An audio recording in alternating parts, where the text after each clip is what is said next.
However, more than half a month later, on a day when Ji Meini ran back to Niujiao Bay crying, Ji's family once again became the center of lively discussion. Meini, did you come back alone? Ji Samlin had been feeling very frustrated lately. The people in the team looked at him strangely, and some even mocked him for wearing a green hat. If old man Ji and his two brothers hadn't been constantly watching him, he might have fought with others long ago. Just now, he was working in the fields when he heard Ji Meini had returned. He threw down his and ran home, rushing into the yard to ask Tao Lan where she was. Where's your mother? When Ji Meini married, she looked very healthy, with a rosy, glowing face. But just over half a month after marriage, she returned looking like a delicate flower frostbitten, much thinner and more haggard. Her dress, a traditional cloth dress, looked loose on her. Seeing her family, Ji Meini's eyes filled with tears. She didn't even hear his question and burst into loud crying. Dad, I want a divorce. I want a divorce, Zhao Dongxiu. I don't want to live with him anymore. Divorce? Divorce from what? Old man Ji and others hurried back after hearing the news. As they reached the gate, they heard her say this. Grandpa, Grandma. Seeing them, Ji Meini felt like she had found her backbone. She cried hysterically, tears pouring out like a flood. Why are you crying? I'm still alive. Old Lady Ji looked at her with disdain. Her eyes, which had been hanging loosely, now fixed on her. She had never carefully looked at her features before, but now she realized she didn't look like Old Third at all, completely different, not even related. Scolded harshly, Ji Meini cried even harder, unable to speak properly. Lu Hongyu and others hurried back. Li Shufan noticed she had lost a lot of weight, clearly having a tough time since marriage, and quickly asked, Meini, don't cry first. Tell us, why did you come back suddenly? Why didn't your mother come with you? Jimmy and I became angry when she mentioned Talon. She wiped her tears and cried as she said, the day after I got married, I called Uncle Sui and asked him to tell my mom to come to the city to pick me up. But more than half a month has passed, and she still hasn't come to our house. I haven't seen her at all. What? The Ji family members were surprised and said together, she didn't come to you? At this moment, Jimmy and I sensed something was wrong. She immediately stood up and asked, what do you mean? What happened? Your mother went to the city on the day of the return visit, and she took all the money from the house. Ji Samlin roared at her. Jimmy and I was stunned by his shout. But she didn't come to see me. I was waiting at home, and she hasn't come in half a month. She didn't come to see me and I. Where did she go? Li Shufan asked back. Where else? She went to see her lover. She definitely ran away with that wild man. Ji's wife was so angry that her heart and lungs hurt. She grabbed a stick from the corner and pointed at Jimmy and I. You this worthless brat, I was worried I couldn't find you. You're back, just in time. Today, I won't let you go. Jimmy and I originally came back to complain and vent her feelings, but before she could figure out what was going on, Ji's wife started chasing her around the village and hitting her. The other members of the Ji family didn't try to stop her. They let Ji's wife vent her anger. Recently, they had been criticized outside, and they held in a lot of anger. Since they couldn't vent on Talon, they could only vent on Jimmy and I. Oldest, you go to the city and tell Xingli about Talon's disappearance. See how he wants to handle it. Old Ji was now afraid to make decisions about the family matters casually. He always consulted his grandson first, worried that if he handled things poorly, it would cause trouble for the family. Dad, I think me and I must have had something urgent to come back suddenly. She just returned and said she wanted a divorce. It must be a serious matter. Let's find her first and ask her what's going on. After we understand, we can go to Xingli, Ji Erlin advised. Old Ji nodded and said to his two daughters-in-law, Hongyu, Shufan, go and bring back Ji's wife. Also, call me and I back. Soon after, Ji's wife was brought back by her two daughters-in-law. Jimmy and I, who had been beaten, followed behind, crying loudly. Jimmy and I didn't understand why she was beaten before, but when she was chased around the village and heard others gossiping, she had a bad feeling in her heart. Dad, where exactly did my mom go? What really happened at home? Ji Meini didn't dare to enter the yard at all. She was leaning against the gate, crying with tears and runny nose, looking very dirty and ugly. Come in first, let's talk inside. Old Mr. Ji learned his lesson from last time. Family shame shouldn't be spread outside. He didn't plan to discuss it further in public. The neighbors next door were very curious. One woman, who didn't get along with Mrs. Ji, was eating sunflower seeds and laughing as she said, "Old Mr. Ji, why hide? Ji Meini isn't the daughter of Ji Sanlin. It's not a shame for her to be gone. Just open the door and let us see what's going on." "You're talking nonsense. I am a granddaughter of the Ji family. My surname is Ji," Ji Meini said angrily, glaring at her. "Look at yourself in the mirror. Do you look like you're from the Ji family? Ji Wenyu and Ji Shuangchuan do look like Ji Sanlin. You don't look like him at all. Ji Luo, though she looks like her mother, if you look carefully at her features, she has a bit of Ji Sanlin's look." Exactly. "Out of 4 children, only you don't look like the Ji family. You're not even Ji Sanlin's child. Your mother doesn't want you anymore. She ran off with a wild man. They've been living a good life somewhere else. Tao Lan is really heartless. She took all the family money and left nothing behind. She doesn't care about her 2 sons at all. She probably hopes they'll starve soon. I think she's been planning this for a while. But Ji Sanlin is foolish, and the Ji family members are also very stupid. They're being played around by her." Exactly. "Especially that old fool in the Ji family. She's both stupid and blind. Usually, she protects her daughter and herself, giving them all the good things in the house. Not long ago, she even bought chickens and meat to serve them. Now look, one ran off with a wild man and the other isn't even a real Ji. Such a big joke. It's hilarious. Ji Luo is a good girl, hardworking, capable, and smart. She also looks nice.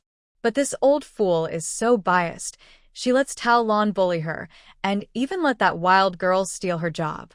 She was tricked into selling her own granddaughter. Such foolishness. These mother and daughter fight at home every day. They're lazy and spoiled, so Ji Luo cut ties with the family. She lost her good job at the state factory because of them. If I were her daughter-in-law or granddaughter, I'd have broken their legs long ago." The words from the neighbors outside felt like countless needles stabbing into Mrs. Ji's heart, finally waking her up from her daze. At this point, waking up was no longer useful. There is no medicine for regret in the world. No matter how much she regretted, she couldn't change the current situation or stop being mocked by outsiders or blamed by her family. "Get in here." Old Mr. Ji was so upset by everyone's words that his chest felt tight.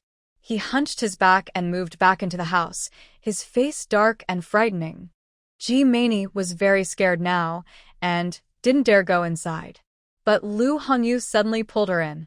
Others who were watching the commotion didn't mind causing trouble.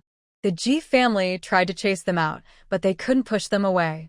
A group of women pushed and pulled, finally forcing Ji Sanlin and others out of the main hall, rushing inside to watch the scene. "Get out. All of you, go out." Ji Meini didn't want outsiders to know her private matters, but she was no match for them. She pushed a few times but couldn't get them to move. In the end, she ran to the kitchen and grabbed a kitchen knife, threatening them with it. Later, the village leader arrived. He took the watching neighbors away and said to old Mr. Ji as he left, "Uncle Ji, your family's success depends on your own efforts. Your future will be promising. Be careful with these messy family affairs and don't drag him down." Old Mr. Ji sighed deeply, his back very hunched, his face full of worry. "I understand. Thank you for coming."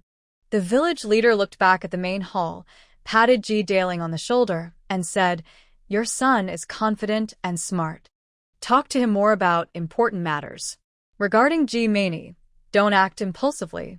No matter what she faces in her husband's family before the divorce, she is still the niece-in-law of a city leader.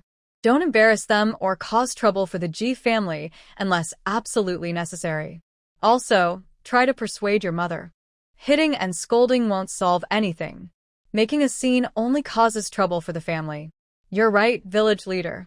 I will talk to my mom. Ji Daling hadn't thought of all this before. He quickly took out a cigarette from his pocket, lit it, and saw him off to the door. The village leader listened carefully to what old Mr. Ji said. He immediately rushed into the main hall, pulled his wife aside, and they went to talk privately. After several minutes, the two old folks came out. Ji's wife looked grim, glaring at Ji Meini with eyes like poison. Her mouth was shut, no longer spouting insults like before. In the Ji family's main hall, only the two elders and their son and daughter-in-law were present. The other grandchildren were not allowed inside. Ji Meini's situation didn't take long to discuss, only about 10 minutes. When the main hall door opened again, the expressions of Ji Daling and others were very strange and complicated. The two brothers left on their bikes for the county town. When Li Shufan returned home, Ji Bingqing and her sisters gathered around her, all asking in unison, "Mom, what did they say?" Li Shufan found it hard to speak. After all, her 3 daughters were unmarried young women. She hesitated but finally told them, "The man Ji Meini married is just like we guessed. He's not normal and has mental issues. During the day, he's a regular person, works normally, but he often has episodes late at night." "What does he do during these episodes?" Ji Bingqing asked eagerly. "Girls, don't ask about that," Li Shufan said, unable to say more. Just then, she and Lu Hongyu took Ji Meini into the inner room to look at the scars from the abuse she had endured. Both women were shocked and trembling with fear. "Mom, did she get bitten by a dog?" Ji Yujia asked, following. She added, "When Grandma was chasing her and hitting her, I saw many red marks on her waist, like teeth marks." Li Shufan didn't know how to answer. Her eyes flickered as she said, "I just told you. Girls, don't ask too much and don't tell outsiders. Her matters are for your grandparents and Uncle San to handle. We shouldn't interfere, and you should keep your distance from her in the future." Lu Hongyu also didn't tell her daughter the full truth. She didn't want those dirty details to taint her ears. After sending her child to prepare the meal, she came back to find Li Shufan. The two sisters-in-law sat in the room whispering. Lu Hongyu frowned and said, "That Taolon is really ruthless. Marrying Ji Meini into such a family is like pushing her into a fire. She usually protects Ji Meini fiercely. We can't even criticize her, but when she got married, she chose such a man for her. I think Taolon was also tricked," Li Shufan guessed. "Tricked by that relative, no. By that lover?" Lu Hongyu was confused. Li Shufan looked outside cautiously, making sure no one was eavesdropping, then whispered to her, "Victory said earlier that the man was dismissed from his job, but his father-in-law's family in the city has influence, and his 2 sons work there too. The man who introduced Meini to such a husband probably didn't do it for her benefit, but to serve his own purpose. Taolon is so naive. She probably never suspected him. When she heard Meini could marry into the city, she was so happy she lost her head, and she was easily sold out by that lover." Li Hongyu thought carefully and felt she was right. "You're correct. That foolish woman was definitely sold, and her daughter was also dragged into trouble." After saying this, she remembered something else. Her lover even sold her illegitimate daughter. He probably won't run away with her, since her parents and relatives are officials. How could he abandon his family to run away with Taolon? Li Shufan hadn't thought of this before. She immediately stood up, looking serious. "Let's go quickly and tell Dad." "Yes, let's go." The two sisters-in-law hurriedly left the house together, rushing next door to find old Ji. Old Ji was much clearer-headed than his wife. The 2 daughters-in-law guessed very well. He also realized something was wrong. He quickly said, "Hurry, borrow a bike and go find Xingli and Dalin." After hearing what the elders said, Ji Xingli was overwhelmed. He patted his head and decided, "Let's go to the police station." Why go to the police station? Ji Samlin was afraid of that place. To report the case. Xingli couldn't stand his stupidity and immediately went to ask for leave from his boss. Samlin, being slow-minded and lacking opinions, had been scolded many times by his nephew recently. He was too afraid to act like a senior in front of him anymore. Without asking more, He followed them to the police station. Once the police received the case, they acted quickly and started an investigation. Soon, they found some clues at the bus station. Ji Luo, who are you to your family? The police officer in charge of the investigation asked them immediately after finding some clues. She is my eldest daughter. We have cut ties, Ji Sanlin quickly told him. On the morning of June 25th, Tao Lan took a bus from the station. But before she got on, she had a conflict with Ji Luo and was beaten by her. The driver and other passengers saw everything. Now go contact Ji Luo and ask her to come to the police station. We want to question her. We don't know where she lives. Since cutting ties with Ji Luo, Ji Sanlin hadn't seen her again. He only knew they didn't live in Zhihago after getting married.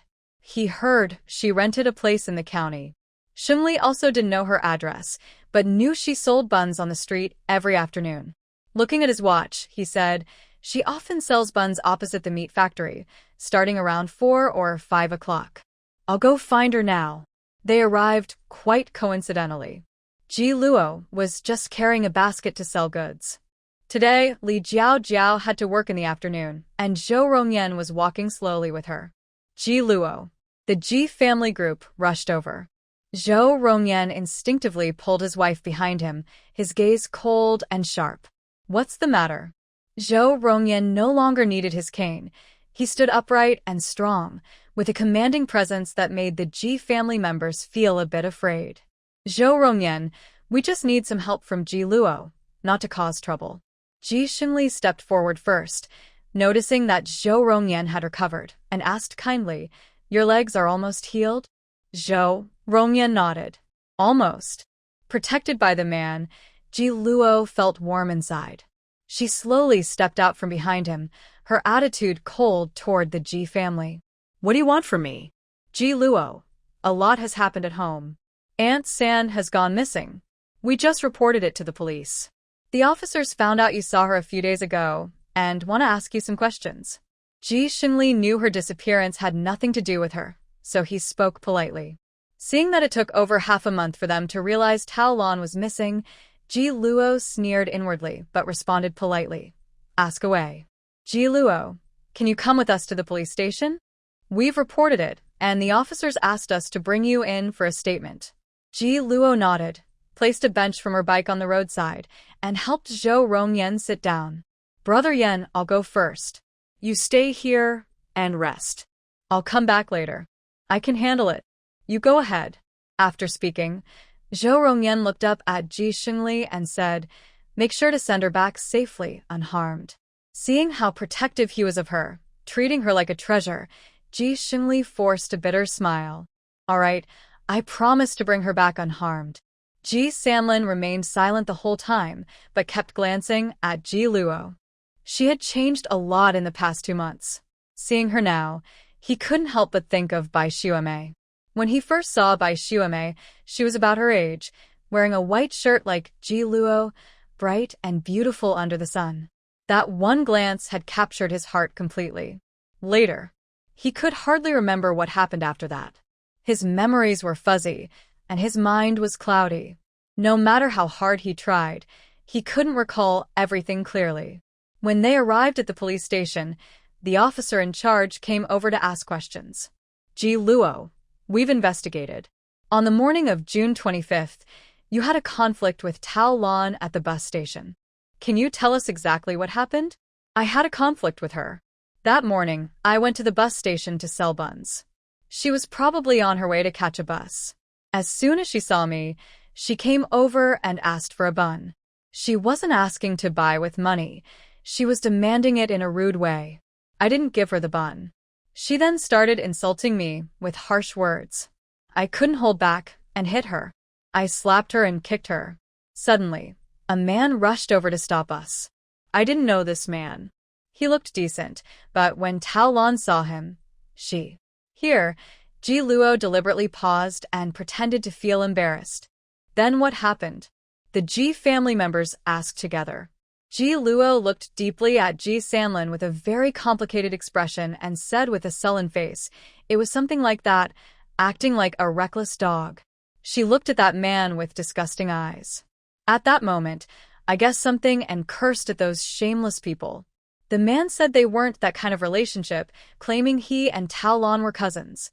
I know Tao Lan's relatives well, and there's no such person. He also said he wasn't related to Tao's family and started talking nonsense. I didn't want to listen to his lies, so I cursed at them and left.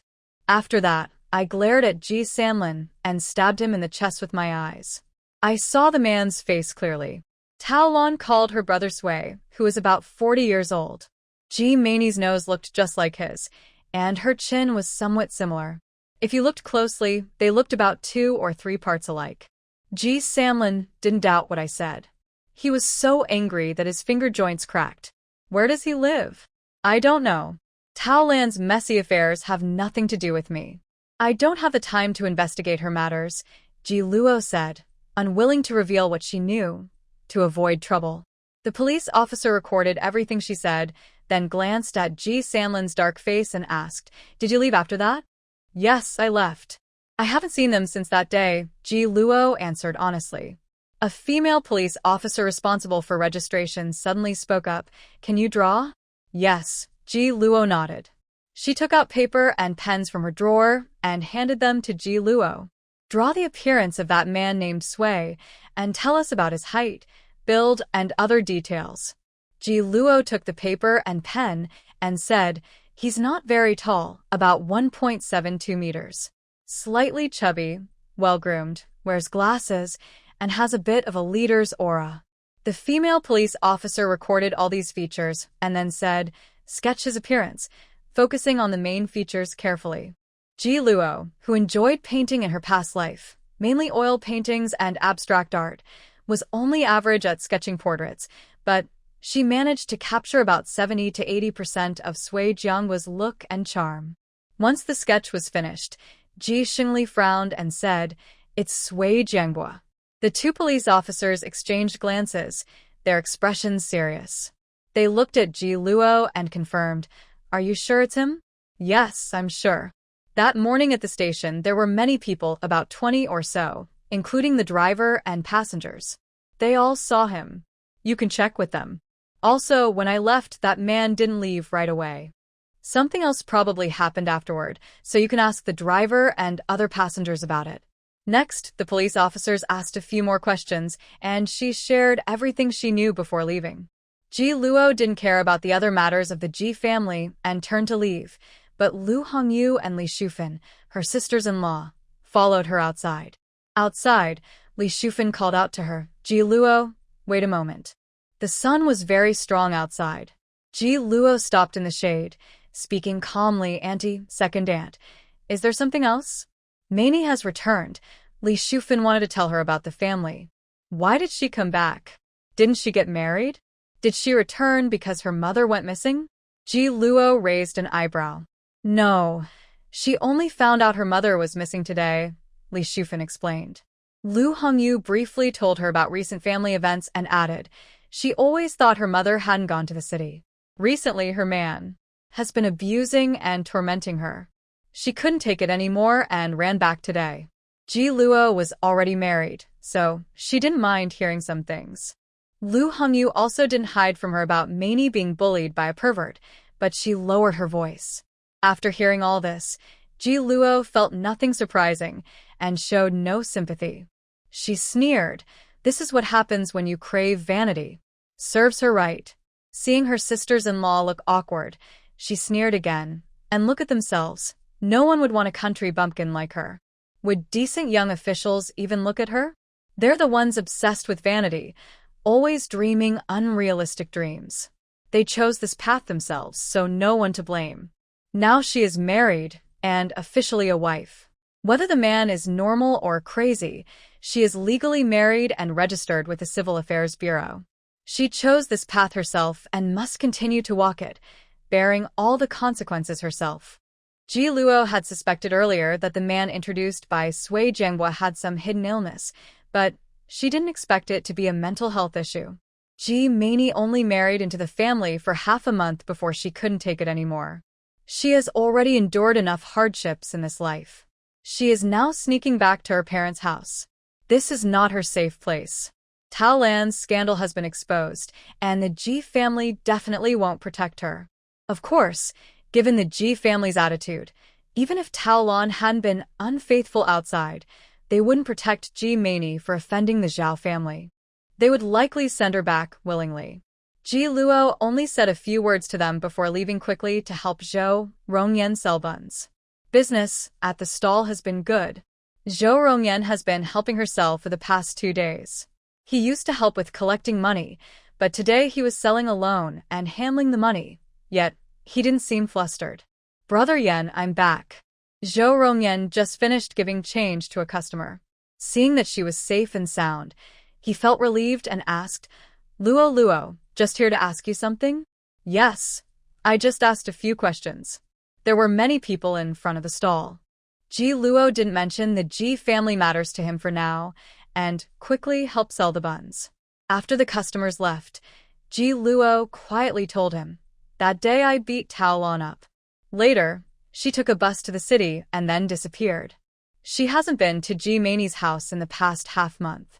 Originally, the Ji family didn't know she was missing. It was only today, when Ji Meini suddenly ran back home, that everyone realized Tao Lan was nowhere to be found. She paused here, then lowered her voice so only the two of them could hear, and continued, the man Ji Meini married definitely has problems. He seems fine during the day at work, but often has episodes at night. It's probably a mental health issue, and he often abuses Ji Meini in those moments. Ji Meini couldn't take it anymore and sneaked back. From what her two aunts said, she's covered in injuries. She brought it on herself, Zhao Rongyan said, without sympathy. They both shared the same opinion. Now Ji Luo was very concerned about Tao Lan's whereabouts, her eyes deep and thoughtful. That Sui Jianhua is really ruthless. He wouldn't hesitate to push his own daughter into a fire pit. Tao Lan's disappearance must be related to him. An illegitimate daughter has value, and lovers tend to cause trouble, Zhao Rongyan pointed out sharply. Ji Luo's lips curled slightly as she softly asked, Brother Yan, do you think Tao Lan is still alive now? It's hard to say. Zhao Rongyan guessed that even if she was still alive, she was living a life worse than death. Sua Jianghua would never let her return, as it would mean ending his life. As he guessed, Tao Lan was now in a remote, poor mountain valley in the northwest Gobi Desert. Her hands and feet were tied, and she was kept in a sheep pen by the person who bought her. That day, she ate a walnut cake given by a woman. When she woke up again, she was locked inside a cave, along with 2 other women. They had all been kidnapped and drugged. When she realized she had been tricked by human traffickers, she was very scared. Later, she resisted and tried many ways to escape, but those cruel people beat and bullied her. She was tortured until she had no strength left. Then, they took her northward, walking through increasingly empty and lonely land. She grew more and more afraid, and finally, she was sold to this family. The family who bought her was fierce and cruel. When she arrived, she begged and pleaded for them to let her go, but they ignored her. She later took a chance to run away when they weren't paying attention, but she was caught and brought back. They treated her like livestock, locking her in the sheep pen and using her as a tool for their frustrations. Now, she feels completely helpless, as if heaven and earth have turned against her. The police in the county town investigated quickly and even asked the city police for help. Both sides worked together, and soon they confirmed Tao Lan was kidnapped by 2 registered human traffickers. In the vast crowd, and with her disappearance lasting over half a month, it was very hard to track her down. When the Ji family received the police report, they were stunned. They had always thought Tao Lan ran away with her lover. They never expected she was kidnapped on her way to the city. No way, no way. My mom wouldn't be taken by human traffickers. I called Uncle Sui. I told the tractor to pick her up at the station. She wouldn't just wander off. The most emotional was Ji Meini. She looked very anxious and scared, speaking excitedly. No, I have to find Uncle Sui. He can definitely find Mom. Mom wouldn't be kidnapped. We've already contacted Sua Jianghua. He has moved to his son's house in the city. He said the last time he saw your mom was the morning she went to the city. He went to the station to tell her to bring something. Later, we carefully asked the driver and the other passengers. They all said that your mother was already targeted by the pair of human traffickers before getting in the car. She chatted with them along the way and told them all your family's private matters. After getting out of the car, she even voluntarily invited them onto the tractor. Yesterday afternoon, the city police confirmed that the tractor your mother was on was not arranged by you. The tractor driver is an accomplice of the traffickers. The tractor driver waiting at the bus station for nearly an hour to pick up someone couldn't find you. Later, he went to your house to look for you, but didn't see you. Police officer, where should we look now? Do you know where she was taken? Ji Samlin didn't expect such an outcome and felt very complicated inside. These two traffickers have criminal records in the city police. They also have detailed descriptions. They are investigating this case, and once they have results, they will inform us. If we receive any news, we will tell you. The county police are also working hard to cooperate. However, since she was taken a long time ago, the investigation is very difficult and will take a long time. Police officer, what is the relationship between Sui Jianghua and Tao Lan? Old Mr. Ji was very concerned about this matter. He had asked Ji Meini before, but she knew nothing at all, acting like she was clueless. The police couldn't answer that either. They could only say the commune and the county received reports, and the city also received them. The county has passed the investigation information to the city. The next phase of the investigation is handled by the city. If you want to know the results, ask Tong Shuji at the county. Even though the Ji family was slow and confused, they understood something from his words. This made them more certain that the report was true. You beast, get out of here. Ji's wife was the first to lose her temper. She slapped Ji Meini on the head and shouted at Ji Samlin, "Get this beast out of here. I never want to see her again."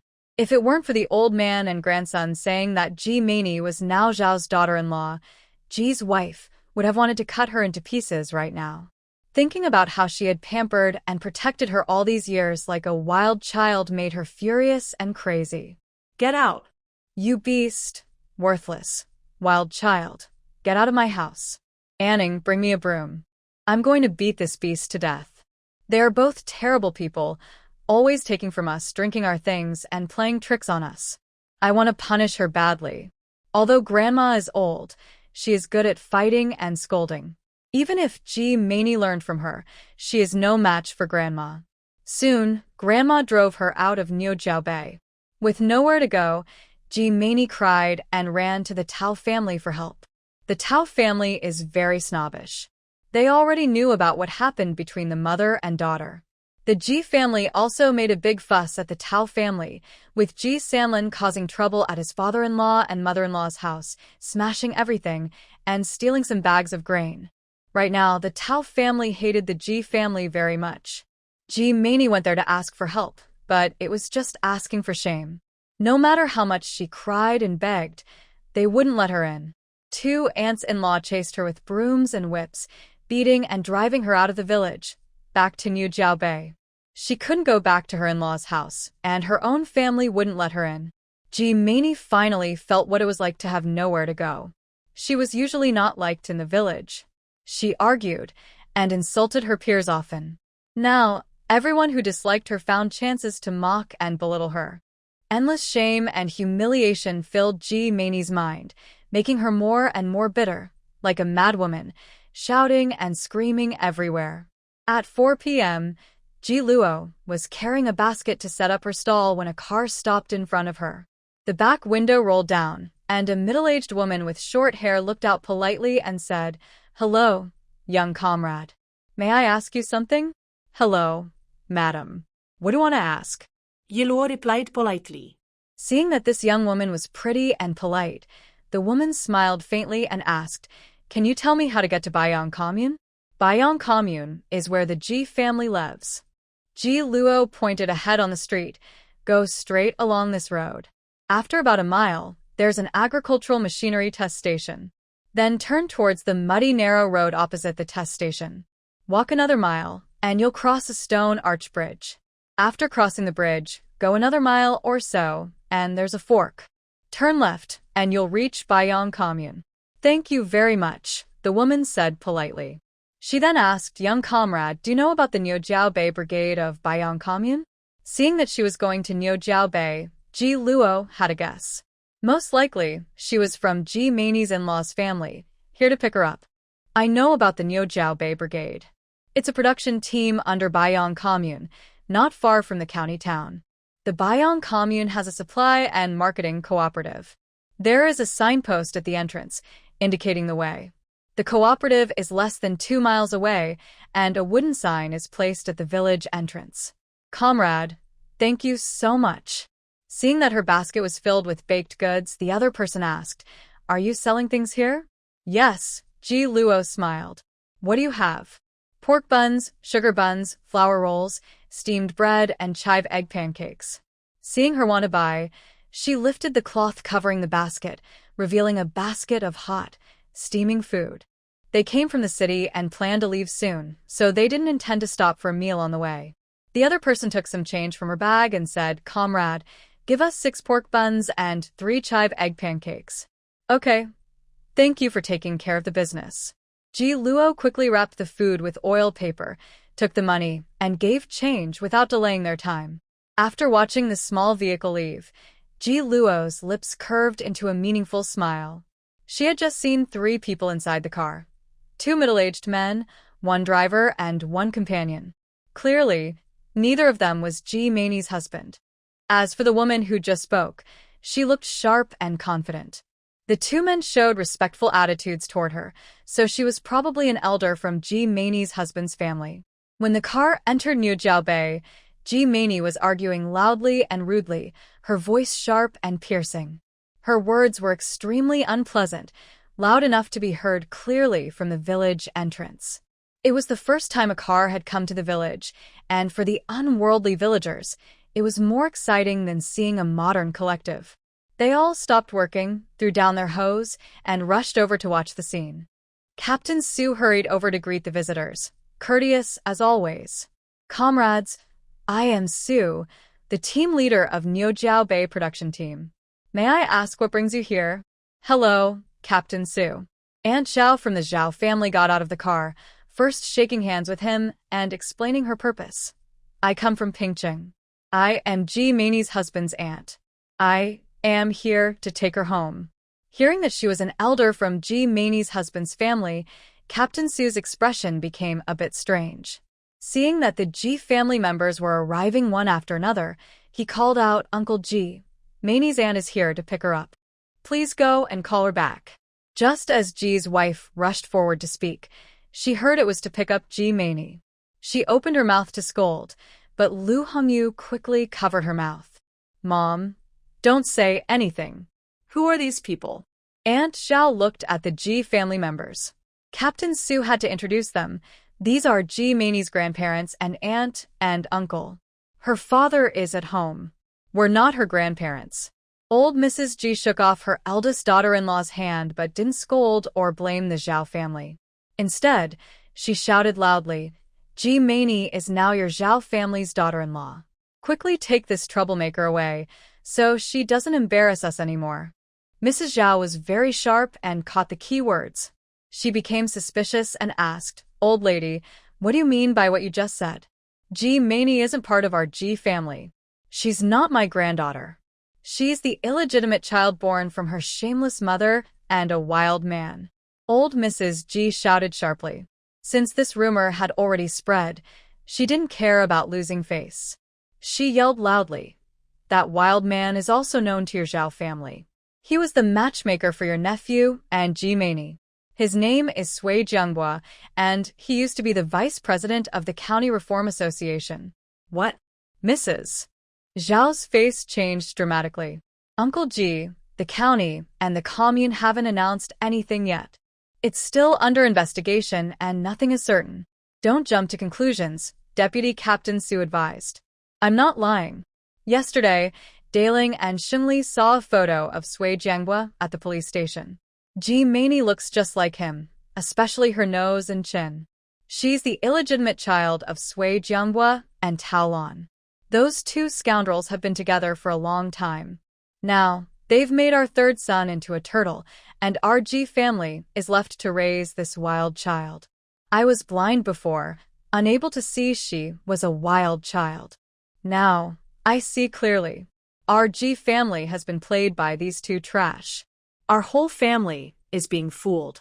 Mrs. Zhao listened carefully, but didn't interrupt her. After she finished, she asked, "Auntie, what's going on? Can you tell me more details?"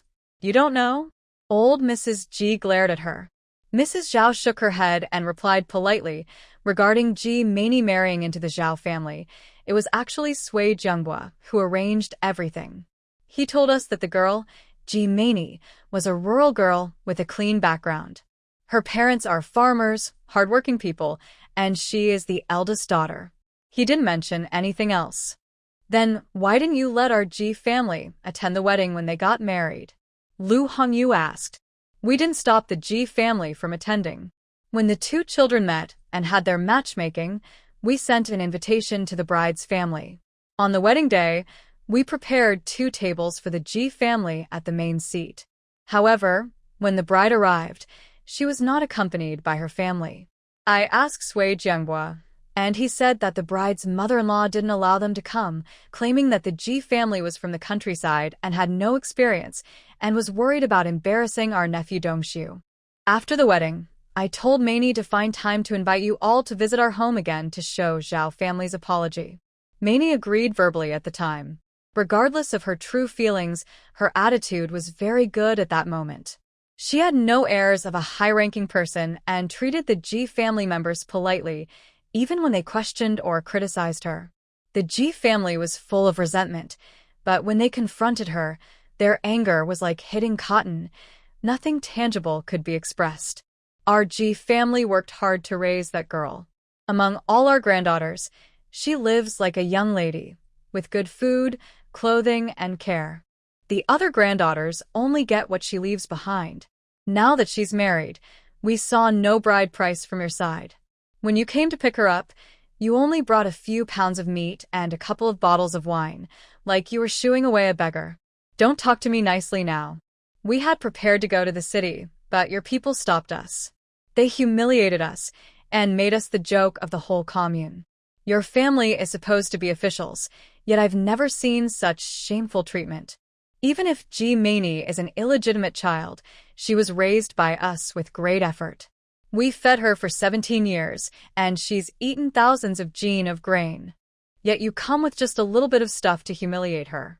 Don't blame my wife for being tough today. If you were locals, I would have already gone over and torn your faces apart." Mrs. Ji was furious, thinking about how she raised Ji Meini only to get a few pounds of meat in return. Her heart ached with anger, and she even considered biting the Zhao family members. She wanted to say more, but she was afraid of Zhao family's status and worried about causing trouble for her grandson, so she could only pretend to be tough verbally. When she criticized her in front of so many people, the Zhao family's aunt's face grew a bit colder, but her tone remained calm. "Old Annie, our Zhao family has never done anything to hurt others, especially relatives. My brother-in-law and his wife are no longer with us. Dongxiu was raised by my husband and me. He's practically our own son. We take Dongxiu's marriage seriously and have never treated Meini unfairly just because she's a girl from the countryside. On the day the bride's mother brought Meini to the city to meet Dongxiu, we handed over the bride price and gift money to her. The bride price was 588 yuan, paid in 3 installments with a single payment. We had already bought everything, all new items, and placed them in the bridal room before their meeting. The bridal room was also new, never used before, fully furnished with furniture, appliances, and other daily necessities. When they heard the bride price was 588 yuan, the Ji family members' faces changed completely. Almost all of them said at the same time, "We haven't seen a single penny." Tao Lan said, "You haven't paid the bride price yet. You promised 300 yuan, and on the wedding day, you would give it after Meini arrived." Ji Sanlin had come over unnoticed and pushed through the crowd. He looked shabby and unkempt, with a strong smell of alcohol. His eyes were bloodshot, and he said, "The Ji family received 5 jin of meat, 2 bottles of wine, 2 chickens, but we saw not a single penny, not even an extra red paper." Everyone in the village could testify to this. Captain Su spoke up, "Comrade, Only 2 people came to pick up the bride that day. They rode bikes and only brought these things. They were quite arrogant and left with Ji Meini. The Ji family originally planned to send 3 elders to see her off. Everything was prepared, but they didn't mention it at all. They didn't even take the bride price that Ji family prepared and just left with the bride. Later, Tao Lan chased after them to the county seat. She said that Comrade Sui Jianghua arranged for a truck to wait in the county, and he was the one who went to send the bride. Even Tao Lan wasn't allowed to go. Aunt Zhao from the Zhao family heard this and looked very angry, but her expression was just right, with a hint of apology. Dear in-laws, uncles, aunts, brothers, and sisters, we are truly sorry. It was our oversight. We thought it was a long way from the city, and my husband and I were busy with work. Dongshu couldn't leave his job either, so we entrusted everything to Sui Jianghua. At that time, your mother-in-law also agreed. During the meeting, she was very straightforward and easy to talk to. We thought they would handle the wedding properly. The 588 yuan bride price was paid on the day of their meeting. Meini was present and saw your mother-in-law put the money into her bag. I also told your mother-in-law clearly that wedding customs in the city are different from here. I wasn't very familiar with what was needed here, so I gave extra money and asked her to buy some gifts to show Dongshu's respect for the elders of the Ji family. I also made it clear that I had prepared all the wedding items for Dongshu. The Ji family didn't need to prepare any dowry. All that was needed was for Meini to come and pay her respects before the auspicious time. Old Master Ji thought that as a high-ranking official's wife, she probably wouldn't lie about such matters.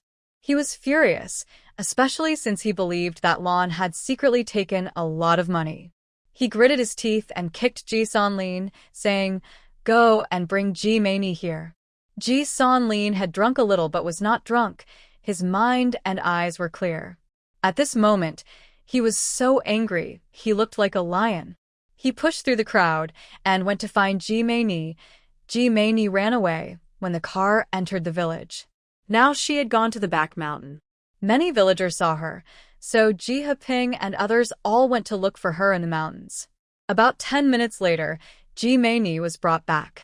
She was dirty and messy, her dress covered in mud and sweat, her hair tangled, and there were clear red marks on her face, probably from a fight. "I don't want to go back." "I won't go back," she said. Seeing Aunt Zhao from the Zhao family, she was very afraid and showed resistance, struggling desperately.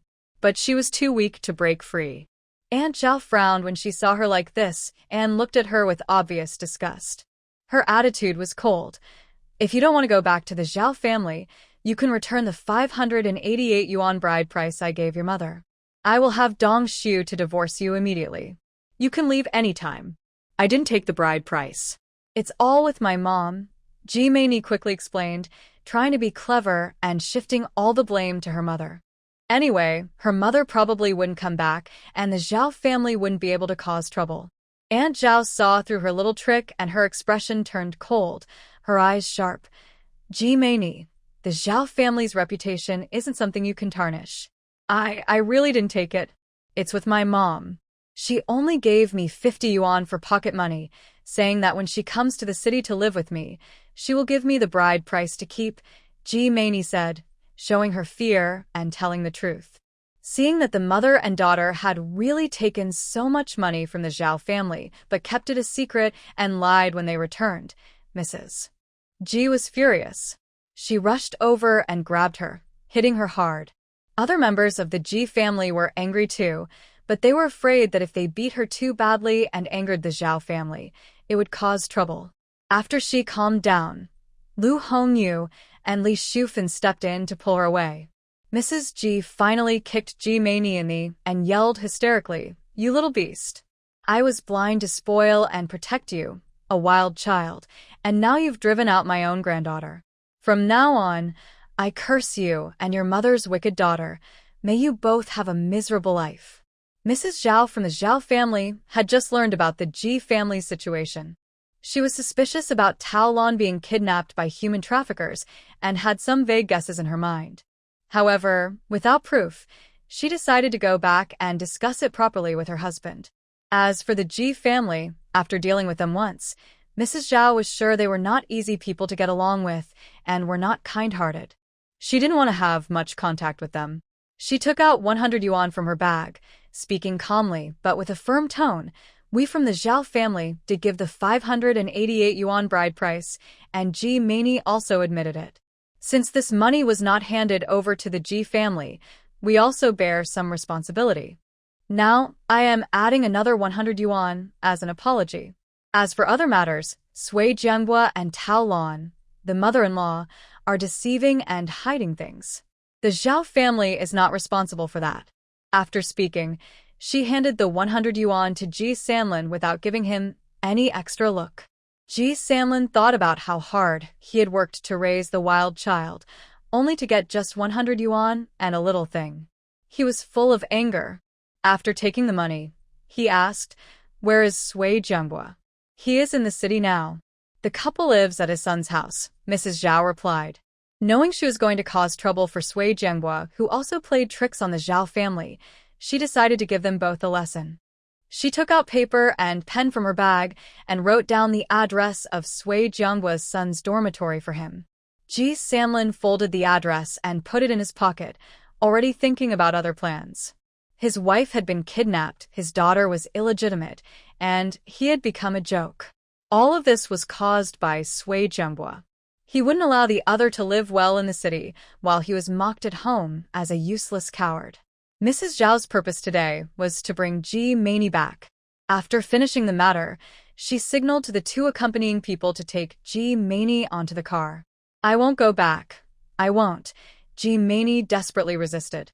When her strength was no match, she tried to bite, but she was no match for the two men. Soon, she was pushed into the back seat of the car. Mrs. Zhao looked on calmly, silent, but with a commanding presence that was enough to intimidate others. Before leaving, she told Ji Sanlin, "I don't care about the conflicts between your Ji family and Sui Jianghua. Zhao family will not get involved. Ji Meini is now officially the Zhao family's daughter-in-law. As long as Zhao family and my nephew Dongxiu do not agree to divorce, she will always be part of the Zhao family. I hope you won't interfere with Zhao family affairs or try to meet her." Ji Sanlin is a cowardly and timid person, somewhat afraid of her. He tremblingly said, "She is not my daughter. She is Sui Jianghua's daughter. Her matters have nothing to do with our family. From now on, you should go to Sui Jianghua if you have any issues with her." "Okay." Aunt Zhao agreed and opened the car door, sitting in the front passenger seat. The small car turned around, kicking up dust, and drove away. After the car left, old Ji and the others all relaxed quietly, feeling grateful that they listened to Ji Xingli and didn't go to the city to cause trouble for the Zhao family. The Zhao family really was someone they couldn't afford to offend. In the blink of an eye, it was late July. A heavy rain fell with thunder and lightning, providing water and nutrients to the newly planted late rice seedlings. Recently, Chen's siblings had been busy working on double harvesting at home. Chun Jifeng also returned to the village to work, and only Li Jiao occasionally came to help. The daily output at home was much less than before. In the afternoon, the rain stopped. Ji Luo hurried out to sell 2 baskets of noodles.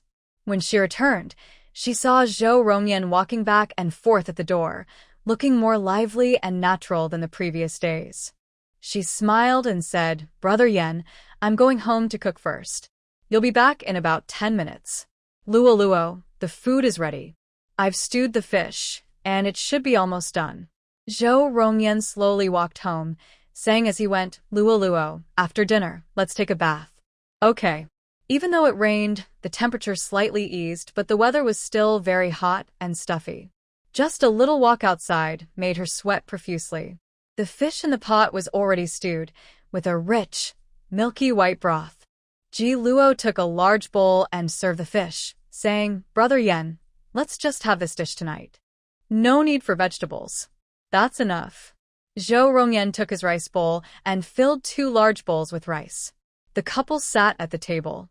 Ji Luo took a fan and fanned herself, then fanned him a few times. She sighed, "This dog days of summer are too hot and stuffy, and I have no appetite. Eat a little." Zhou Rongyan also noticed she had no appetite these days. She couldn't finish a bowl of rice and looked listless and tired.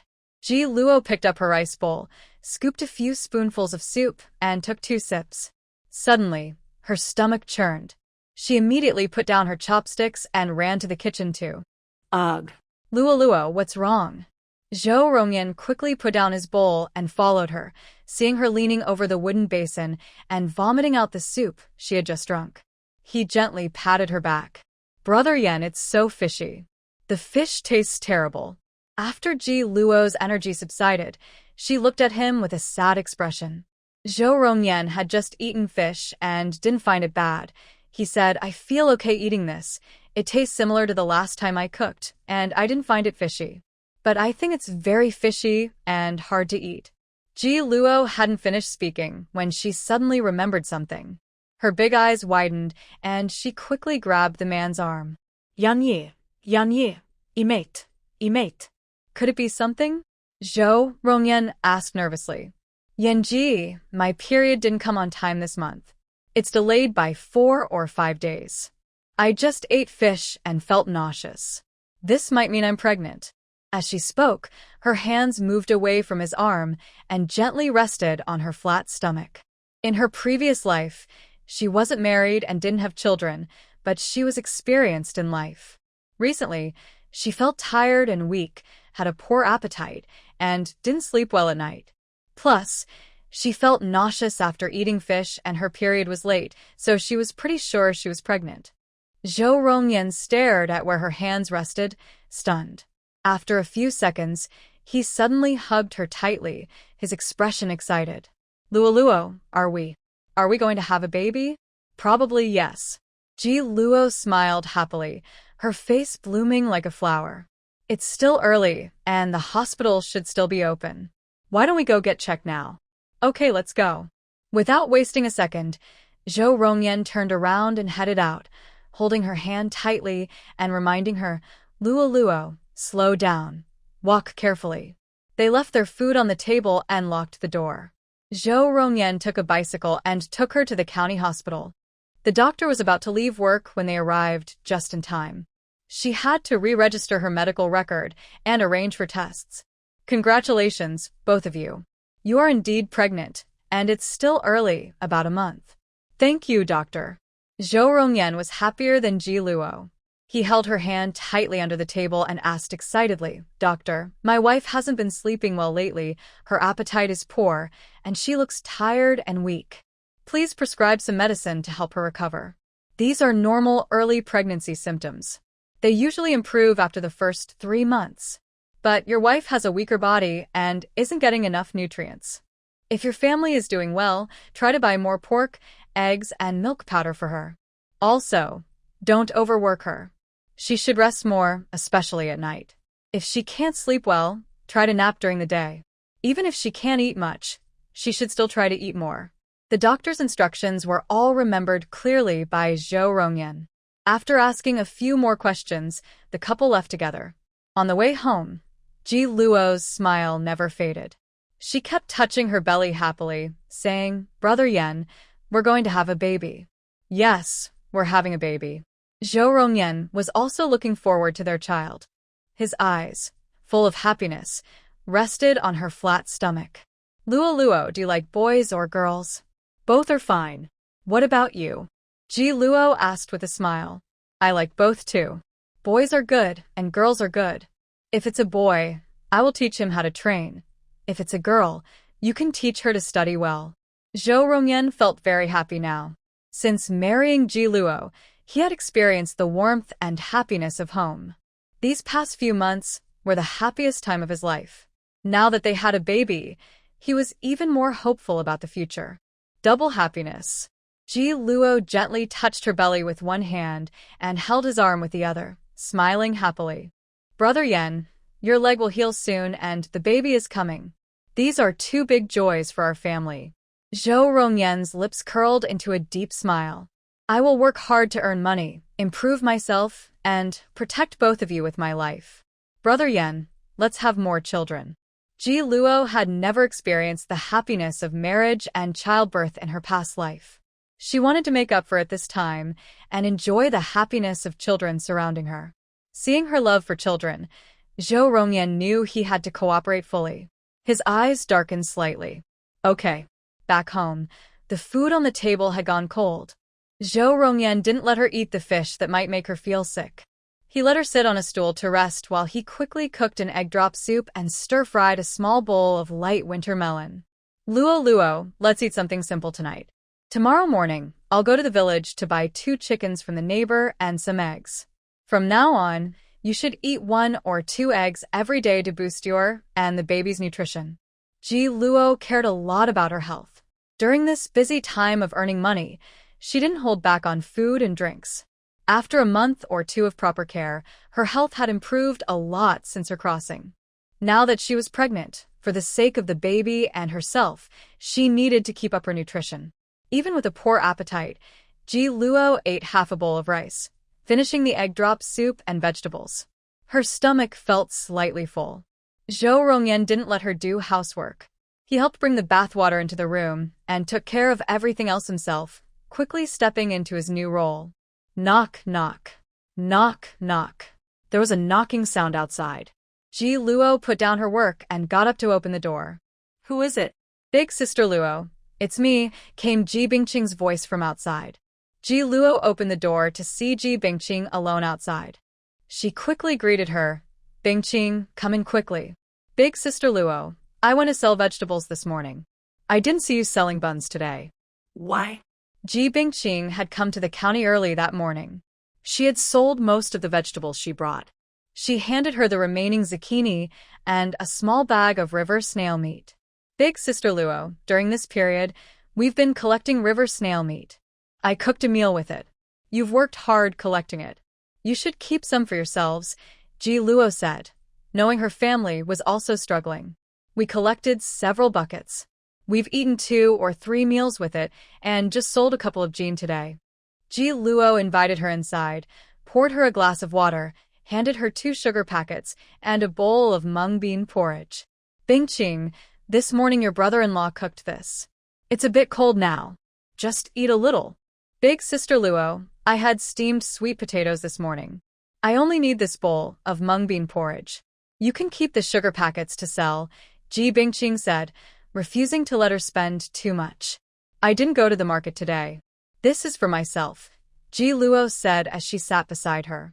By the way, Big Sister Luo, why didn't you go to the market today? Ji Bingqing asked again. Ji Luo smiled, placing her right hand on her belly, her voice filled with a smile. I'm pregnant. My brother-in-law doesn't want me to go to the market. He wants me to rest at home. Really? Ji Bingqing was happy for her and hurriedly asked, how long have you been pregnant? Exactly 1 month. I just found out yesterday.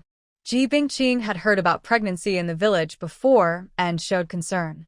Luo Jia, I heard that pregnancy can be uncomfortable. Rest more at home and don't overwork yourself. Yes, I am in the early stage of pregnancy now. I feel a bit tired and weak, so I will rest more. The family business can wait until the Chen siblings come back.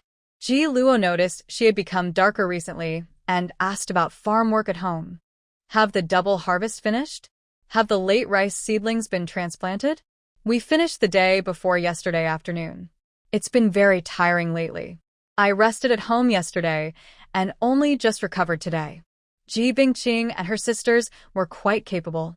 During the double harvest, they worked with their parents in the fields, not resting for a single day. They were so exhausted they almost had heat stroke but kept going. Seeing that Zhao Rongyan was not at home, she asked, Big Sister Luo, is your brother-in-law out? He finished breakfast and went to Zyhago. The doctor said I am a bit weak and not getting enough nutrition. He went to buy chicken and eggs. Seeing that sister-in-law Zhao is really nice to her, Ji Bingqing smiled and asked Sister Luo, did brother-in-law go alone? His leg is healed, can he ride a bike now? His leg has recovered well. He can walk now but still a bit slow and needs more time to fully recover.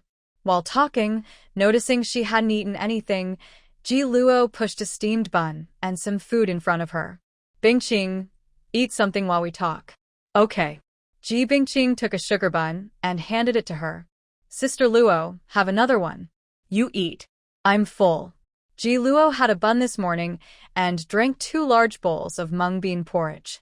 Now she poured herself a glass of plain water.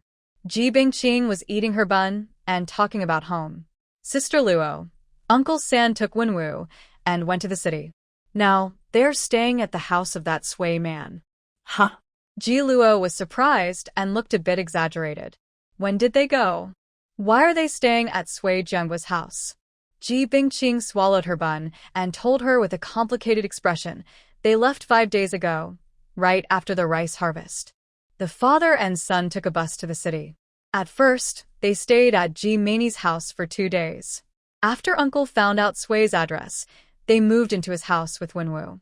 Uncle called the team the day before yesterday and said they are now living comfortably at Sui's house, spreading the news that Ji Meini is Sui Jianghua's illegitimate daughter. Uncle deliberately caused trouble. He said he was cuckolded and had raised Sui Jianghua's daughter for 16 or 17 years. Now, the 3 of them rely on him, and the Sui family can support them for 5 years. On the phone, Uncle said Sui Jianghua was supposed to go back to work at his city job, but he caused trouble and lost his job. Sui Jianghua's wife was furious at home and privately asked him to give her 500 yuan to send the father and son back to the village. Uncle refused and kept coming to their house to eat, drink, and sleep. When he had nothing to do, he would stand outside their door talking about these messy family matters. Sister Luo said that evil people will get their comeuppance. Grandma received Uncle's call and kept praising him, telling Wenwu and them to cooperate well. Now she was eager to go to the city to help them confront Sui's family and try to get more money. But Shimli Ge didn't let her go, so she gave up her idea. Sister Luo listened and smiled. It's always lively around here. That's right. Ji Bingqing also felt helpless. During this busy farming season, everyone works very hard, and the lively atmosphere at the Ji family is often talked about by neighbors for fun. So, the news that Ji Meini is an illegitimate child has spread, and everyone in Zhao circle knows? Ji Luo asked with some concern. After Uncle Sen caused a fuss, everyone found out. Uncle San said on the phone that Zhao's eldest uncle and aunt are very influential. When others came to ask, they answered honestly and said they were also deceived, trusting Sui Jianghua too much at the time. Anyway, now no one is blaming Sui Jianghua outside. Uncle Sen also said that Zhao's family hired a fierce woman to watch over Ji Meini at home, constantly nagging her to do laundry and cook, scolding and hitting her as a routine. Her husband comes back every few days. When he's not sick, he's very normal, but when he has episodes, he's very frightening. That night they went, he had an episode. I heard Ji Meini cried and shouted all night. The next day, she couldn't leave the house at all. Zhao's family didn't call a doctor for her, only gave her some medicine. Ji Luo chuckled softly. She used to admire and respect Uncle Sui so much, but now she probably hates him just as much. Maybe. Ji Bingqing felt a bit awkward talking about these things. She hasn't been in a relationship or married yet. Because of Ji Meini's situation, she's now a little afraid of marriage, worried she might meet a similarly abnormal man. By the way, Luo Jia, I came here today to ask for your help with something. What's the matter? Ji Luo looked at her. Ji Bingqing tugged at her face, smiling awkwardly. Last week, a matchmaker came to introduce me to someone. The man is from the county porcelain factory. My grandparents talked with the matchmaker, and they think he's pretty good. She plans to bring me to meet him next week. When I visited you last time, I heard your classmate mention her, and I think she also works at the porcelain factory. I want to ask you to help me inquire about the man the matchmaker introduced, to learn more about him. Is your classmate Li Zhao really working at the porcelain factory? What position does this man have? Ji Luo asked. Seems like he's in the production workshop, an ordinary worker. The porcelain factory is doing badly now, almost closing down. My classmate only works there less than 10 days a month, because there's no work. That's why she's working part-time here to make money, Ji Luo honestly told her. Really? The factory is about to shut down? Qijing had no idea about this matter and asked, is your classmate also working in the factory? She used to work in the factory, but later she left because of some issues. Ji Luo briefly told her about Li Zhao's situation. After she finished eating, she stood up and said, Zhao is resting at home today. I'll take you there. Let's go find her now and ask. Okay. Li Zhao was busy cleaning at home.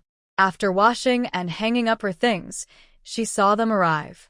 She invited them inside and offered sunflower seeds and peanuts to entertain them. When she learned their purpose, Li Zhao asked, Bingqing, I know everyone at the porcelain factory. I also understand the situation there. Who did the matchmaker introduce you to? What's his name? Yuan. Qijing heard the matchmaker mention his name. She also said that the man shared the same name as her, and he was very ambitious. Hearing Yuan, Li Zhao's lively face darkened. Zhao, what's wrong? Ji Luo tugged her arm. Li Zhao looked a bit complicated. She looked into her sister's eyes and said, It's the person my relative introduced me to. Really? Ji Luo's expressions were the same. What a coincidence. Li Zhao pouted and said, Most matchmakers are dishonest. They lie and cheat just to earn some money. It's so unethical. After complaining, she told them the real story. Recently, there was a safety accident at the factory. Yuan was working in the production workshop. He was careless, joking around with a new female colleague and accidentally hit the machine switch, causing the kiln to explode. He and the girl were closest to the kiln. Both were burned. The girl was badly hurt and was in the hospital for 3 days. I heard her back was burned so badly, it was ruined for life. Yuan's condition was better, but he also got burns on his face and neck, and half of his face was disfigured. His family only has him as a son. He has 4 older sisters. He's the main support for his parents. His injuries caused his parents to cause trouble at the factory every day. The factory was already struggling, and now, because of them, it hasn't operated for a week. Yesterday afternoon, I met a colleague on the road. He said Yuan's family had reached an agreement with the factory. Although Yuan was mainly at fault, the factory still paid 200 yuan. Also, Yuan was dismissed from work, and his family took 400 yuan forcefully. I heard that Yuan hasn't left the house since he got burned. A co-worker from the warehouse, who is his neighbor, told me that Yuan is now very irritable and spends every day at home breaking things in anger. His mother takes care of him like she's tending to a royal ancestor. His 4 sisters take turns helping out, secretly sending good things to their mother's house. Now, their in-laws are unhappy about this. I got accurate information from Li Zhao, so I won't interfere anymore. Ji Luo, you should go home and talk to your parents. You can decide for yourselves. Ji Bingqing has already made up her mind and nods. I will go and refuse. Now she sees clearly that when city people marry rural girls, it's usually because the man is not normal. Otherwise, they wouldn't choose a rural girl as a wife. When they return home, Zhao is already back and has slaughtered the chicken he bought. Seeing Ji Bingqing, he smiles slightly. Bingqing, why do you have time to visit today? Brother-in-law, I came this morning to sell vegetables and to visit. Seeing that he no longer needs a crutch, Ji Bingqing asks with concern, Brother-in-law, are you fully recovered from your injury? Almost. Zhao Rongyan throws the slaughtered chicken into a wooden bucket and says, Luo is pregnant. I just bought some chickens. We'll eat at home for lunch, and then I'll go back. Brother-in-law, Luo needs to rest and eat well now that she's pregnant. You can keep the chicken for her. I'll just eat at home. Ji Bingqing feels a bit envious but knows her place. I just bought a few chickens. That's enough. We can buy more after we finish eating. Zhao Rongyan goes to the kitchen, washes some wild grapes he brought back, and places them on the table. Luo, Jifeng picked these wild grapes from a mountain. They're sweet and sour. I brought them for you to eat. You and Bingqing can share. I was just craving this.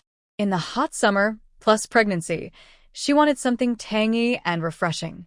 Ji Luo picks 2 grapes and offers them to Zhao Rongyan, who declines you eat. Are the Chen family's chores finished? Ji Luo asks him. Finished yesterday. Today, I'm resting at home. Jifeng said he'll come again early in the morning. The busiest time of the year, double harvesting is the hardest. After nearly 10 days of work, Not only are the people exhausted, but even the village's oxen are worn out. The sisters sit in the main hall eating grapes and chatting. Zhao Rongyan is busy in the kitchen, preparing the chicken, chopping it into pieces, and bringing some ginseng and red dates from the room to stew in a pot. Lunch is all cooked by him. A big pot of chicken soup, a bowl of spicy snail meat, and a bowl of light gourd soup. Luo, Bingqing, you can start by drinking the chicken soup. Zhao Rongyan handed them spoons so they could serve their own soup. He was hungry, so he picked up his bowl and started eating first. He had 2 chicken drumsticks.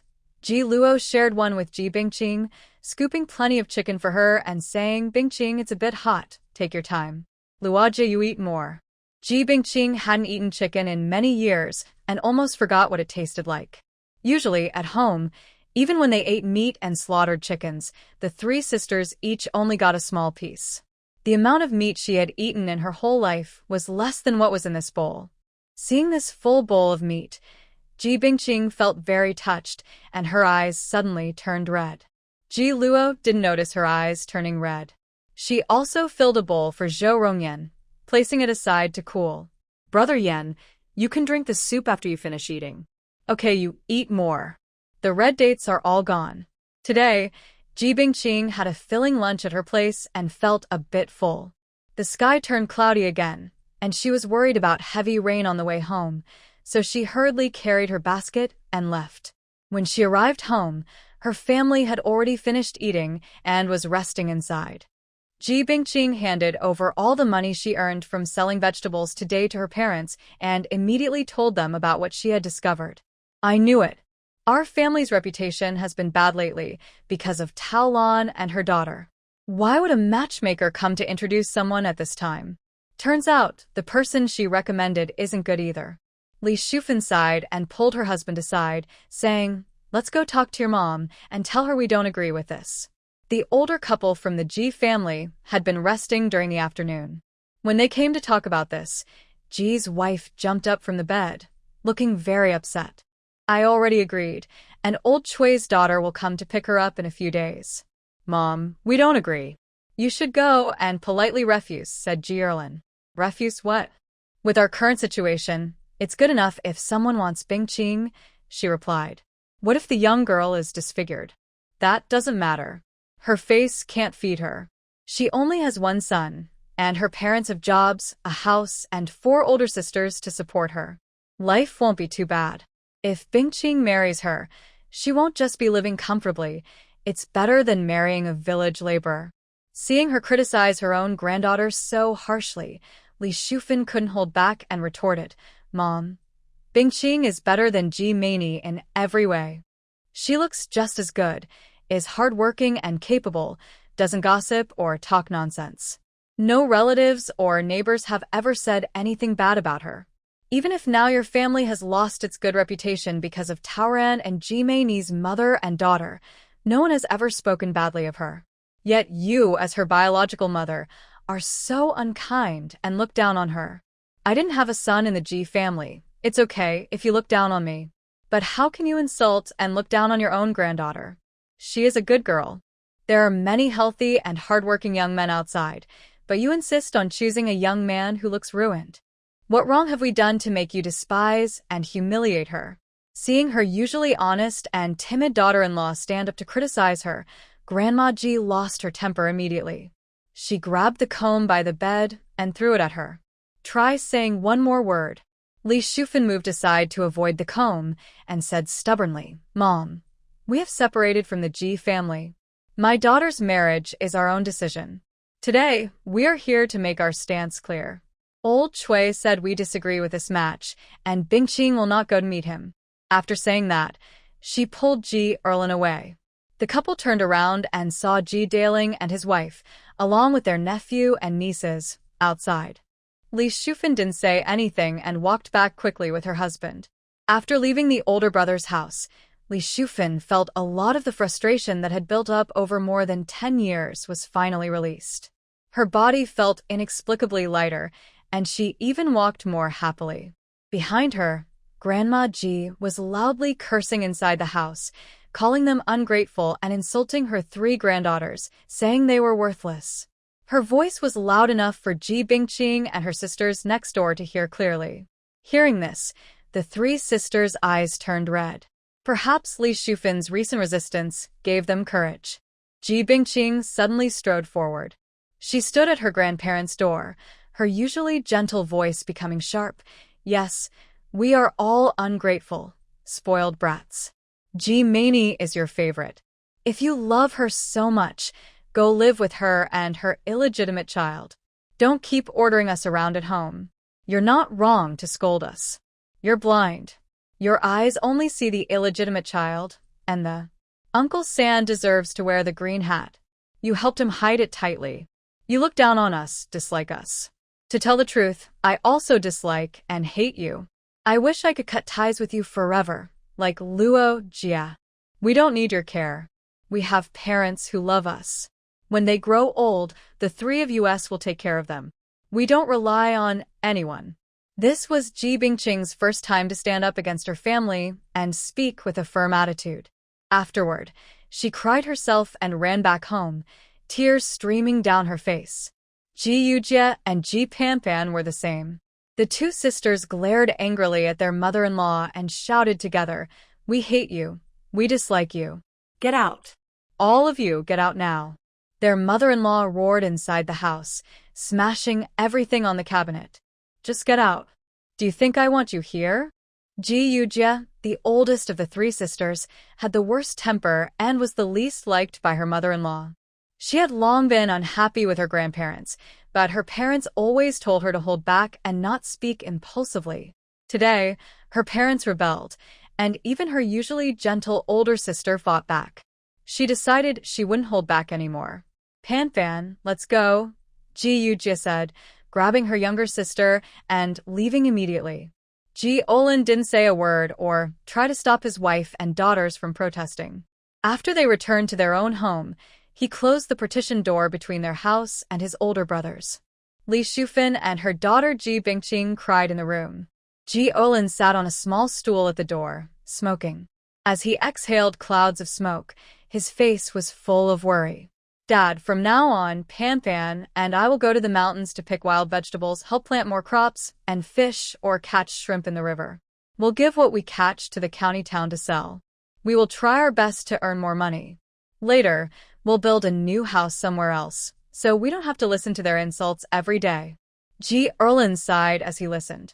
His three daughters were all obedient and filial. They were hardworking and caring, but in the countryside, not having a son meant they were often looked down upon and mocked. The villagers gossiped and looked down on them. His wife and he didn't mind much, but what hurt the most was their own family's low opinion, especially his mother. Every time she scolded and cursed them, she used this to humiliate them. He knew Li Shufin was suffering inside, but he was powerless. He could only work harder and try to make sure his daughters had enough to eat. When the crying inside the house quieted down, Ji Erlin finished a cigarette and told his youngest daughter, "Panpan, go call your mom out. I need to talk to her." Li Shufin quickly came out, her eyes red and swollen. Ji Bingqing followed behind her. "Shufin, let's find a different place to live," Ji Erlin said. When his second daughter had just suggested this, Ji Erlin had already had the idea. Last time they divided the family, they only got 2 rooms. His wife and he lived in one, and the small room for the 3 daughters was very cramped, barely fitting a bed and a wardrobe. The old shed where Ji Luo used to live was given to their family and used as a storage room for grain. Li Shufin didn't understand the meaning. Ji Erlin also couldn't stand his mother anymore and didn't want to hear her constantly scolding. He pointed toward the village entrance and said, "The old houses where the educated youths used to live are now empty. Besides some repairs to the doors, windows, and roof, the rest is still quite solid. The houses are also much bigger than ours. I heard from the team leader that the price is much cheaper than building a new house. If we negotiate, we could probably get it for about 100 yuan. The location he mentioned was a bit farther from the Ji family and surrounded by open space, which made it a good place. Buying that house is fine, but what about our current house? Li Shufin knew what her brother and sister-in-law were thinking. If their family moved out, those houses would immediately be taken over by them. She didn't want to give them such an easy opportunity. Sell it to my older brother's family. Ji Erlin had already decided on this.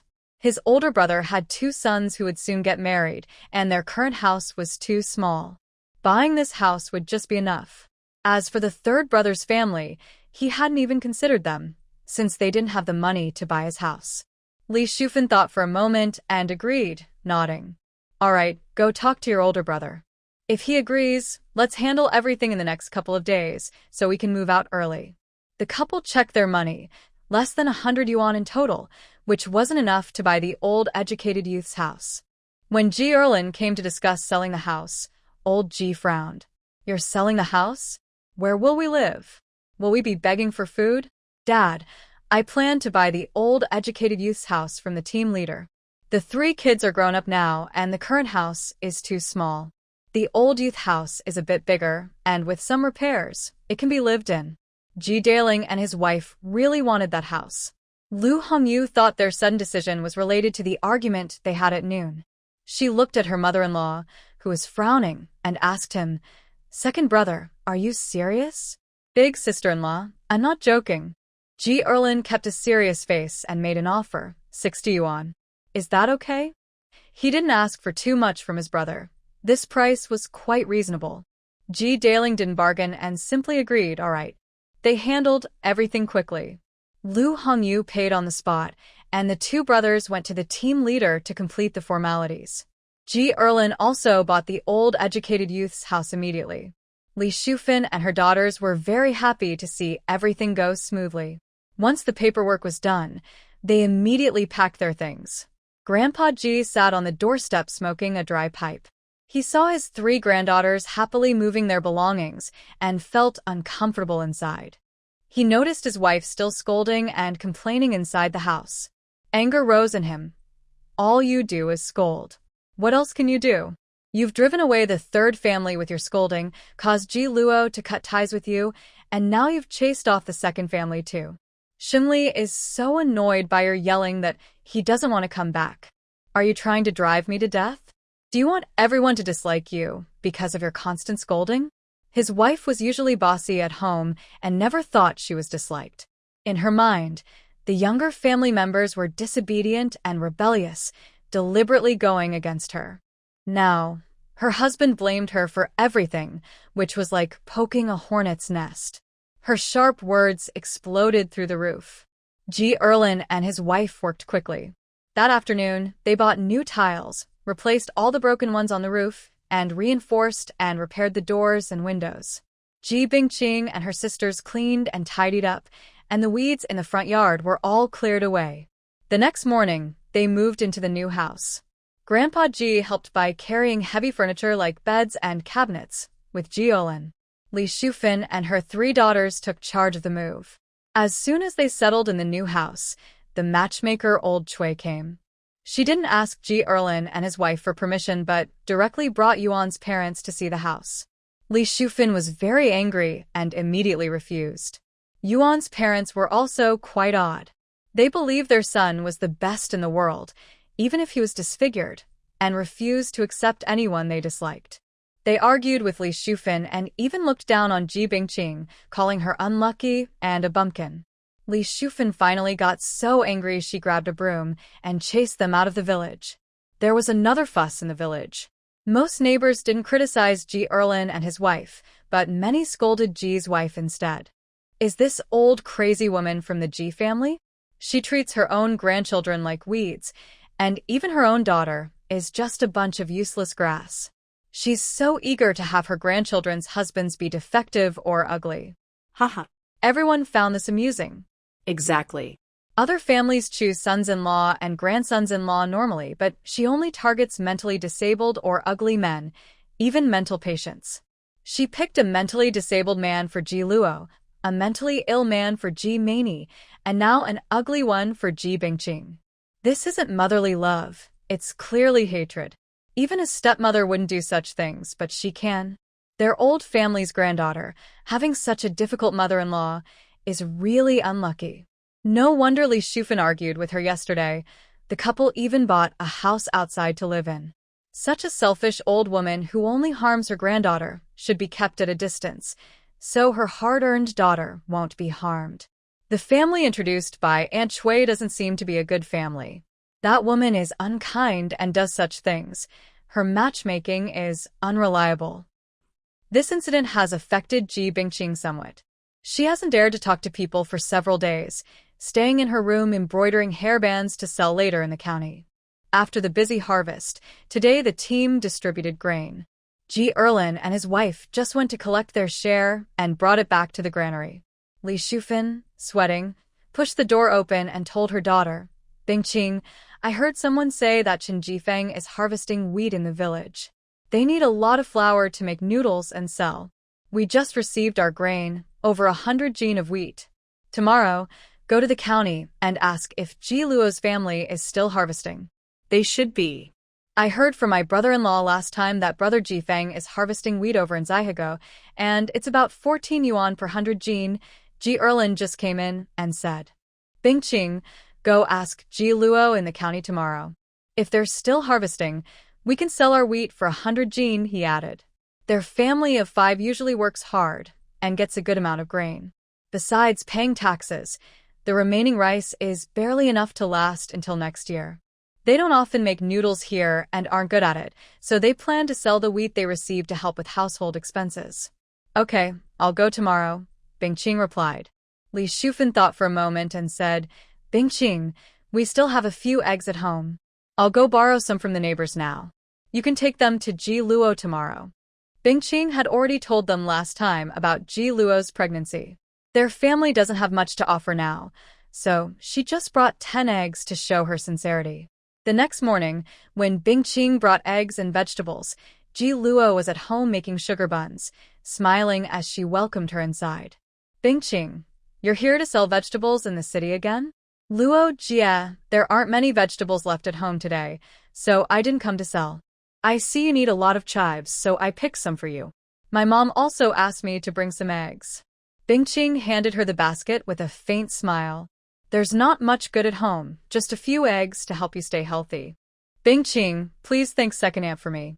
Ilua accepted their kindness, poured her a cup of tea, and offered her some sunflower seeds to snack on.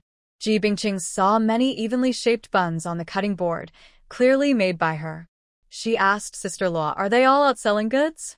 Brother Chen and the others went to sell, and Yan went to deliver the goods.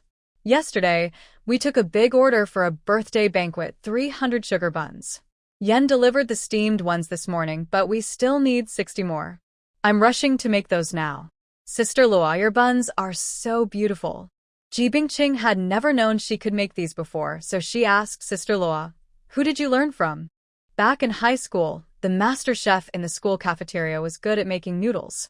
I learned from him. Later, after renting a place in the county town, I tried making them at home a few times. Yan and Brother Chen said they were delicious, and I thought they even tasted better than those from the state-run restaurant. So, I decided to make and sell them. Ji Bingqing couldn't make these herself, only frying some pancakes with flour, which tasted quite ordinary. Seeing a pile of flour nearby, she asked about an important matter. Sister Luo, I came today to ask, do you still buy wheat here? Yes, we do.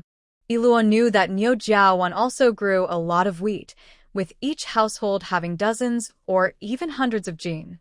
She told her it's 14 yuan per 100 jin. My family has over 100 jin. My parents want to sell 100 jin, Ji Bingqing said with a gentle smile. Okay, I'll ask Brother Chen to come find you tomorrow. The procurement outside was handled by Qin Jifeng. They worked together with divided tasks. Sister Luo, we moved to a new house, Ji Bingqing hurried to tell her. Ha! Moved? Where to? Ji Bingqing wasn't afraid she'd laugh at her family's situation and told her everything that had happened a few days ago. After hearing this, Ilua smiled softly. Moving out to live is good. Finally, you can enjoy some peace and quiet. You don't need to hide good food anymore, just cook and eat openly. The past few days had indeed been comfortable. They no longer argued daily, or were constantly ordered around. Their family of 5 felt much more relaxed physically and mentally. She was busy with her work, and Ji Bingqing didn't stay long. After a brief chat, she stood up. Sister Luo, you're busy. I won't bother you. I'm going to the state-run store to buy some things. Bing Ching, wait a moment.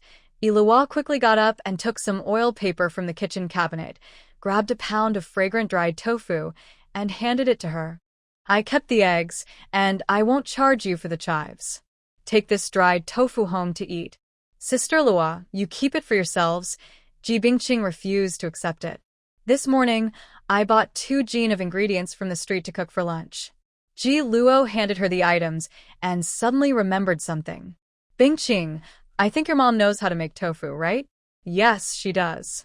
My mom makes tofu, and also konjac tofu, which I learned from my grandfather. The original owner had previously tasted the konjac tofu made by her second aunt, and it was quite good. She immediately offered some advice. Many small businesses in the county sell tofu, dried tofu, tofu skin, and tofu pudding. I saw someone selling 2 baskets of dried tofu this morning, and they were selling faster than our buns. You can tell your parents about it. If they're interested, they could sell these in the county too. Okay, I'll tell them when I go back. Ji Qing's eyes lit up, and she smiled warmly. Luo Jie, thank you so much. Ji Luo smiled and reminded her, Bingqing, hurry back after shopping. There are many troublemakers on the street now. Be careful and avoid quiet alleys. Bingqing didn't encounter any troublemakers on her way. She went to the state-run store to buy what her family asked for, then went to the meat factory to buy 5 jin of fat meat. Just as she reached the turn near the agricultural machinery testing station, she was blocked by 2 fierce-looking women.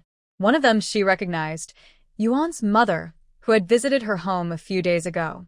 The other woman looked younger and resembled her. Ji Bingqing guessed she was her daughter. Seeing their hostile expressions and glaring at her, she immediately backed away while carrying her things. Big sister, this bumpkin is the one. I didn't dislike her as a rural girl, but now she's criticizing Ajin. That rural, scolding woman even hit me with a broom. Today, you need to help me get my dignity back.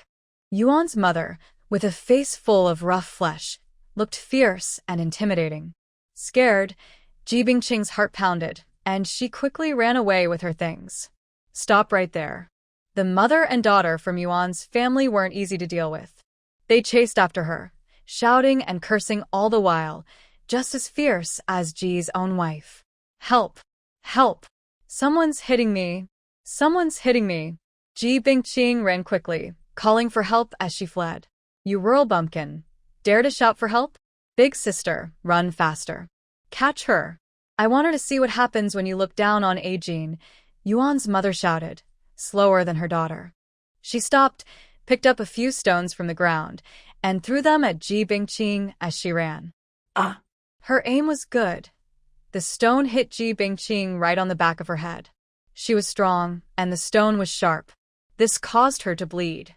Back of the head prickling with pain, blood flowing down the neck. Ji Bingqing reached out to touch her neck, and upon seeing the bleeding, she was startled and stopped her feet. It was just this delay that allowed Yuan's eldest daughter to catch up and then grab her. Help! Someone help me! What are you doing? Chun Jifeng was passing by the intersection on his bike when he heard Ji Bingqing's cry for help. He immediately rushed over to help, knocking over the mother and daughter from Yuan's family, who were grabbing her. After they were pushed away, Ji Bingqing quickly got up from the ground. Seeing Chun Jifeng, tears suddenly streamed down her face. Brother Jifeng. Seeing that her hair was pulled out quite a bit and her neck was covered in blood, Chun Jifeng was startled. Ji Bingqing, where are you hurt? Why is there so much blood? My head hurts so much, Ji Bingqing said, touching the back of her head. Chun Jifeng looked at the back of her head and saw a bloodied hole that was still bleeding. He quickly said, I'll take you to the hospital. Ji Bingqing saw that the mother and daughter from Yuan's family had gotten up, so she hurriedly asked for help. Brother Jifeng, help me report to the police. Catch them. It was they who hurt me. What does it matter if we hit you? You country bumpkin, you think I'm afraid of you? Yuan's mother, thinking she was a city person, looked down on others and spat out all kinds of insults, not taking her seriously. Chun Jiling and Chun Jibin, the brother and sister, had been traveling together, sharing one bike. When they arrived here a bit later, They saw Ji Bingqing injured by those two and quickly came to help. Chen Jiling accompanied her to the hospital for treatment, while Qin Jifeng and his brother took Yuan's mother and daughter to the police station. Ji Luo received the news 20 minutes later. Zhao Rongyan rode his bike to the hospital to bring her, just as Ji Bingqing finished treating her wounds. Seeing her head bandaged with gauze, Ji Luo asked, "Doctor, is it serious?" "It's just superficial injuries, a small wound on the head that bled a little. With proper dressing and rest for 3 to 5 days, it will be fine." Seeing that there was no serious injury, Ji Luo felt relieved. After the doctor left, she asked about the situation. "Bingqing, what happened?" "Who are those two people?" "Luojia. They're Yuan Jin's mother and sister.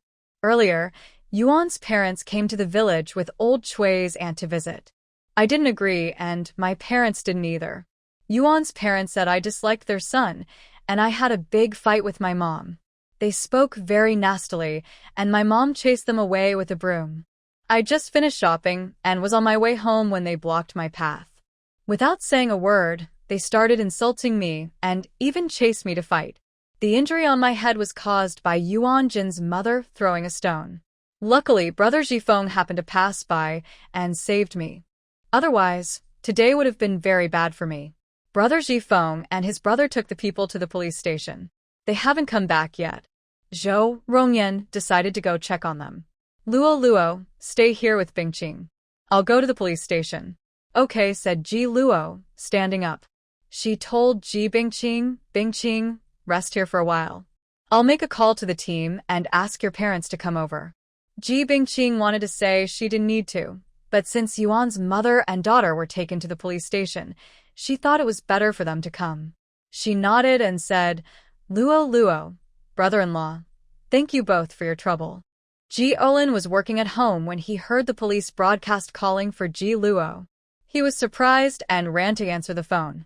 When he learned that his daughter was hurt on the street by Yuan's mother and daughter, he immediately borrowed a bike from a neighbor and hurried to the county town with Li Shufan. Yuan's mother and daughter were very arrogant at first. Even at the police station, they showed no remorse and kept insulting Ji Bingqing. They even claimed they had relatives in leadership positions and shouted for help. Yuan's family did have a relative who was an official. When that person arrived and understood what had happened, they only said, "Handle it fairly," and then left. Later, Yuan's father came. Seeing that the Yuan family had some background, an uncle working in a government office and a sister-in-law who was a battalion commander, they realized the Yuan family was in the wrong. To save the mother and daughter, they decided to step back and apologized, offering 50 yuan in compensation. After the matter was settled, Ji Erlin and the others went to the hospital. Ji Bingqing was not seriously hurt. The doctor prescribed some medicine, and they were ready to leave. Ji Feng, Ji Bin, and Ji Ling, I really thank you all today. If you have time, come to Niujiao Bay.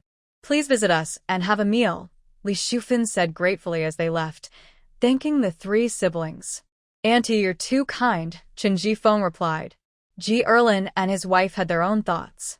Now, seeing him in a good mood, Ji Erlin also invited Jifeng, come pick the wheat tomorrow and come to our house for lunch. Chen Jifeng didn't think much and politely replied, Uncle, there's no need to be so formal. It's just a small favor. After exchanging a few polite words, Li Shufan also thanked Zhao Rongyan and Ji Luo, saying, Rongyan, Luo, you've worked hard today. Sorry for the trouble.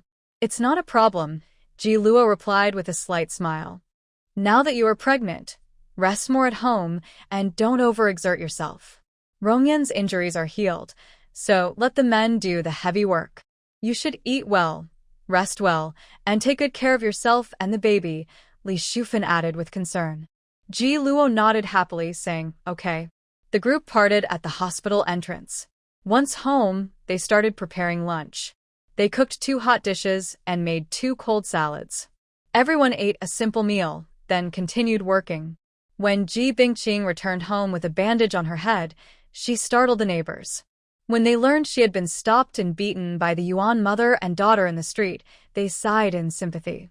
Many people in the team were unreasonable, but incidents like the Yuan family street fight after a failed matchmaking were rare.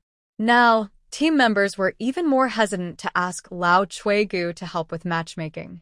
The next morning, Qin Jifeng rented a tractor in the county town to go to Niujiao Bay. He harvested the wheat from Ji Erlin's family and other neighbors' fields, filling a full cart of wheat to take back to the city for milling. After the tractor left, Li Shufan went inside to talk to her daughter.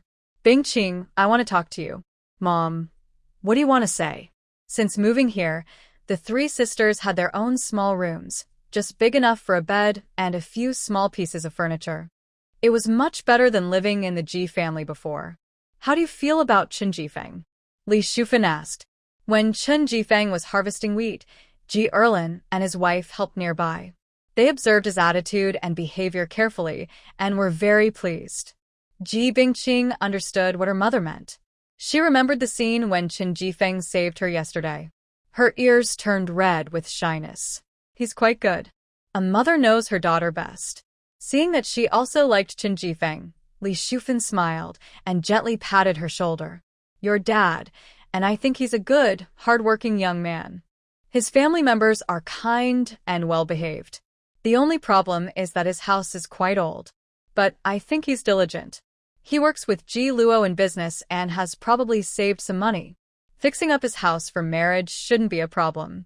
Li Shufan, noticing her daughter's thoughts, said, Tonight, let's go to the Qin family. Yesterday, they helped us a lot, so we should go thank them. We can also find out what his uncle and aunt think about the marriage.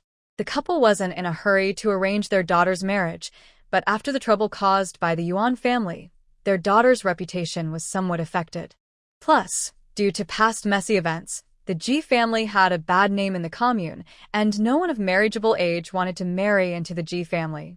Even Ji Xingli, who had a stable government job and was popular among women before, now scared them away because they didn't want to live under the same roof as his unreasonable mother-in-law. Since he was no longer attracting attention, other eligible granddaughters of the Ji family had no special suitors either. In the afternoon, Ji Erlin went to the county town to buy a pound of meat, 2 bottles of decent white wine, and a pound of sugar. After finishing farm work, he and his wife hurried to the Qin family in Zaihagu. Last night, Chen Yikue and his wife had heard from their children about Ji Bingqing being beaten. They brought gifts to thank them, which surprised the couple because they found them very polite and considerate, much more so than Ji Sanlin, and warmly invited them to dinner at their home.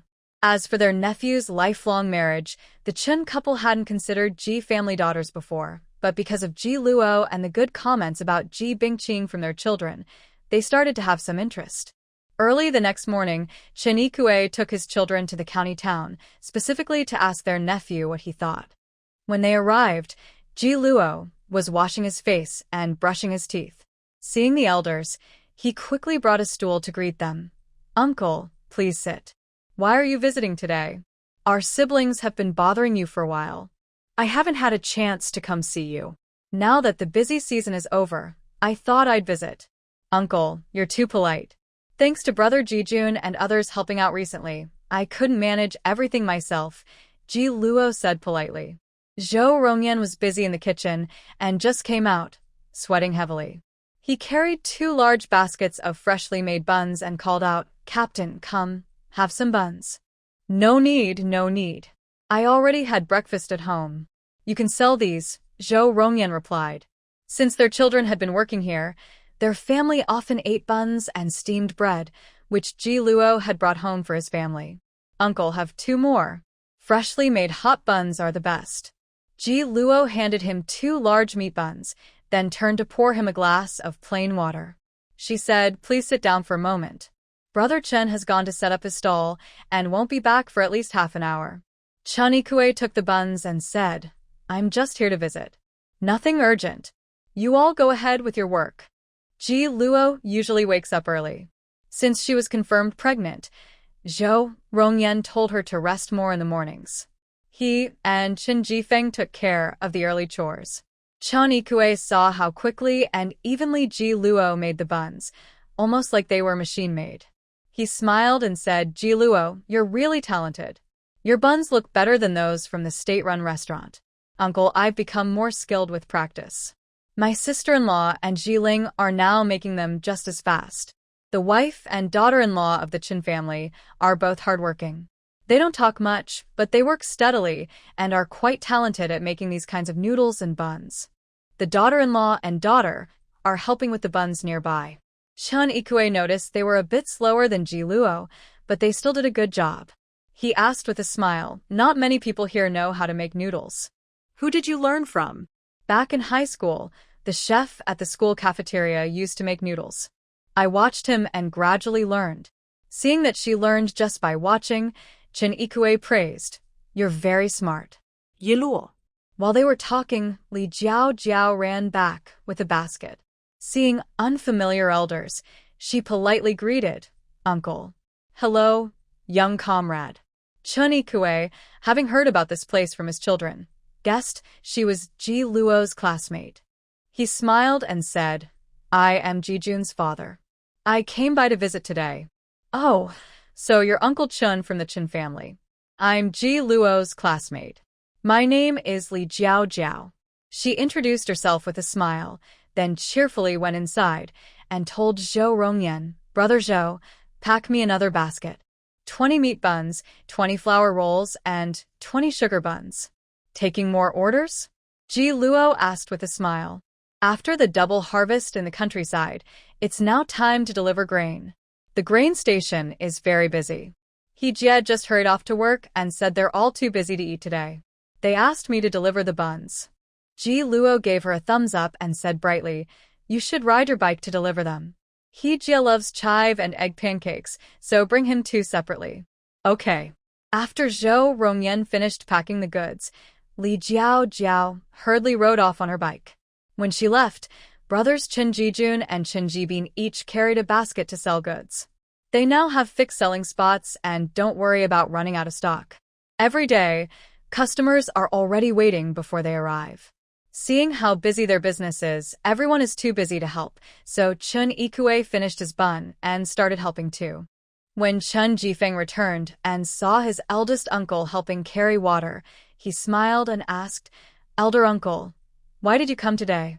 "I came to talk to you about something, but it's not urgent. You go sell your goods first, and when you're done, come back and we'll talk." Since it wasn't urgent, Chen Jifeng nodded and said, "All right. Mornings are busy, and I won't be free until after 8:30. You can sit and rest at home for now." "Okay, you go to your work." Chen Ikue waved his hand. Around 8:30, everyone gradually returned home, and most of the goods they took out had been sold. Chen Ikue called his nephew aside and said, "Jifeng, the day before yesterday, you saved Ji Luo, her cousin, on the street. Last night, Ji Erlin and his wife came to visit, brought some meat, sugar, and wine to thank you." "It was just a small favor, no need to thank me," Chen Jifeng replied. Ji Erlin and his wife are very sincere. Unlike Ji Sanlin, I've accepted their kindness. Also, they were asking about you, they seem to really like you. Do you have any thoughts about Ji Bingqing?" Suddenly bringing this up, Chen Jifeng was surprised and said, I don't know her well, we've only met a few times recently. I asked Jibin and Jilin about her. They said she's a good person, very different from Ji Meini, more like Ji Luo. She's not talkative, hardworking, and capable. I've seen her a few times on the street. She's quite pretty and looks nice. Ji Erlin and his wife also said last night that they don't care much about the girl's family background. They just want someone reliable and steady. They're not asking for a big bride price, just that the man is healthy, diligent, and honest. Chen Jifeng listened carefully and asked, "Elder uncle, what do you and auntie think?"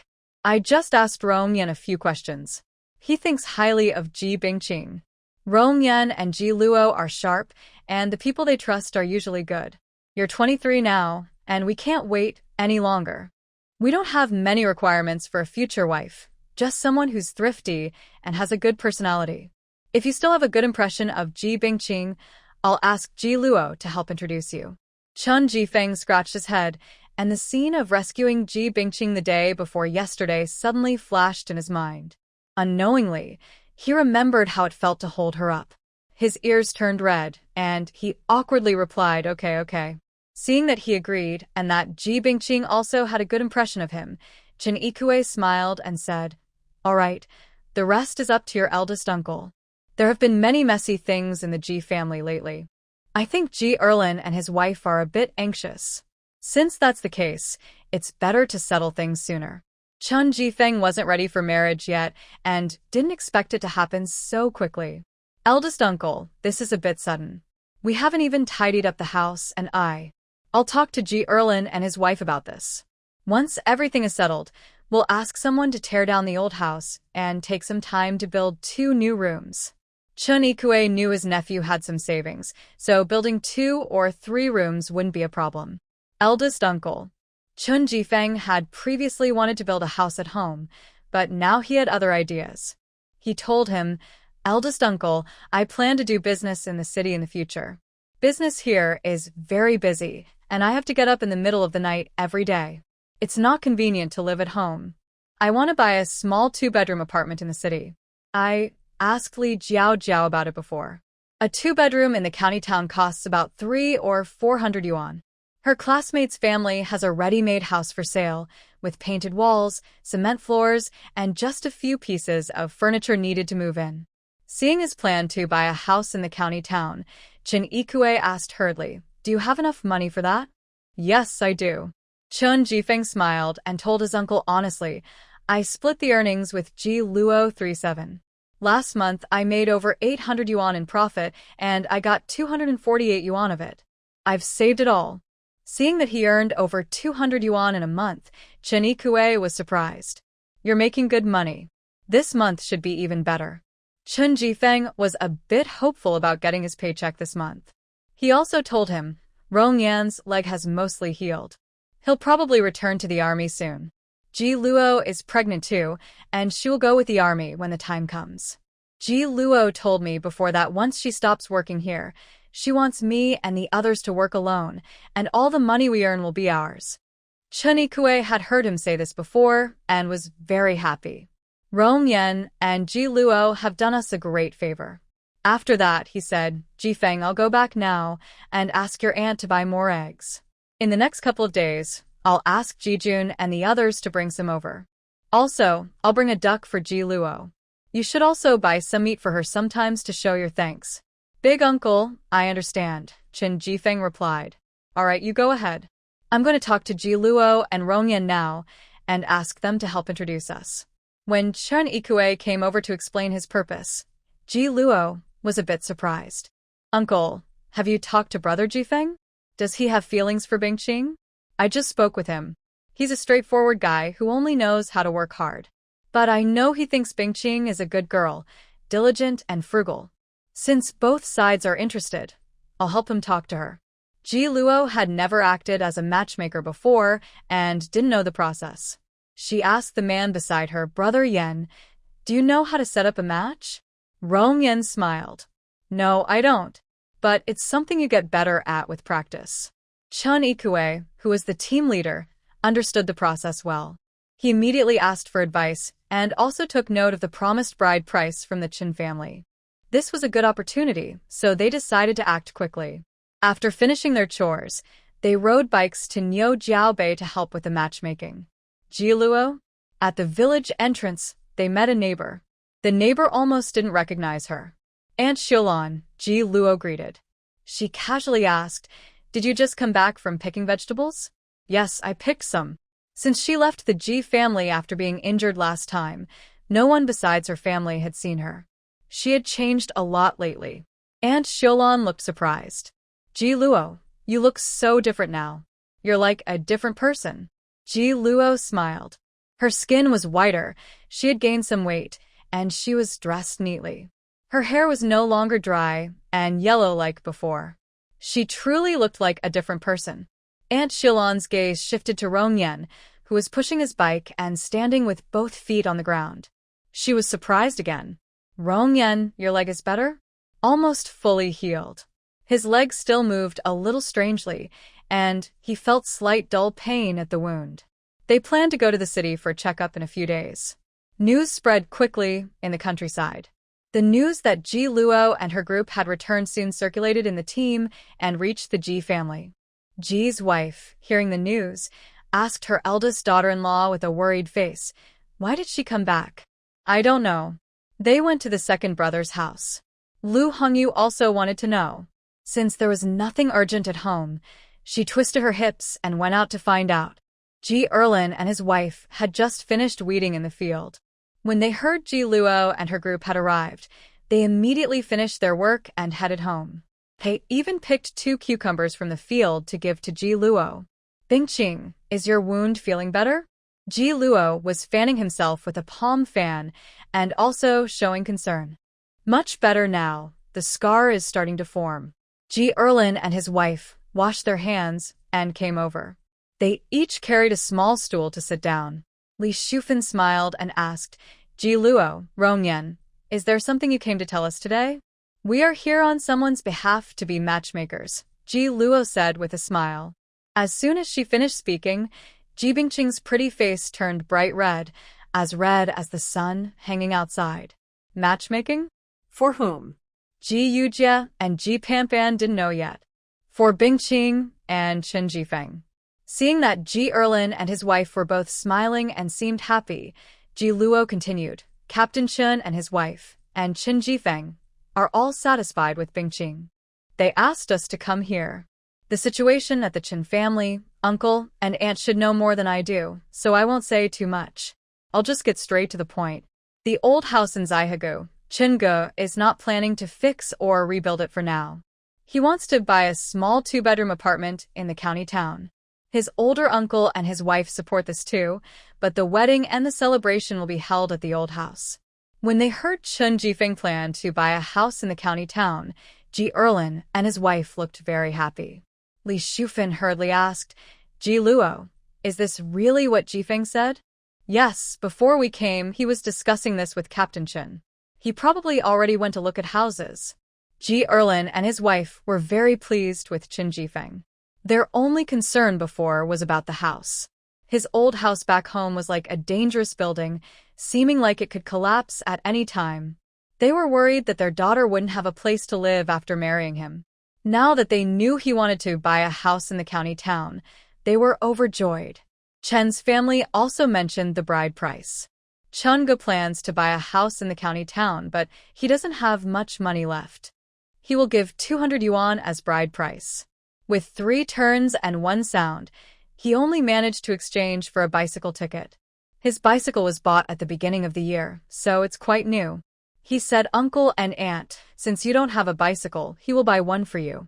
He won't buy a sewing machine, watch, or radio for now. When he has enough tickets and earns some money in the future, he will make up for Bingqing. He was buying a new house in the county town and giving 200 yuan as bride price plus a bicycle. His sincerity was clear. Ji Erlin nodded repeatedly. Ji Luo, tell the Chen family that uncle and the others in our family have different ideas. We're not trying to sell our daughter for money. As long as the Chen family understands that. He usually just worked hard at home and didn't get involved in other family matters. The original owner didn't pay much attention to uncle either. Now it seems that only uncle and his wife from the Ji family have honest intentions.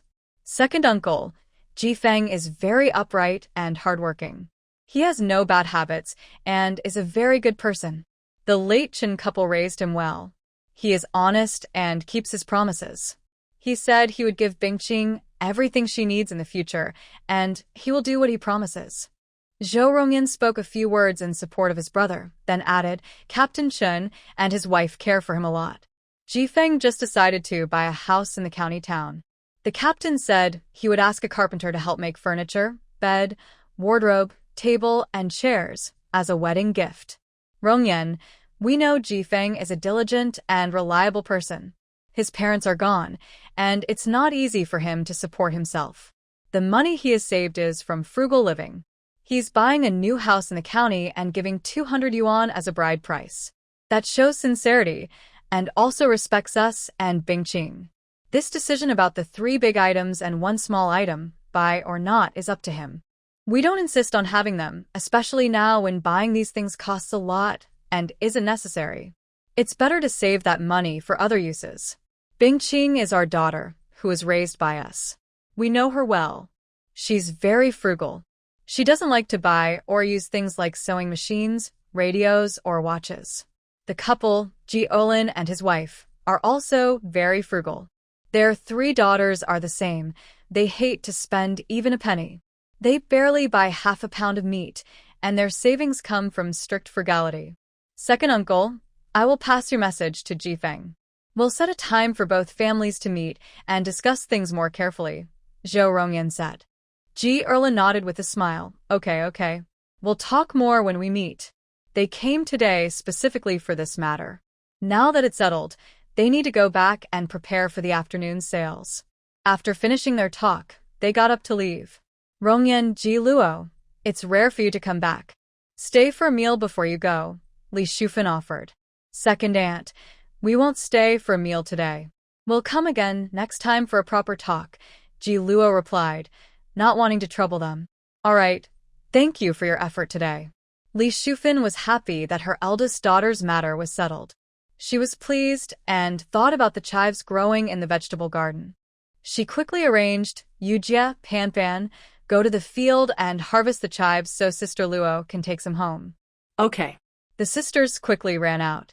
Second aunt, I'll give you some money, Ji Luo said, reaching into her pocket for some change. Li Shufan held her hand and refused to accept it, saying, Ji Luo, it's just some chives. No need to count money. Take it all back to make pancakes. Ji Luo couldn't argue, so she didn't insist. She stayed inside and told them about selling tofu. Li Shufan had been busy with farm work these days and planned to start making tofu after a few days to sell in the county and earn some extra money. After Ji Luo and the others left with the chives, Lu Hongyu immediately came over and asked, Second sister, is there something special about Ji Luo coming back? They came to introduce a matchmaker, Li Shufan smiled. Who are they introducing? From Zaihago, the Chen family. Chen da Di's Hang's nephew, Chen Schifeng. Li Shufan was in a good mood. Seeing other neighbors gathering around, she mentioned casually, the other day, Bingqing was hit by the family that Lao Chuigu introduced in the county. It was Ji Feng who saved her in time. I think he's a good kid, hardworking and honest. He's the right age. Last night, we went to thank the Chen family and mentioned it. Chen de Dui Zhang and Ji Feng are also happy with Bingqing. Today, they asked Ji Luo and Rong Yan to come over as matchmakers. Everyone in Niujiao Bay knew Chen Ji Feng. Yesterday, he had come to harvest wheat. A nosy neighbor woman asked for details. How much bride price did the Chen family give? 200. In the countryside, 200 yuan isn't much, but also not the least. It's an average amount. The woman smiled and then started talking about the Ji family's gossip. Oh, Ji Meini married the best. She received 588 yuan in bride price.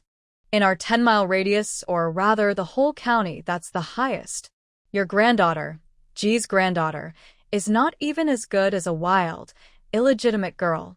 The Ji family didn't get that 588 yuan. It was all taken by Taolon. The Ji family worked hard to raise her, but in the end, they only got 100 yuan. Basically, she only has 100 in bride price. At least Ji Meini has 100. Ji Luo got nothing when she married out.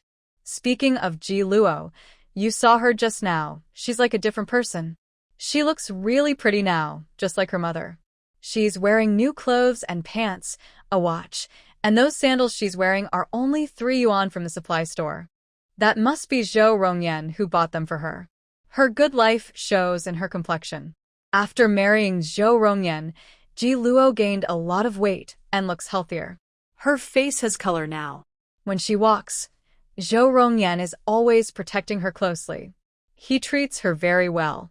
I think she's probably pregnant. Zhao Rongyan has a high salary and allowances, but he didn't spend all of it on the Zhao family. He kept most of it himself, at least 1,000 or 2 yuan. Ji Luo marrying him is like falling into a lucky bowl. You know, Zhao Rongyan is really handsome, tall, and strong. They look very good together. Ji's wife is blind to see that he is doing well now. His legs are not disabled at all. He was just injured and recovering. She foolishly thought he was disabled. Such a good son-in-law, a promising company commander. If he were in our family, I would definitely kill a chicken and prepare a feast to celebrate him. Outside, there was lively gossip. Lu Hongyu didn't join in but went home and told her in-laws about the second son's family. Ji's wife's face darkened like ink, and she started scolding again, but no one paid attention to her. Even Ji Luo took his pipe and went out, leaving her alone to complain. Chun Jifeng is also very efficient in his work. When Ji Luo and the others returned home, he had already bought the house. He had just gone with the owner to the housing bureau to complete the paperwork and invited everyone to see the new house. The two-bedroom apartment is about 50 square meters, with a small toilet and kitchen, very standard. The walls are painted white, and once the furniture arrives, they can move in. Having their own house made Chun Jifeng very happy. We won't cook at home today at noon.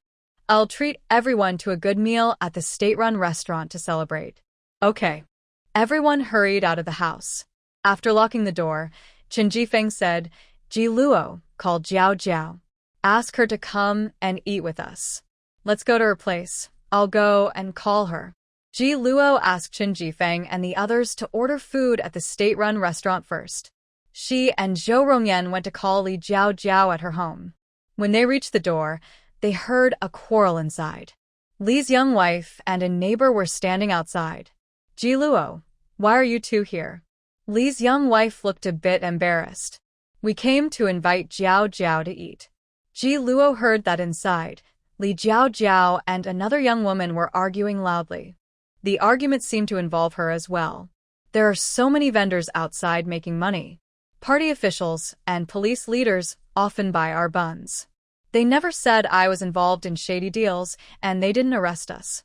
Now you come here and talk nonsense. How capable are you? I and my classmate earn our living with our own hands. We didn't steal, cheat, or harm anyone. Every penny we earn is clean. My parents and older brother and sister-in-law support me. They have never said I was doing anything wrong. You all look down on me, lazy and self-centered, and instead of reflecting on yourselves, you come to find fault with me to satisfy your own needs. Why do you insist I stay at home doing nothing, not trying to find ways to earn money and support myself, just eating up the savings and burdening our parents? Is that what makes you happy? You criticize me for selling goods at a stall and say it's shameful, but when you're in trouble and ask for help from your family, you accept money easily. Why do you dislike my money when you take it, but then criticize me for it? Your behavior is no different from someone who pretends to be pure, but actually isn't. Li Zhao is not a weak person. She can argue back and hold her own. She shouts loudly. Li Zhao, can you speak properly? Who are you calling a bad person? Did you read your books from a dog's stomach? I am your sister. How can you say such things? I can't believe I have a sister like you. Another person, also quite temperamental, is scolding her in a sharp, piercing voice. Ji Luo listened for a while and realized that the one arguing with Li Zhao was her own sister, Li Shuang. She doesn't interfere in the Li family's affairs. Li Zhao is a strong-willed person, and her sister probably can't control her. Li's younger sister-in-law saw the sisters arguing fiercely and quickly stepped in to smooth things over. Zhao, your husband Ji Luo and his brother are here. They're calling you to dinner. When they arrived, Li Zhao immediately came out, looking a bit awkward. Ji Luo, brother Zhao, why are you here? Brother Chen just bought a house. He's hosting a dinner at a state-run restaurant today at noon, and he asked me to invite you to join. Ji Luo pretended not to hear their argument. Really? Bought a house? When did that happen? Li Zhao hadn't heard anything earlier this morning. Just now, he bought a house from your middle school classmate's family. Oh, he bought Min's house. Li Zhao had previously introduced Chen Jifeng to her classmate's father. She didn't get involved in the house deal, and she didn't expect Chen Jifeng to buy the house so quickly. Yes, Brother Chen said thanks for your help with the recommendation. Please come to the dinner. While they were talking, Li Shuang came out. She is less attractive and shorter than Li Zhao. Next to her is a fat, greasy man with small, shifty eyes, clearly a scheming person. Ji Luo did not greet them proactively, only speaking to Li Zhao. Zhao, I see your family has some matters to handle. You go ahead and busy yourself. We'll wait for you downstairs. Okay, I'll come down right away. Li Jiao awkwardly smiled at them. After they left, Li Jiao changed her attitude towards her sister and brother-in-law. This is my classmate and her husband. Their man is a young hero, a battalion commander. Even when they are going through tough times, they stay brave and positive, working hard every day. They support each other and make their life better. Their friends are from the countryside. They are called rustic folks, but they work hard, don't fear hard work, and are united as a family. In just a few months, they bought a house in the town. And you? Still looking down on people here? What right do you have to look down on others? Is it because you are from the city? Does your status help you eat, earn money, or support your family? Even if they don't move to the city to seek a better life, the countryside has land and houses. As long as they work hard, they won't go hungry. What do you have? You only mooch off elders and relatives and then complain about the food. Li Jiao didn't hold back and sharply criticized them, then chased them out and locked the door before rushing over to meet Ji Luo. Ji Luo overheard her harsh words about her sister and immediately gave her a thumbs up. You're right. Ji Luo, Shu Ye, I'm sorry. My sister isn't very clear-headed. She talks harshly, and since she got married, she's become even more unreasonable. I apologize to you both on her behalf. Li Jiao felt a bit embarrassed, knowing they had heard everything. It's okay. Everyone has their own personality and ideas. Just because she doesn't support us doesn't mean we're wrong. We just need to do our best. Ji Luo, having seen many kinds of people in her past life, knew that someone like Li Shuang was just an ordinary speck of dust in the world. Her accusations and thoughts didn't affect her at all. She wouldn't get angry at her. Li Jiao shared similar thoughts and was increasingly distant from her sister. She pouted and said, "Our family of 3 siblings. She's like grandma. My brother, and I don't get along with her. Today she didn't win the argument with me, so she'll probably go complain to grandma again. I'll definitely get scolded tonight. Can't fight her? Just hide from her. Come to our house tonight. Grandma won't be waiting at home for you," Ji Luo said with a smile. Okay, I'll come to your place to hide from trouble. Li Jiao took some hawthorn slices from her pocket and offered them to her. Ji Luo, you've been liking sour things lately. Here, have some. Share equally. Ji Luo divided the slices in half and ate them to satisfy his craving, then started talking about work. Jiao, the porcelain factory isn't doing well lately. The wages for the days you worked recently haven't been paid. What are your plans? I'm worried. Li Jiao nervously grabbed her hair and looked upset. My dad mentioned this the other day. I really don't know what to do. Not only is the porcelain factory struggling, but my parents' workplace isn't doing well either. Only my brother and sister-in-law's company is doing a bit better, and they can usually pay wages on time. I think the factory might close down soon. With such poor performance, chaotic management, and the economy stagnating these years, the government isn't investing to save it, Zhao Rongyuan said. Ji Luo also thought the same and patted Li Jiao's shoulder. He suggested, given the current situation at the factory, it's clear how things might end. It might be like your sister and brother-in-law's situation in the future. Instead of waiting passively, it's better to handle your work now before it completely closes. You might get a little out of it. Li Jiao had also thought about this, but she was afraid to bring it up with her family. She sighed and said, I'll talk to my family first. Jiao, have you been reviewing your high school lessons lately? Ji Luo suddenly changed the subject. No. Li Jiao smiled awkwardly, recalling what her teacher had reminded her before, and was uncertain. Will the college entrance exam really be restored? I read the newspaper this morning. They mentioned it again, and the article was much bigger than last time. I think many leaders are probably proposing it, Ji Luo replied. Li Jiao felt confused. After spending time with Ji Luo, she felt a strange confidence from her. She inexplicably thought that following her was the right choice. Okay, I'll start reviewing from tomorrow. No matter what happens in the future, I want to be prepared. When they arrived, the dishes had already been served. Chun Ji-feng ordered all the restaurant's signature dishes and even packed a portion of braised pork for her great-uncle so he could take it home after dinner. "Brother Chun, congratulations," Li Jiao said as she arrived. Chun Ji-feng smiled kindly.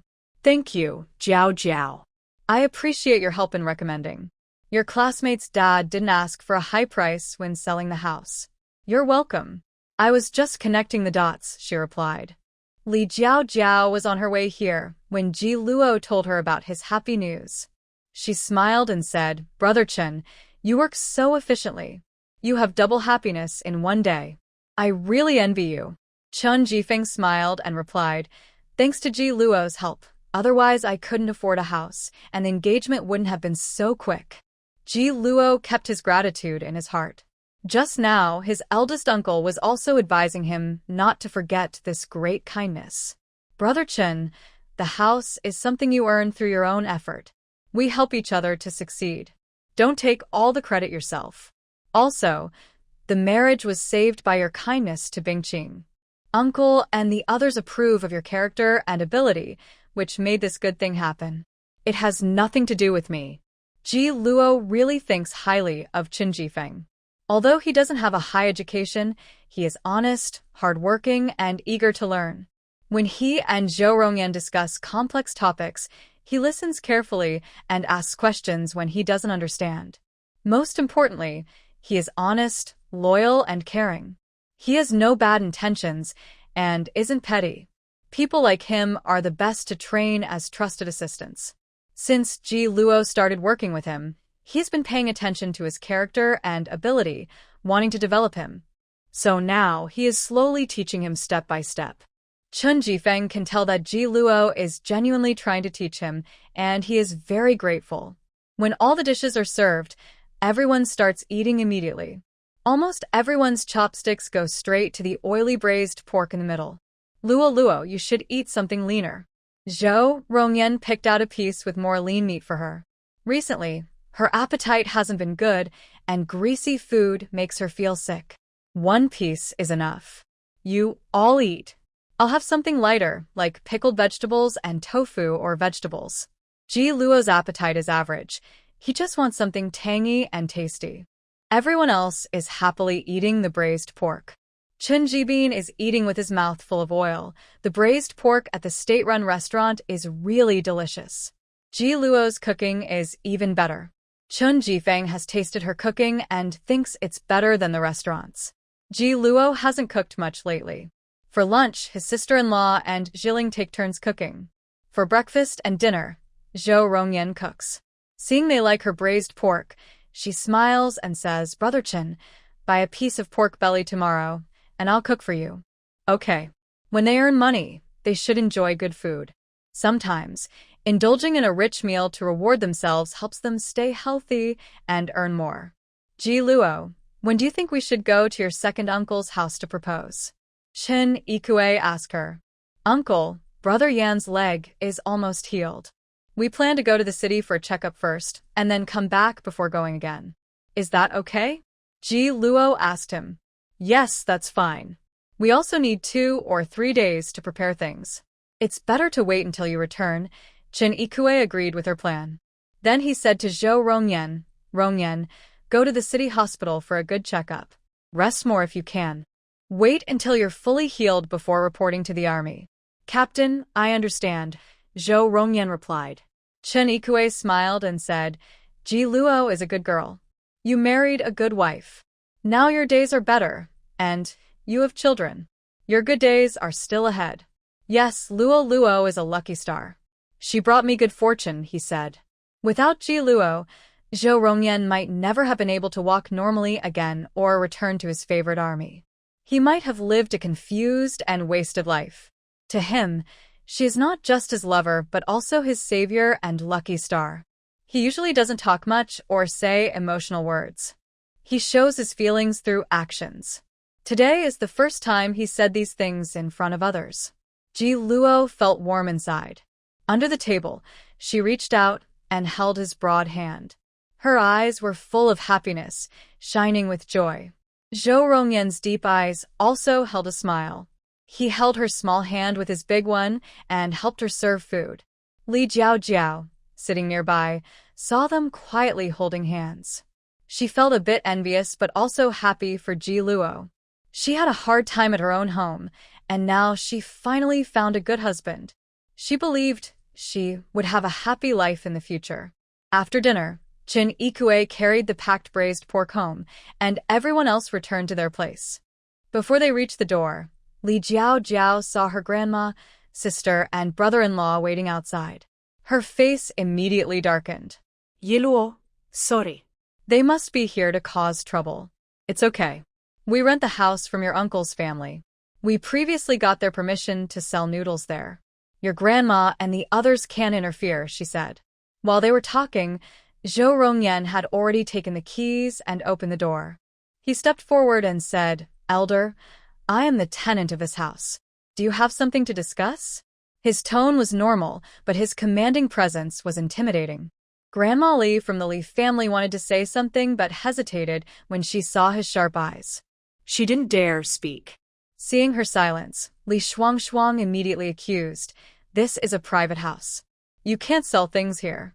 "Danda," Zhou Rongyan replied. "When we rented the house, we carefully discussed with the landlord couple. Because of our business, we paid extra rent with their permission. If you have any objections, you can talk to the landlord couple directly. If you think we are doing something illegal or speculative, you can report us to the police, and we will cooperate with the investigation." "Rongyan, what's going on?" Chun Jifeng, who had never seen these three people before, immediately came over to ask. Li Jiao quickly stepped forward to explain, "Brother Chen, Brother Zhao, sorry about this. These are my grandmother and my sister's husband. They are here to see me." After speaking, she pulled her face and said to her elders, "Grandma, let's go. If there's anything, we can talk at home." Li's grandmother had not spoken from the beginning. She had heard from her daughter-in-law earlier about the house being rented out, and the rent was quite high. Over a year, it earned her several dozen yuan, which was equivalent to her entire month's salary. The neighbors nearby envied this extra income. Although she was unhappy with Li Jiao's attitude toward her sister, she didn't have the foolishness to interfere with her son's family collecting rent, so she took them away. "Grandma." Li Shuang saw that she didn't say a word and was a bit dissatisfied. "Grandma, why didn't you say anything just now? What's there to say? This house isn't yours. It belongs to your little uncle's family. They are willing to rent it out and collect rent." When Ji Luo rented the house, she clearly told her little uncle and aunt. The rent is higher than nearby houses, and they are very satisfied with the price. "So, you don't like that your little uncle's family has extra income and want to cause trouble?" Li Jiao looked at her with disgust, already angry before they even got home, and she scolded her on the street. "Grandma, look at her attitude," Li Shuang said sharply. "You're already married and are someone else's wife. You come back to cause trouble for no reason. I go to work and earn money to support the family, to lessen the burden at home. If you don't like that, say so. Now you're even meddling in your little uncle's family affairs. I recommended my classmate to rent the house. The house is vacant anyway, and renting it out can bring in a few dozen yuan each year. Your little uncle and aunt are very happy. Yet you come back and find it unpleasant. Why can't you stand your family doing well? Are you really my biological sister? If your own life isn't going well, do you want everyone in your maternal family to be unhappy too?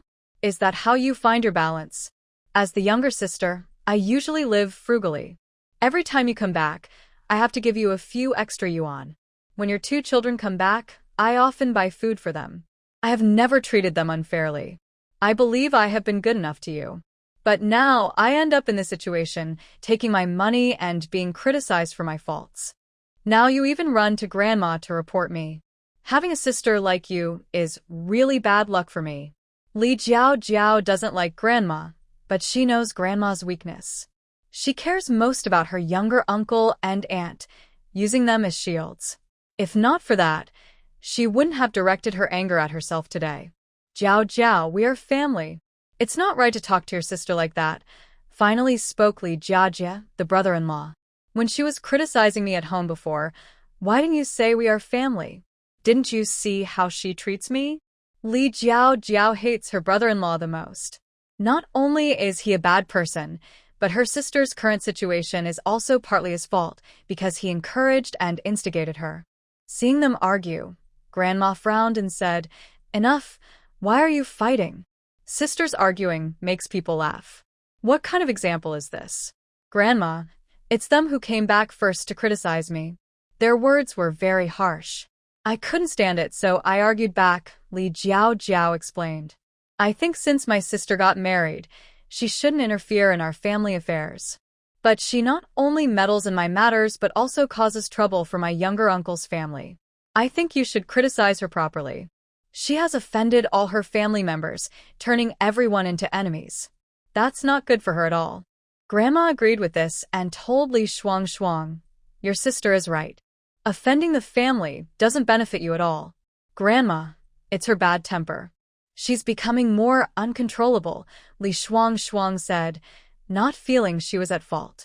Neither our parents nor my brother and sister-in-law have said I have a bad temper. But you keep saying I do. Before criticizing me, you should reflect on yourself, Li Jiao said lazily, not wanting to argue anymore. She didn't plan to go home either, and instead, she talked directly on the roadside.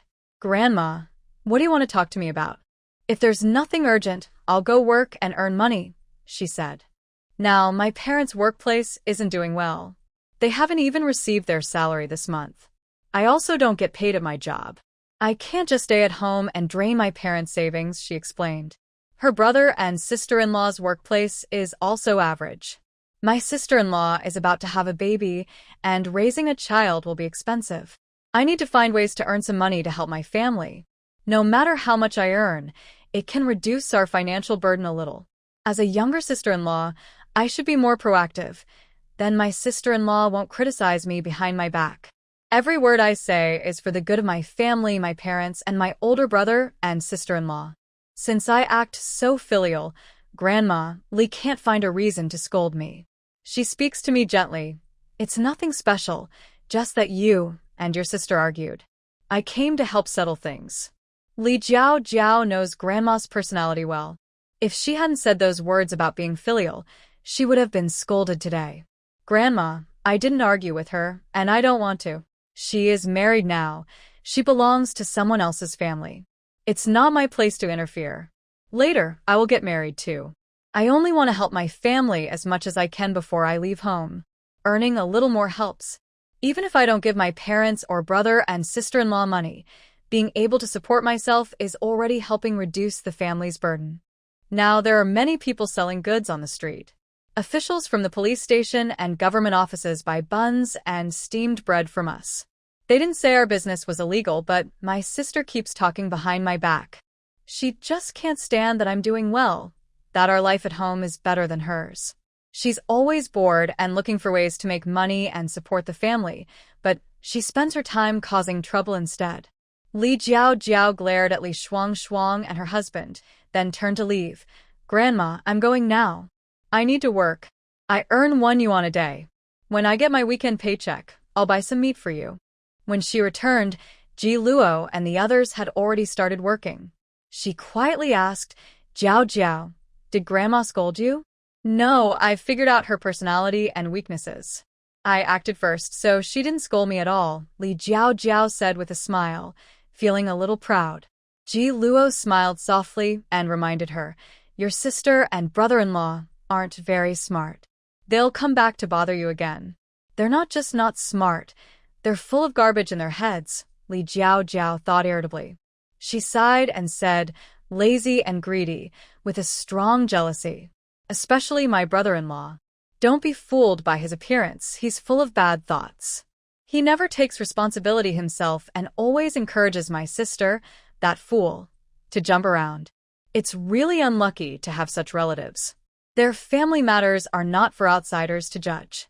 Ji Luo softly said, "You usually earn your own money. Try to save more privately. Don't give everything to the family. If something happens in the future, having some savings will help you stay calm and avoid rushing to borrow money.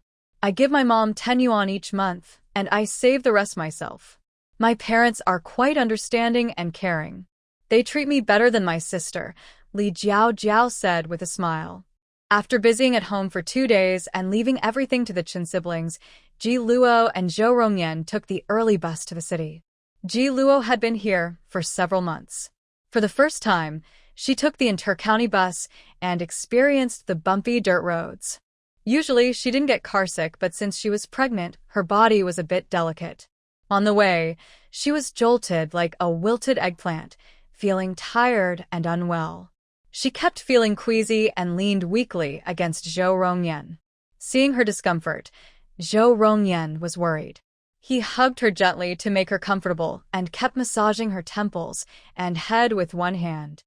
Luo, we'll arrive in about 10 minutes. Just hold on a bit longer. The trip from the county to the city wasn't very far, about 2.5 hours, so it wasn't long.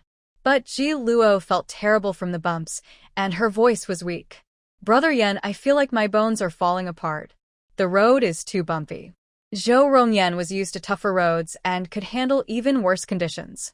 Brother Yan, this baby is a bit delicate. Maybe it's a girl, Ji Luo said, touching her belly. Zhou Rongyan smiled slightly and whispered near her ear, a girl is also good. A girl who is obedient and sensible, like a caring little quilt. Whether she's caring or not is hard to say. Anyway, it's pretty drafty now. The original owner's body was weak, but after some time of proper care, she had improved a lot. However, after pregnancy, she felt as if she was sick, which she really disliked. Zhou Rongyan softly smiled and continued massaging her temples, whispering, the doctor said this will only last for the first 3 months. In about a month and a half, it will be better. When we get to the hospital, we'll register for a checkup. The city hospital has better facilities, and they can check on the baby's development. Okay, Ji Luo agreed. The road into the city was much smoother. Although it wasn't paved, it was less bumpy. Ji Luo supported herself and slowly sat upright. Zhou Rongyan was familiar with the city. As soon as they got off the bus, he took her along a shortcut to the hospital. They registered for 2 appointments and first took Ji Luo to the obstetrics and gynecology department for a checkup. These days, hospitals rarely have long lines. When Ji Luo arrived, there was only one pregnant woman being seen in the doctor's office. After she finished, it was Ji Luo's turn immediately. The checkup was quick, only about 10 minutes. When Ji Luo came out smiling, she said, Brother Yan, the checkup is the same as at the county hospital. The doctor said the baby is very healthy, but I am weak and not getting enough nutrition. I should eat more. Yes, you need to eat more. You're eating too little, he replied. Zhou Rongyan always told her to eat more, but she had a poor appetite and couldn't stomach greasy food.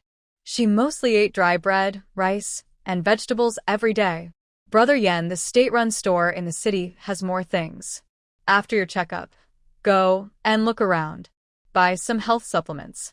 I can't eat much now, but once the morning sickness passes, I will eat more. Okay, he said. Zhou Rongyan was going for a follow-up on his leg injury at the surgery department, in the building next door. They slowly walked through the corridor. Excuse me, please move aside, doctor. Help. Just as they reached the corridor entrance, a familiar voice caught Ji Luo's attention. She immediately grabbed Zhou Rongyan's arm. A frantic Si Sanlin rushed in, carrying someone on his back. Upon closer look, it was Ji Meini, with brothers Ji Wenyu and Ji Shuangquan following behind. They also saw Ji Luo. Si Sanlin looked stunned for a moment and shouted, Ji Luo, quickly, go call a doctor. Meini is losing her breath. Ji Luo didn't want to get involved, but a life was at stake, so she turned to call for help. Luo, I'll go get someone, Zhou Rongyan said. He didn't let her go and strode off to call the doctor and nurses. Then, he helped carry the person to the examination room. Seeing blood on Si Sanlin, though not much, Ji Luo asked calmly, what happened to her? She fainted. Why aren't her husband and family here? Why are you the ones bringing her? Si Sanlin, exhausted from carrying her, leaned against the wall, gasping for breath and unable to speak. Seeing he didn't answer, Ji Wenyu, the older brother, spoke up, we're living at that terrible man's house now. This morning, We went to our second sister's place. We called for a long time, but no one answered. We heard from neighbors that her husband came back last night. He paused and looked a bit strange, then continued. We broke down the door and found our second sister lying on the bed, unconscious. No matter how much we called, she wouldn't wake up. The bed was covered in blood. Ji Luo felt no sympathy for Ji Meini. Her current situation was entirely her and Tao Lan's own fault. I was about to say something when the doctor, who had been checking her earlier, came out. She frowned and looked very unhappy. What is your relationship with this woman? She asked. I'm her. Ji Sanlin hesitated, planning to say she was his daughter, but then changed his words. My wife was fathered by another man. The doctor asked, who beat her up like this? Her husband, Ji Sanlin replied. His face was dark and his expression looked unnatural, awkwardly saying, the man she married is crazy. He's a mental patient. They have sticks, whips, bamboo strips, and all sorts of messy things in their room. Every time he abuses her. The doctor questioned, as parents, why didn't you report this to the police or the Women's Federation? I'm not her real father. Her biological father doesn't care. Her mother sold her, and she's gone. Her in-laws are high officials. They paid money to buy her, just to vent their nephew's madness. I'm just a simple country guy. I have no right to speak. Ji Sanlin used to truly care for Ji Meini. Seeing her tortured like this made him feel bad inside. But he had no ability and was afraid of getting into trouble, so he didn't dare interfere in this mess. The family of the patient had a complicated situation, and the doctor didn't want to get involved either. She only told him, her injuries are serious. Her is damaged. If she doesn't rest properly, it might be hard for her to get pregnant in the future. You should notify her husband and family to come. The treatment will cost a lot, so tell them to come and pay immediately. After saying that, the doctor went inside. Ji Luo understood now. Ji Meini's husband was not only mentally ill, but also a violent person. If she couldn't divorce him, she might die at his hands someday. But this was Ji Meini's own matter, so it didn't concern her. She only heard a little, and then pulled Zhao Rongyan to leave. Seeing them about to go, Ji Sanlin suddenly called out, Ji Luo, look, what should we do about Meini? He was clueless and had no opinions or ideas. He didn't know how to handle the situation next. It's none of my business, Ji Luo replied coldly with 5 words, her expression very indifferent. Ji Sanlin looked at her and suddenly thought of Bai Xuemei. Back then, she also looked at him with a cold and hateful gaze. Now, Ji Luo has changed completely from before. She is very dazzling now. I don't know if it's because of Zhao Rongyan's influence, but her presence has become much stronger. Even he feels a bit intimidated by her. He doesn't dare to yell at her or curse her loudly. He speaks much softer now. I don't want you to interfere. I just don't know what to do. Zhao Dongxu looks decent, but he's actually a crazy person everyone fears. If this keeps up, Mei and I might get hurt or worse. If someone dies because of this, then... You just told the doctor, didn't you? You're not her real father. She has a real father and mother. If her mother isn't around, her father should take care of her. Su Jiangbua is her biological father. She married Zhao Dongxu because he arranged it. If Mei and I is harmed or dies, it's Su Jiangbua's responsibility. Why are you meddling so much? Besides, do you have the ability to take care of her? Do you have the money? Can you pay for her medical bills? If you could save her, could you also support her? And she's not even your daughter. What right do you have to interfere? Ji Luo's words hit his heart. He has no ability or strength. He can't even support himself and his son, let alone save her. After Ji Luo finished speaking and left, Ji Wenwu pushed him and said, Dad, let's not get involved anymore. She's not part of our Ji family. Let her real father handle it. Her husband's family probably won't just watch her get hurt or killed. They're officials, so they should be afraid of trouble. Ji Sanlin looked at the examination room and said, All right, let's just send her here and not interfere anymore. The father and son then left the hospital. Outside, Ji Wenwu said again, Dad, let's go home. I don't want to stay at that man's house. His eyes look so creepy. I'm afraid he might hurt us in the middle of the night. Ji Samlin was also a bit timid. He was scared too. These days, he was just holding back his anger. Actually, he was also worried about Su Jianghua's revenge. We've raised Mei and I, that wild girl, all these years and didn't get anything out of it. I can't just go back like this. I'm not willing. That man's wife said she'd give 600. Let's go talk to her and ask for 1,000. Ji Wenwu didn't want to go back empty-handed either. Now that they've split the family, they have nothing at home. They need some money. Otherwise, they'll be drinking the northwest wind when they return. All right, let's go to Sue's house, Ji Samlin said, and they left together. When the doctor came out again, everyone had already left. Not a single person remained. She asked at the payment desk, but no one had paid. She had no choice but to immediately notify the security department. Meanwhile, Ji Luo accompanied Zhou Rongyan for a follow-up at the surgical department. They brought the previous test results from the military hospital. The doctor looked at these reports carefully and examined him thoroughly. When confirming he was fully recovered, he was quite surprised. Your injury was very serious. With today's medical technology, it couldn't have been cured. What medicine did you use afterward? The doctor asked. I only used the medicine prescribed by the military hospital. After returning home to rest, I didn't even get for saline. But my wife helped me massage every day, focusing on the injured muscles and tendons for at least half an hour. Gradually, I regained feeling in my leg, and it got better little by little. Zhou Rongyan spoke naturally, hiding the truth.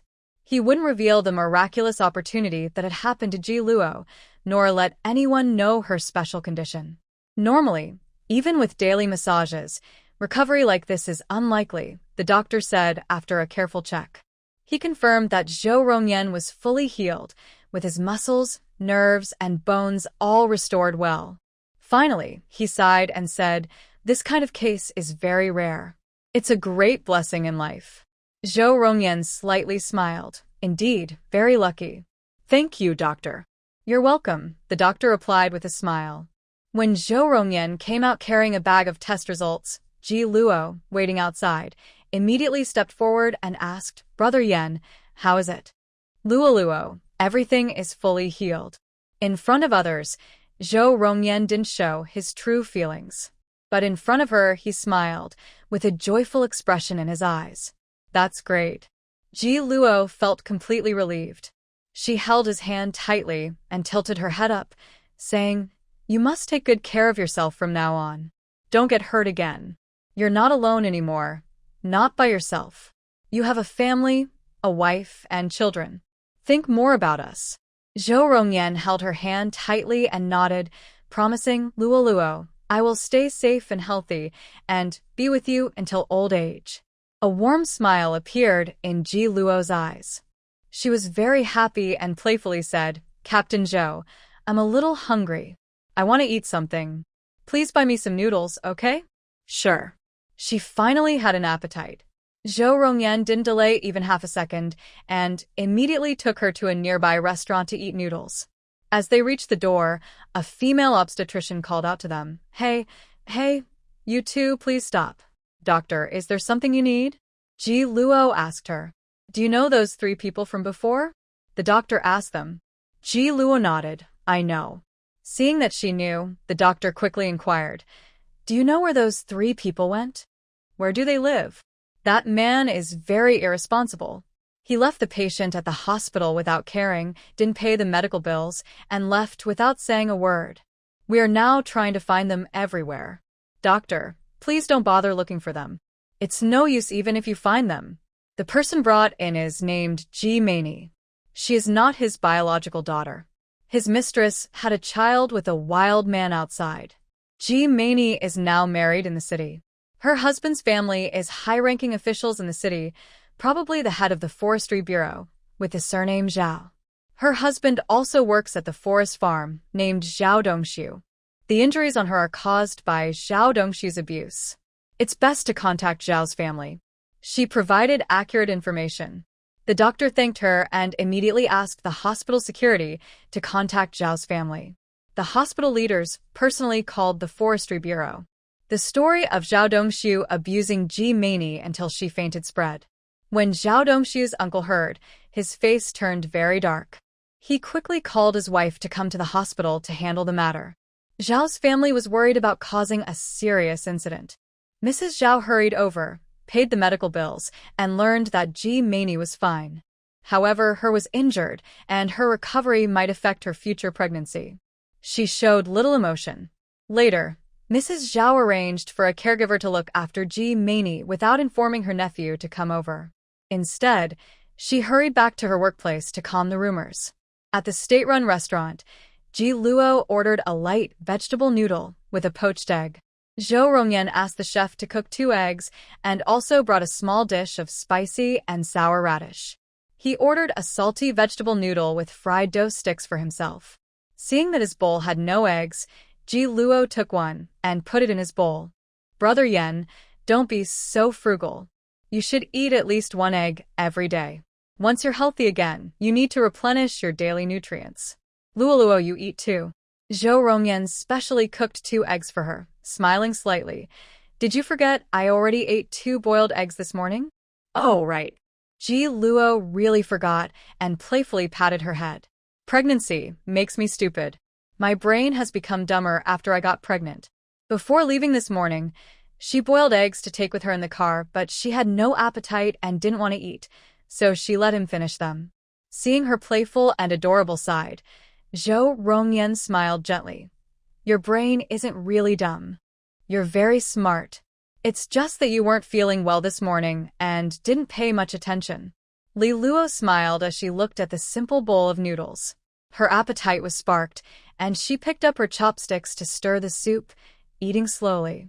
Seeing her only eating noodles and vegetables, Zhou Rongyan reminded her, Luo, eat the eggs too. It tastes pretty good, just my kind of flavor.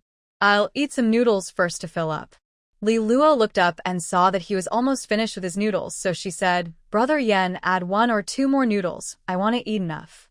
I also want some fried dough sticks, but I'm almost done eating. He had eaten 2 buns and 2 eggs at home in the morning, so he wasn't very hungry. Li Luo's appetite was really good today. She ate most of a bowl of noodles, finished the 2 eggs, and also ate some tangy radish strips.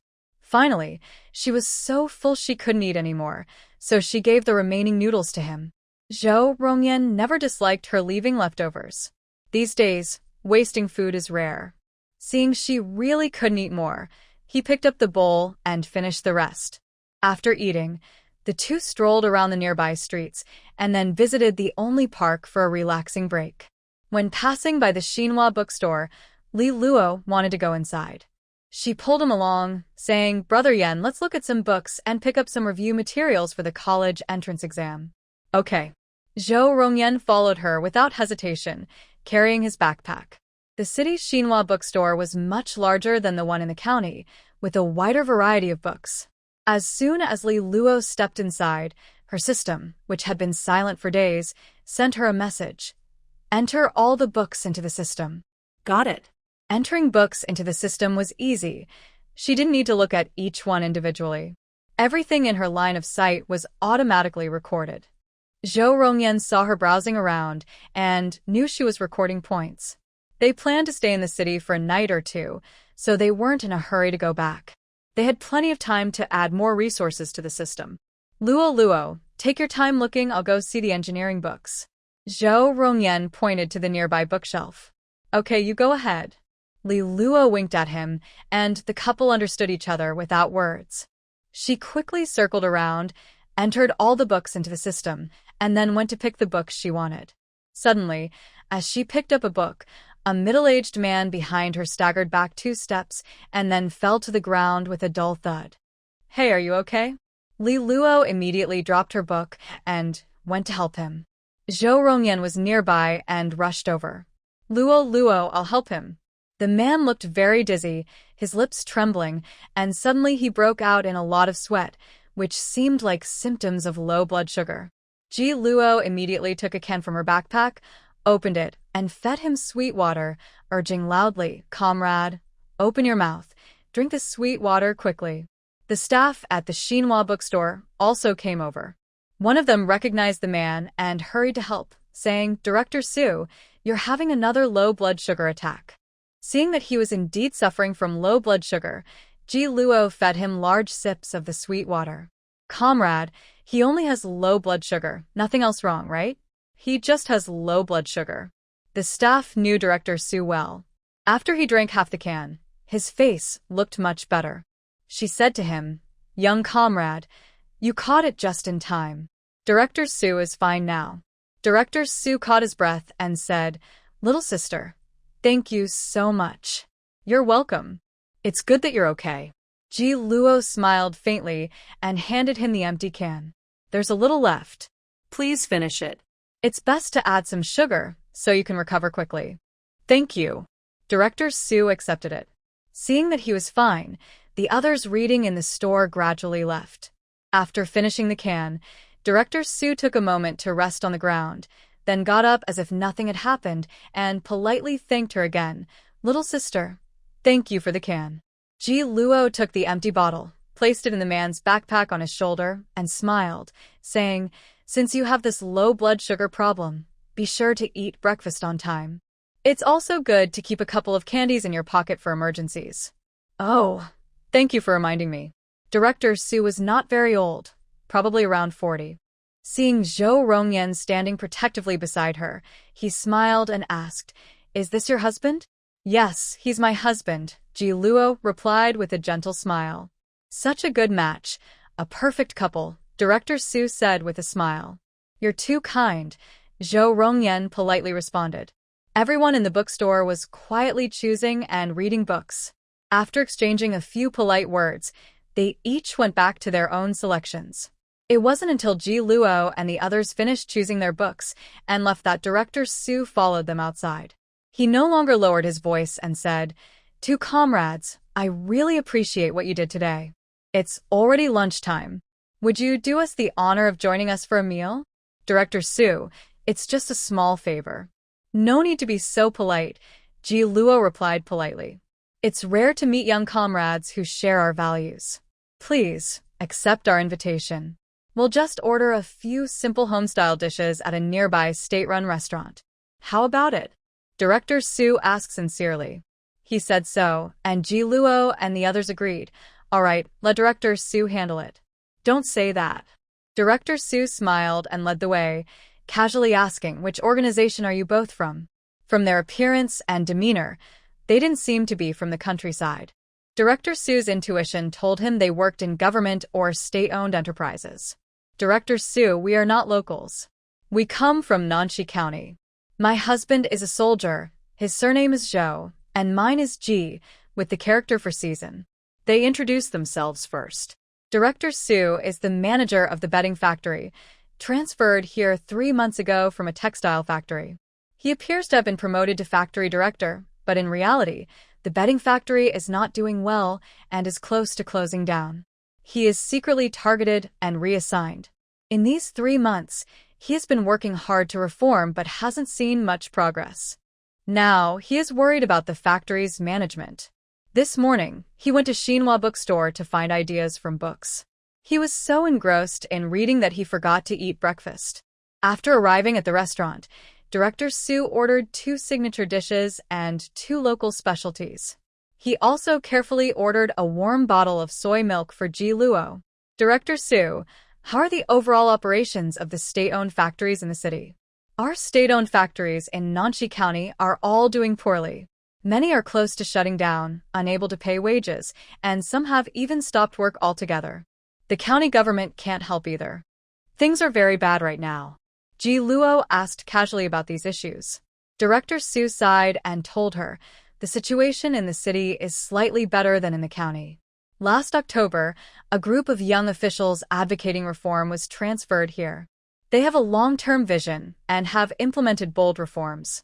However, the internal relationships in the major state-owned factories are complicated and real reform can't be done in just a few months. Some progress has been made. Several large industries have stabilized, and now they are gradually reforming smaller factories at the lower levels. Like the bedding factory I manage now, it's a small to medium-sized factory. When I took over, the financial reports were a mess, and there was almost no money left. More difficult was the loose management. Everyone was connected through relationships. After a thorough investigation, not a single person was clean. This situation is common in state-owned factories and is a major flaw in management. Ji Luo deeply understands his helplessness. Dealing with these employees with a one-size-fits-all approach isn't realistic, and reorganizing them is not easy. Weak leaders really struggle to handle these experienced workers. Director Su pointed to his gray hair and said with a bitter smile, "Before I took over the bedding factory, I had no gray hair. All these gray hairs are from the past 3 months of hard work." Ji Luo smiled and picked up a soy milk bottle to clink with him.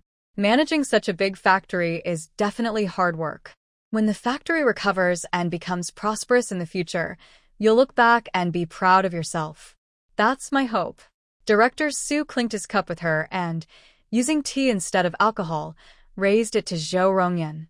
"Captain Zhao, have some tea." Zhao Rongyan clinked his cup and asked, "Director Su, is your factory mainly producing bedding products?" "Yes, mainly bed sheets, pillowcases, and pillow shams. The product range isn't large, quite simple." Ji Luo listened carefully. This is similar to a home textile factory in the future, mainly making bedding sets. She then asked, "Director Su, is the biggest problem in your factory management or machinery and production?" "In these 3 months, I reorganized the factory.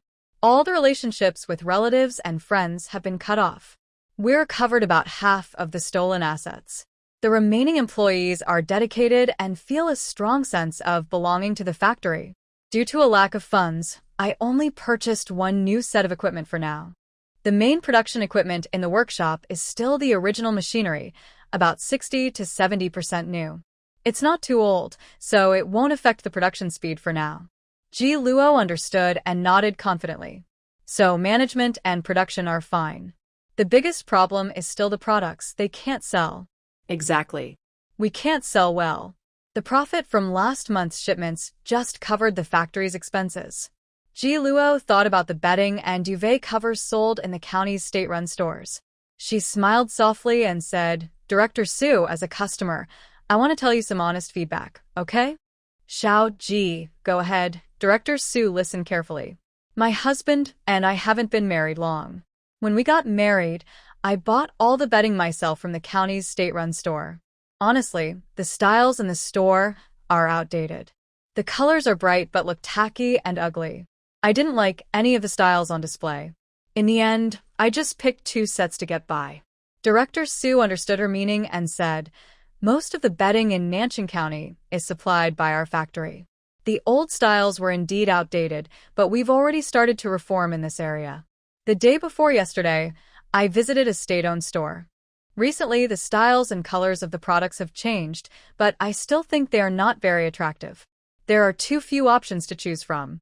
The main colors are bright red, purple, and green, with designs full of large floral patterns and busy, colorful flower arrangements. Also, the printing and dyeing techniques are not good enough. The colors are not well blended, making the products look unnatural. At first glance, they seem okay, but after looking at them for a while, they become too glaring and uncomfortable. I personally think there are big problems with the product design. Your main customers are middle-aged and elderly people who are very frugal. When their bedding is worn out, they sew and patch it to use again. They might never buy new bedding more than once or twice in their lives, so your products don't sell well. Right now, young women are the main buyers of bedding. Most of them are preparing dowries for marriage. These finished products, like duvet covers and sheets, don't look very nice and don't match young people's tastes. Most of these women prefer to buy red cloth and sew their own happy quilts at home. Director Su has his own management style, but when it comes to product design and color aesthetics, men are naturally less sensitive than women." When Ji Luo heard this, she found a direction for reform. She felt happy and excited. She quickly invited him, saying, "Director Su, do you have free time this afternoon? Could you please ask for my help at the factory?" Ji Luo was planning to visit his factory anyway, to gain some experience. She smiled lightly and said, "Director Su, I don't really know much about production management, but I can give some small suggestions based on my aesthetic sense and perspective as a young woman." Haha, Ji Luo, you're humble. Your advice has been a big help to me. Thank you so much. Director Su couldn't quite explain why, but when he looked into her clear, bright eyes, he felt inexplicably drawn to her. He felt she might bring a new change and opportunity to his life. Soon, a waiter announced that the food was ready. The two men stood up to serve the dishes, and the three of them ate and chatted together. After eating, Director Su happily invited them to visit the bedding factory. He called a small three-wheeled vehicle on the roadside to take the couple there, while he rode his bicycle ahead to lead the way. The bedding factory wasn't very large, but after major management reforms, it gave a pretty good impression. Director Su first took them on a tour of the workshops, then led them to the design department office. The head of the design department took out the drawings that were already in production for Ji Luo to see. Ji Luo casually looked through them. They were the same design she saw in the state-owned store. Seeing some white paper and colored pens nearby, she didn't say much. She simply picked up the paper and pen and started drawing. She held a large red peony picture in her left hand and was drawing a new peony picture with her right hand. Both were peonies with similar skill, but she added more details, reduced the size of the flowers, and included small decorative elements. When placed on paper, they gave very different visual feelings. After finishing, she placed them in front of everyone and asked, "Which one do you think looks better and would attract more customers?" All the male leaders in the office looked at each other and pointed to her drawing. "This one looks better." See? "All you men think my drawing is better. What do you think the female workers would prefer?" Ji Luo handed the two papers to them. "I see there are many female workers in your workshop. Take these and ask them for their honest opinions based on their instincts and personal preferences." "Director Sun, you go," said Factory Director Su, suggesting the head of the design department personally go. After Ji Luo finished this drawing, she continued to work on a second one. This time, she based it on the original design, but changed it. Instead of a large floral pattern covering the entire space, she left some blank areas, making the flowers more delicate and lively, and added fresh, decorative touches beside the flowers. Once her paintings were finished, there was no need to ask female workers for market feedback. A group of older men all secretly voted for her. After completing a painting, Director Sun returned. As soon as he entered the room, he looked strange and told them. Only a cleaning lady in her 50s said she liked the previous design. Everyone else said Ji Luo's was better. Factory Director Su handed him the latest drawing Ji Luo made. "Director Sun, go again." "Oh, this one looks good." Director Sun quickly flipped through it, his eyes brightening immediately. Then he turned and hurried out of the room. Next, Ji Luo drew several traditional festive designs featuring large red celebratory banners. She added more lines and included elements like magpies and mandarin ducks, symbolizing happiness and traditional good wishes. Beautiful, beautiful. At this moment, Factory Director Su's eyes shone brighter than the light bulbs hanging in the office. He excitedly said to Zhou Rongyan, "Captain Zhou, does Xiaoji have a job now?" "Not yet. I was injured and staying at home to recover. She resigned from her work to take care of me." Zhou Rongyan felt a bit guilty. His wife, full of talent and skills, couldn't fully show her abilities because she was busy taking care of him. "Captain Zhou, I see your injury has healed. Comrade Ji can now return to work. I would like to invite her to work at the bedding factory. What do you think?" Director Su is a person who values talent and believes Ji Luo is a rare talent. He doesn't want to miss this genius and is eager to invite her to develop her career at the factory. Their voices were loud enough for Ji Luo to hear. She looked up and smiled, replying, "Director Su, thank you for your kindness. My husband will soon return to the army after recovering, and I am pregnant now. I might need to follow the army in the future. I know you want me to help design new patterns and drawings, which I can do in my free time. I don't necessarily need to come to work at the factory." "Little Ji, are you saying you can help us draw designs at home?" a nearby leader asked happily. "Yes, I am pregnant and feeling some discomfort. It's not convenient for me to travel around. Today, I met Director Su and a few other leaders for the first time, and we got along well. I can help design some patterns at home and support you. Thank you so much, little Ji." Director Su quickly expressed his thanks and promised, "Don't worry, little Ji. On behalf of the factory, I assure you that we will definitely reward you fairly. Earning rewards for talent and effort is natural. Ji Luo wouldn't work for free, especially since she has plans for the future and needs to save some initial funds now. No matter how small, saving little by little adds up." So, she accepted this arrangement calmly and offered her advice. "Director Su, everyone, here's the plan. We originally planned to visit the city for 2 or 3 days. I will draw 1 or 2 series of designs in the next few days. You can produce goods based on these designs and test the market. If the response is good and demand increases, I will design the next series." "Okay, let's produce some new items first and see how they do," Director Su agreed. Ji Luo didn't stay long. She drew a few sketches for testing, took a box of colored pencils and a stack of paper, left the address of the guest house where they would stay tonight, and then left with Zhao Rongyan. After leaving the bedding factory, Ji Luo happily told the man, "Today I earned another 6,000 points, just enough to reach 60,000. 10,000 points can be used to apply for a storage bag, which is a treasure she's been longing for. She needs to keep working hard." Zhao Rongyan thought about her previous work entering books at the Xinhua bookstore, which earned her many points. He whispered, Luo, after we go back, let's find time to visit the countryside. There are many plants and animals in the mountains, and the variety is quite rich. Recording all of them should be quite helpful." "Yes, that's true." Ji Luo didn't think much about the creatures in nature, only focusing on recording various mechanical devices. She patted her head and said, "Oh no, my brain is really getting dumber." Zhao Rongyan chuckled softly and gently massaged the spot she had just tapped. "Don't tap your head, it hurts. Let's go somewhere else to explore and visit the state-run store to pick up some good items to bring back. Currently, supplies are scarce, and the goods in the state-run stores are limited. The city has a few more options, but after seeing the many wonderful products in later generations, Ji Luo found these items unimpressive. She wasn't interested, but Zhao Rongyan was very eager. He kept buying things along the way. Anything his wife looked at, he would pick up. Especially various pastries and candies. He bought a little of each and kept stuffing them into her hands after paying.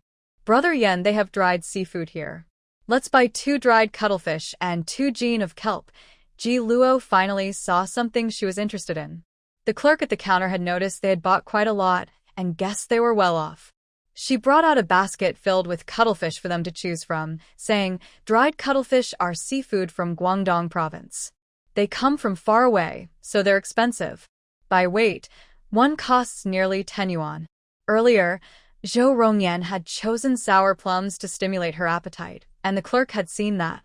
She guessed that the beautiful young wife was pregnant, and added, "Dried cuttlefish are nourishing and good for health, especially for pregnant women." Ji Luo smiled, knowing the benefits of dried cuttlefish. Their area is inland mountainous land, so such nutritious seafood is hard to find. The high price is normal. Zhao Rongyan, who often went on missions along the coast, had eaten a lot of cuttlefish and knew it was very nourishing. Coastal areas sell it cheaper, but here it's much more expensive. Seeing that the basket wasn't full, Zhao Rongyan chose 2 large ones and also took some kelp. He told Ji Luo, let's buy these first. We can buy more after we finish eating. Okay. The 2 cuttlefish and some kelp cost 20 yuan, which is about half a worker's monthly salary. After leaving the state-run store, Zhao Rongyan used his military ID to check into the guest house.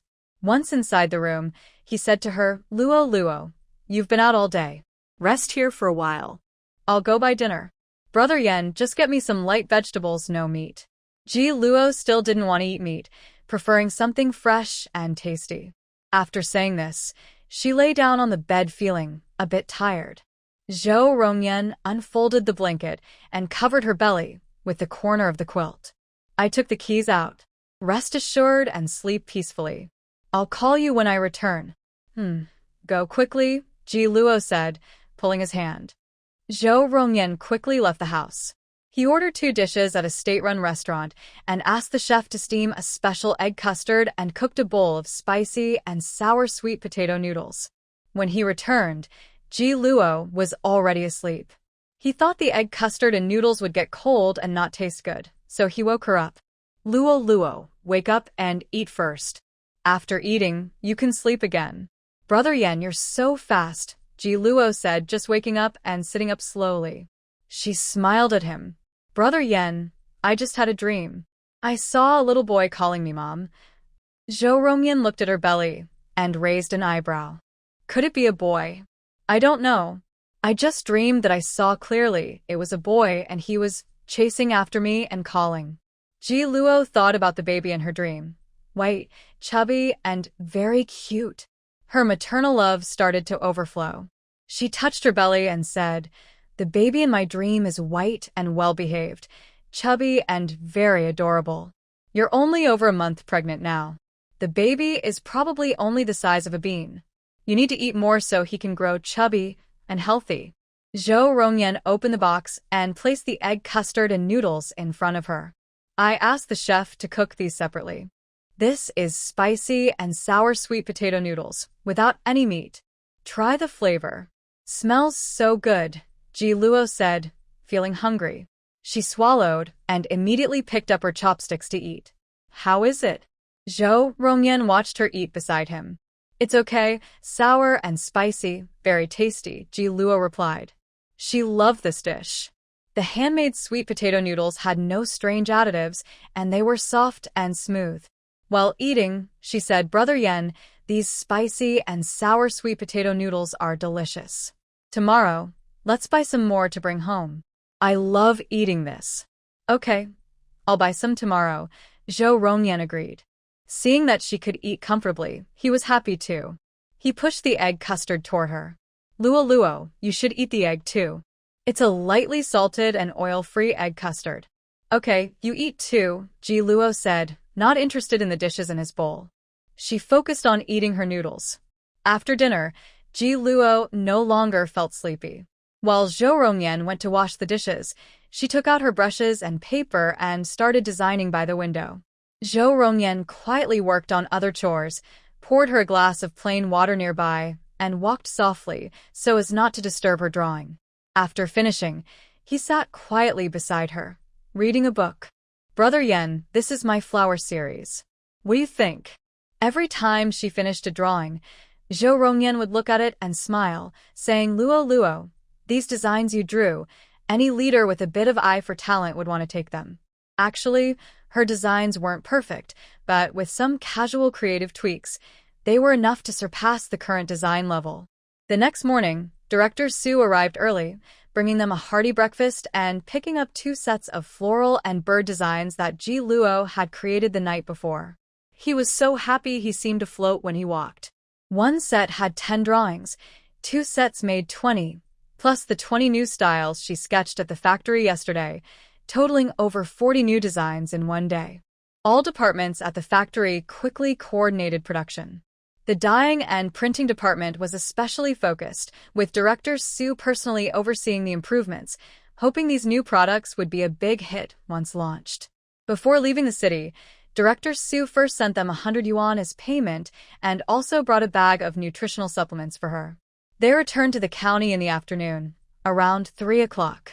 At home, Chen Jifeng saw them carrying large and small bags and immediately came over to help, asking with concern, Rongyan, Ji Luo, how did your hospital checkup go? Good news. Brother Yan's leg has fully healed, and my checkup was fine too. Just need to eat more nutritious food, Ji Luo happily told them. That's really good news. Chen Jifeng was pleased for them and asked, Rongyan, you won't need to go for follow-up checks anymore, right? Do you still need to take medicine? No, no more medicine and no more follow-up visits. Great news. Chen Jifeng helped carry their things into the house, then suddenly remembered something and hurried to his room to get a telegram for him. Rongyan, this is a telegram from your comrade Su Guanglei. He's noticed you haven't replied to his messages for several days and called the village yesterday. My eldest uncle told him you went to the city, but he wants you to call him back immediately. Seems like something urgent.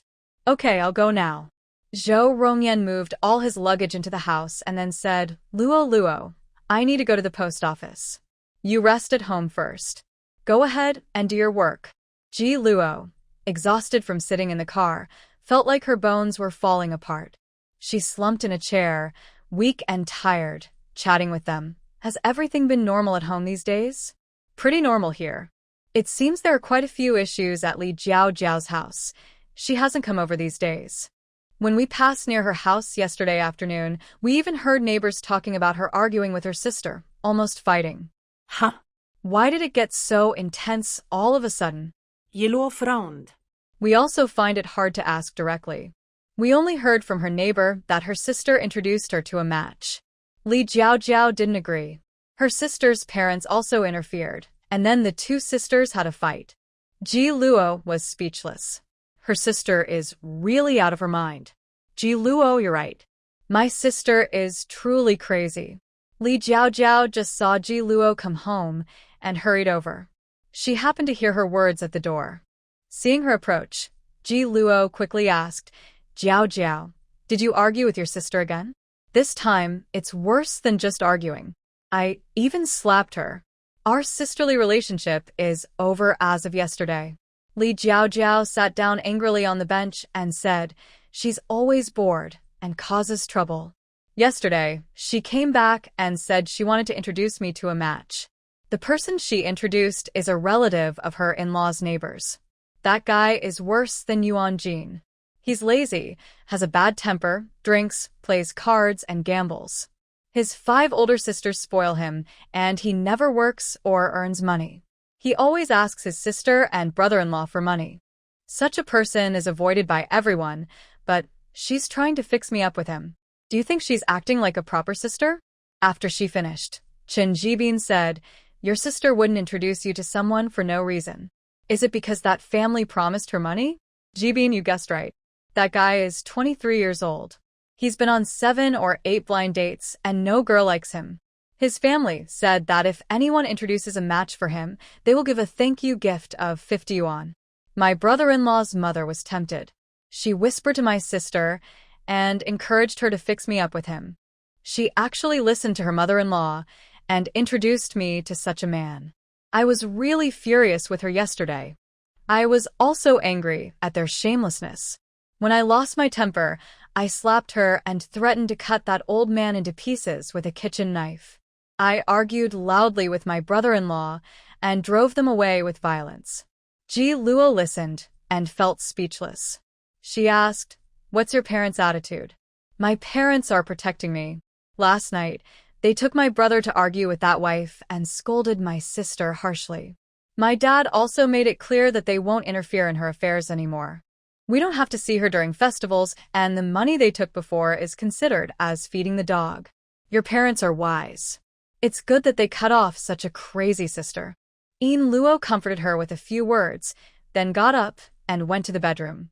He took out a piece of sugarcane he bought in the city and divided it into portions for everyone. Everyone take a break and try some sugarcane. This is sugarcane? We've never had it before. How do you eat it? Li Jiao held it in her hands, looking at it from all sides, unsure how to bite into it. People with good teeth can bite off the skin and chew. Those with weaker teeth should use a knife to peel the skin first, Yin Luo explained. These past few days, Yin Luo had become obsessed with eating sugarcane. He chewed half a stick every day in the city and brought back 3 more. Since he had good teeth, he bit into one directly. Everyone started to follow his example. After tasting the sweetness, their eyes lit up. It's so sweet. It really is sweet and juicy too. Yin Luo happily chewed and laughed. Brother Yan doesn't like it. He says it's too sweet, too sticky. Chen Jijun and his wife shared one piece, then took the rest home for the elderly and children. Chen Jibin and his sister also kept half to give to their elders. Yin Luo, I forgot to tell you something, Li Jiao said after spitting out the sugarcane pulp. Today I finished my work. The factory compensated me 200 yuan. I've already handled the paperwork, so I won't need to go back there. Did you discuss this with your parents beforehand? Yin Luo asked. I did. My mom wasn't very happy about it, but my dad agreed. He has the same idea as you, worried that if the factory suddenly closes, they won't get anything. Leaving now means they can get some compensation. Yin Luo supported her. He had recently learned about the state-owned factory in the city and shared the information with them. Not long after, Zhao Rongyan rode his bike back, smiling as he entered the house. Luo Luo, the thing I asked Guang Lei to pass on last time was accepted. I got a special military award. They want me to go to the army to receive it. In Luo knew it was about the weapon design improvements. She asked eagerly, "What did you get?" Guang Lei said I could choose between two options, 1,000 yuan bonus or a shop with a loft on a busy street in the provincial capital. I can pick whichever I want. Wow. His words caused a wave of surprise among everyone. Zhou Rongyan poured a glass of water and asked with a smile, "Luo Luo, what do you want?" "Of course, I want property," In Luo replied without hesitation. The property on a busy street in the provincial capital has great potential for appreciation. Plus, once the market opens up, it's perfect for her to start a business. Zhou Rongyan had already guessed she would choose this. He nodded with a smile. "Okay, I'll pick that one. In a couple of days, I'll go to the army and handle the paperwork. The property will be in your name." He just finished a phone call with Su Guanglei, telling him that his leg is healed. Su Guanglei was so surprised that he didn't speak for a long time. Later, during the call, he repeatedly asked if it was a joke. When he learned that his leg was truly recovered and that Ji Luo was responsible, he happily said he would drive overnight to pick him up, but he was refused. Ji Luo smiled happily and asked him, "When will you go?" "Probably the day after tomorrow. Tomorrow I'll go with Ji Feng to handle some matters at the Ji family. After his wedding, I'll leave," Zhou Rongyan arranged. "Ji Luo, you and your family now have a house in the provincial city.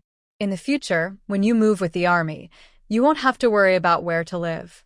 Your good days are coming." Li Jiao was very happy for her. Zhou Rongyan explained with a smile, "There's a family dormitory in the army. When you move with the army, you can get a house. It's a normal 2-bedroom, about the same size as the one Ji Feng bought, with a kitchen and bathroom. Each family also has a small vegetable plot. The facilities inside the army are complete, including schools, hospitals, and service centers. Supplies are quite sufficient. If you want to go to the city, you can take a commuter bus twice a day, morning and afternoon. It's quite convenient." Li Jiao blinked and said, "Brother Zhao, does your army have any single men? Introduce me one. I want to marry and keep Ji Luo company." He. Ji Luo was amused and said with a smile, "That's a good idea." At this moment, Zhou Rongyan was in a good mood. He smiled and said, "The army doesn't lack single men." Li Jiao was joking with them. She continued eating sugarcane and said while chewing, "Forget it. My parents are reluctant to let me marry far away. They don't have many requirements for my partner, just that he shouldn't be too far. My parents are really kind to me and love me a lot. I don't want to be too far from them either. It's better to marry locally, so I can visit them easily during festivals." "Rongyan, after you go to the army this time, will you come back?" Chun Ji Feng asked him. "The arrangements are not clear yet. Guanglei asked me to go first," Zhou Rongyan replied. This time, Zhou Rongyan didn't take Ji Luo with him to the army. He told Ji Feng, "I won't be at home for a while. Please help take care of Ji Luo." "No need to ask," Chen Ji Feng responded, then said to his cousin Ji Ling, "After Rongyan goes to the army, you can move here and stay for a while. You can stay here at night with Ji Luo, and I'll move to the new house." Since Zhou Rongyan wasn't at home, it wasn't appropriate for a grown man to stay here at night. It was better for his cousin to stay and keep Ji Luo company. "Okay," Ji Ling agreed, smiling shyly. "Brother Rongyan, don't worry. I'll take good care of Sister Luo. Thank you all." With them here, Zhou Rongyan could leave with peace of mind. Li Jiao also said, "Ji Luo, I can come over tonight to keep you company. I don't need to go to work now. I want to read and review my lessons. Later, I will come to read with you." The next morning, after selling the goods, everyone took gifts and went with Qin Jifeng to Ji's house to propose marriage. Chun Yikue and his wife, as the parents, also went along. They had visited Ji's house 2 days earlier and agreed to visit officially today. Ji Erlin and his wife prepared early and were waiting. The elderly couple of the Ji family was also there, and even Ji Xingli was home today, helping to entertain the Qin family. Chen Jifeng valued the engagement and was quite generous. Early in the morning, he bought 6 jin of meat and 2 fish from the meat factory. He also asked Annie Duff from the production team to buy 2 chickens.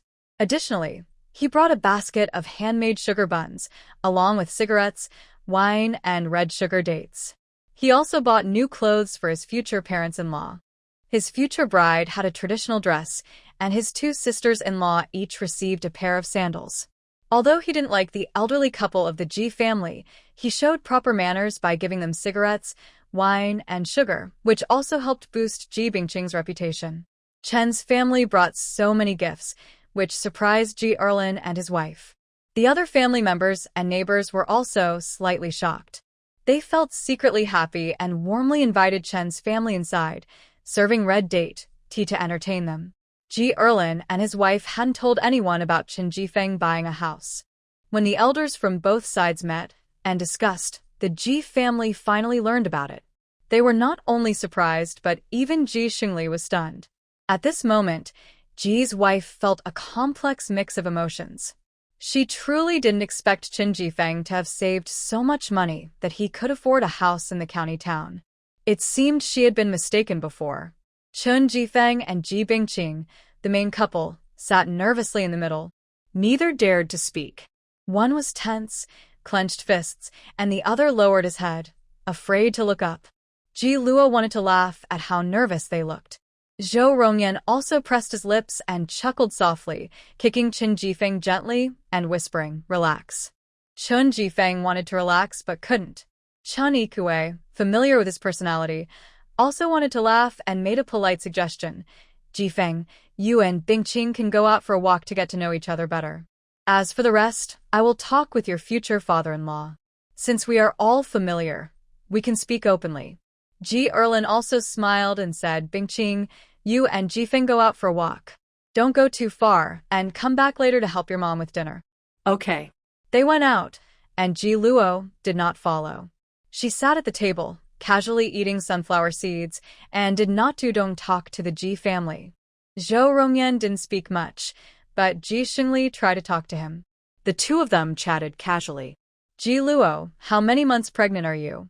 Lu Hongyu Judong approached her and asked. "Big auntie." Ji Luo called her first and answered over a month. "Rongyan's leg has recovered, so he should be returning to the army soon, right?" Lu Hongyu asked again. Ji Luo nodded. "Yes, he will return to the army, but the date hasn't been set yet. How will you arrange things in the future? Will you go with him?" "Depends on his work arrangements. Nothing is decided yet." Ji Luo didn't plan to stay and develop here. Going with the army is one option. If she can't go with him, she will wait until October when the college entrance exam results come out, and then leave Nanxi County through the exam. Since she left the Ji family, her life has become much better. She even helped Ji Bingqing find a good matchmaker. Lu Hongyu now somewhat regrets not treating her better in the past. Otherwise, she could have helped her support her children in the future. "Ji Luo, the Hindongxie you just gave Bingqing, did you buy them in the city? When did you go there?" Ji Dalin suddenly asked. "Just a few days ago." Ji Luo thought he was probably asking about Ji Sanlin. She looked around but didn't see the 3 of them, so she asked first, "Aren't they back yet?" "No, they haven't come back." "Did you see your dad in the city?" Lu Hongyu asked hurriedly. "I cut ties with him." Ji Luo emphasized this. She wouldn't call him dad anymore. Shi Dundun said, "I saw them at the city hospital. Ji Meini was tortured and abused by her crazy man until she fainted and bled a lot. He secretly 送她去医院." "When was that?" Ji's wife suddenly parou with a sharp voice. Ji Luo didn't want to respond, but if she didn't answer, she would keep to the Yuan. She said Dundun, 4 days ago. And then? Lu Hongyu asked again. he 送她到医院后，就带着 Ji Luo 他们走了。Ji Meini was left in the hospital without anyone taking care of her. He didn't pay the medical bills either. Later, the hospital started looking for them everywhere. Ji Meini was seriously injured. The doctor said her was stabbed by something, and if she doesn't recover well, she won't be able to have children in the future. Later, the hospital should have contacted her husband's family. I don't know what happened afterward. Last time Ji Meini returned, Lu Hongyu saw her injuries, but they weren't as serious as Ji Luo said, just some bruises. But this time just thinking about it made her face change color. She asked hurriedly, "Did you see her husband?" "No," Ji Luo shook her head. At this moment, Ji Sanlin and his father were still at the Sui family's house, eating and drinking. 4 days ago, they came back to ask Feng Qiuhua for 1,000 yuan, but Feng Qiuhua didn't want to give that much. She only offered 800. When Ji Sanlin couldn't agree, he kept insisting. Later, news spread that Ji Meini had been abused and fainted.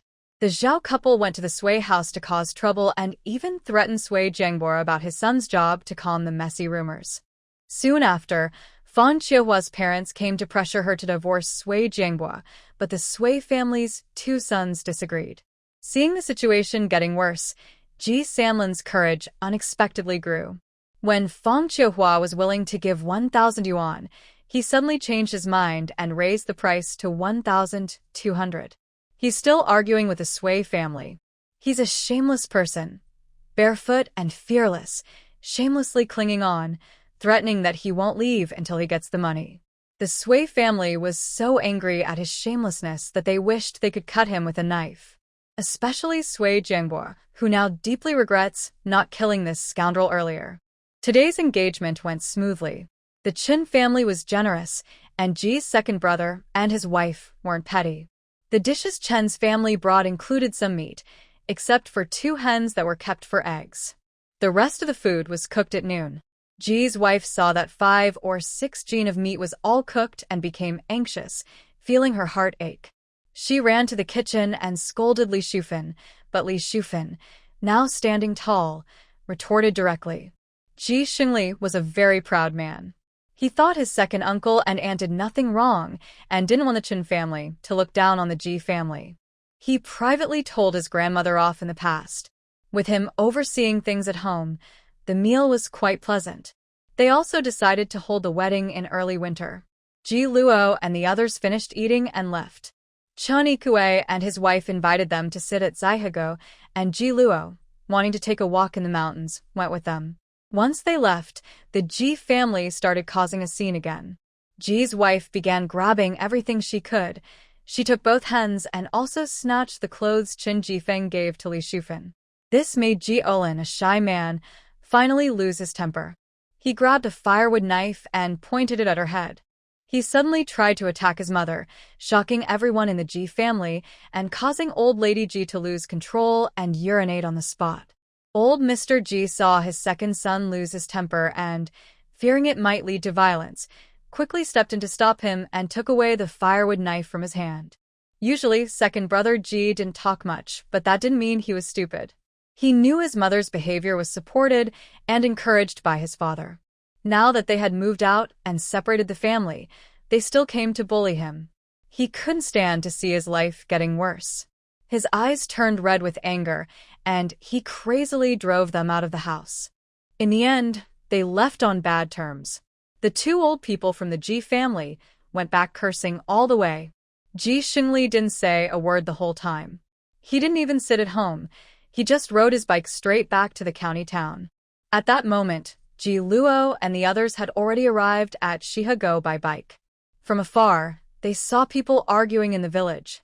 Ji Luo listened to the voices and thought they sounded familiar. She tugged on the man's clothes and asked, "Brother Yan, who are those people arguing?" "Zhou Mimi," responded Zhou Rongyan, recognizing her voice. "Oh." Ji Luo stretched her neck to look ahead. She saw Zhou Mimi standing next to a man. Both of them were holding something in their hands and were shouting and fighting with 2 women across from them. She had heard from the Qin siblings about Zhou Mimi's situation. At first, she was fighting alone against some relatives from Zhou's extended family, causing chaos and even chasing people with a knife during the worst fights. Zhou's relatives were many and had lots of laborers, so she often fought but didn't gain much advantage. Later, she called over relatives from the Zhao family and fought fiercely with Zhou's extended family. The fight was so intense that it alarmed the commune leaders and militia. Both sides were sternly warned afterward. Not long after, Zhou Mimi found a man to marry her and took over her family's house. This man looked fierce, a troublemaker from outside who was involved in shady dealings. He wasn't a good person. Now, they were all fighting against Zhou's extended family, making the village lively every day. The Zhou family was unruly. Not only Zhou Deju's family was bad, but other relatives weren't much better, selfish and always trying to get small benefits. When Jiao Fong was at home, they couldn't take advantage of her. Now that her family was in trouble, they wanted to collectively take control of Zhou Meini, trying to seize her house and vegetable plots. But Zhou Meini was no pushover. Stimulated by her family's issues, she had become tough and fierce, just as good as her mother. Now, she was famous in the team as a tough and fiery woman. They didn't bother to watch the chaos in Zhou's family and went straight to the Chen family. This was Ji Luo's first time visiting Chen Ikue's home. Their family had the best conditions in the village, living in a red brick bungalow. Aunt Chen was a hardworking and capable person.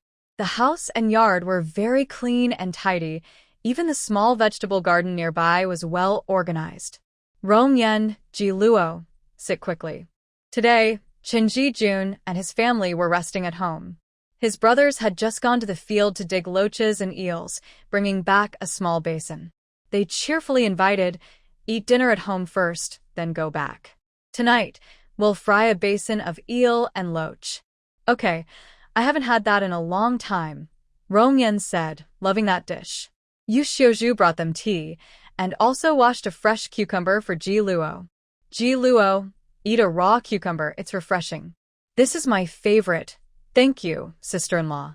Ji Luo loved eating raw cucumber, especially after she was pregnant. Its light, crispy taste was just right for her appetite.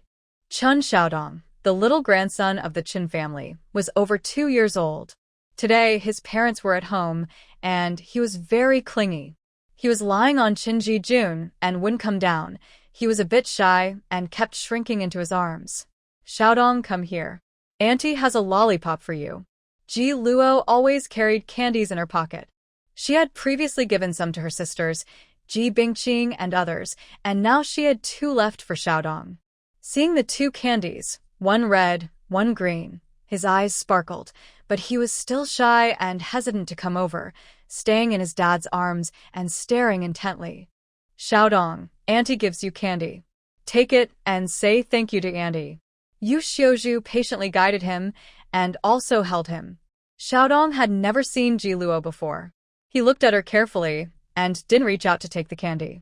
Ji Luo gently placed the candy in his hand and smiled, inviting him. Xiaodong, your parents are working and earning money with Auntie. Next time, let your parents bring you to play at Auntie's house. Your mom said you love eating meat, so next time, Auntie will cook you braised pork. How about that? Hearing about braised pork, the little boy grinned and spoke in a baby voice. I will eat braised pork. The last time you ate it, it was cooked by Auntie. I asked your mom to pack some for you to take home. Before going to the city, Ji Luo bought 3 jin of meat and cooked a big pot of braised pork. She asked Yu Xiuzhu to bring a small bowl back for her parents-in-law and son, and they all enjoyed it happily. It's so delicious, the little boy thought, saliva already forming. Next time you come to play at Auntie's, I'll cook it again for you. Since Ji Luo became pregnant, she had become much more patient with children. She spoke softly and gently. She took a lollipop from him and said, Xiaodong, Auntie will peel it for you. You can put it in your mouth and lick it slowly. Aunt Chen took out some peanuts and broad beans, then said to Zhou Rongyan, Ji Luo's due date is around April or May next year. She will probably go to the hospital to give birth then, right? Not sure yet. It depends on my work schedule. Ji Luo will be resting after giving birth, and no one at home to help take care of her. You might be busy with work, so you should plan ahead.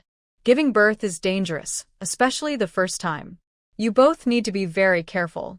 It's best to arrange for her to go to the hospital early. Aunt Chen cares a lot about them.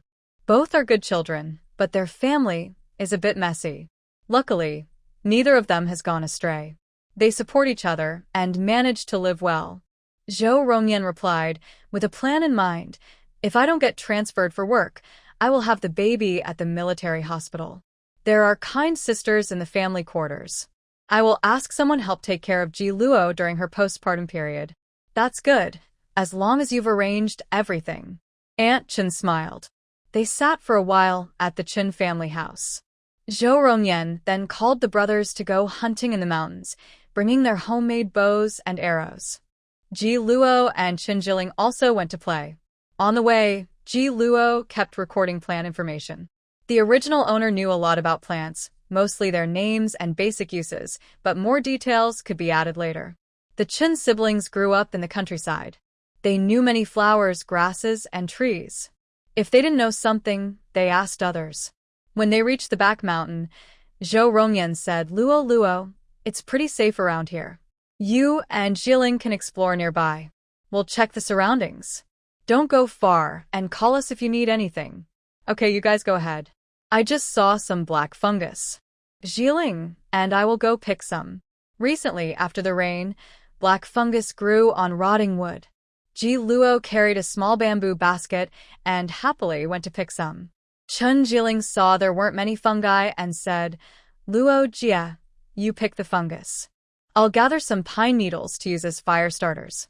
Okay. The black fungus was scarce, and they finished collecting quickly. Ji Luo wandered in an open area nearby and saw some wild yam vines in a corner. She called out, Jiling, did you bring a small? Yes. What are you going to dig? Chen Jiling asked. There are quite a few wild yams here. Let's dig some to eat. Ji Luo didn't recognize the plants herself, but the original owner knew them and often dug wild yams in the mountains to eat. Luo Jia, which wild yam is it? Chen Jiling asked, not recognizing the plant. It's this one. Ji Luo is quite familiar with Chinese yam and knows its medicinal benefits. She quickly entered all the information into the system. There are many yams in this area. Two people kept digging loudly until Zhou Rongyan came over carrying a wild chicken. They hadn't finished digging yet, and the basket nearby was already full. Luo, Luo, what are you digging? Zhou Rongyan asked as he walked over quickly. Wow, Brother Yan, you caught a wild chicken.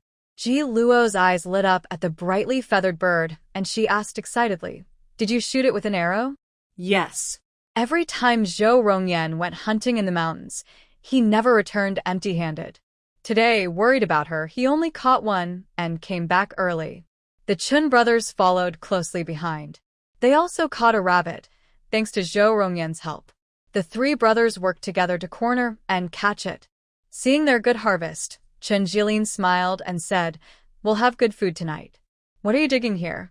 Chen Jifeng asked. Wild yams. Ji Luo had already stood up and moved aside to let Zhou Rongyan take over. Men are stronger, so he dug faster. She asked them, Have you all never eaten it before? We've seen it many times, but never eaten, Chen Jijun replied, glancing at her. How do you eat it? Steamed like sweet potatoes or cooked with ribs, big bones, or pork stomach. It's soft and tasty. It's also a medicinal herb. You can buy yam tablets at the pharmacy, those white pills the pharmacist sells. It's the same yam. It helps boost energy and nourishing and supports the spleen, lungs, and kidneys. She shared this new knowledge, and seeing there was still plenty left, Chen Jijun asked his sister to step aside. He knelt on the ground and, along with Zhou Rongyan, started digging. After finishing with the yams, everyone headed down the mountain.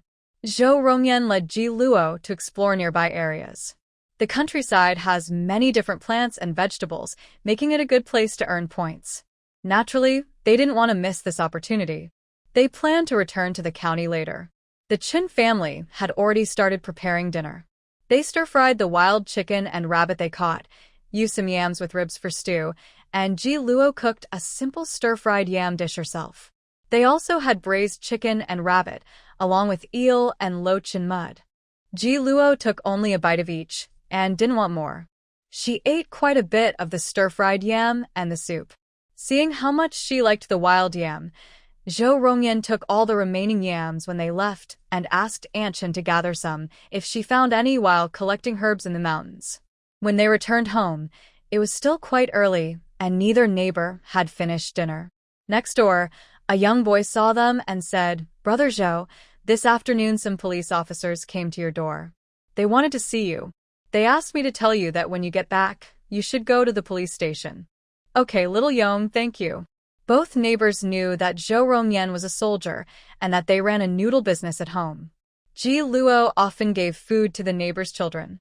Although they hadn't lived there long, they got along well with the neighbors. Close neighbors are better than distant relatives. A small fire can't be put out with distant water. Good relationships with neighbors help in emergencies, making it easier to get help quickly. Zhou Rongyan guessed that the police might be investigating Zhou Dezhu, so he didn't ask Ji Luo to come with him. After dropping her off at home, he rode his bike to the police station. When he arrived, the officer in charge of the case told him some bad news. Zhou Dezhu got into a fight in the detention center this afternoon. He hit his head on the corner of a table, causing a big wound. He was rushed to the hospital for emergency treatment. They worked on him for over 2 hours, but he didn't make it. Zhou Rongyan listened calmly, without showing any emotion or asking for details. He simply said, "Notify his daughter to come and pick up the body." The officer nodded. The hospital just issued a death certificate, and someone has been sent to inform her. The police had called him in not only to tell him about Zhou Dezhu's sudden death, but also to update him on the investigation. After some questioning and investigation, we've confirmed that you were maliciously taken away by him when you were young. He probably held a grudge against your biological parents and wanted revenge. We suspect that your father was one of his superiors or comrades. Zhou Rongyan had already guessed this and thanked him. Captain Hu, I'll look into the rest myself. Seeing that his injuries had healed and he was moving freely, Captain Hu asked, "Are you fully recovered? Are you returning to the army?" "Yes, I'm going back tomorrow." When he said this, Zhou Rongyan showed a faint smile and stood up to shake hands. "Thank you for all your help during this time." "You're welcome," Captain Hu replied, shaking his hand. Meanwhile, news of Zhou Dezhu's death had reached Xiaogu. Ji Meini, upon hearing the news, felt a genuine sadness and cried uncontrollably. She followed the others to the county hospital to collect the body. Although he was a prisoner in custody, his death was caused by a fight he started himself. In the end, the detention center arranged for the other party to pay 50 yuan for his funeral expenses. Ji Meini used the 50 yuan to buy a thin coffin. She hired 2 villagers to carry it up the mountain, dig a grave, and bury the body. The total cost was 10 yuan, and she made 40 yuan profit. The next day, after burying the person, she happily went to town with a man to buy meat. Ji Luo heard about this from the Chen siblings and was shocked. This family really has no morals. Before, I just thought they were difficult to get along with. Now I see they are a bunch of strange troublemakers. I used to argue with Ji Meini often over small things. Now I'm glad I didn't make enemies with her or her family.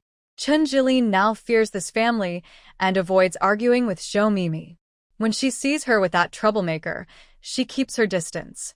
Ji Luo. Hearing He Jie's voice, Ji Luo quickly put down her work and went outside to greet him, smiling brightly. "Busy person, why are you free today?" "Oh, I'm exhausted and finally get to rest." Recently, the grain station workers have been very tired from collecting grain. He Jie looks thinner and hands her some oranges. "I'm coming over for a meal at noon." "Don't say free meal. Just come anytime. No need to bring anything." Ji Luo invited him inside, saying, "I make noodles here." The house is messy, with flour everywhere. It's not as clean and comfortable as your home, so don't mind. "Why would I mind? The grain station is full of dust, much messier than here. I spend all day sweeping dust." He Jie follows her inside and sees Li Jiao rolling dough. He laughs. "Li Damei, don't you have to work today?" "I finished my work." "Huh? "You finished your work?" He Jie didn't know about this. 2 days ago, I handled it and got 200 yuan as compensation." Ji Luo brought a stool for him, brewed some tea, and offered him candies and dried fruits she bought in the city. She also gave him a sugarcane to chew on. He Jie already knew the porcelain factory was about to close. Seeing her handle this nearly dead job, he gave her a thumbs up. "Li Damei, you made a smart decision. You think my decision was right?" Many elders in Li Jiao's family didn't agree. Yesterday, her grandmother's relatives came to ask and none approved. But she had already finished everything, and arguing wouldn't help anymore. Of course it was right. Now that you've handled it early, you can at least get some compensation. Jie carried a stool and sat next to her, saying, like I told you before, my brother's factory is similar to a porcelain factory. Last week, the factory announced it was closing down, and all employees only received 2 months' wages as compensation.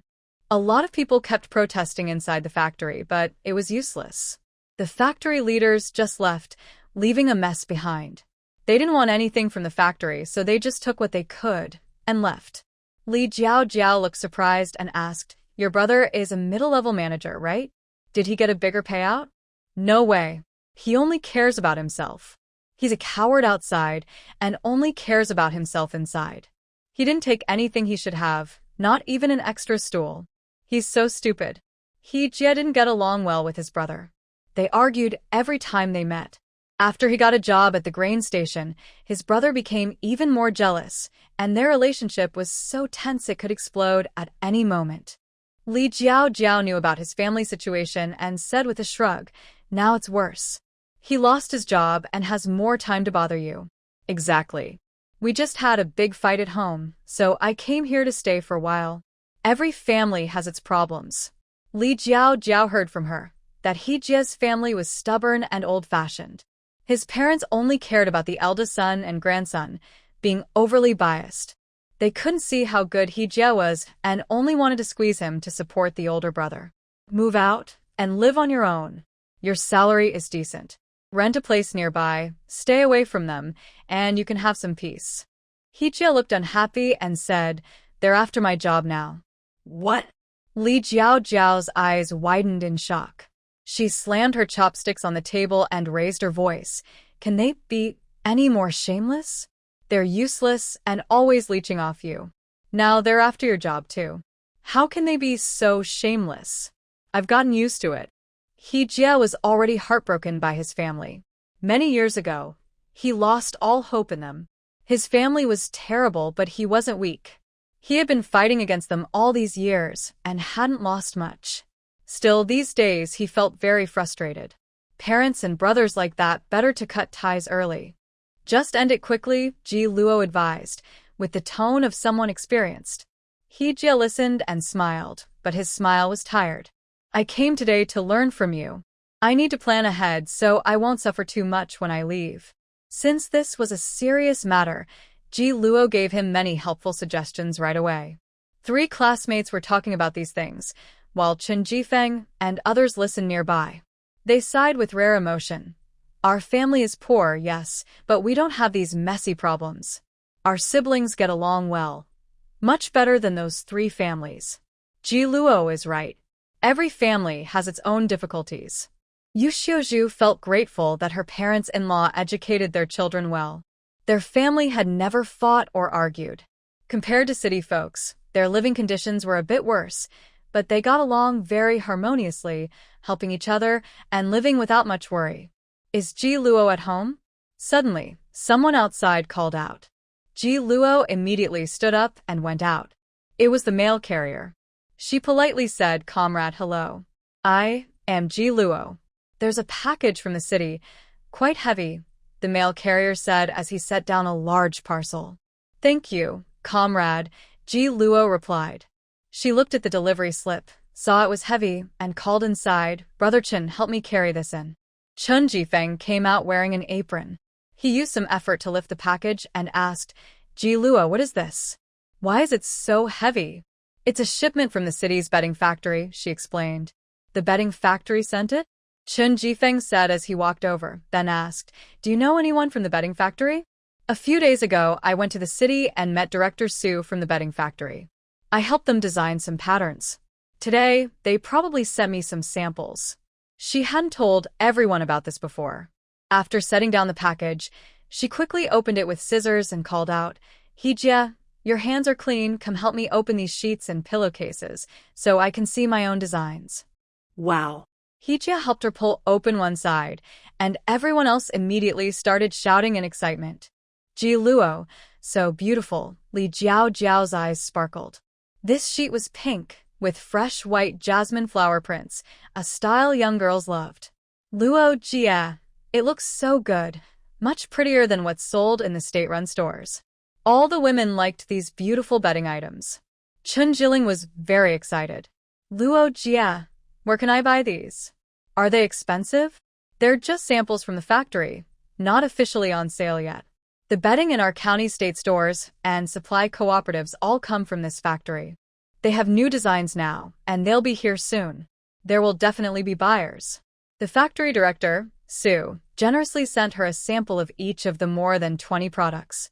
The room was filled with excited shouts, rising one after another. Of course, the loudest voices were from Li Jiao and Chen Jiling. Come on. Each of you pick one you like. Ji Luo generously shared, letting them choose for themselves. She selected 3 wedding series sets and gave 2 to Chen Jifeng. Brother Chen, consider this my wedding gift to you and Bing Qing. Bing Qing has been preparing her wedding bed at home recently, so these 2 sets are just right. Chen Jifeng didn't refuse and happily accepted. Thanks. Pick 4 more sets. For your newlyweds, choose 2 different styles and send 1 each to Jia and Pan Pan. Just tell them I sent it. Afterward, Ji Luo handed the remaining red sets to Li Jiao. Jiao, find a man to marry soon. Li Jiao replied that I haven't even started dating yet. With the wedding bed ready, a happy event isn't far off. Ji Luo's sharp eyes had long noticed that Jia looked at Li Jiao differently. The 2 were quite a good match, just waiting for the right moment to break through the barrier between them. Chen Jijun and his siblings each chose a set. Ji Luo gave them 2 more. She picked a peony pattern for the Chen family elders and a bamboo design for little Chen Xiaodong. After receiving the samples, Ji Luo hurriedly wrote a letter to Director Su and sent it out quickly. When she returned, she was carrying a fish bought from a street vendor, about 3 jin, around 1.5 kilograms, of grass carp, planning to make sour fish. They had a big meal at home. There was plenty of food: braised pork with dried beans, a pot of sour fish, a large bowl of spicy dried tofu with salted vegetables, winter melon soup with pork ribs, and scrambled eggs with green peppers. Eat up.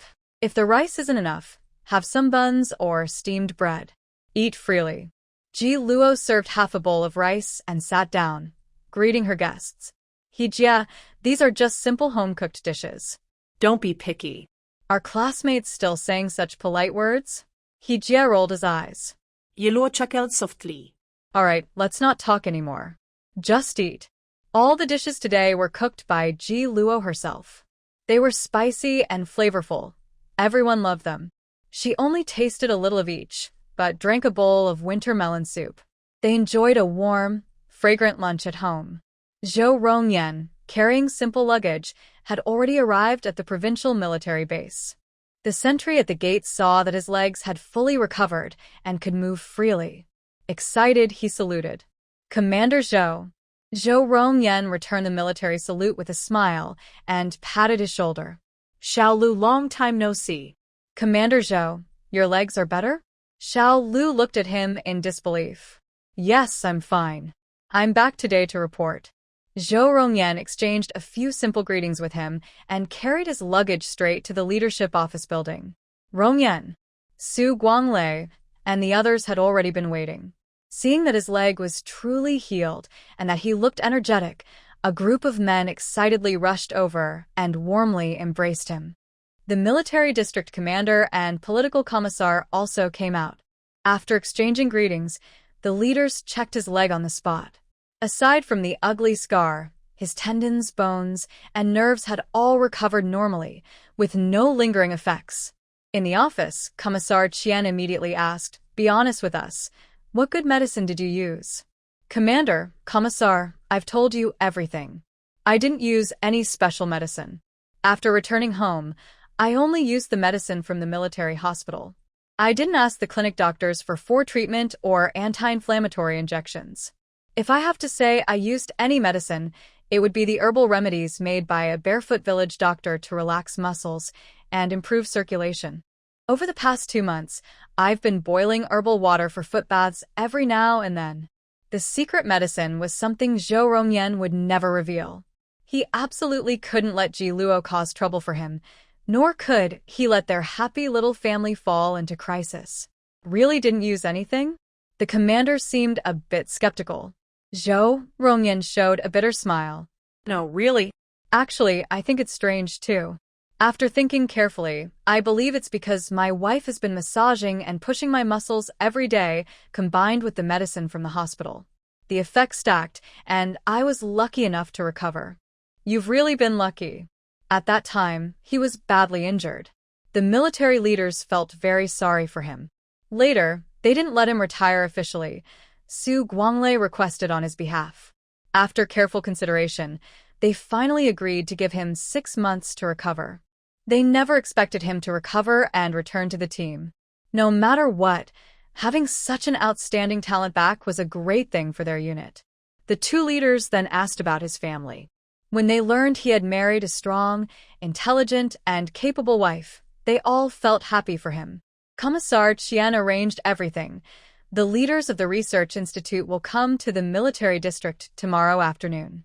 You'll go with us to receive them. After the research institute's affairs are settled, you should hurry back to pick up your wife and bring her here. She's pregnant and has no family to take care of her, so it's better to bring her here early. Yes, Zhou Rongyan saluted. Su Guanglei and the others waited outside. When he came out, a group of men surrounded him and headed back to the family quarters. When Zhou Rongyan was promoted to company commander, he was given housing. Later, after returning home to recover from an injury, he gave up the house. It has now been assigned to another officer's family. This time, he is temporarily staying at Su Guanglei's house. The next day, leaders from the Military Industrial Research Institute came.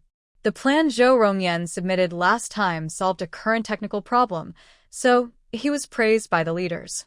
After talking with him in detail, they found he has strong knowledge in weapon development and theory. He spoke fluently, and even the technical experts with him nodded in agreement. It's clear that both the Research Institute and the military are now competing to recruit him. 3 days later, Ji Luo received a call from Zhou Rongyan.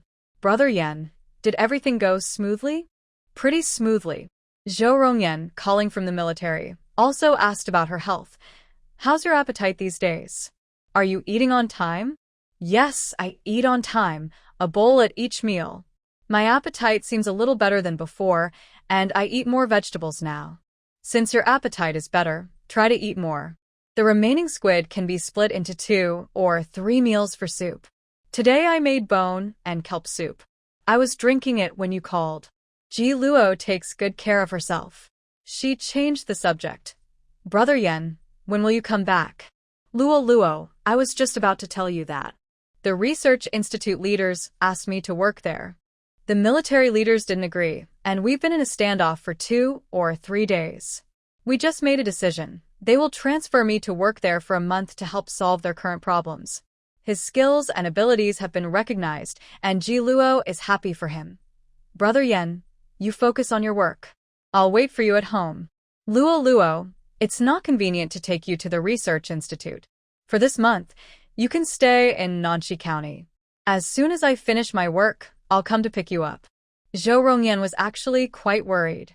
Okay, you focus on your work. Jiling and the others are at home with me. You can rest assured. Ji Luo was focused on the phone call and didn't notice a familiar face standing behind her in line, listening intently with wide eyes and darting eyes. There were more calls coming in. Ji Luo talked for a few minutes, then hung up, paid the phone bill, and hurried home. When she arrived, Jia was there again, talking to Li Jiao. She smiled and asked, off today again? Now, just like Li Damei, I've become a jobless drifter. Huh. Did you finish your work? Before Ji Luo left, he gave some advice about dividing the family assets, but he didn't suggest how to handle the work. After all, his job was a stable, well-respected position with room for promotion in the future. Okay, it's settled. Jia raised an eyebrow. Ji Luo frowned and asked, did you give it to your brother? He couldn't care less. Jia took out a dried persimmon from his pocket and told her about the family troubles. These days, they keep picking fights at home, trying to get me to transfer my work to him. I didn't pay attention to them. Later, my sister-in-law offered to give me 200 yuan as compensation, treating me like a beggar. I lost my temper. flipped the dinner table, and yelled at them. I even tore their fake, disgusting faces. They, seeing they couldn't succeed, caused trouble at the grain station, deliberately making things worse, which made it hard for me to work normally. The leaders also had opinions. Later, in a fit of anger, I sold my job to the station master's nephew right in front of them and asked the station master and leaders to help me testify, cutting ties with them completely. Ji looked relaxed as he explained, spreading his hands and smiling a bit carelessly. So now, not only am I unemployed, but I also have no home. I packed my luggage and came here to you, planning to find a place nearby to stay. Zhao had already heard him say this once and smiled as she told Ji Luo. Ji's mother was so angry she was hospitalized. Ji Luo gave Ji 2 thumbs up and said with a smile, I can't offer you a place to stay, but you're welcome to come for meals anytime. Ji didn't refuse. Before I find a job, I might bother you often. As they talked about working and earning money, Ji Luo had an idea. She moved a stool over and sat down, asking, Ji, do you want to set up a stall? Set up a stall? Help you sell buns and steamed bread? Ji asked back. No, we have enough staff here. Actually, I received a letter this morning from Director Su at the bedding factory. They recently produced a batch of samples, but there are some technical issues with the dyeing process, resulting in a batch of slightly flawed goods. However, they are still usable. He wants to sell these defective items at a low price to test the market in Nanxi County. If they are popular, they plan to produce in large quantities for state-run stores and supply cooperatives. Ji understood and agreed immediately. Ji Luo, I'll take it. There are about 200 sets, mostly made of synthetic cotton fabric. The price he offered is 20% cheaper than the regular factory price. Altogether, it's about 2,000 yuan. There are so many goods here. Ji awkwardly smiled and said, Ji Luo, I don't have that much money. Ji Luo knew he didn't have enough money to buy everything and asked others, are you all in? Zhao thought for a moment and decided, I'll put in 200. The 200 yuan compensation from the ceramic factory was saved by her parents for her, and since she was working with Ji Luo, she believed she wouldn't lose money, so she made the decision without hesitation. Chen Ji-jun and his wife didn't have much money. After discussing with their younger sibling, they finally agreed. We'll each put in 100. How much are you putting in, Ji? Ji Luo asked. About 700. Ji earned 800 from his work, and most of the money he had earned before was given to his parents as support. From now on, he would have no financial dealings with them. Together, they had exactly 1,000 yuan. Ji Luo decided on the remaining 1,000 yuan. Myself and brother Chen will contribute another 1,000. Okay. Chen Jifeng had no objections. He didn't have much savings left, and the money for this investment would be split after this month's earnings. Once everything was agreed upon, Ji Luo quickly arranged the work. After the goods arrive, Ji and Zhao will set up a stall to sell. They will earn 1.5 yuan per day and have 3 meals included. After all the goods are sold, we will split the money based on how much each invested. Is that okay? Yes. Everyone agreed happily. Ji Luo was the main organizer, and everyone listened to her arrangements. She took some time that day to call factory director Su and confirmed this batch of defective products, asking the factory to send a truck to deliver them to Nanxi County. Ji also rented a room at a neighbor's house nearby and went there in the afternoon to pack his belongings and move in. After work in the evening, Chen Ji-jun and the others returned home. Chen Jiling was busy preparing dinner in the kitchen. Ji Luo called Chen Jifeng to settle accounts and split the money. This month, they earned much more than last month. After deducting all expenses, the total profit was over 1,300 yuan. Chen Jifeng received 400 yuan profit, kept 100 yuan to buy a bicycle for his future father-in-law, and invested 300 yuan in reselling bed sheets. He invested 300, and Ji Luo added the remaining 700. After settling the accounts, Ji Luo discussed the next steps with him. Brother Chen, Brother Yan called me earlier. He has some matters to handle and will be busy for a month. He won't come to pick me up to join the army until then. Once I join the military, you and the siblings will take over this business. I won't interfere with how you split the profits. You can handle it yourselves. When I get to the provincial city, I will definitely look for other ways to make money. Once I figure it out, I'll call you. Then you and Bing Qing can come with me, and we'll try to make it big in the city. Chen Jifeng had already agreed with them that in the future, he would work with her and Zhou Rongyan. He smiled and said, "Okay, let's work harder this month, save more money, and then you can take everything to the provincial city as starting funds." All right. Ji Luo had a few thousand yuan in savings, but if she wanted to start a business, that amount was hardly enough. Brother Jifeng, Sister Luo, dinner is ready. Chen Jiling brought out the food. The kitchen was hot, and she was sweating all over. She placed a light, clear gourd vegetable dish in front of Ji Luo.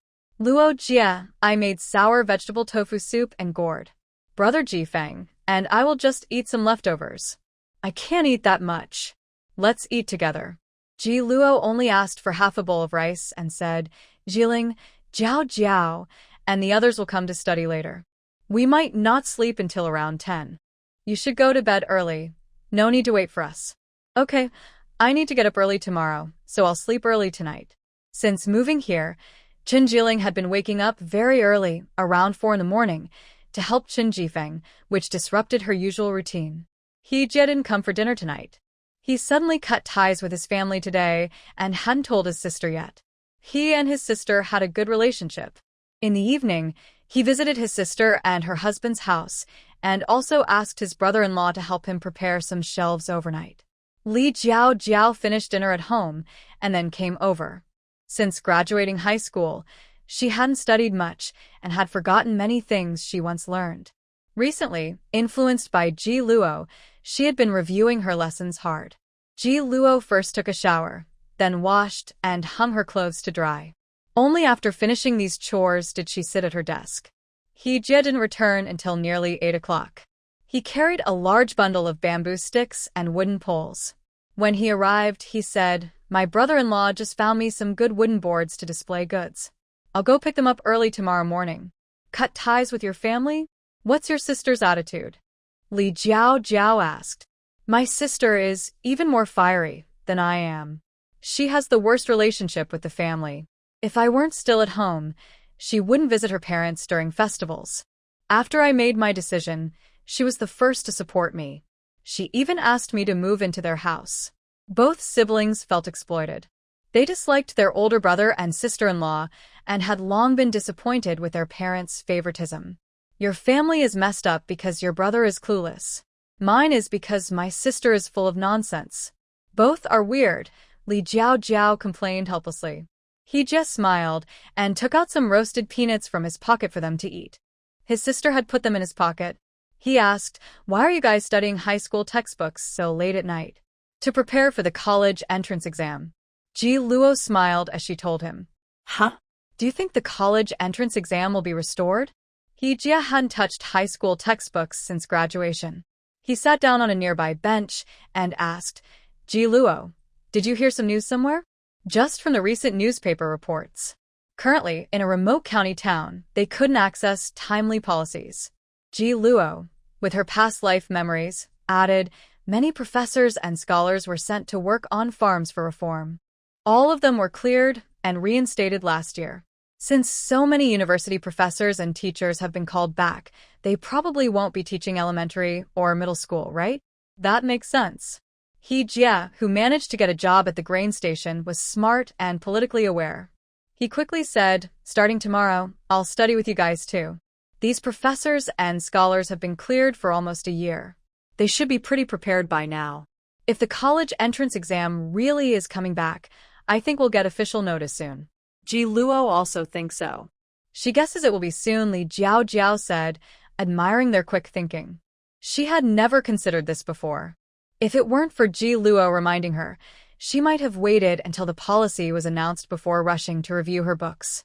Seeing the pile of books on the table, he just suddenly patted his head and frowned. "Uh-oh. I forgot my books. I only took my clothes and daily supplies. My books can lend you to read." "I've already finished reviewing," Ji Luo said, patting her own books. "Okay, I'll borrow yours. I won't go back to face those nasty faces," he just said, not wanting to return to see their unpleasant expressions. Seeing that it was late, he added, I'll head back first. I'll come tomorrow to study with you. Jie, can you go to my house and tell my parents I won't be coming back tonight? I'm staying here with Ji Luo, Li Jiao said, feeling the urgency to review. She wasn't good at science and had forgotten most of the knowledge. Ji Luo, with her excellent grades, could help her learn faster by asking questions. Sure. Jie nodded and turned to leave. At exactly 10 o'clock, Ji Luo closed her books and stood up to go to bed. Jiao, I'm going to sleep now. Don't stay up too late, she said. You're pregnant. Go to sleep quickly. Li Jiao was deep into her review tonight and felt very energetic. She planned to study for another 2 hours before sleeping. After Ji fell, she went to the backyard bathroom. When she returned, she checked that the front and back doors were locked securely with chains.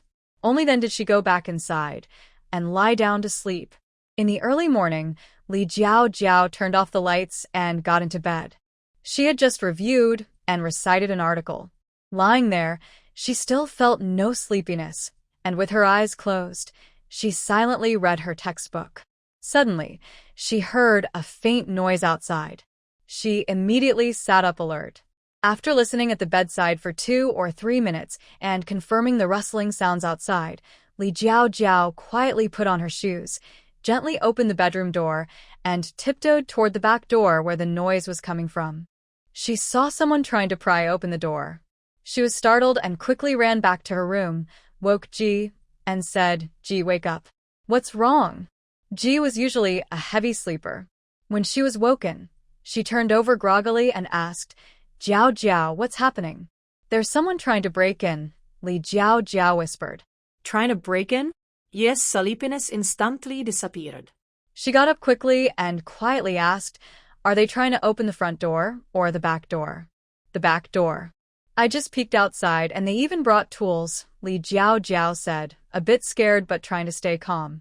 Ji remained calm and said, Don't worry. Before leaving, Brother Yen prepared chains and locks. Both the front and back doors are chained and locked. They can't open them from outside. They can only open them from inside. Hearing this, Li Jiao felt relieved. Ji, should we wake Xiling? You go wake her gently, Ji replied. Ji put on her slippers, but didn't turn on her flashlight. The moonlight shone through the window, illuminating the room quite well. While Li Jiao went to wake Xiling, Ji hid behind the house and peeked outside. She saw a man trying to break in. He was wearing a hat and had a cloth covering his face. She raised an eyebrow and thought, could it be an acquaintance? Soon, Xiling was awakened. Ji quietly whispered a few words to them. The person outside trying to pry the door seemed quite skilled, probably used to doing this kind of work. However, because their house was chained and locked, he couldn't open it after a long time. Just as he was about to switch to the front door, a red-hot iron tong suddenly poked through the door. Then it was struck in a critical area near the groin. Ah! A sharp, piercing scream tore through the night sky. This sound shattered the quiet of the deep night, waking up neighbors on both sides. Each household turned on their lights one after another. The person who just caused trouble with the hot iron tongs was Ji Luo. She was currently lying by the door, smiling happily. Jiao, Xiling, guess where I burned him just now? Was it his leg? Chun Xiling asked.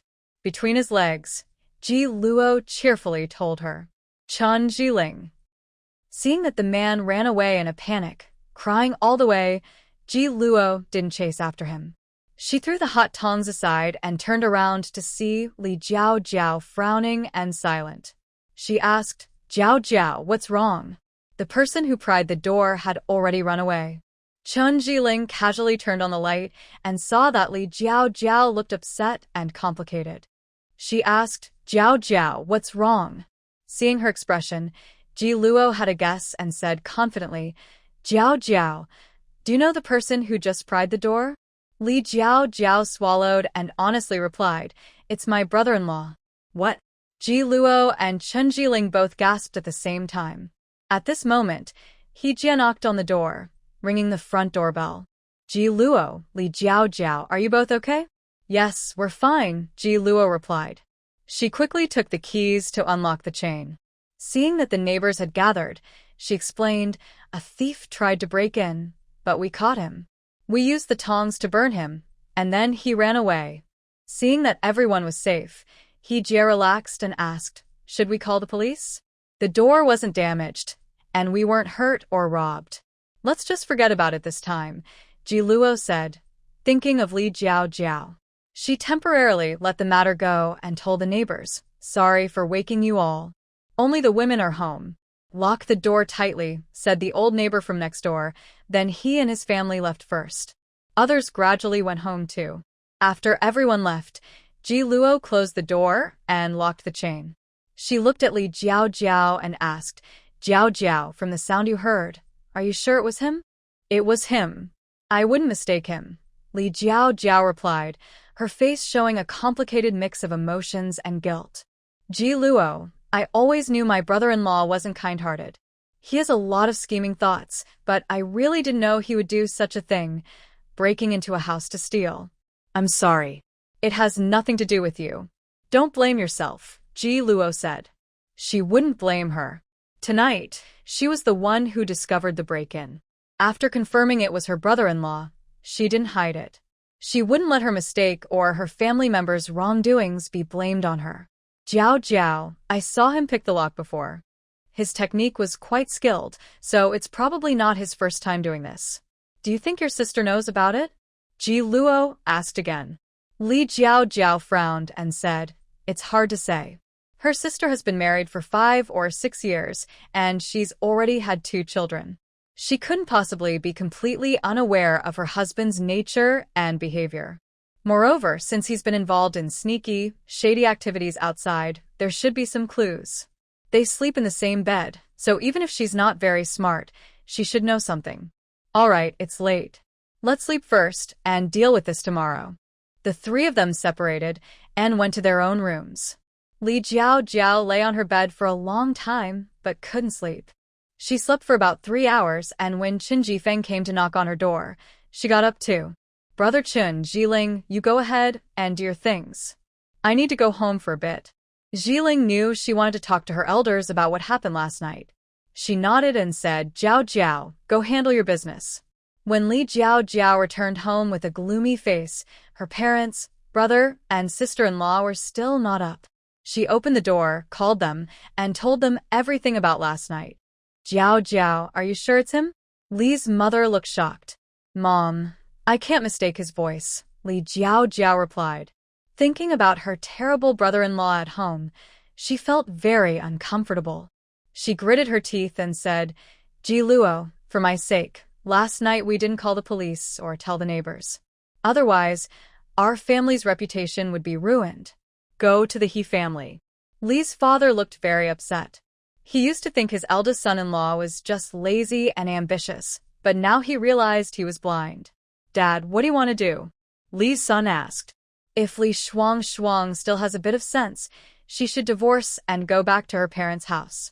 If her mind is completely gone, then we'll cut ties today and let that scoundrel go to jail, Li's father said, then went to wash his face.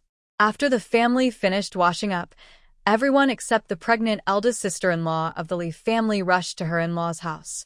When they suddenly arrived, Li Shuang was clearly startled. Seeing her expression, her parents immediately slapped her twice. Li Shuang had long been controlled by her in-laws. The 2 old folks from the He family always played along, causing a fuss early in the morning. Instead of blaming her, they accused the Li family of meddling. Li's parents were very angry and immediately called the officials from the street office. They publicly signed a document to cut off all relations with Li Shuang in front of neighbors. From then on, they no longer wanted this foolish daughter. At 7:30, Li Zhao returned home, accompanied by Li's parents. The elders immediately apologized on behalf of Li Shuang. Ji Luo did not blame them and even invited them to have breakfast together. When she learned that Li Shuang had foolishly defended a man and cut ties with her family, she finished her breakfast and went to the police station. Last night, she didn't report the incident immediately, considering Li Zhao's feelings. Since Li's family had made their decision and had nothing to do with the thief, She decided to help clean up the trouble for society. When the police came to arrest someone from the He family, Li Shuangshuang's man was lying at home, crying out in pain from being burned with iron tongs. His injury was serious, but he was afraid to go to the hospital. He endured the pain and cried loudly at home, and was caught on the spot. It was surprising to find out that he was a skilled burglar. Many homes in their dormitory area had been robbed in broad daylight, but no one had been caught until today, when everyone realized the thief was right under their noses. The He family became the subject of widespread blame and insults. The old couple, who had allowed their son to do wrong, were cursed and scolded. Li Shuangshuang, who defended her man, was also angrily criticized. From that day on, the He family's life became chaotic. Li Shuangshuang's man had stolen from many households over the years and even revealed his accomplices. They sold all the stolen goods, and he spent the money on food, drinks, and entertainment, leaving no money to repay the victims. The neighbors, furious, flocked to the police station demanding strict punishment for them. In the end, Li Shuangshuang's man was sentenced to 5 years and was quickly taken to the detention center. The He family refused to reflect on their parenting and instead blamed Li Shuangshuang, saying her family had ruined their son. They beat and cursed her at home, but didn't seriously hurt her. They also controlled her 2 grandchildren and forced her to work hard to support the family. Li Zhao heard about her sister's situation but didn't go to support her. She thought her sister deserved it and believed she wouldn't wake up without facing harsh reality. Meanwhile, Director Su, who was efficient and eager to see how the new products performed in the market, personally accompanied the delivery driver to bring the goods to Nanxi County. Ji Luo was originally scheduled to go selling goods with He Jie and Li Jiao. When Director Su personally came over, they changed the plan at the last minute. The family's noodle business paused for a day, and Ji Luo took the siblings from the Qin family who had invested money to help out. They set up a long stall on the busiest street in the town, hanging all the samples for display and sale. As soon as these beautiful new products were launched, even the slightly imperfect ones attracted many onlookers, mostly women. Director Su personally explained the fabric materials nearby. Ji Luo, He Jie, and Li Jiao are well-educated and emotionally intelligent. They speak politely and sweetly, helping to show the products to customers and making recommendations based on their needs. The Qin siblings are less eloquent, but they gained some experience in business over this time. They helped carry and fetch goods, working together smoothly and efficiently. By noon, Chen Jifeng checked the stock and reported the numbers to them. Li Jiao, who had spoken so much in the morning, was now hoarse but excited to hear they had sold more than half the stock.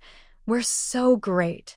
In the afternoon, let's work harder, and we can sell everything in one day." Everyone cheered. "Great job, everyone. Thank you for your hard work." Director Su smiled happily. He had already ordered a box lunch from the state-run restaurant. He said cheerfully, "Let's eat first, then continue after we finish." "Thank you, Director Su," everyone replied. "You've all worked hard today. It's well-deserved." The young people were energetic, lively, united, and cohesive. They all looked to Ji Luo as their leader. Director Su carried his lunch and ate with Ji Luo, smiling and saying, "Xiao Ji, your friends are really good." "Yes, they are all friends who share the same goals," Ji Luo replied with a smile as she sat down on a nearby bench. She then asked Director Su, "Can you give us the remaining stock?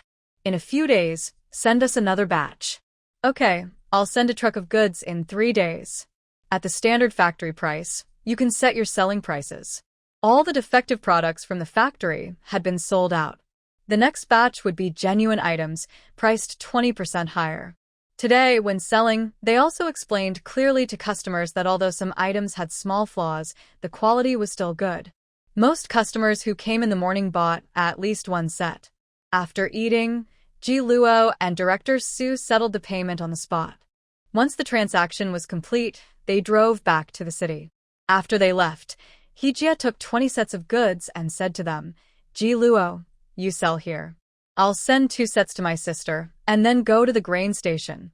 A good relationship with former colleagues will definitely help." "Okay, you go. We'll handle this here." Damaged items are cheap and popular. Usually, when state-run stores and supply and marketing cooperatives send damaged goods, the salespeople and relatives are the first to buy them. Li Jiao has many relatives and friends. She also chose about 10 sets. I'm also delivering goods. You handle this here. They took away 35 sets, leaving 50. Ji Luo looked at the brother and sister from the Chen family and said, "Do you want to give some to your relatives and elders? If so, take them quickly.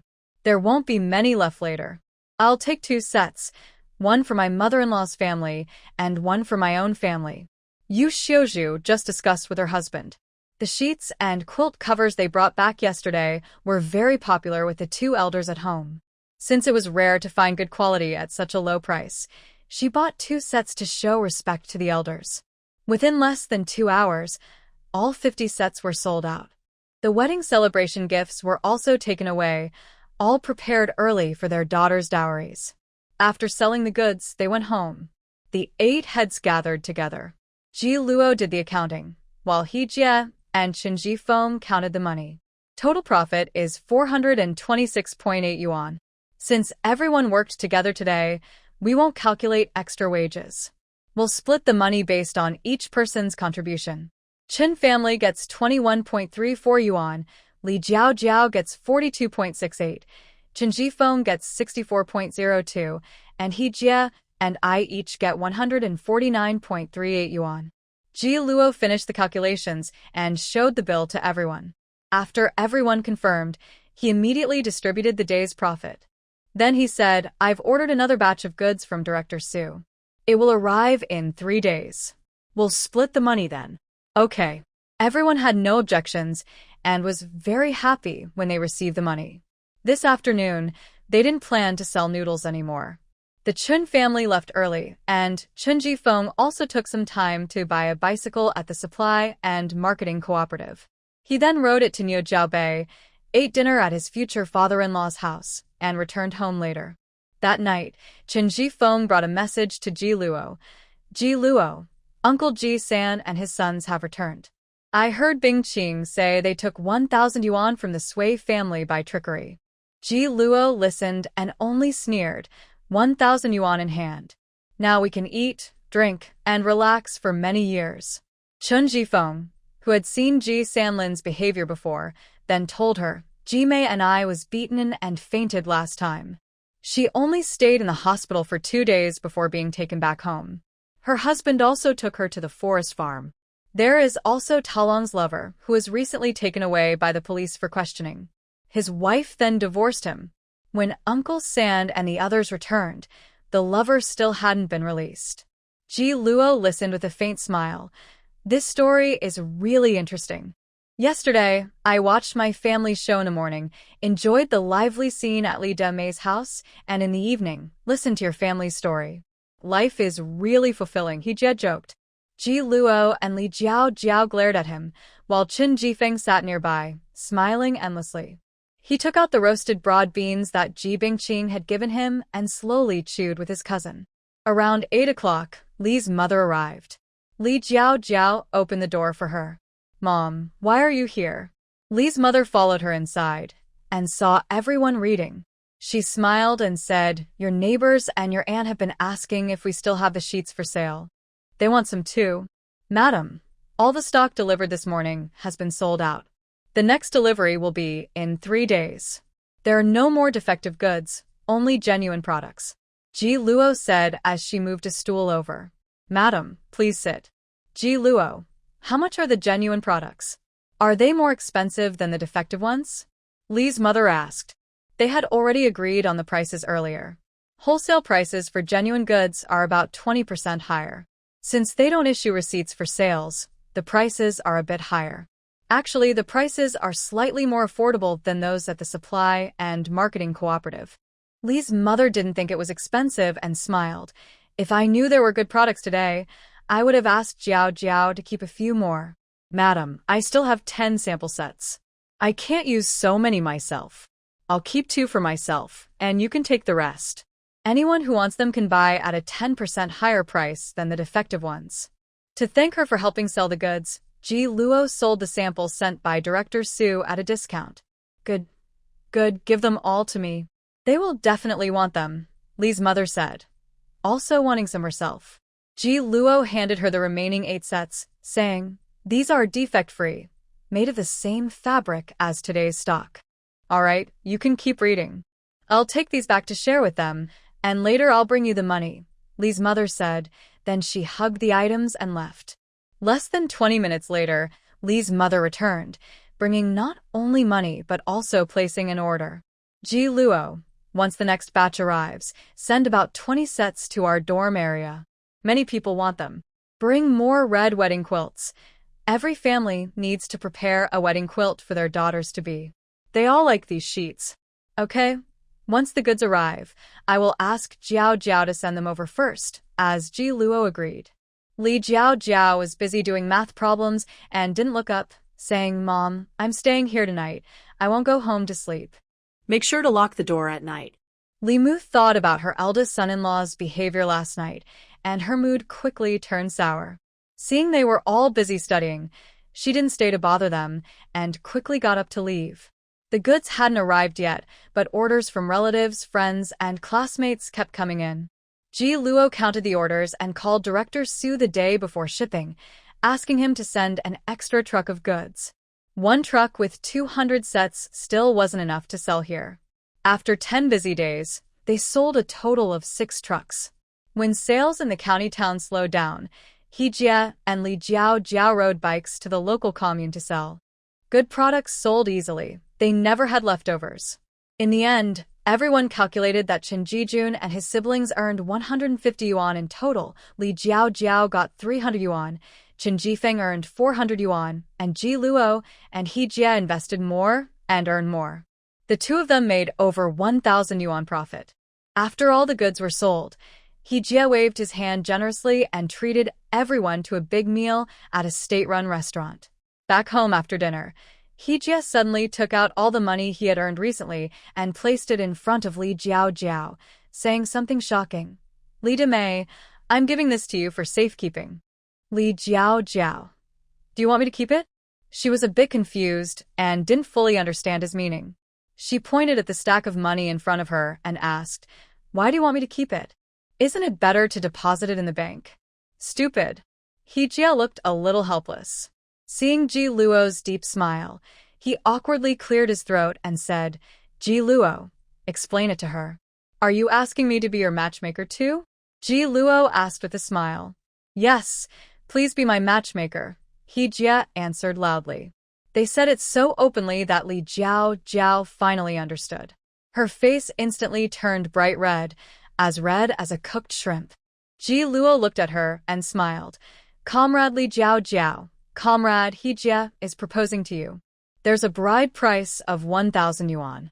Do you agree? Li Zhao wasn't prepared at all. Her mind was blank and she hadn't finished speaking when He Jie interrupted first. Li Mei, repeat after me loudly. I do. Li Zhao. Everyone else burst out laughing happily. Forget about it. Outside the door, Li's mother suddenly spoke. He Jie quickly turned his head and saw both Li's father and mother coming in. He awkwardly smiled and said, Uncle, Auntie, you sneaky little brat. While we were away, you played tricks and bullied Zhao, Li's mother said as she directly grabbed his arm and twisted it. The elders were quite stern. He Jie was gasping from the pain. He rubbed his arm and explained, Uncle, Annie, I mean it. I'm not joking with Zhao. You're really not joking? Li Zhao had always treated him like a brother or classmate. Can't you see my feelings? He Jie asked back. No. Zhao shook her head without hesitation. He Jie felt heartbroken and a bit speechless. Ji Luo has figured it out.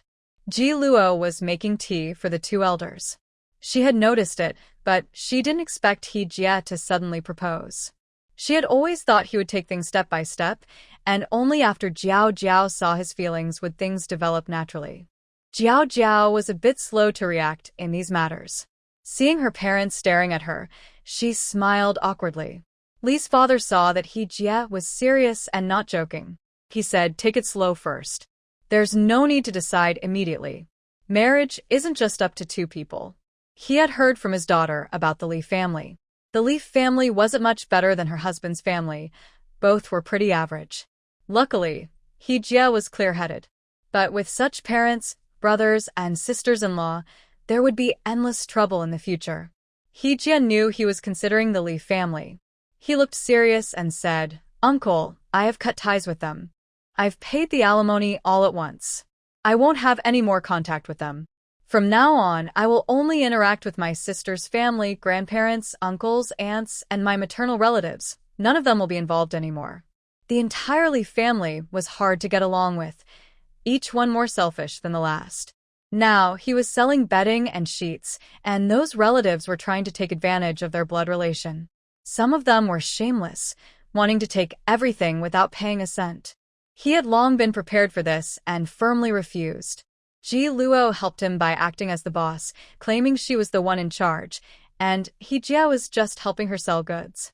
Together, they managed to chase away those selfish, shameless relatives. The Li family was only 2 neighborhoods away from Ji's home. News of his falling out with his family had already spread. Most people thought both sides had valid reasons, but the majority criticized Ji's parents for being too biased. Seeing his firm attitude on this matter, with clear ideas, Father Li looked at his daughter and said, "This is your own business, so you handle it yourselves. We don't have many requirements for Zhao's partner, as long as he has good character, works hard, and cares for his family. Uncle, I am the one with good character, hardworking, and caring for my family," Ji said confidently. Ji Luo and others chuckled softly. Mother Li also smiled at him. "You're quite bold. Auntie, if you're not bold enough, you won't find a wife," Ji said playfully. Zhao's pretty face turned red as she grabbed him and scolded, "Ji, what nonsense are you talking about? Li Mei, be gentle. It hurts," Ji said with a grin, grimacing in pain but feeling very happy. He then took 1,000 yuan in cash from the table and put it into Zhao's pocket, smiling mischievously. "This is the bride price. The house and the 3 turns and 1 sound are separate. I'll buy them later." "I haven't agreed yet," Zhao said shyly. "Take your time to think about it." "The money is yours for now," Ji said. Since the bride price was paid, there was no reason to take it back. He believed he would win her over sooner or later. Holding this heavy stack of cash, Zhao's face kept flushing. In the end, she decided to keep it for now and think carefully about their relationship. The bride price of 1,000 yuan was the highest in Nanqing County. Seeing his sincerity, Zhao's parents felt reassured. Ji was someone they had watched grow up. They knew his character well. Apart from difficulties dealing with the He family, there was nothing else to criticize. He was indeed a suitable son-in-law. Zhao's parents were reasonable and wouldn't interfere too much in their children's private lives. They respected her own wishes regarding her relationship. Recently, everyone was busy earning money and working hard. Ji Luo arranged for a day off. She slept in at home until nearly 9 o'clock before waking up. Chun Jifeng and others had returned to the team. Zhao's family was celebrating her elder's birthday today, so she went with her parents to a banquet. Ji also went to his sister's house. She was alone at home, feeling a bit lonely. After brushing her teeth and washing her face, Ji Luo didn't cook at home. She carried her bag and left slowly, planning to eat some noodles at the state-owned restaurant. Her pregnancy symptoms had eased noticeably in recent days, and her appetite was improving. She planned to buy some meat from the meat factory to make soup. She ordered a bowl of shredded pork noodles with a fried egg and ate it leisurely. Just as she reached near the meat factory, Ji Bingqing, who was selling tofu by the roadside, called out to her, "Luo Jia." "Second Uncle Bingqing, today you went out to sell tofu again." Recently, they have been selling tofu in the county town many times, and Ji Luo and others often help take care of the business. Seeing that most of the tofu at the stall was sold out today, only a few pieces remained, she smiled lightly. "Business is getting better. Just okay. Selling tofu doesn't make much money, but it's better than farming. They can earn about 1 or 2 yuan a day, and Ji Erlin is quite satisfied." Seeing that they still brought only white tofu today, Ji Luo gave them a suggestion. Second uncle, you should make more varieties of tofu, like fried tofu, dried tofu, tofu skin, and fermented tofu. Keep some of each, so customers have more choices. Business will improve a lot. A couple of days ago, Jifeng came to our house and also said the same thing. We want to try making fried tofu first. We're currently pressing vegetable oil, and once the oil is ready, we'll make fried tofu. Ji Luo listened to the young people's advice. They have more experience doing business in the county town, and always think listening to them is right. Dry tofu and tofu skin also sell well. Don't worry about not selling them. As long as the taste is good and the tofu is clean and hygienic, gradually many loyal customers will come. Bingqing smiled and said, My mom's tofu tastes pretty good. This morning, an old lady said it was delicious and bought 5 mao worth at once. Running a business is a slow process. Once the reputation is built, the business will get better and better. Although it's a small business, earning hard-earned money, saving little by little, is much better than farming over the year. The original owner grew up in the countryside. Ji Luo learned from her memories that making money in rural areas is very hard. Even with frugal living, they can't save much money in a year. No matter how diligent and capable the family is, the crops and vegetables they grow are only enough to barely fill their stomachs. Just as Bingqing was about to say something, she saw a large truck coming from afar. Instinctively, she thought of Zhou Rongyan. Luo Jie, is brother-in-law back? No, he's not back that soon. The truck passed in front of them. They saw the driver wearing a police uniform and several police officers sitting in the cargo area, along with 3 or 4 dirty, disheveled people. Ji Luo saw a familiar figure.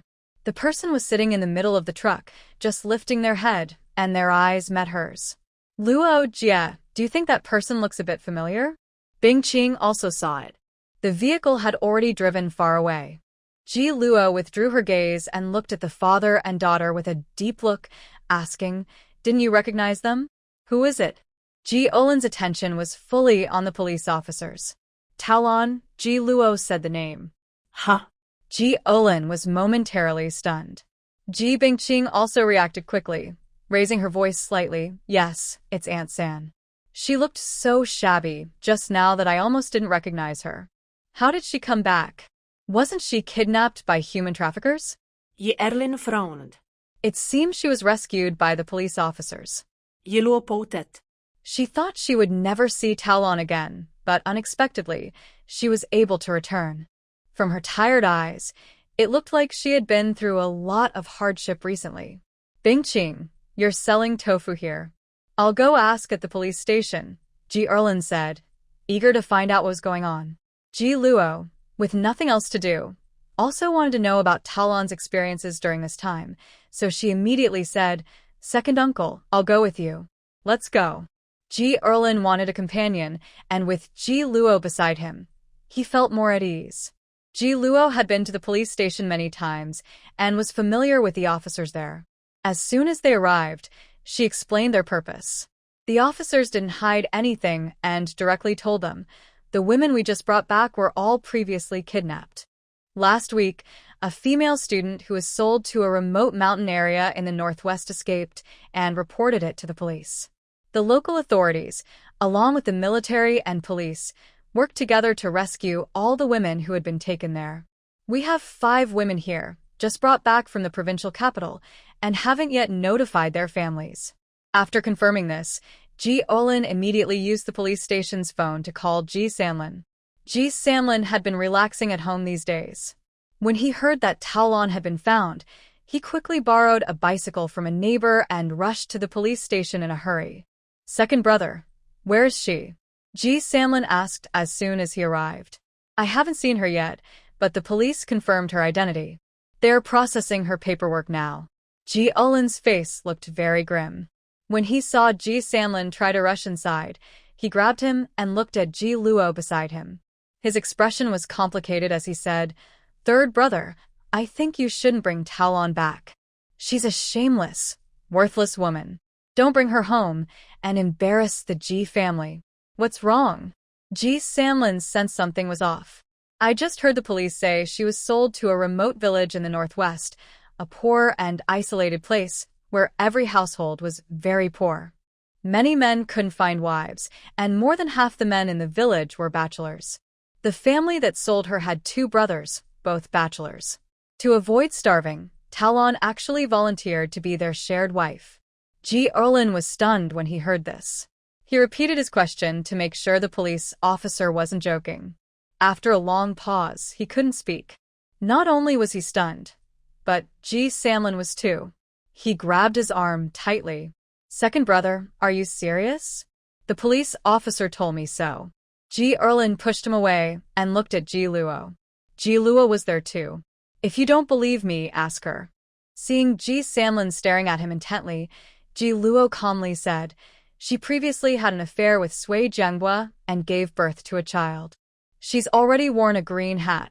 It's normal to wear few more. 1, 2, or 3 hats make no difference. I'll kill her." Ji Luo was furious. He stormed into the police station, wanting to hit someone. Ji Luo immediately grabbed him. He was calmer and held him back with force, stopping him from acting rashly. "Sanlin, this is the police station, not your place to do whatever you want." Calm down. "How am I supposed to calm down?" Yi Sunlin yelled. "Killing her won't do you any good. For such a worthless person, ruining yourself and your family isn't worth it." Ji Luo held him tightly, pushing him into a corner and speaking loudly. "I know you're angry, but now isn't the time to vent. What you need to do now is quickly cut ties with her and get a divorce. You can't let the police send her back to the Ji family. If she goes back, her messy affairs will be exposed. When that happens, none of you will have any face left." "I've already lost all face," Ji Luo shouted. Ji Luo listened with a cold laugh and said softly, "At least you have some self-awareness." "Shut up," Ji Luo glared at her fiercely. Ji Luo didn't take his anger seriously. She crossed her arms and said calmly, "Keep shouting. Shout louder so passers-by can see that you're once again a cuckold." Indeed, some people on the street stopped to watch the commotion. Ji Luo quickly covered his brother's mouth and persuaded him, "Sanlin, our family has already caused enough embarrassment. Don't yell and make a scene." Ji Luo shook off her hand, his face turning pale with anger, teeth clenched and grinding loudly. "Ji Luo, I'll ask you to go to the agricultural technology station and call Shengli over. There was something urgent at home." The Ji family members habitually relied on Shengli for major decisions. Ji Luo didn't know how to handle this matter, so he could only ask his nephew to come and take charge. Ji Luo didn't speak and seemed to lack his own opinion, hoping his nephew would come and make the decision for him. Yi Luo nodded. The agricultural technology station office wasn't far away, about a 5-minute walk. She slowly strolled over. Ji Shengli was working in the office and was a bit surprised to see her. "Ji Luo, why are you here?" "Talon has returned." "Really? When did she come back? Where is she?" Ji Shengli quickly asked. Ji Luo pointed to an empty, quiet place outside and called him to talk outside. After all, she still wanted to keep some face for the Ji family. Learning that Talon had Judong. To avoid starving herself, Ji Shengli's face turned colorful with shock, and he was speechless for a moment. "That third uncle of yours, who only thinks of pig manure, was just now shouting about killing her, yelling loudly on the street. Your second uncle temporarily stopped him. Now they are waiting for you to decide," Ji Luo said, and left. She made him come and clean up the mess. Ji Shengli was so angry that his chest hurt. He turned around and asked the leader for leave, then hurriedly followed her. When they arrived, the police leader was talking to Ji Luo about Talon's recent experiences. Learning that she had eaten walnut biscuits given by human traffickers and was then kidnapped to the mountains, Ji Luo asked, "Comrade police, have the man and woman involved been caught?" "The man was shot dead and the woman was caught," the police replied. "Comrade police, I heard that on the day Talon went missing, her daughter Ji Meini had arranged for a tractor to pick her up at the city bus station, but coincidentally, the traffickers also arranged for a tractor there. Even if Talon was not very smart, she would have asked the tractor driver, when boarding whether it was arranged by her daughter, to confirm. According to passengers who traveled with her, She wanted to show off by sending the traffickers home first, which means she confirmed with the tractor driver before getting on. Now that I think about it carefully, don't you find it strange? How did the accomplice driver of the traffickers know Talon would go there? And how did they know Ji Meini also sent a car?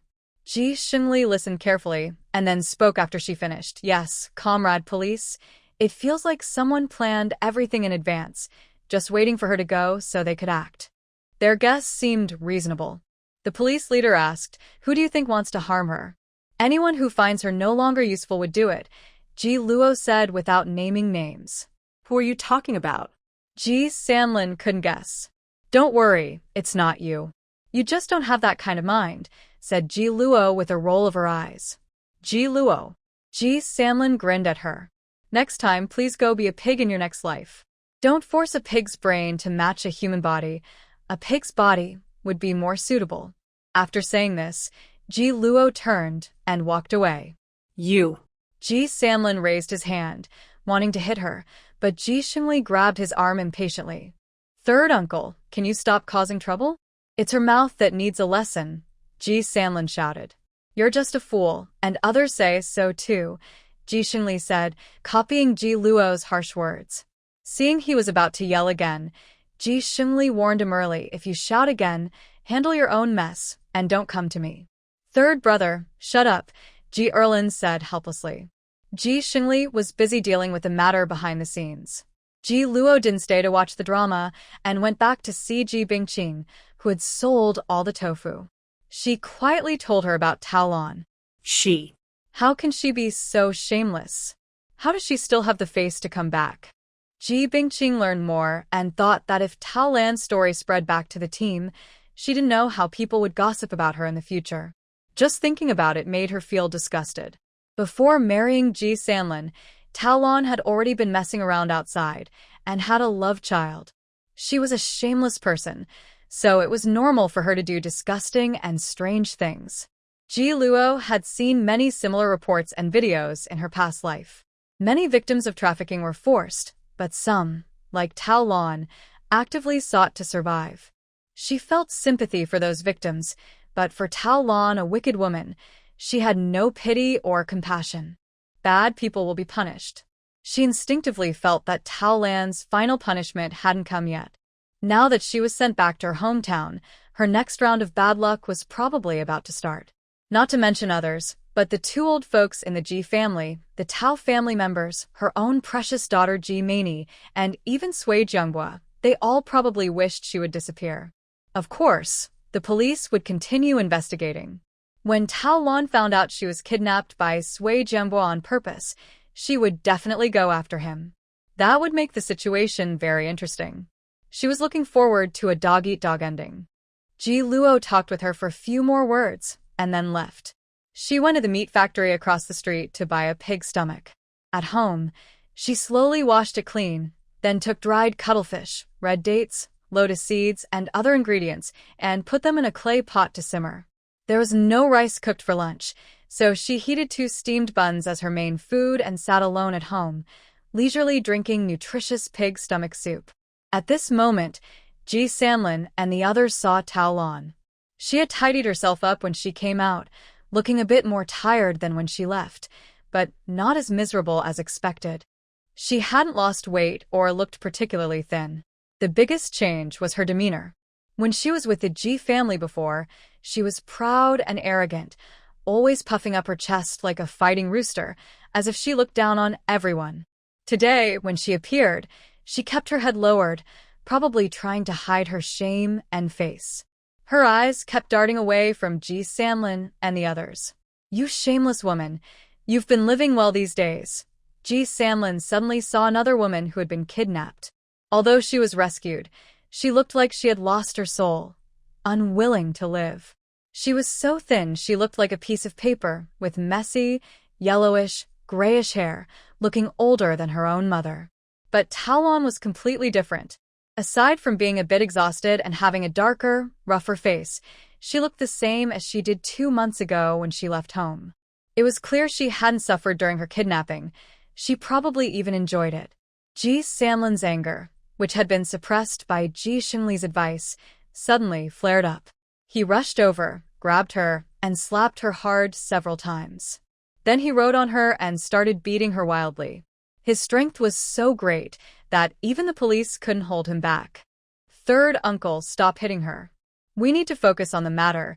Ji Xingli also tried to help pull him away. Usually, Ji Sanlin was weak, but today he was very strong. When they tried to stop him, he was punched twice and even scratched his hand. The two uncles and nephews worked together to pull Ji Sanlin away. Seeing Tao Lan crying and complaining loudly, Ji Erlin couldn't stand it anymore. Shameless woman, I've never seen someone as shameless as you. You've done so many disgraceful things that you've brought shame to the Ji family. Now you've even made our family unable to hold our heads up. And you still have the nerve to cry, Ji Erlin shouted angrily. Ji Sanlin's eyes turned red with rage. He also cursed her loudly. Everyone knows that Ji Meini isn't my child. She's a wild child you had with Sui Jianghua, he continued. You are a disgraceful person. Before marrying me, you got involved with Sui Jianghua and became pregnant with that terrible man's child, making me the scapegoat. Ji Sanlin, while hitting her, cursed and told everything about how she was kidnapped. Tao Lan was beaten and in pain all over, but her mind was clearer than ever. She listened carefully to every word he said, and at this moment, she was stunned. You think Sui Jianghua is a good person?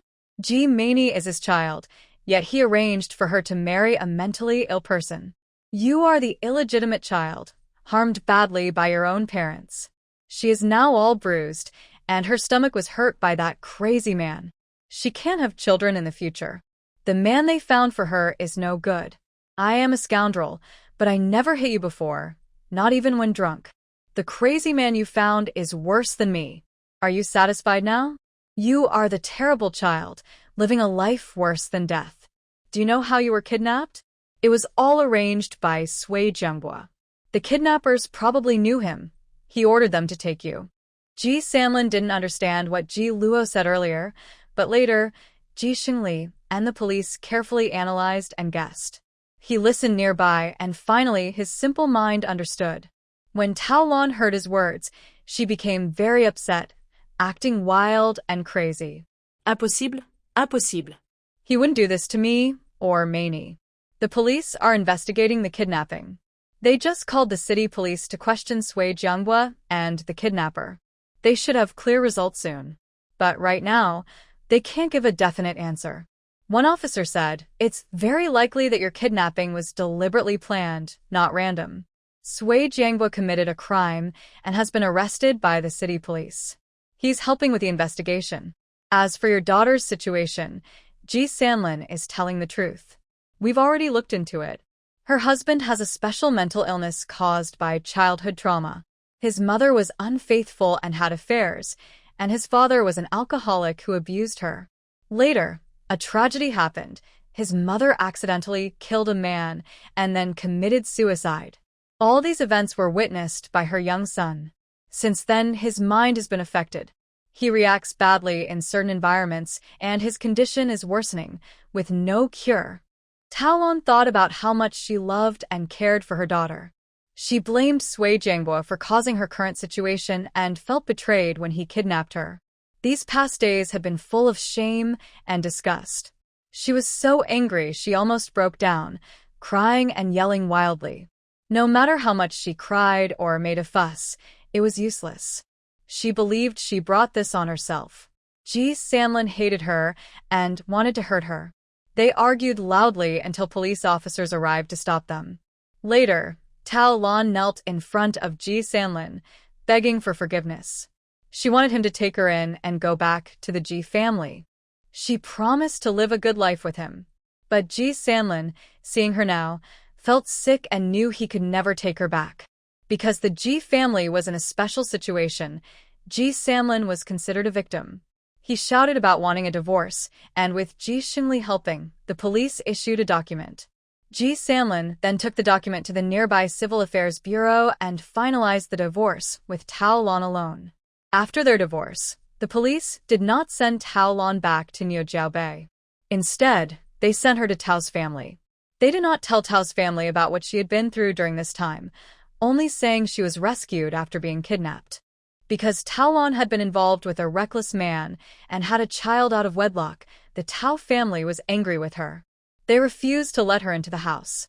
Especially Tao's sister-in-law, who chased her with a broom, refusing to let her enter her own family's home. Ji Sanlin and his brothers returned to Niujiao Bay, but didn't talk about what happened. They found it hard to speak about it and didn't want others to know, especially since Ji Sanlin and his 2 sons still had to live in the team. Ji Wenwu and his brother wanted to visit their mother, but Ji Sanlin firmly refused. He kept them at home and threatened that if they went, they would never be allowed back.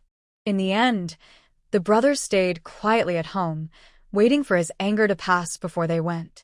After Taolan was kicked out by her family, she had nowhere to go and had to return to the police station.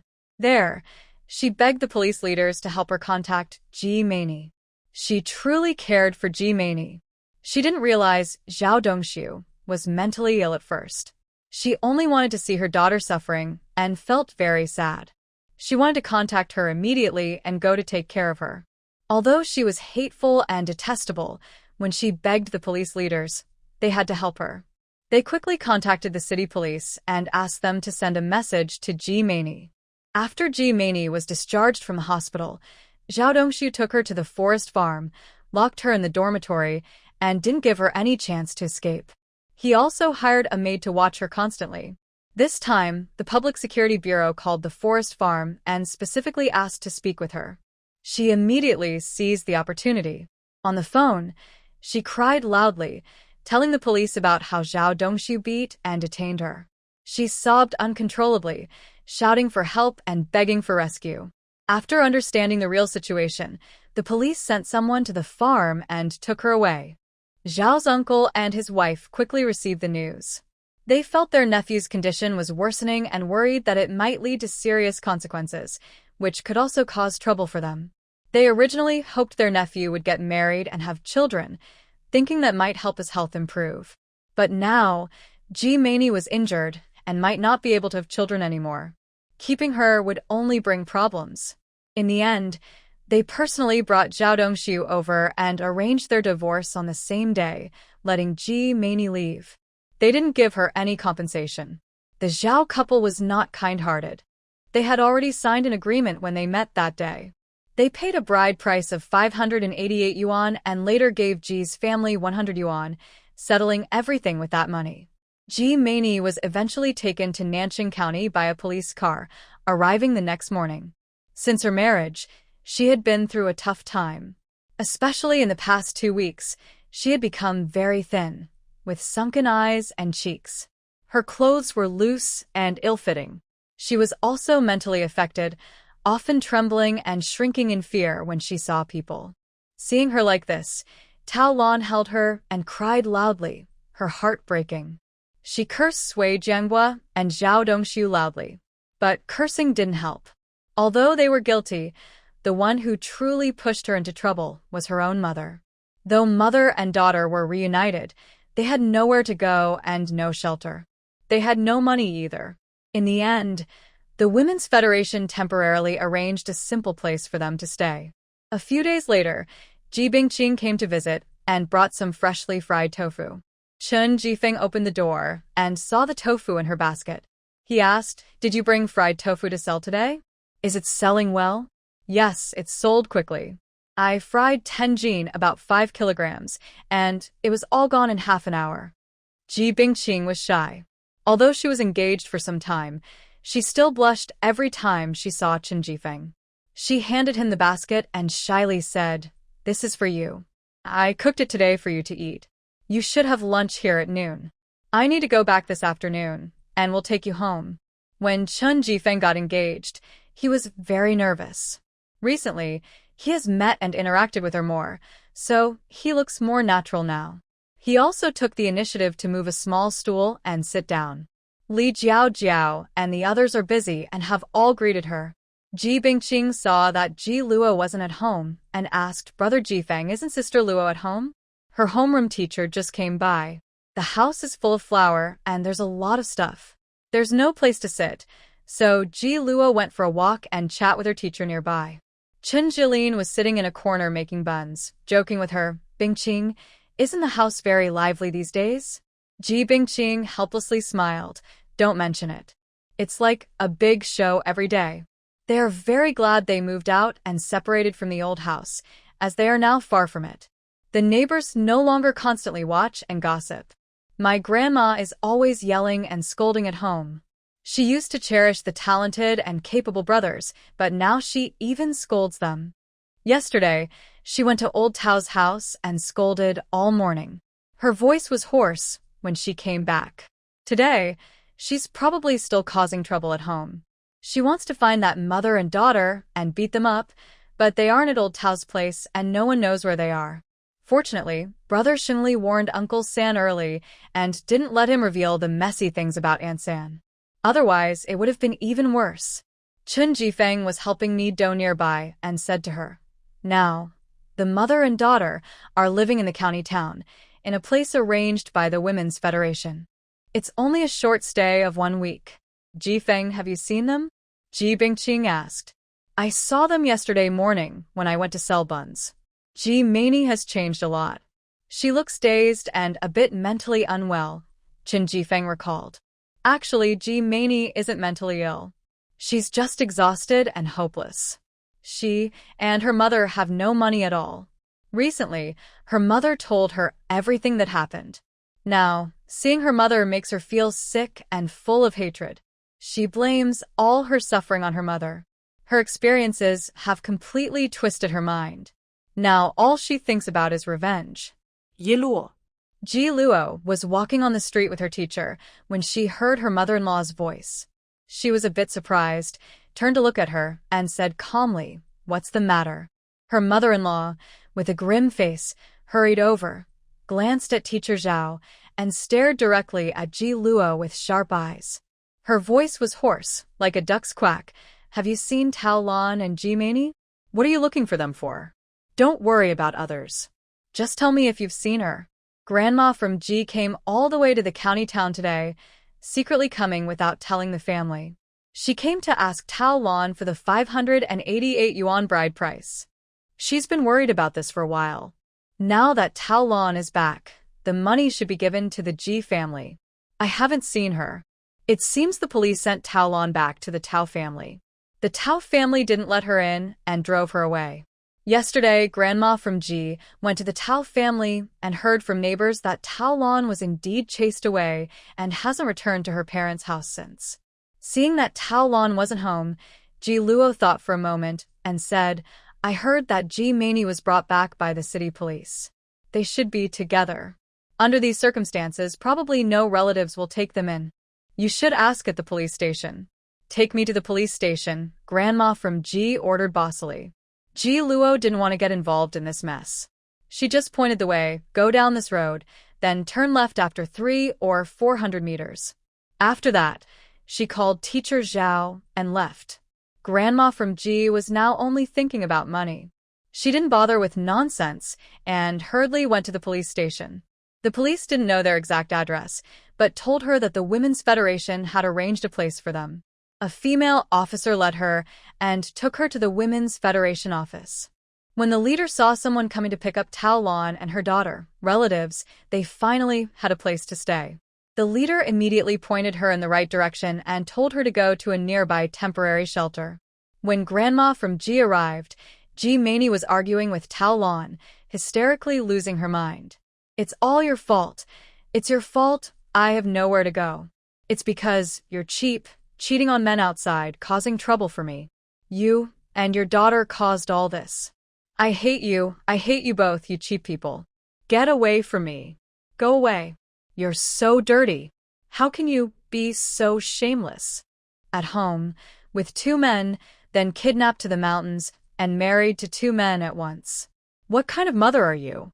You shameless, get away from me." Standing at the door, Grandma from Ji was like stone. What did Ji Meini mean by those words? That woman is really shameless. Her daughter has truly been harmed badly by her. Exactly. Her daughter was right to curse her. She's really too cheap. There is a man and children at home, but she is secretly involved with a wild man outside and has a wild child. Now she has been kidnapped and sold. Surprisingly, she chose to marry two men, who are brothers, just so she wouldn't go hungry. I have lived for decades, and I have never seen such a shameless woman. It's a shame she still dares to come back alive. Exactly. Someone with a little shame would jump into a river to end it, but she shouldn't come back and embarrass us. Two older women nearby are talking. Grandma Ji hears everything clearly and is so angry her hands tremble. She storms over, furious, and asks, "Is what you just said true? Who are you?" They ask her. Grandma Ji, looking upset, asks, "Did you really say she was kidnapped and then married a pair of brothers? Is that true?" "Yes, it's true. My daughter-in-law works at the Women's Federation, and I heard her say so. The woman living here is so shameless. Other women who are kidnapped usually resist and get beaten, and they become so thin they look like skin and bones. But this woman hasn't gone hungry or been beaten much because she chose to be the wife of those brothers." Hearing this, Grandma Ji's vision darkens, and she almost faints. After taking a moment to steady herself, she looks around, finds a wooden stick, and storms into the house full of anger. Grandma Ji, though over 70, is quick and good at fighting. Now, filled with rage, she starts scolding and hitting, spouting all kinds of dirty words. "Stop it. Don't hit her anymore." When the women from the Women's Federation arrive, Taolon is already covered in blood from being beaten. Grandma Ji, still not stopping, picks up a stick and throws stones at her, chasing her around. Suddenly, Grandma Ji strikes Taolon in the back of the head with a stick, hitting her precisely. Blood spurts out, causing screams all around. If Ji Luo were here, she would say, "Karma has finally caught up." The original owner was killed when Taolon struck her on the back of the head. The spot where Taolon hit is exactly where the original owner died. Blood keeps pouring from her head uncontrollably, and the Women's Federation staff quickly rush her to the hospital. Throughout this, Ji Meini remains silent, watching coldly from the side, not trying to stop Grandma Ji from hitting her. When she sees her mother covered in blood and unconscious, she suddenly lets out a strange, eerie laugh. Everyone watching feels a chill down their spine from the creepy sound. Taolon was rushed to the county hospital for emergency treatment. She was unconscious for 2 days and nights, but eventually recovered, although she became mentally slow. Meanwhile, Grandma Ji caused trouble and was taken away for detention by the police. Later, the Ji family had to come and clean up the mess, with Ji Sanlin paying for the medical expenses. The Tao family took this chance to go to the Ji family and cause trouble to demand money. Ji Sanlin rolled up his sleeves and fought them fiercely. He also revealed the disgusting details of Tao Lan's kidnapping, making the whole community aware and embarrassing the Tao family. In the following week, the Ji family was always lively. Ji Bingqing came to the county every day to sell vegetables and tofu, then shared the latest news with Ji Luo. Today, she arrived again and said immediately Luo Jia, Ji Meini stole money in the hospital, several patients and their families, about 50 or 60 yuan. She ran away overnight. The police took the patients' families to her home, and they asked Uncle Sand to pay for the loss. Ji Luo asked, "Did he pay?" "No, Uncle San is giving up now." He told them to find Sui Jianghua and Sui's son for money, and even gave them Sui's address. Ji Luo was drinking soup and laughed. "Oh, this is so entertaining. I don't want to leave." He Jia had also been helping here these days and kept laughing. Ji Bingqing, "Do you know what we're hoping for most right now?" What? Ji Bingqing asked. "We're all waiting for you to tell us the latest updates." They had just been talking about how the excitement in the Ji family seemed to have calmed down, and they didn't think Ji Bingqing would come again today. Ji Bingqing smiled helplessly and told Ji Luo, "There's one more thing about Brother Xingli." "What's wrong with him?" Ji Luo looked up at her. Last month, his colleague introduced him to someone. The girl's parents work in government offices, and she teaches at a county elementary school. After they met, they seemed to get along pretty well. Grandma Ji was very active about this. The family was tidying up the house, fixing the broken parts, and preparing the wedding room. But recently, things got complicated again. The girl's father, who works at the commune, heard about the chaos at home and no longer agrees for his daughter to date brother Shengli. Last night, Shengli came home and heard he hadn't eaten and hadn't spoken to his grandparents. Grandma Ji went inside to ask him a few questions, then came out and argued loudly with the grandparents, throwing all Grandma's belongings to Uncle San's place. She said she wouldn't support them anymore. When Grandma Ji was forced out of the house, Ji Erlin and the others were not there. They only learned about it later from the neighbors. They didn't visit or try to persuade her, nor did they interfere in the affairs of the older siblings' families. As for Ji Xingli's personal matters, they couldn't help and didn't ask about them at this sensitive time, to avoid upsetting him. Luo. On the last day of the month, Zhao Rongyan returned in a military jeep to pick her up. Ji Luo received his call 2 days ago. She finished all the household chores and handed over the business to Qin Jifeng. Her few belongings were packed. Brother Yan. Ji Luo was busy in the kitchen. When she saw him return, she happily ran out to greet him. Luo, don't run. Walk slowly. Zhao Rongyan opened the car door and saw her looking good, her face a bit rounder, and her belly slightly protruding.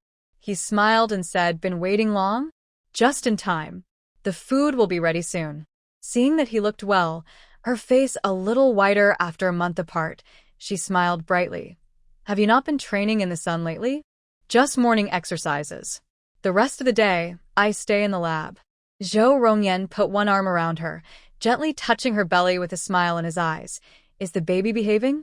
Is your appetite better now?" "Very well behaved. My appetite has improved a lot. I had a checkup at the hospital yesterday. The doctor said the baby is healthy." "That's good." He held her as they went inside. Seeing no one else around, he asked, "Are they all not here today?" "I handed over the business to the Qin family. They're resting for 2 days. After I leave, they'll start working again." The Qin family sent some furniture today. Brother Qin and Bing Qing went to help move it, and once they're done, they'll come over for dinner. Jiao and He Jia also went to help. They'll come together later. As they entered the house, the food in the pot was still simmering. Ji Luo immediately went to stir-fry, talking to him. "Brother Yan, you sit and rest first. Dinner will be ready in about half an hour." Luo, I'm not tired. I'll help." Zhao Rongyan rolled up his sleeves to assist. "No need, Brother Yan. You go rest. I just need to cook 2 dishes." Ji Luo stirred the food briefly, then covered the pot to simmer. She looked at the pork rib and lotus root soup on the small stove and said, "Brother Yan, Uncle Qin invited us to his house for dinner tonight." "Okay. We'll stay here tonight and leave tomorrow morning." The distance from Nanxi County to the provincial capital is 300 kilometers. Zhao Rongyan left early this morning before dawn. He drove quickly, and even with poor road conditions, he arrived before noon. Soon after, Qin Jifeng and the others returned together, and a delicious meal was ready. 6 people ate, with 6 dishes, 3 meat, 2 vegetable, and 1 soup. They also steamed some meat buns that Zhao Rongyan liked. At the table, Qin Jifeng asked Rongyan, "How are you planning your work? Are you staying in the army or going to that research institute?" "Staying in the army for now." Zhao Rongyan had already heard clear news about working at the research institute. He told He Jia and Li Jiao, "You should review your lessons quickly. The college entrance exam is about to be restored." He Jia's eyes lit up. "Brother Zhao, you received accurate news, right?" "More or less. The policy hasn't been officially announced yet, but the leaders at the Research Institute have given a clear signal and Guang Lei's family also called." He added, "After so many years, the exam is coming back. There is a shortage of teachers and school resources. Many educated youth in rural areas haven't returned yet. This is also their chance to move back to the city, so competition might be very fierce. You should prepare early and inform good friends to review lessons quickly. The policy should be announced within 2 months at the latest." He Jia and Li Jiao nodded seriously. "Brother Zhao, we understand. Thank you." Although Zhao Rongyan didn't study much at school, he later took extra lessons when he joined the army. Now that the college entrance exam is returning, he plans to sign up. Most importantly, He and his wife had already started preparing early. With his wife helping him review lessons, he felt confident about this exam. After dinner, Li Jiao helped wash the dishes, then hurried back with He Jia. Since tearing off a certain layer of illusion earlier, their relationship was no longer just classmates or friends. He Jia was bold and thick-skinned, and Li Jiao couldn't resist him. Her heart was quickly won over. Now they were openly dating. He Jia also went with her to meet other elders, and a few days ago, he formally visited her future parents-in-law. He handled his personal affairs independently. His parents had come to argue with him, but he directly drove them away, never letting them appear in front of Li Jiao or the Li family. After they left, Ji Luo brewed a pot of tea.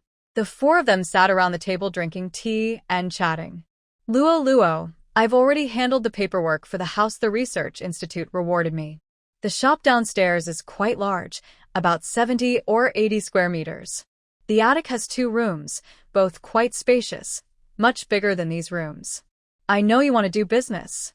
Although the city has relaxed some rules and you can set up a stall in designated areas, you still can't open a private shop freely. Guanglei has a friend working at a wool factory in the city, and I've already asked him to help. The shop is registered under the wool factory and all the paperwork is done. You can go there to take over. Seeing that everything was arranged, Ji Luo felt happy. Brother Yuan, I was planning to find a place to register my business and was willing to spend more money, but I didn't expect you to have already taken care of it. Now I don't have to work so hard running around. I can only help you get these things done. For future business matters, you will have to handle them yourself.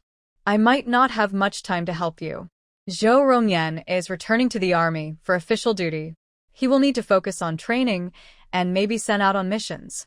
So, not only will he be busy with work, but even his time to accompany her will be limited. Leave the rest to me. In her past life, Ji Luo managed a large group company. She started from a small shop, so even with different policies now, it's not difficult for her. She already had a plan in mind and asked him, Brother Yuan, is the shop location remote? Are there any businesses nearby?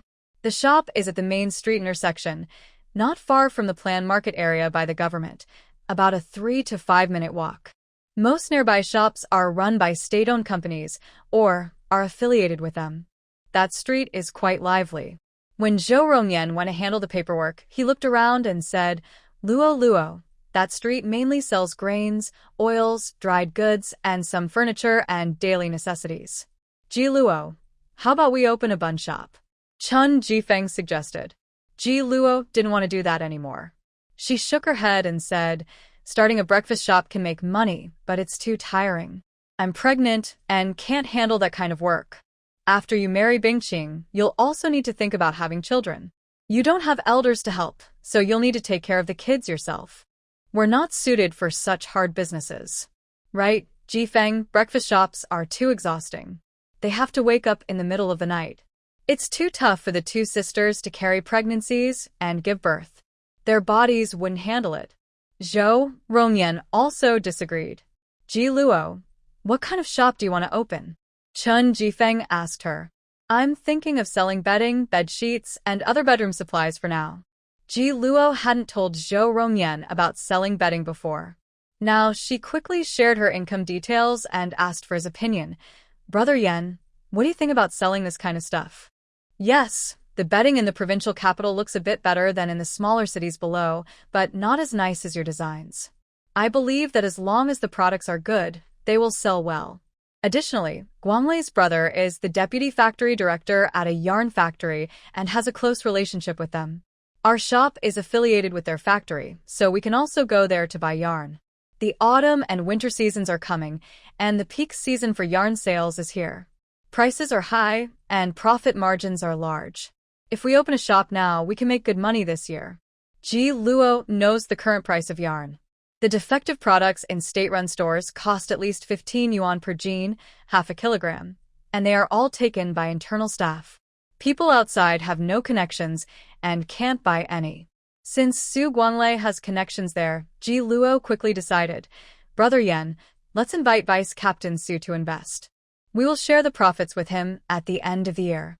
Okay, we can talk to him when we go. Selling bedding and yarn is much easier and faster to make money. Chen Jifeng said busily, Ji Luo, why don't I go with you tomorrow? I can help you open the shop first. When you get married, I'll take a few days off, finish the wedding, and then bring Bingqing over. That's fine. Going together will make things easier for Ji Luo. She thought that He Jie and Li Jiao are capable helpers, so she arranged, Brother Chen, go to Li's house and call He Jie and Jiao over. You want to bring them along? Chen Jifeng asked. They're good at talking and speak Mandarin well. They're skilled in social relations and are good at selling. If they're willing, I'll take them along. I'll also help them with their studies there. Okay, I'll go call them now. Chen Jifeng immediately ran out. After arranging this, Ji Luo also told Ji Bingqing, you've been helping your parents sell tofu at home while preparing for the wedding. After the wedding, come to the provincial capital with Brother Chen. I'll help you handle the paperwork in advance. Okay, Sister Luo, thank you. Ji Bingqing also wants to see the exciting world outside. Tell your parents and sisters in advance. Don't say you're going out, and avoid certain annoying people from coming to bother you. Ji Luo reminded her beforehand. Sister Luo, I understand. Ji Bingqing knows her family's personality. Now that she's finally going to have a good life and her parents are also finally getting ahead, she's starting to look forward to the future. She won't allow outsiders to ruin their happy life. Li Jiao and her family just returned home to read books. Today is a day off, and Li's parents are at home. After Chen Jifeng came over to explain his purpose, the four of them also arrived. Seeing elders arrive, Zhao Rongyan immediately stood up to greet them, invited them to sit, and personally brewed tea for them. Ji Luo, being familiar with the Li family, quickly shared the news about opening a store in the provincial capital. She explained that she didn't invite He Jie and Li Jiao just to help. She also invited them to invest together, similar to their previous cooperation to make money. After brewing the tea, Zhao Rongyan sat down and said, the price of the single bed sheets is low, and with just a few thousand yuan invested, we can manage. The wool yarn is different, more expensive, but the quality from the provincial wool factory is good. However, the minimum order quantity might be a bit high. I haven't asked my comrades about the minimum order before, but I guess it's at least 20,000 yuan. Such a large amount of money. We can't gather it alone. I will find some trusted friends to invest, and they won't be involved in management or sales. Just share the profits proportionally. After he finished speaking, Li's father asked, Captain Zhao, can we open a store in the provincial capital now? Has the economy fully opened up? Not yet. I've already registered the store under the wool factory. The procedures are done. As long as we operate legally and don't sell prohibited items, no one will cause trouble. So it's registered under a state-owned enterprise. That's good. Li's father felt relieved and looked at him with a smile, saying, private shops being affiliated with large state units isn't something money can buy. Yes, my comrade helped. He's a close brother of the deputy director of the wool factory, Zhao Rongyan honestly told them. Li's father understood. This meant they had strong backing.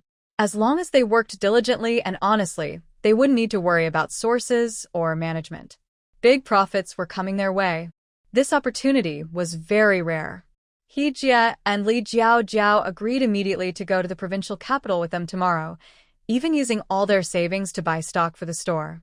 Since they had to leave early the next day, they quickly discussed the plan and then went to the street to get a letter of introduction from the local leaders. Ji Luo and her family didn't stay at home for long. They first drove Ji Bingqing back to Niujiao Bay, then visited Ji Erlin's house briefly, and then hurried to Xiago. Chen Jifeng got an introduction letter from his uncle and discussed the investment with him.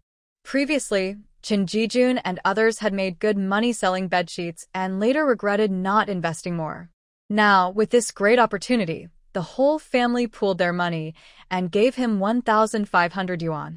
Chen Jifeng had previously discussed with Ji Bingqing and also took out all his savings.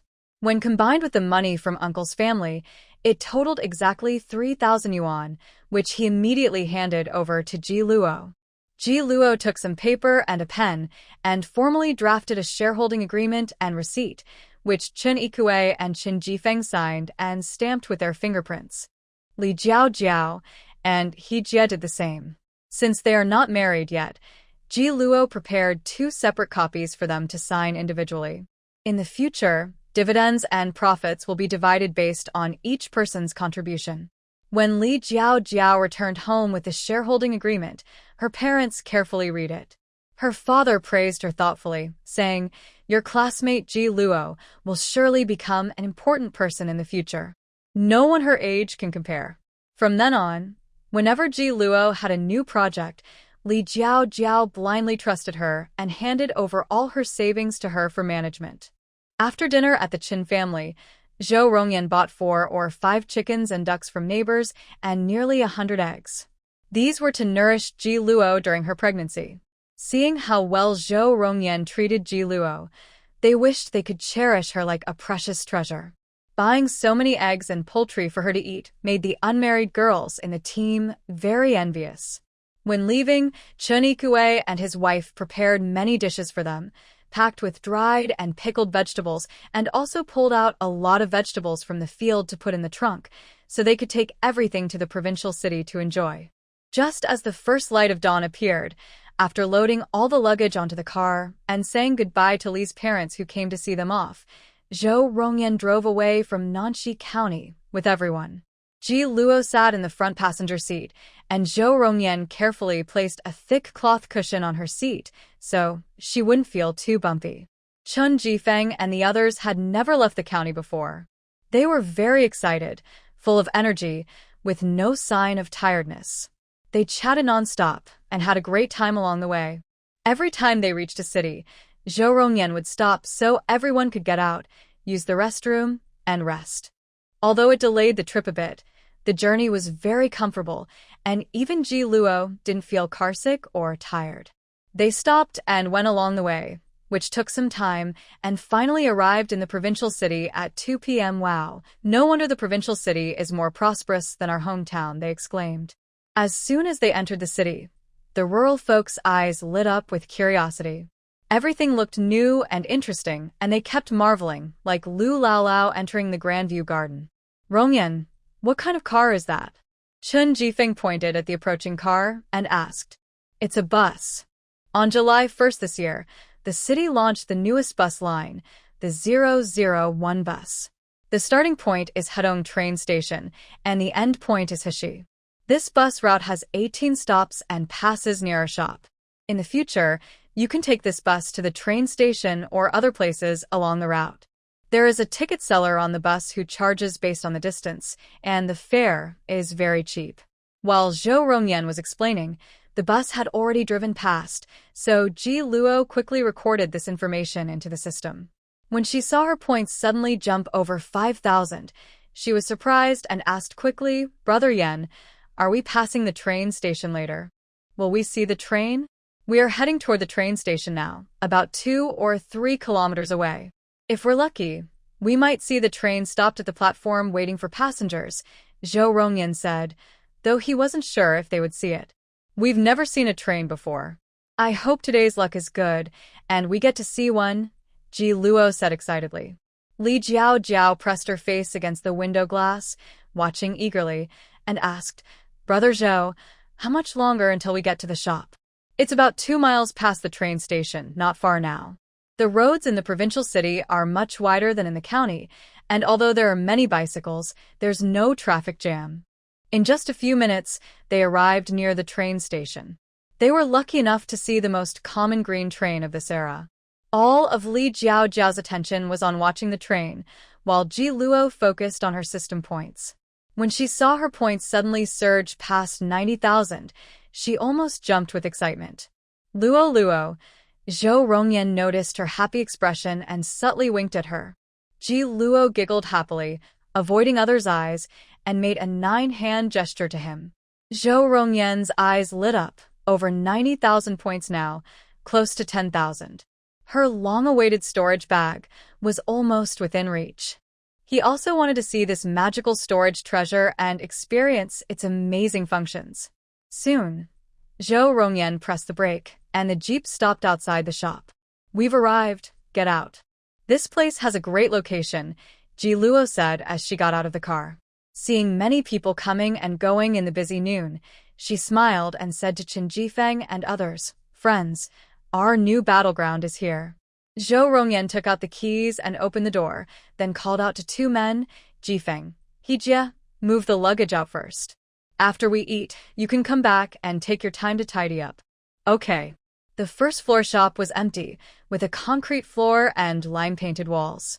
There was a small room at the back used as a kitchen and a tiny bathroom nearby. Ji Luo looked around casually, helped carry a small cloth bag, and then stepped onto the stairs to go up to the attic. This attic is pretty nice. It's quite spacious, with 2 bedrooms for sleeping. The open area outside can be used as a storage room, and it can hold a lot of things. Ji Luo looked around and made arrangements for them. "Brother Chern, you and Hejia can stay in the left bedroom. Zhao can stay in the right one. If Brother Yan isn't home later, I'll come here to sleep with Zhao. Okay, they agreed without objection. Everyone worked together to put their luggage in the rooms, then went downstairs. After locking the door, Zhou Rongyan drove them to a restaurant for dinner. The local food in the provincial capital was similar to what they ate back home, salty and spicy. Zhou Rongyan ordered everyone's favorite braised pork, a special dish of boiled fish, and 2 side dishes for rice, including 2 vegetarian dishes. The fish was served first. Since Ji Luo was pregnant, she no longer liked fish, except for pickled fish slices, which she would taste occasionally. Today, seeing a large bowl of fish, her appetite returned. "Brother Yan, I want to drink fish soup," she said. Without hesitation, Zhou Rongyan quickly took a bowl and a spoon, scooping a generous, fragrant, milky fish soup for her. Luo, you drink first. I'm a bit hungry. I'll start eating now," she replied with a smile. She took a sip and nodded vigorously. The fish soup is so fresh, no fishy smell.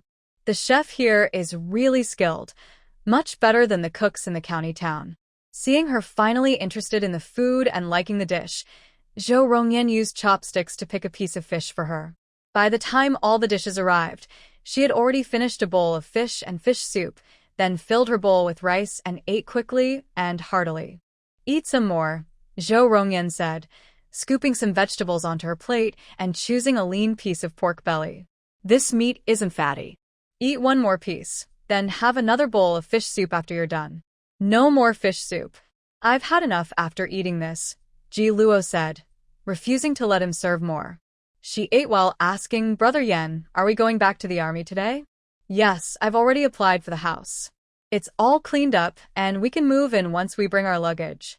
I also invited Guanglei, Jin Song, and a few other good friends from the army to come over for dinner. We bought some meat to cook for them tonight. Just a simple meal to entertain them." Ji Luo listened to his arrangements, nodded in agreement, and told Qin Jifeng and others, "Brother Qin, you all can go out and explore the city for the next couple of days to get familiar with the provincial capital. I will come back the day after tomorrow." The 3 of them replied in unison, "Okay. Jifeng, Hejia, after dinner, let's find a carpenter. You 2 prepare the cabinets and shelves for the shop, as well as the tables, chairs, and benches for upstairs. The bedding and yarn supplies will be handled by Luo and me. You are responsible for the shop's affairs," Zhou Rongyan arranged. "Got it." There were still many things to do in the afternoon. After finishing dinner, everyone immediately got up. They worked until 3:30 p.m. to finish everything. Then Zhou Rongyan drove with Ji Luo back to the military family compound. The military base was in the suburbs, across the river. The bridge was under construction, so all vehicles and pedestrians crossed by ferry. Ji Luo had taken a ferry to Cheongzhou Island in her past life. That ferry was much larger than this one. The current ferry was small, only enough for about 10 cars, with pedestrians and bicycles crowded along the railing. Near the ferry was a large river port, busy with ships of all kinds, cargo ships, fishing boats, and sailing ships. Downstream, there was a sand-dredging boat rumbling loudly. Zhou Rongyan introduced everything to her along the way. Ji Luo took the opportunity to record all of it into the system. Her points quickly exceeded 100,000 and kept rising. After crossing the river, they walked 5 or 6 miles to the military base. The jeep directly drove into the family compound. Luo, let's get off and register." Ji Luo understood the military rules. Inside the base, strict discipline was maintained. Outsiders had to register their information to enter freely in the future. The sentries saluted them seriously and glanced at Ji Luo. "Commander, your wife looks good." Zhou Rongyan returned the military salute and introduced her. "His name is Lu Wei. He's in our battalion. You can call him Xiao Lu or Lu Wei." "Comrade Lu Wei, hello," Ji Luo said, extending her hand. Lu Wei stood at attention, straight and proper, smiling as he shook her hand.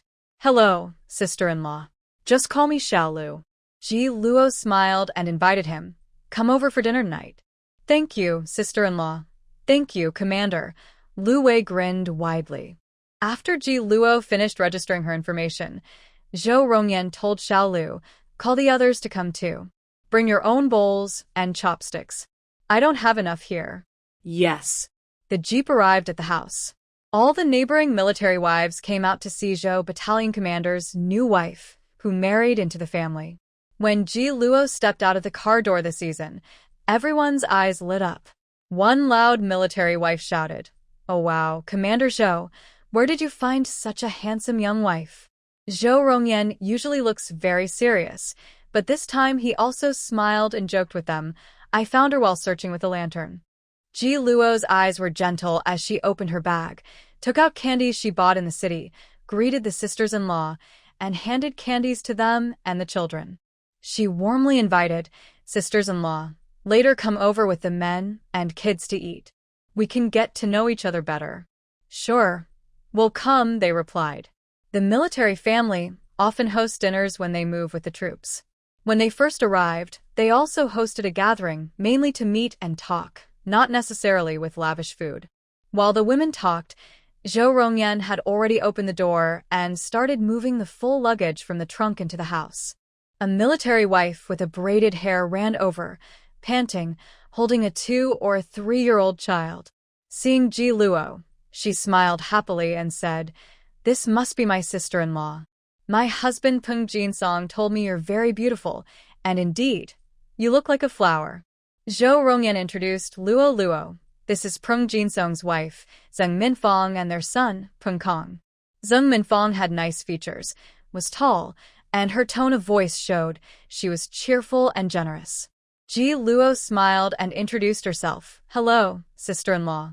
I'm Ji Luo. The name means season and fallen flowers and flowing water. Just call me Ji Luo." "Your name is very pretty," Zheng Minfang said, shaking her hand. She also told her son, Kongzi, "This is Uncle Zhou's wife, Auntie." Hello, Auntie Ji Luo. Peng Kong was 3 years old, looked quite like Peng Jinsong, and went to the military kindergarten. Zheng Minfang had just picked him up from school. "Hello, Kongzi." Ji Luo gently patted his head, took some candies from her bag, and invited them, "Sister-in-law, when Deputy Commander Peng comes back, the 3 of us will come over for dinner." "Ji Luo, you've been on the road all day with your pregnancy. I'll take this brat's stuff home first, then come back to help you cook," Zheng Minfang said. Then she carried her son and left. Peng's family lives next door, separated by only a wall. Ji Luo followed her husband into the house and casually asked, "Brother Yan, does Deputy Group Leader Su also live here?" "Yes, Guanglei lives in the innermost room. The house over there belongs to Captain Zhao. The loud-voiced sister-in-law just now is Captain Zhao's wife. The other military wives here are all nice and get along well. They are not troublemakers." While moving things, Zhou Rongyan introduces her to the people. "Brother Yan, has Deputy Commander Su gotten married?" Ji Luo had not asked about these things before. "Not yet. He has a fiancé." Zhou Rongyan paused briefly when mentioning this, then continued, "Guanglei's family is from the capital city. His fiancé's family is also from there, in the same circle. But they have very different personalities and don't get along well. Aren't they in a free love relationship?" Ji Luo has a good impression of Guanglei.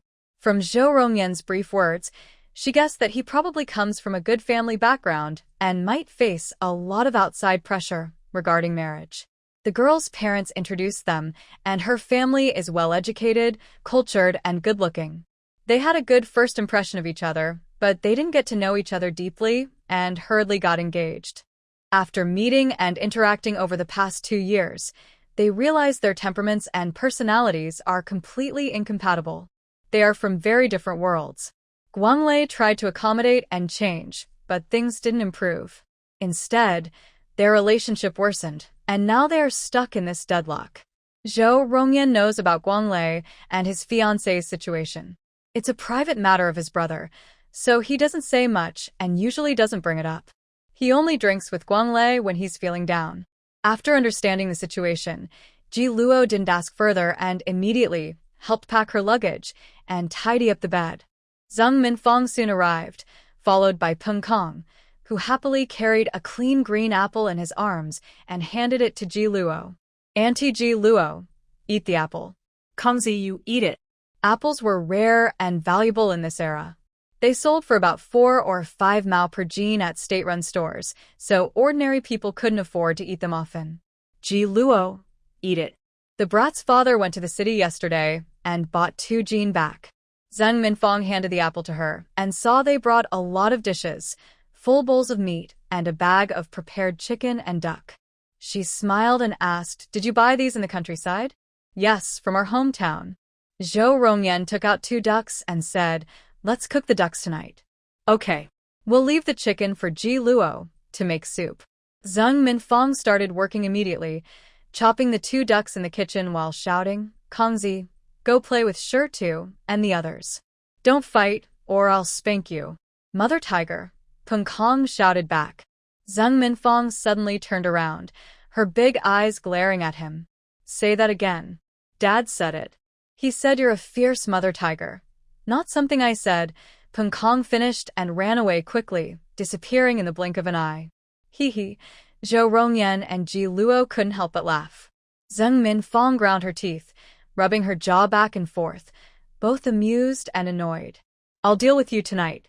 The kitchen at home was a bit small, so Zhou Rongyan used Peng's kitchen to steam buns and bread and borrowed Zhao's stove to cook rice and stew soup.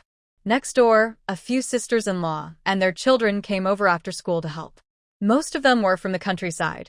Although their accents were strong and few spoke standard Mandarin, they were all kind-hearted. Their ages were similar, and Ji Luo got along well with them. "Oh, it smells so good." The men came home from work and smelled the aroma from afar. Seeing the children, who were usually noisy, all gathered at the door eating buns, Peng Jinsong asked, "Where did these buns come from?"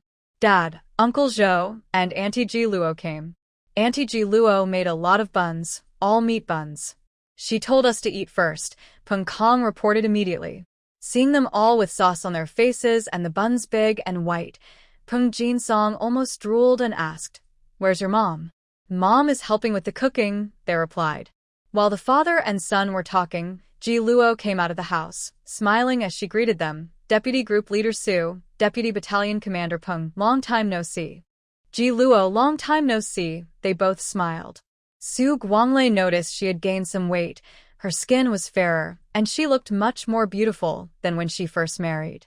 He smiled and said, "You two are really happy, like honey and tea. Both of you look much healthier." Their married life was indeed very happy. Ji Luo felt lucky to have met Zhou Rongyan and smiled happily. "We are each other's salvation." Hearing this, Su Guanglei smiled. "Ji Luo, Rongyan's full recovery and return to duty are all thanks to you." "Thank you." Zhou Rongyan was seriously injured while saving him. During this time, he felt very guilty.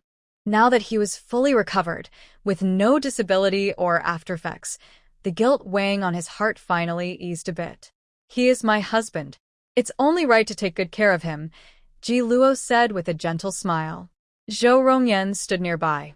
After they exchanged greetings and caught up, he introduced his wife, "Luo, this is Captain Wang Zhenhe. Behind him is Battalion Commander Zhao Dongming, Battalion Commander Li Xiaowei, and..." Ji Luo and everyone else politely shook hands and exchanged a few words. After Lu Wei and the others arrived, Zhou Rongyan called out, "Guanglei, Dongming, Jinsong, may I borrow your tables and chairs? Please set them outside the door, as there's not enough space at home." "Sure." The men set up the tables and benches, while the women started passing dishes and serving food.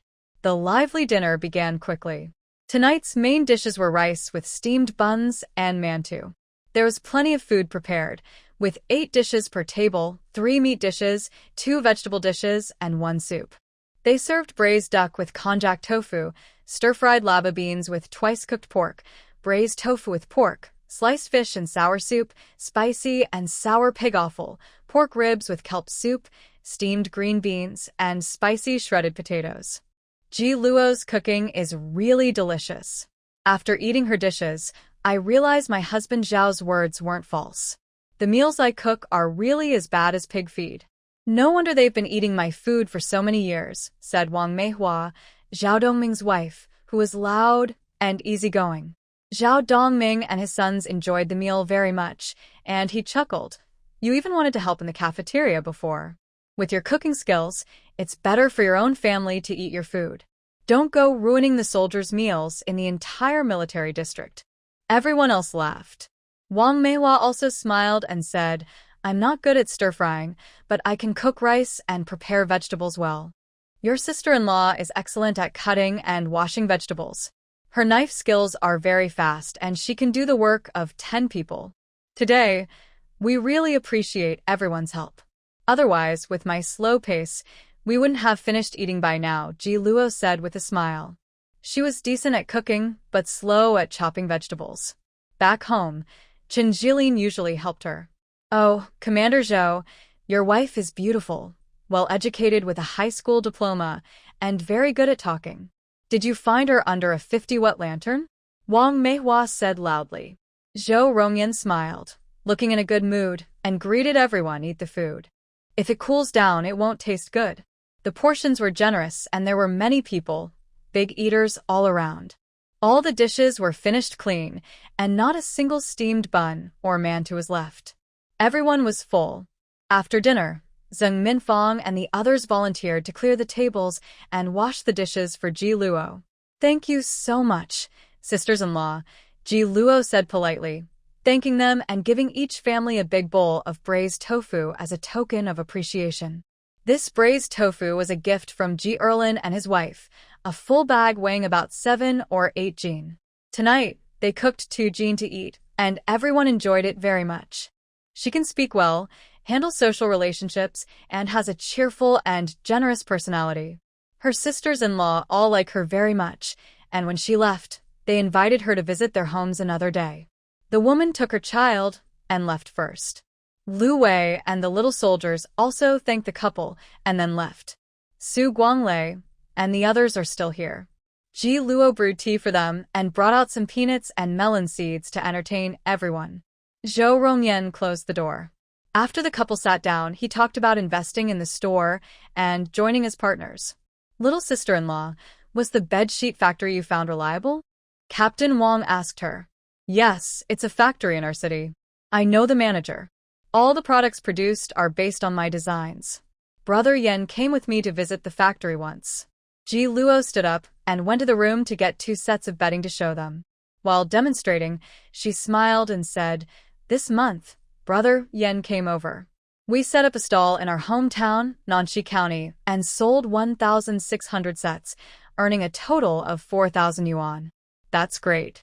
All the men's eyes lit up. Earning 4,000 yuan in a month is equal to their combined salary and allowances for 4 or 5 years. Ji Luo's smile was bright and lively.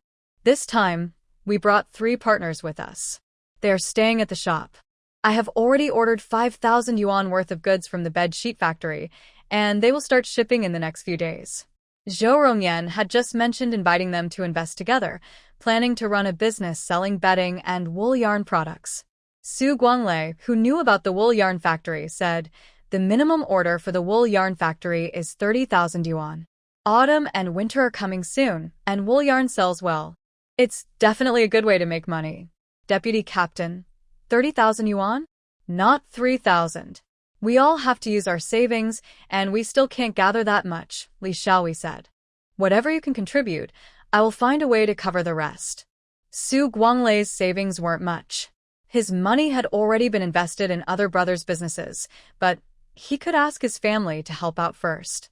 Okay, we'll go back now and talk to our wives. Whatever we can gather, we will, Captain Wang said, then stood up and left. The others also stood up to leave. Su Guanglei didn't go. He asked the two of them, Rongyan, little sister-in-law, how much money do you have? We, along with some friends, have a total of 20,000 yuan.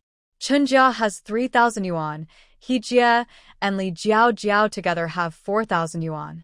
Their total savings amount to exactly 13,000 yuan, of which 5,000 yuan is from the system reward, and the remaining 8,000 yuan is from Zhou Rongyan's salary and allowances over the past few months. You guys are impressive, Su Guanglei smiled as he looked at them. He knew about Zhou Rongyan's salary and allowances.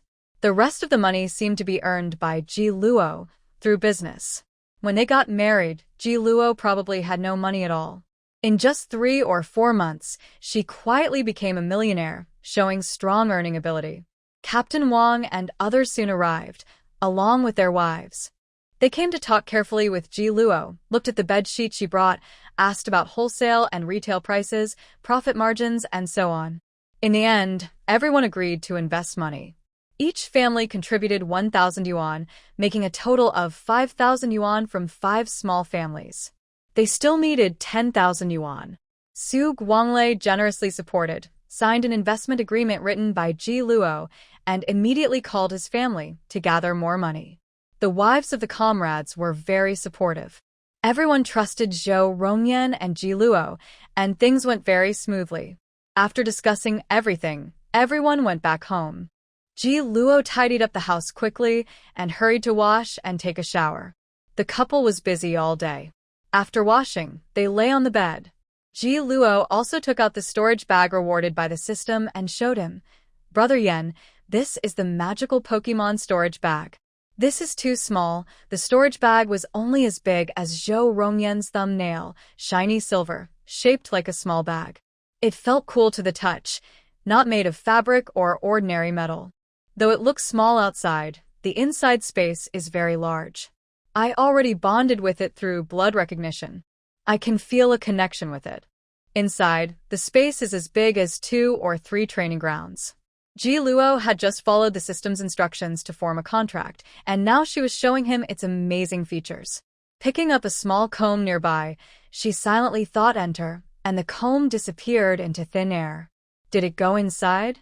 Zhou Rongyan's eyes lit up. Yes, into the storage bag. With this magical Pokemon, storing things in the future would be much more convenient. Valuable items could be kept inside without worrying about theft at home, and carrying luggage when going out would also be easier. Ji Luo liked this thing very much. She experimented with it back and forth, softly telling him, Brother Yan, I just asked the system. It said when I reach 200,000 points, it will open resource sharing with the next dimension. That dimension has storage rings, which function like storage bags but with larger space. I can apply for one later and get you one. Let's talk about it later. If there are better options, we can choose those. One storage item at home is enough. Compared to the storage bag, Zhou Rongyan prefers books about weapon development. He believes these can strengthen the country and help the troops reduce casualties. He thinks these are true treasures. Okay, for the next reward, you can choose. Ji Luo puts all the money into the storage bag and pulls him to lie down. Sleep. Zhou Rongyan casually turns off the lamp, lifts the quilt, and turns over to lie down beside her. She is now 3 months pregnant, and the pregnancy is stable. As long as they don't overexert or get too tired, their marriage remains loving. Zhou Rongyan is very considerate and knows she has had a tiring journey today. He only came once and then stopped to hold her to sleep. Ji Luo rested at home in the residential area for a day, exploring with her sisters-in-law and familiarizing herself with the rules and regulations here. The next day, she took the commuter bus to the shop and also brought the 5 sisters-in-law who invested to visit. Within a week, the counters and shelves in the shop were set up. Director Su delivered the goods Ji Luo ordered in 2 batches. At the wolf factory, Yu Guanglei helped connect her with his friend Lin Shizong. They arranged to meet, and that day, they finalized the order. The goods were shipped within 2 days. The day before opening, 5 military wives, including Zheng Minfang, were all brought to the shop by Ji Luo to work as labor. They invested money here and worked very actively. They are good at organizing goods. In just one day, all the colorful, eye-catching products were displayed on the shelves. Four Seasons Home Textiles. That's the name Ji Luo chose for the shop. Over the past 2 days, they've been tidying up inside. She handled various business and tax procedures outside, and today all the official certificates were hung on the wall. On opening day, Ji Luo prepared firecrackers for celebration and bought 10 jin of candies to toss among the customers watching. Today, Zhou Rongyan and the men had training, so they didn't come. The 5 sisters-in-law brought their children to celebrate and support. The shop was lively both inside and outside. Ji Luo arranged for the children in the residential area to play upstairs in the attic, with the older kids taking care of the younger ones. Zheng Minfang and the others were all recruited to help sell goods. Today was the grand opening, and business was very busy. The 4 of them couldn't handle everything alone. The families in the provincial capital are much better off than those in the county town. Women have strong purchasing power and often buy yarn and bedding without hesitation or bargaining. If they like something, they buy it immediately. By 3 p.m., the busy crowd had mostly dispersed. Ji Luo went to the nearby market and casually bought some baked cakes and snacks to bring back. Big sister, come down for a moment. Bring some food upstairs to share with your brothers and sisters, called out someone. Big sister is Wang Tuanzhang's daughter. She is 10 years old, very obedient and sensible. Today, she was in charge of taking care of the other children. She looked after them well, making sure they didn't cause trouble downstairs. Big sister quickly ran down, shyly smiling. Aunt Ji Luo, have you eaten yet? We're eating now, Ji Luo replied, handing her a bag of cookies and a small bag of oranges. Big sister, thank you for your hard work today. It's not hard at all, she said sweetly, happily taking the food and running back upstairs. Everyone shared 3 cookies and an orange. Ji Luo ate while talking. Luckily, the sisters-in-law helped today. Otherwise, the 4 of us would have been exhausted. We didn't expect the business to be so good, said sister-in-law Ding, Wang Tuanzhang's wife. She had just been discussing with Xing Minfang and others. Now she mentioned, Ji Luo, I think 4 people in the shop aren't enough. Our families all have children to care for and chores to do. We can't come every day to help. We just decided that each day, one of us will come to help you. How about that? That would be perfect, Ji Luo agreed. She also wanted to ask someone to help, but with 5 sisters-in-law, it was hard to choose. Taking turns was a good idea. She smiled and said, if you come to help, I'll pay you separately 1.5 yuan a day, and you can have a meal here at noon. Chun Jifeng and the others earned 45 yuan a month, with bonuses based on their contributions. Sister-in-law Ding and the others had no objections. Coming to work for a day could buy over a pound of pork. Working 5 or 6 days a month, plus the bonuses, their family life would soon improve. By around 4 or 5 p.m., fewer customers came to buy goods. Zheng Minfang and others helped clean up, while Ji Luo organized sales and inventory. Brother Chen, he Jia, Jiao. The rest is up to you. After closing, lock the shop doors. When you go out for a walk in the evening, please stay safe, Ji Luo said.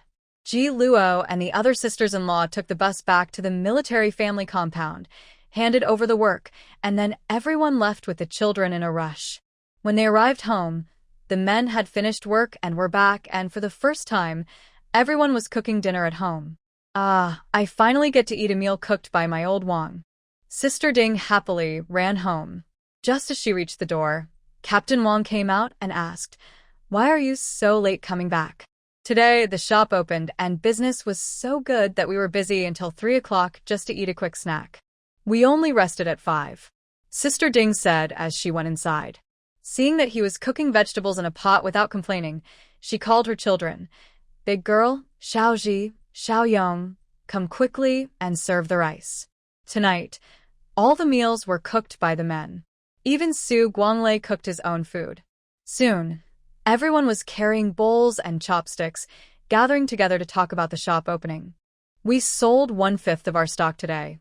Ji Luo happily reported the sales, which exceeded her expectations. She smiled broadly. No wonder this is the provincial capital.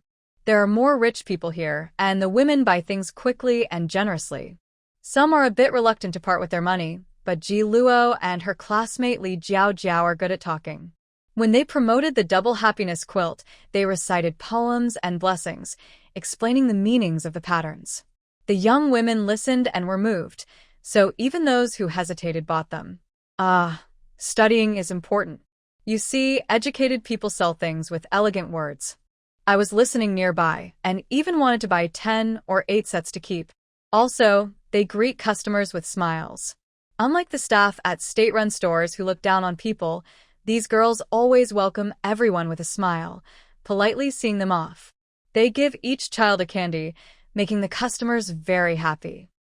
This was spoken by Manhwa, who had a loud voice and praised enthusiastically, making Ji Luo feel a bit embarrassed. The business was left to the women to handle. The men didn't interfere. They only asked about the opening. Seeing that the sales were much better than expected, they felt relieved and didn't ask further questions. The army stationed 3 divisions here, divided into 3 family compounds. They invested quietly and earned steadily, without making it known publicly. The other 2 compounds didn't know about this. In the following week, the shop's business was very good. As the year was nearing its second half, many people were preparing for weddings and dowries. The red wedding quilt sold out in less than a week. Ji Luo called Director Su a day early to place an order. She paid 5,000 yuan upfront for the goods. She also settled the previous payment with him promptly and transferred the money through the post office. Recently, the bedding factory has been doing very well, with orders coming one after another. Director Su is always smiling happily. She needs more stock, and Ji Luo immediately prioritizes delivering to her. She also asks her over the phone to help design new style sketches. The yarn sales are also very good, especially bright colors like red, yellow, blue, green, pink, and purple, which are popular among young women. Almost every customer who enters the shop buys something, and many regular customers bring relatives and friends along. Ji Luo is very thoughtful when welcoming customers. She arranges sunflower seeds, peanuts, and broad beans on the table, offers water and tea as soon as customers come in, patiently helps them choose products, chats casually, and learns about local life habits from them. Luo. Zhao Rongyan has been attending meetings at the S committee office these days. After each meeting, he comes to pick her up from work. Today, he brought fried sesame ball skewers for everyone. Seeing the delicious food, Ji Luo waves happily. Come on, give me a skewer. I'm hungry. Zhao Rongyan gives her 2 skewers, and each of the others gets 1. Seeing her counting sales data, he asks, has the bedding factory's delivery arrived? It arrived this morning. Brother Chen and he Jia were responsible for moving the goods. They were exhausted. The bedding factory's goods are delivered to the train station. The shop bought a tricycle, and the 2 men are responsible for hauling the goods. The shipment was large, so they worked all day to bring everything back. The tricycle is slow and tiring to use. Zhou Rongyan suggests there are tractor drivers near the train station who deliver goods. Why don't you call a tractor driver next time? These tractor drivers are very clever. When they see we have a lot of goods, they ask for sky-high prices. Last time, Chen Jifeng and others used a tractor for delivery, but this time, their prices tripled. They were deliberately colluding to cheat these outsiders. So, the 2 prefer to work hard themselves, riding the tricycle back and forth. I'll find an acquaintance to haul the goods for you. When the order is large next time, just ask him. For smaller loads, you can use the tricycle, Zhou Rongyan said before going to borrow a phone nearby. He contacted his old comrade Sun Tai. After retiring from the army, Sun Tai was supposed to work at the factory, but he didn't get along with the leadership and eventually left. He bought a used tractor to haul and deliver goods. His fellow soldiers often support his business. Sun Tai received his call and quickly rode his bike over. He talked with Ji Luo, left his contact information, then pulled the couple to a state-run restaurant for dinner. Because they ate with Sun Tai, it got quite late when they returned home, and it was already dark outside. Zhou Rongyan took Ji Luo to her door and then drove to the military office building because he still had some work to do. Auntie, you're back. Ji Luo had just put her backpack in the bedroom when Peng Kong ran over happily, holding a small wooden gun. "Kongzi, have you eaten?" Ji Luo asked him. "Yes, I have." Zhang Minfang followed closely behind, holding a bowl of porridge she specially brought for Ji Luo. "Ji Luo, I cooked 8 treasure porridge today. I left you a bowl. It's still warm, so now is a good time to drink." "Thank you, sister-in-law," Ji Luo said with a smile as she accepted it. She also invited them both to sit down. Zhang Minfang pulled her son to sit at the table, not letting him run around.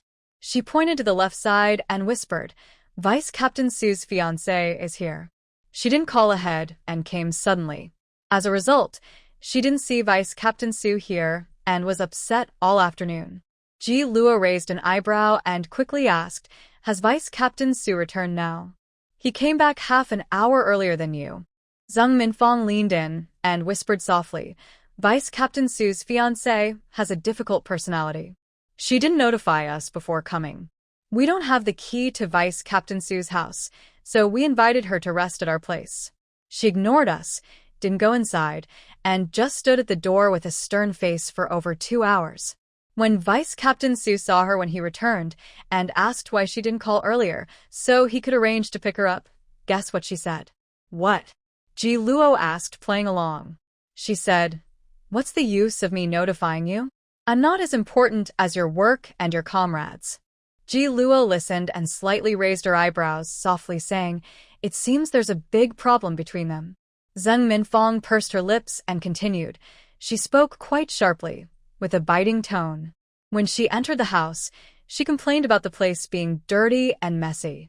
"I've been to Vice Captain Su's house before. Although he lives alone, his place is very tidy and clean, much cleaner than mine." Later, Vice Captain Su asked her what she wanted to eat. She refused everything, so he finally went to buy dumplings, requesting no scallions, a specific amount of vinegar, and soy sauce. Overall, she was very difficult to please. When Zhou Rongyan returned home, a group of women was talking. Seeing him come back, they all stood up and left with their children. Ji Luo poured him a cup of tea and told him, "Brother Yan, Vice Captain Su's fiancé has arrived." "Did she just get here?" Zhou Rongyan asked. "She arrived this afternoon." Ji Luo also told him what Zhang Minfang had previously mentioned. Zhou Rongyan remembered that Su Guanglei had spoken about his fiancée Qin Wanyun's personality. She was very difficult, not easy to get along with, perhaps because of her family background and upbringing. She was proud, rude, self-centered, and hard to deal with. Just after Ji Luo finished speaking, Su Guanglei came to knock on the door. "Sister-in-law, do you have any new bed linens?" "Only the 2 sets I showed you before." "Sell me 1 set, Su Guanglei said, then took out money. Seeing Zhou Rongyan watching him, he gave a tired smile. Since it was a family matter between brothers, Zhou Rongyan didn't want to interfere much. He said, "Bring Comrade Qin over for dinner tomorrow night." "Okay," Su Guanglei agreed. Ji Luo took out both sets and told him to take them back for his fiancée to choose. She said, "I've washed and dried them. They haven't been used." From what Zhang Minfang had said earlier, Ji Luo guessed that his fiancée might be a bit particular about cleanliness.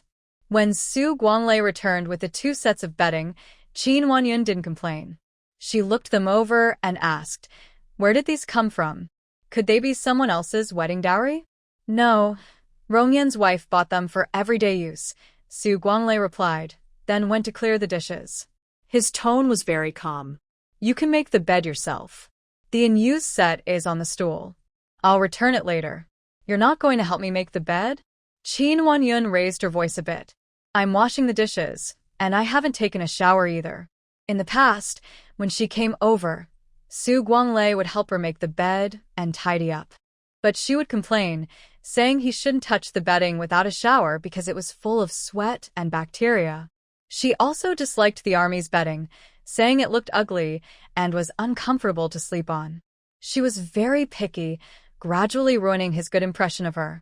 They hadn't seen each other for several months, but their meetings were never sweet or warm. They were both very cold toward each other. When Su Guanglei brought over the bedsheets, Ji Luo was taking a shower. Zhou Rongyan had just lit the stove, planning to cook 2 eggs for Ji Luo as a late-night snack. Seeing him arrive, she took the things and quietly asked, "Is there a special reason she suddenly came here this time?" She says her family is pushing her to get married, so she wants me to go back and prepare for the wedding. She still insists I return to Beijing for work and doesn't want me to come here to follow the military life. She also made many demands. She wants a 3-bedroom house in Beijing, 1,888 yuan in bride price, all 3 gold items, a 3-turn-1 sound, and 3 gold pieces. The wedding banquet must be held at the State Banquet Hotel with at least 16 tables. I have to give her all my income, transfer all outside investments into her name, and also have the Su family arrange a good job for her brother. Su Guanglei told him everything she had just said, then chuckled self-deprecatingly. What kind of girl did I marry?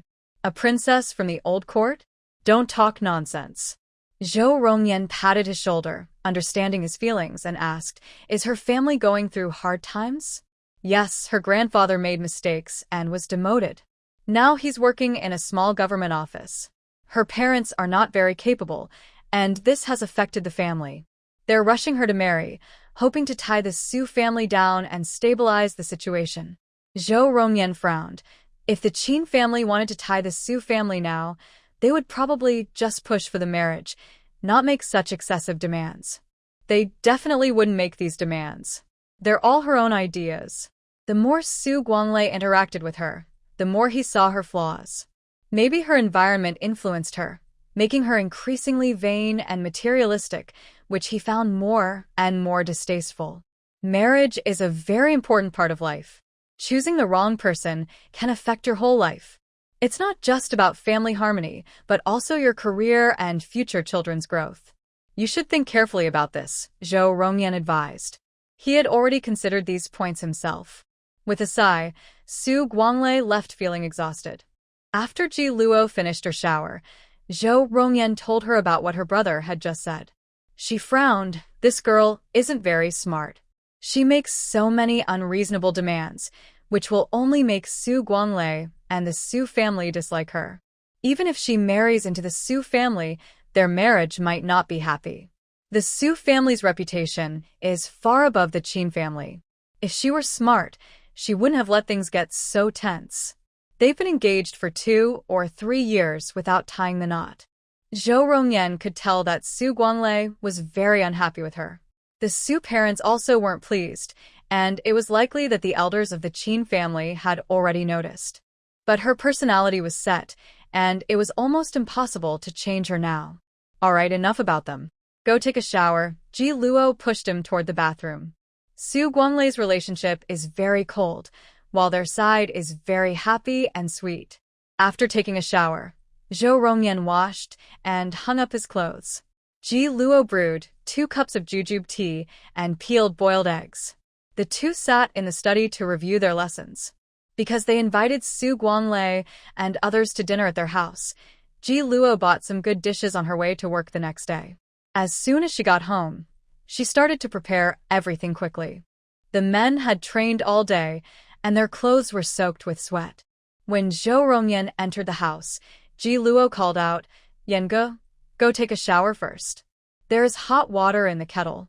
Use hot water to wash, don't rinse with cold water." "Okay, I'll come help you after I shower," Zhou Rongyan replied. "No need for help. I'm almost ready. After you shower, call Vice Captain Su and the others to come eat." Su Guanglei came back with them, carrying a strong smell of sweat.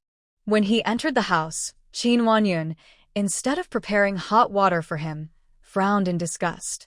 He immediately went into her room. Seeing her expression, Su Guanglei was used to it and didn't say anything. He went back to his room, took his clothes, and headed to the shower. After Zhou Rongyan finished his shower, he went to call everyone to eat. He didn't see Qin Wanyun in the living room. He called at the door, "Guanglei, come eat after your shower. Bring comrade Qin along." "Okay, I'll be right there," Su Guanglei responded from inside. "Uncle Zhou, what good dishes are you serving today?" Peng Kong, a young boy, sat on a small stool at the door, drooling at the delicious smell from the next house. Not only he, but also the children from Zhao's family were swallowing their saliva eagerly.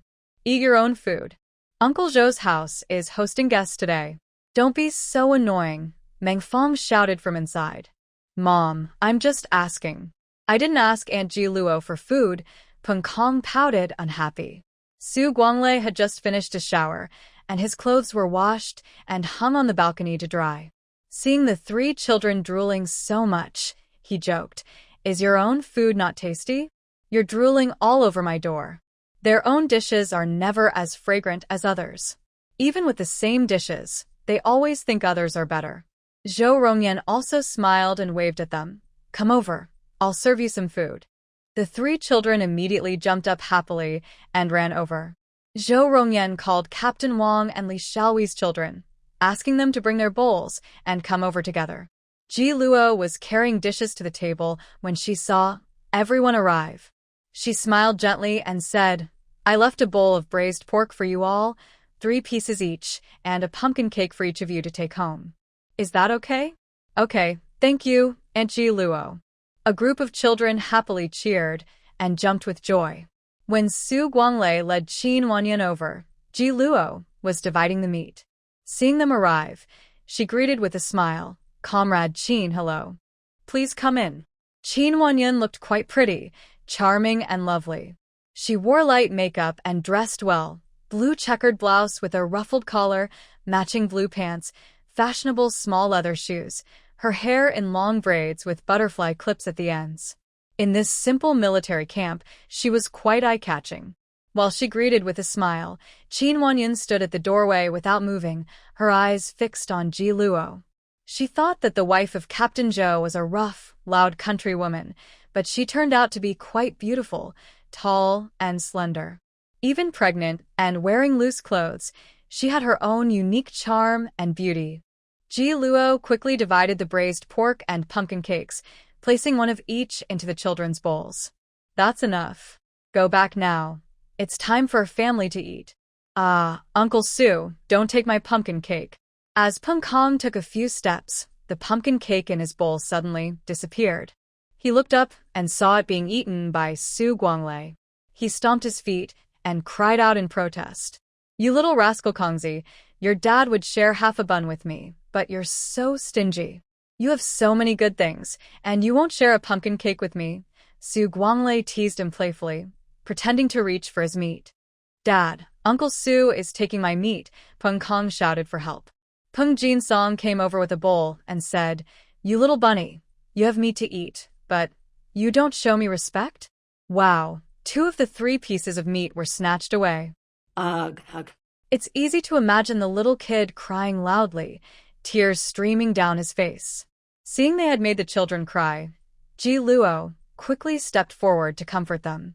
Kongzi, don't cry. Your dad and Uncle Su are just joking. Auntie will give you more meat. Zheng Minfang saw the man eating happily and her son crying, feeling both amused and annoyed. She chased after Peng Jinsong and slapped him twice. You 2 are making noise here. Look, Comrade Qin is so upset, she doesn't dare come inside. Qin Wanyan stood at the corner of the doorway, not stepping inside. Her expression was complicated and hard to describe, awkward and conflicted. Su Guanglei glanced at her and said calmly, Come in and sit. Qin Wanyan glanced briefly at the room and saw the dirty footprints just made by the children on the floor. She didn't speak or move. Her gaze was noticed by Ji Luo and others. She quickly asked Zhou Rongyan to bring a mop to clean the floor. Zheng Minfang glared at the man and immediately hugged her crying son and left. Su Guanglei's face tightened with embarrassment, and he awkwardly tugged at the corner of his mouth toward Ji Luo. Ji Luo silently responded with 2 words, It's okay.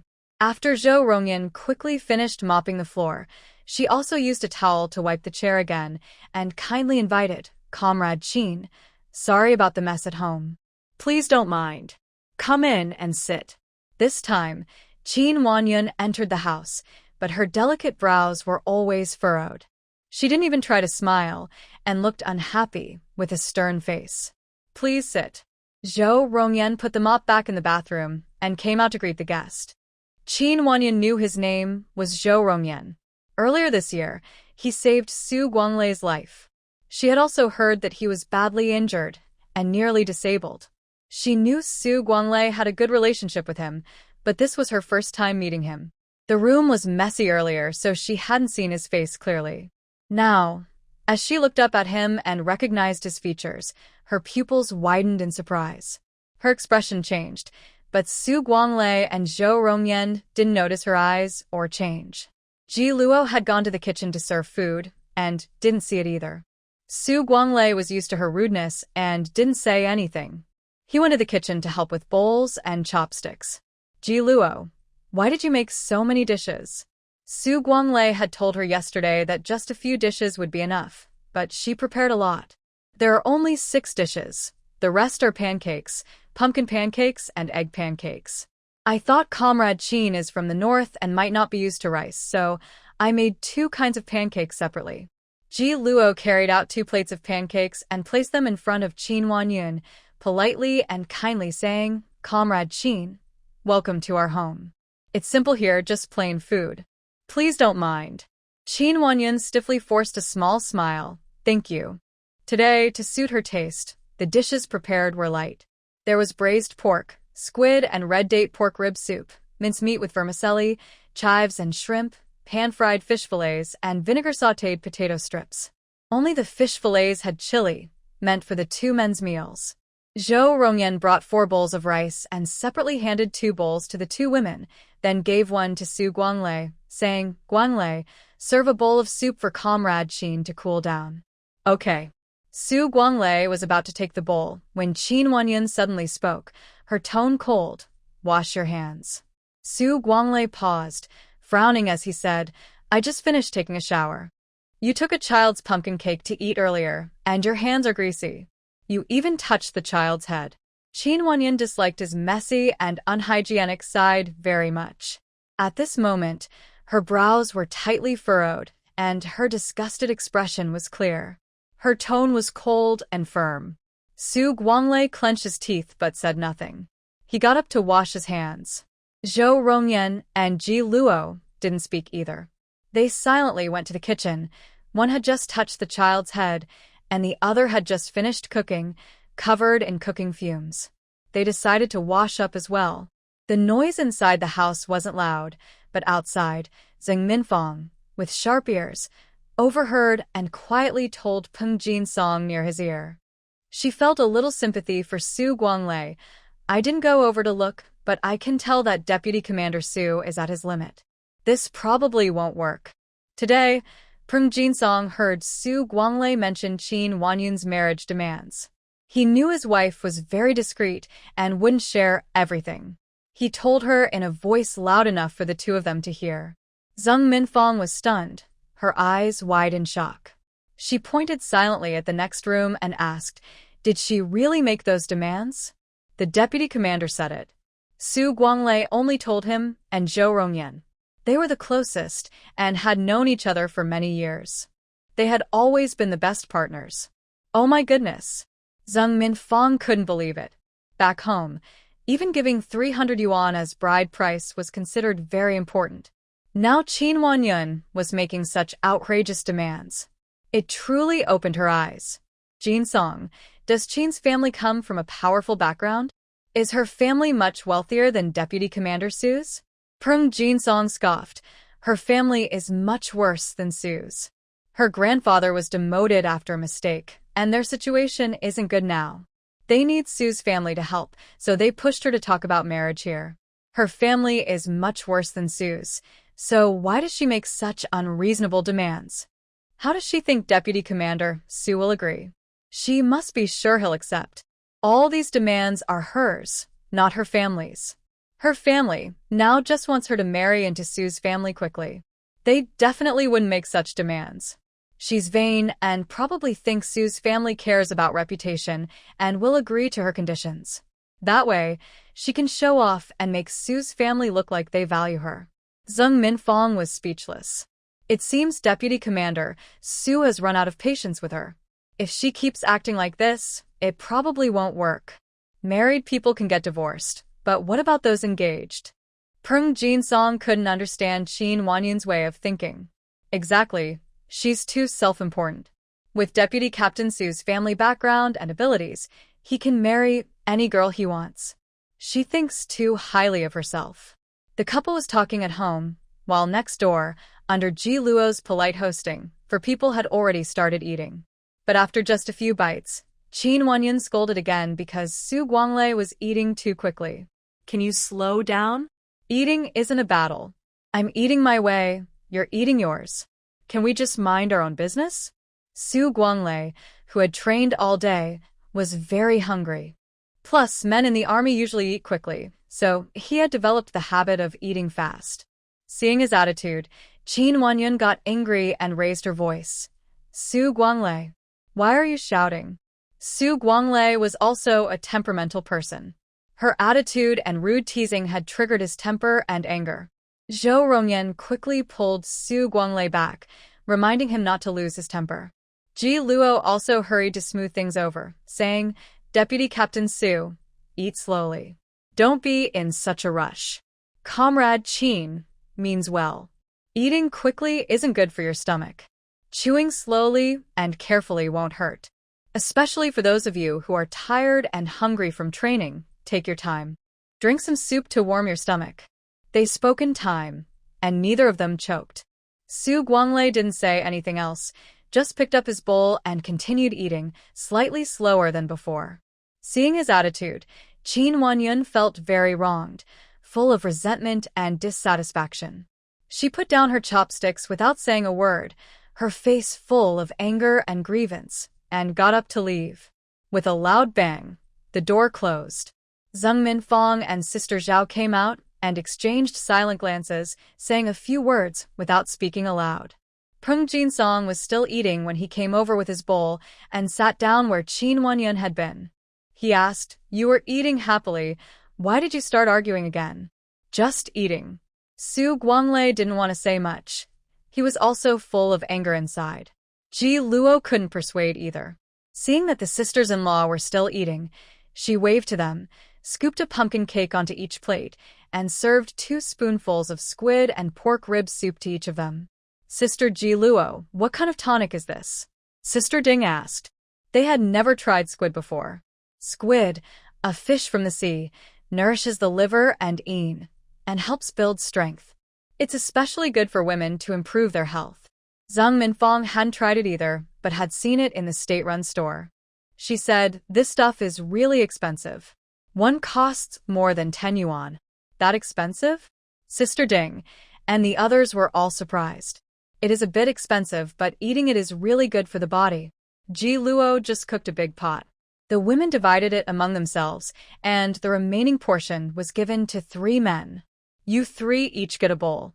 Seeing that Qin Wanyan's bowl was still cold and untouched, she said to Su Guanglei, Deputy Group Leader Su, later take this back to Qin. She only ate half a pancake and will be hungry later. Su Guanglei nodded and continued eating quietly. The sisters-in-law didn't stay to eat. They picked up their bowls and left, heading to the house of Captain Wang on the far side. Captain Wang was eating at home when they arrived. Seeing them, he asked, What happened over there? Sister-in-law Ding and the others only saw Qin Wanyan leave halfway through, but didn't know what happened. Only Zhang Minfang heard a few words. After she finished speaking, Captain Wang frowned. Things are that tense? I don't think they will become close. Zhang Minfang shook her head and added, Ji Luo prepared a table of good dishes, including squid that cost over 10 yuan each, and she even fried a pancake just for her. The dishes weren't spicy either. She was very thoughtful in hosting her. Even if she and Deputy Group Leader Su are not on good terms now, she shouldn't have just left with a bad face. That's too disrespectful to the host. That's really rude. We villagers all know that couples with conflicts don't argue in others' homes or show their anger openly. She went too far. No wonder Deputy Group Leader Su was angry. Sister-in-law Ding then scooped the pumpkin pancakes and squid ribs from her bowl and gave them to the man. Ji Luo ladled these for us. You should try some too.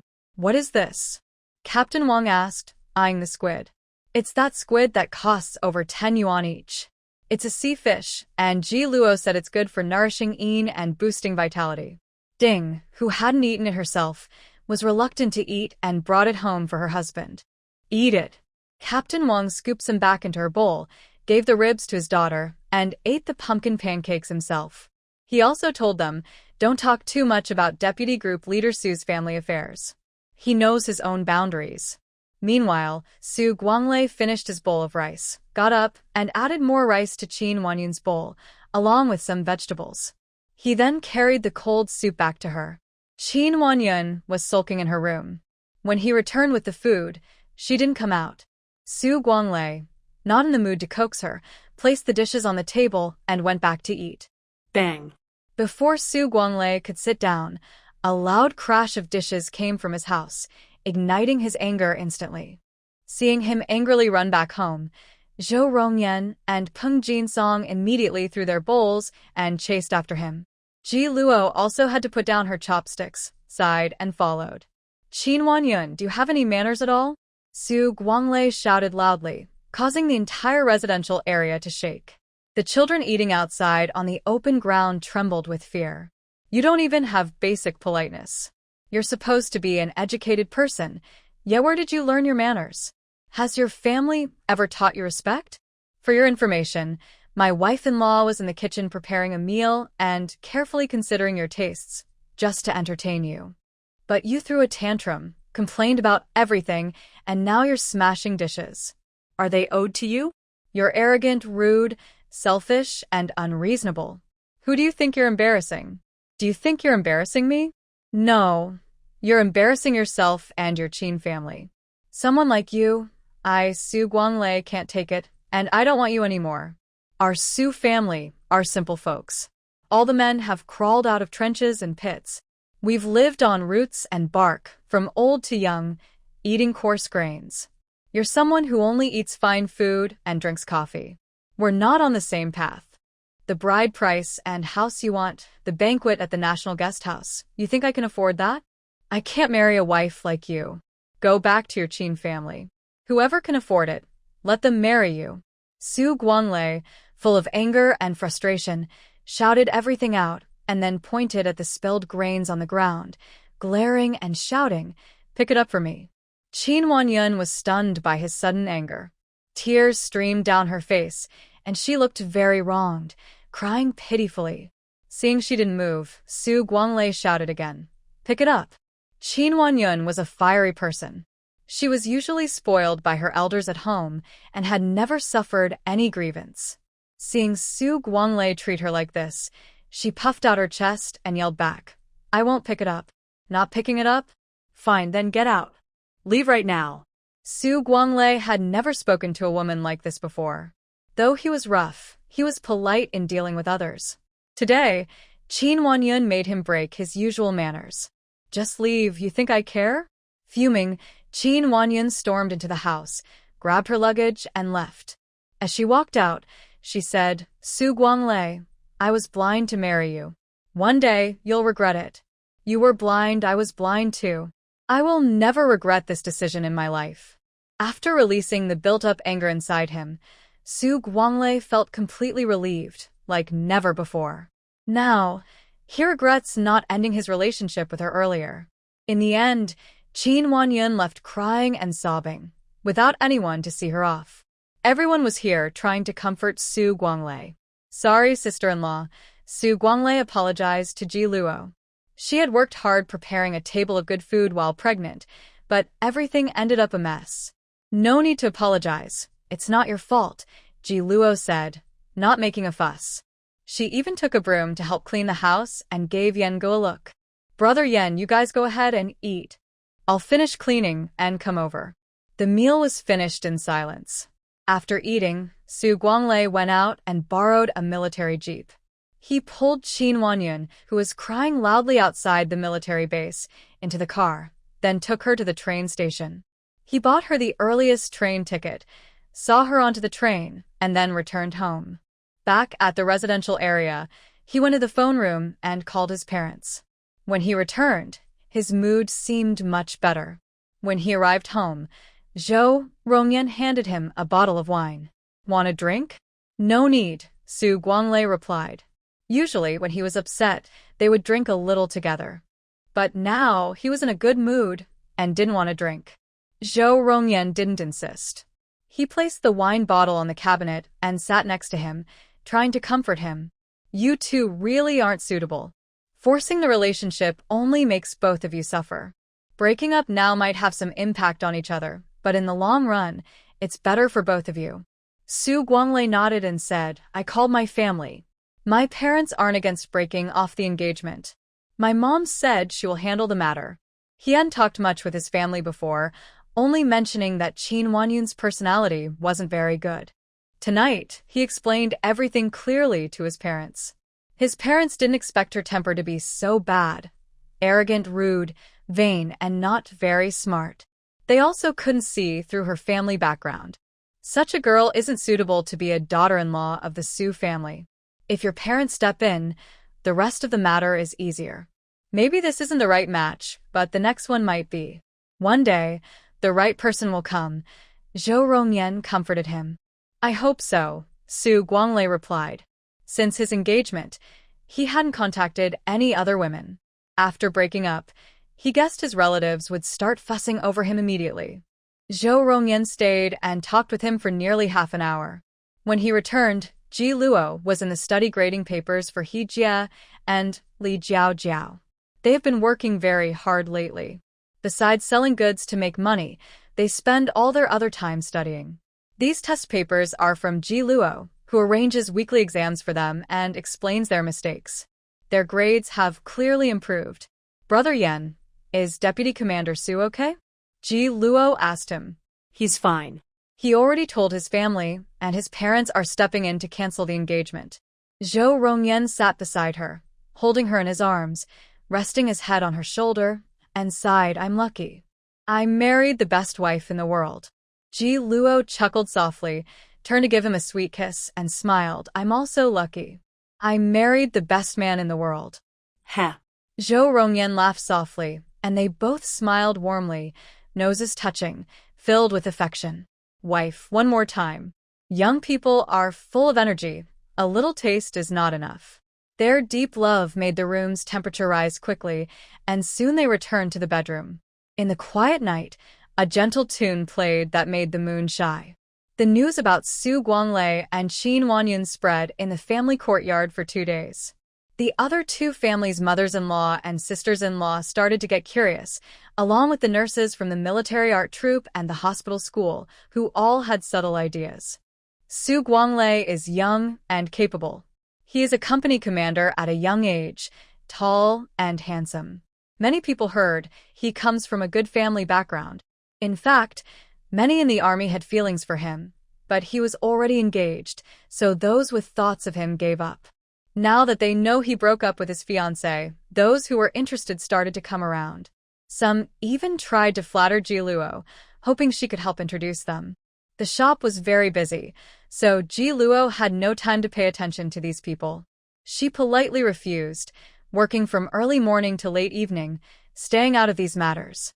This morning, Ji Luo went to the wool factory to meet Lin Shizong and placed an order for 30,000 yuan. The first batch of goods was almost sold out, and some beautiful colors were already out of stock. At noon, she treated Lin Shizong to a meal and bought some high-end gifts at the Chinese store to thank him.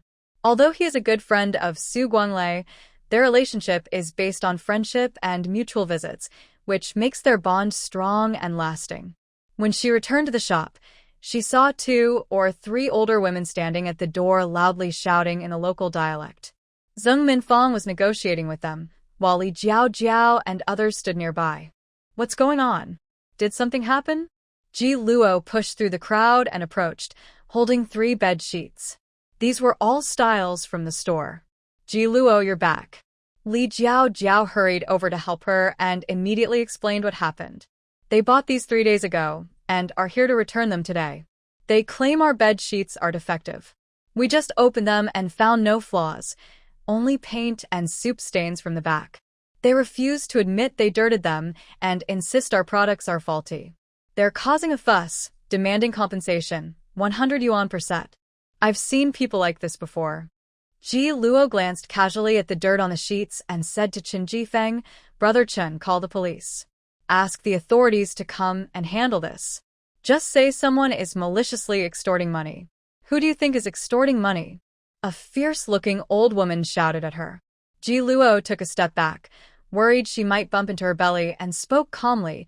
You want 100 yuan per set, 3 sets, 300 yuan. That's a big amount. I suggest you think carefully. If we call the police and they find out you're intentionally extorting money and it affects your family's work or studies, you'll have to bear the consequences. This shows your products are faulty and your store is cheating honest people, trying to scam us, another old woman shouted loudly. If you believe we're cheating, then fine. We'll report to the police now. Let the officers come and inspect to see who's really at fault. Ji Luo knew someone was jealous and behind the scenes, instructing these people to cause trouble. She wouldn't allow this to happen. Otherwise, her business would be ruined. She firmly ordered, Brother Chen, go to the police station and report. Come back quickly. After speaking, Ji Luo entered the store and told the others, everyone mind your own business. Let the police handle this. Seeing how calm and composed the young shop owner was, the customers watching nearby smiled and returned to browsing the goods. Young lady, do you still have red and pink yarn? An older customer approached the counter. Ji Luo remembered her. She had bought yarn on the opening day. She smiled and replied, Annie, those 2 colors ran out yesterday. I just ordered a new batch, and it will arrive the day after tomorrow. Oh, I saw the shelves full of yarn earlier. I thought there would still be stock in a couple of weeks, she said regretfully. As the cold season approaches, it's time to start preparing warm clothes. Currently, knitted sweaters are very popular, especially bright colors favored by women.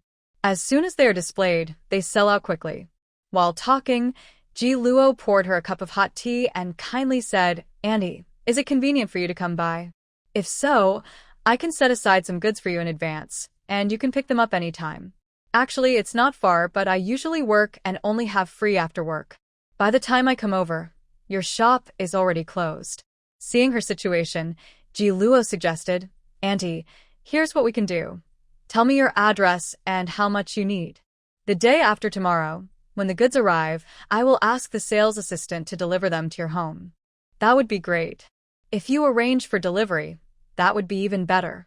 The customer immediately took the paper and pen, quickly wrote down her address, and specified the colors and quantities she needed. Hijie, come here. Ji Luo handed the task to him and explained the situation. Hijie took the note, patted his chest, and promised, Auntie, I will deliver the goods to your home between 6:30 and 7 o'clock in the evening. You can pay when the goods arrive. All right, I'll be waiting at home for you. She was very happy and added, most of us in the dorms are working couples, so we don't usually have time to go shopping. Bring more items. Your neighbors will definitely buy them. Okay. Thank you, Auntie, for the business, Ji Luo said with a smile. Outside, some women causing trouble saw them arguing but didn't affect the shop's business. The 3 of them huddled together, whispering. Ji Luo ignored them but kept an eye on what they were discussing. She told Hijie, I think they're planning to run away. Watch them and see who they're talking to. Got it, Hijie nodded. These 3 women had come with secret motives. They were also worried about being called in for questioning by the police, which could affect their families. One of them led the others to leave quickly. They hurriedly left and bumped into police officers brought back by Chen Jifeng. Seeing the police, one timid woman immediately threw down her blanket and, before the officers could ask, confessed, Officer, I didn't mean to extort money. A man gave me 10 yuan and asked me to cause trouble with these 2 women. Where is that man now? Chen Jifeng asked. I don't know where the person is either. Anyway, he came along with us. He's a young man, about 20 years old, wearing a white jacket. She honestly told everything. The other 2 also lied, but it was no use. They were all taken away by the police for education. Good-for-nothing fool. In a corner, the man in white cursed loudly and immediately turned to leave. He was already following, and after hearing the woman describe the young man's features, Hijie quickly looked around and saw where the man in white was hiding. He immediately followed. The man was local and ran pretty fast. Hijie chased for a while but couldn't catch him. Back at the shop, he took some paper and a pen and drew a picture of the man's appearance. He was quite good at drawing, especially portraits, with clear features. Ji Luo and the others looked at it once, memorized it, and then asked Qin Jifeng to send the drawing to the police station for the women to identify. This incident also made Li Jiao and the others more careful. Now, they make sure customers look carefully at the goods before paying, confirming there are no problems or flaws. Only then do they sell. As for those jealous people who come to cause trouble because their business is doing well, they don't waste words. They call the police directly. The women run their shop, and the men from the army help secure their backup. All necessary connections are arranged, so they only need to operate legally and normally. After a month, Ji Luo returned carrying a big bag of meat dishes and a briefcase with financial records. She first put everything down at home, then visited each family to invite them for dinner and a meeting afterward. Once the arrangements were made, she went home to cook. Zhou Rongyan and Su Guanglei came back together. Ji Luo had already cooked the food. She called out inside, "Brother Yan, ask Vice Captain Su to come eat. After dinner, we'll have a meeting."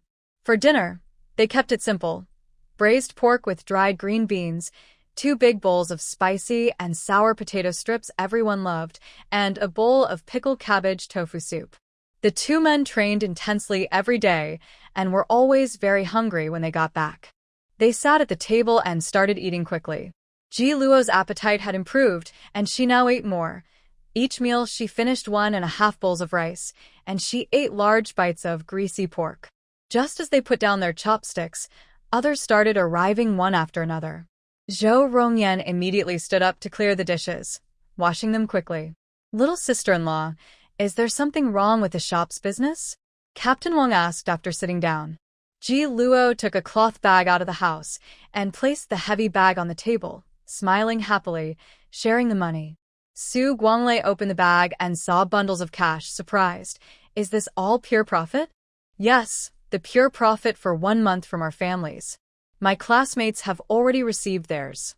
Ji Luo opened the bag and poured all the money onto the table. Wow. Everyone had never seen so much money and was amazed, their mouths wide open. Captain Wang was also surprised and asked her, "How come there's so much?" "This is the monthly account, with detailed tables of expenses and profits. Take a look." Ji Luo prepared a detailed report for each family and handed them out. Most women couldn't understand it, and the men had limited education, but the tables were clear. With her explanations, they quickly understood. There was nearly 60,000 yuan on the table. The biggest shares belonged to Ji Luo and Su Guanglei's families, while the other 5 families had only about 1/10 of Su Guanglei's share. Even so, the 5 sisters-in-law were very happy, hugging their money and laughing non-stop. "Sister Ji Luo, thank you so much," Sister Ding said on behalf of everyone. "Everyone has worked hard," Ji Luo said happily, smiling brightly. "I thought you all need money, so I settled accounts today. We won't settle again next month. I've obtained agency rights for the wool factory and the bedding factory. I'm planning to build a big warehouse to start retail and wholesale, which will need a lot of money to operate. We'll settle accounts at the end of the year." "That works. Actually, you can also keep this money for yourselves. We get paid monthly, and our household expenses are covered," Captain Wang said. Ji Luo smiled. "Let's distribute this month's wages first. We earn some money, and everyone is happy. We can improve our family meals, buy some good furniture and appliances, and get new clothes for the children." Everyone smiled at this, and Su Guanglei also laughed. "I don't have a wife or kids to buy for, and I don't need furniture or appliances. I'll use it to pay off debts first." Most of the 10,000 yuan investment was borrowed from his parents and brothers-in-law. Now that the money was available, he should pay them back first. Besides distributing money, Ji Luo also asked for their help with another matter. She said, "Captain Wang brothers, the Four Seasons home textiles business needs to expand. I urgently need to hire people. The shop needs 2 security guards and the warehouse at least 20 people. Retired soldiers and those who can drive are preferred. Please help recommend suitable candidates." Su Guanglei asked her. "The sooner, the better. Today, Deputy Factory Director Lin recommended a warehouse to me. I will go see it tomorrow." If it's suitable, I can decide then. Once the person arrives, we can start work. Now that it's autumn, we need to quickly move the yarn and bedding supplies to the nearby towns and counties. We shouldn't miss this great opportunity. Su Guanglei nodded and replied, okay, let's discuss it later. Then each of us will contact our people and give you a clear answer as soon as possible. All right, tell your relatives, friends, or comrades that I won't treat them unfairly in terms of wages. The pay will not be lower than that of state-owned factories. They will get holiday bonuses and gifts during festivals. Food and accommodation will be provided, and I will arrange the employment procedures and housing. Men all listened to her regarding business matters. Her 5 sisters-in-law also took her as the center, and she had the final say. After discussing these matters, Ji Luo took out a big bag of meat dishes she brought back and smiled as she said, "Our 4 Seasons Home Textiles has developed quickly thanks to everyone's hard work. Now that we're making money, let's reward ourselves and the children. I bought pork, chicken, and duck. Tomorrow night, I'll ask the sisters-in-law to prepare dinner so we can celebrate together. Sister Ji Luo, we're not very skilled, but we can cook. Leave this to us. You can go home early and eat with us," Sister Ding said with a smile as she took the bag. "Don't say that, Sister Ding. The business at the shop is thanks to your help. Otherwise, I wouldn't be able to focus on going outside," Ji Luo replied. Ji Luo knew how to get along with people and speak well. Her emotional intelligence and wisdom were high, or she wouldn't have gained everyone's trust and approval. Captain Wang sat at the table discussing how to contact relatives and comrades. The 7 men each recommended 3 people. Once they agreed, they immediately made calls, sent letters and telegrams. The men went busy with this. Sister Ding also gathered some family members secretly to discuss a few things. Ji Luo was busy at home. She boiled water, washed her hair, and took a shower. Sitting inside, she slowly dried her hair. After finishing, she sat in the study, reading a book and knitting a sweater. Luo. Zhao Rongyan returned after finishing his work and saw her in the study. He entered and said, Luo, I contacted Jibin and 2 comrades. They're willing to come. Jibin will leave the day after tomorrow. How is their business this month? Ji Luo asked him. Not too bad, but not as good as before. The chef at the state-owned restaurant resigned and started his own business. He also brought his family to set up a stall, taking away quite a few customers. Any business has competition. Currently, with 2 noodle vendors, the competition is small, and they definitely earn more than working at a state-owned factory. Ji Luo arranged everything. He told He Jie to call his sister and brother-in-law to come over, and asked Jibin to work with them so that the family could look out for each other. Okay, when they arrive, just arrange things for them, Zhao Rongyan said, not getting involved in these matters. The next day, Ji Luo scheduled to visit the warehouse in the morning. The warehouse was in a remote area. Zhao Rongyan was worried about her going with Qin Jifeng alone, so he took a day off to accompany her. As special times ended, policies in various places gradually relaxed.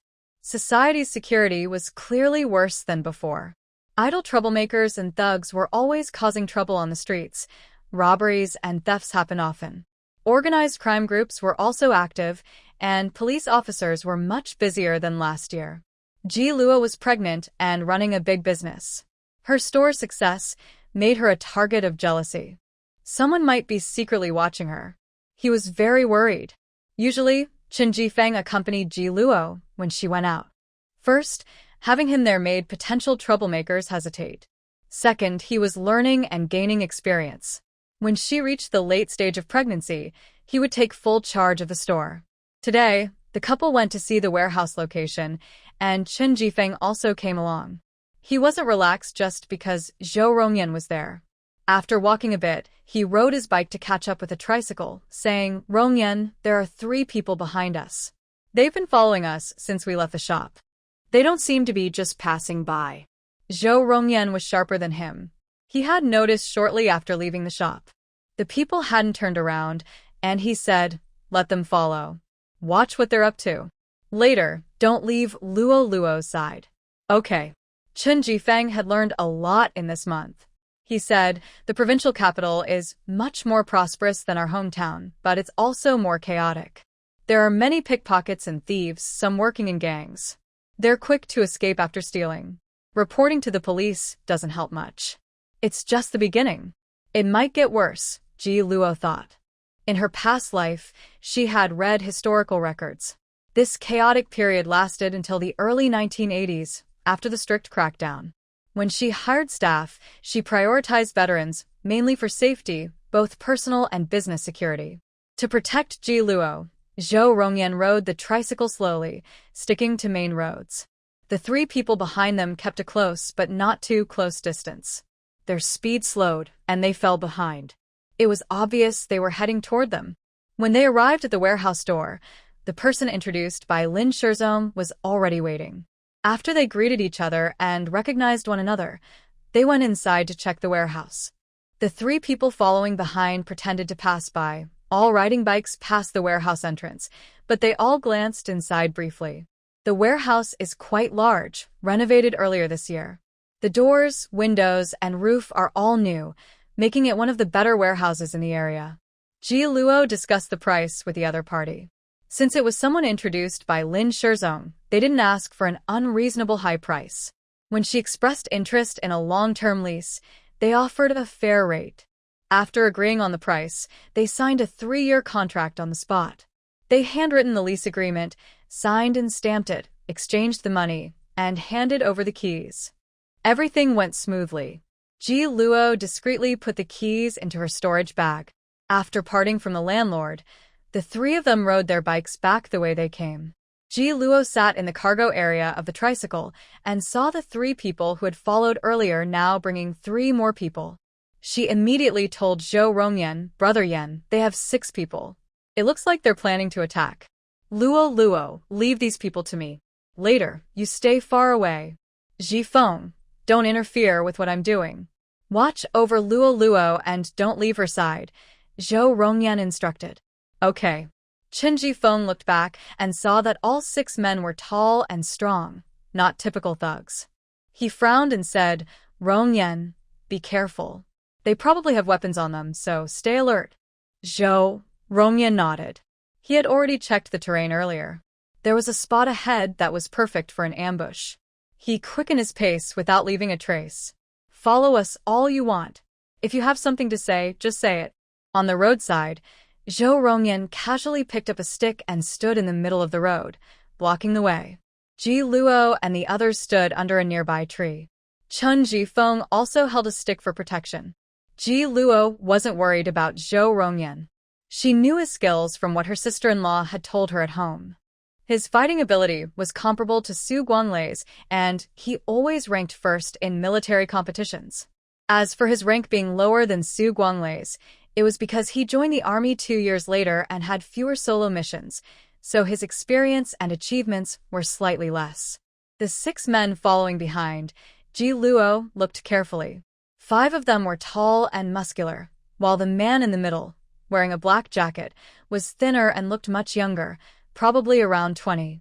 "Brother Chen, look at the man in the middle, the one in the black jacket. Doesn't he look a lot like the person in He Jia's last sketch?" "Yes, it's him." Chen Jifeng's eyes lit up. He Jie drew him very much like him. "It is definitely him. Brother Chen, tell Brother Yan not to hold back. Capture the person and send him to the police station."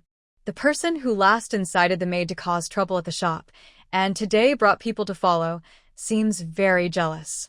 Such malicious people must be dealt with quickly. After Chen Jifeng came to inform him, Zhao Rongyan understood the situation. He told him to go protect Ji Luo while he handled these people. The group was led by a young man. They came for Ji Luo, who had been lurking outside the Four Seasons textile for some time. They knew she was the shop owner and had connections to the wool factory. Seeing the shop busy and successful, they were very jealous. Today, they followed Ji Luo to try to seize an opportunity. If she didn't understand the situation, there would be no need for the Four Seasons textile shop to stay open. When negotiating with Zhao Rongyan, they didn't attack immediately. The young man first exchanged a few words with him, then pretended to be sincere about a business deal, saying, We've been following her to invite Comrade Ji for tea and discuss business cooperation. I am her husband. You can talk to me about the business, Zhao Rongyan replied calmly. He looked imposing just standing there, making it clear he was not someone to mess with. The young man glanced at Ji Luo nearby, smirking insincerely. Comrade, since you are in charge of the shop, I can talk to you. I've been watching Four Seasons Textile and am interested. What price do you want?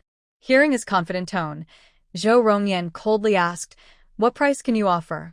Seeing that he was willing to negotiate, the young man was a bit surprised. Name your price. You've been paying attention to the shop's business, so you should know our purchase and sales volume. I can give a price, but I don't think you can afford it, Zhao Rongyan said straightforwardly. The young man probably had some skills, but he definitely didn't have enough funds to buy Four Seasons Textile, nor the power to get supplies from the wool factory. That's why he was eyeing the shop. When the young man heard this, his face darkened. Name your price. 1 million.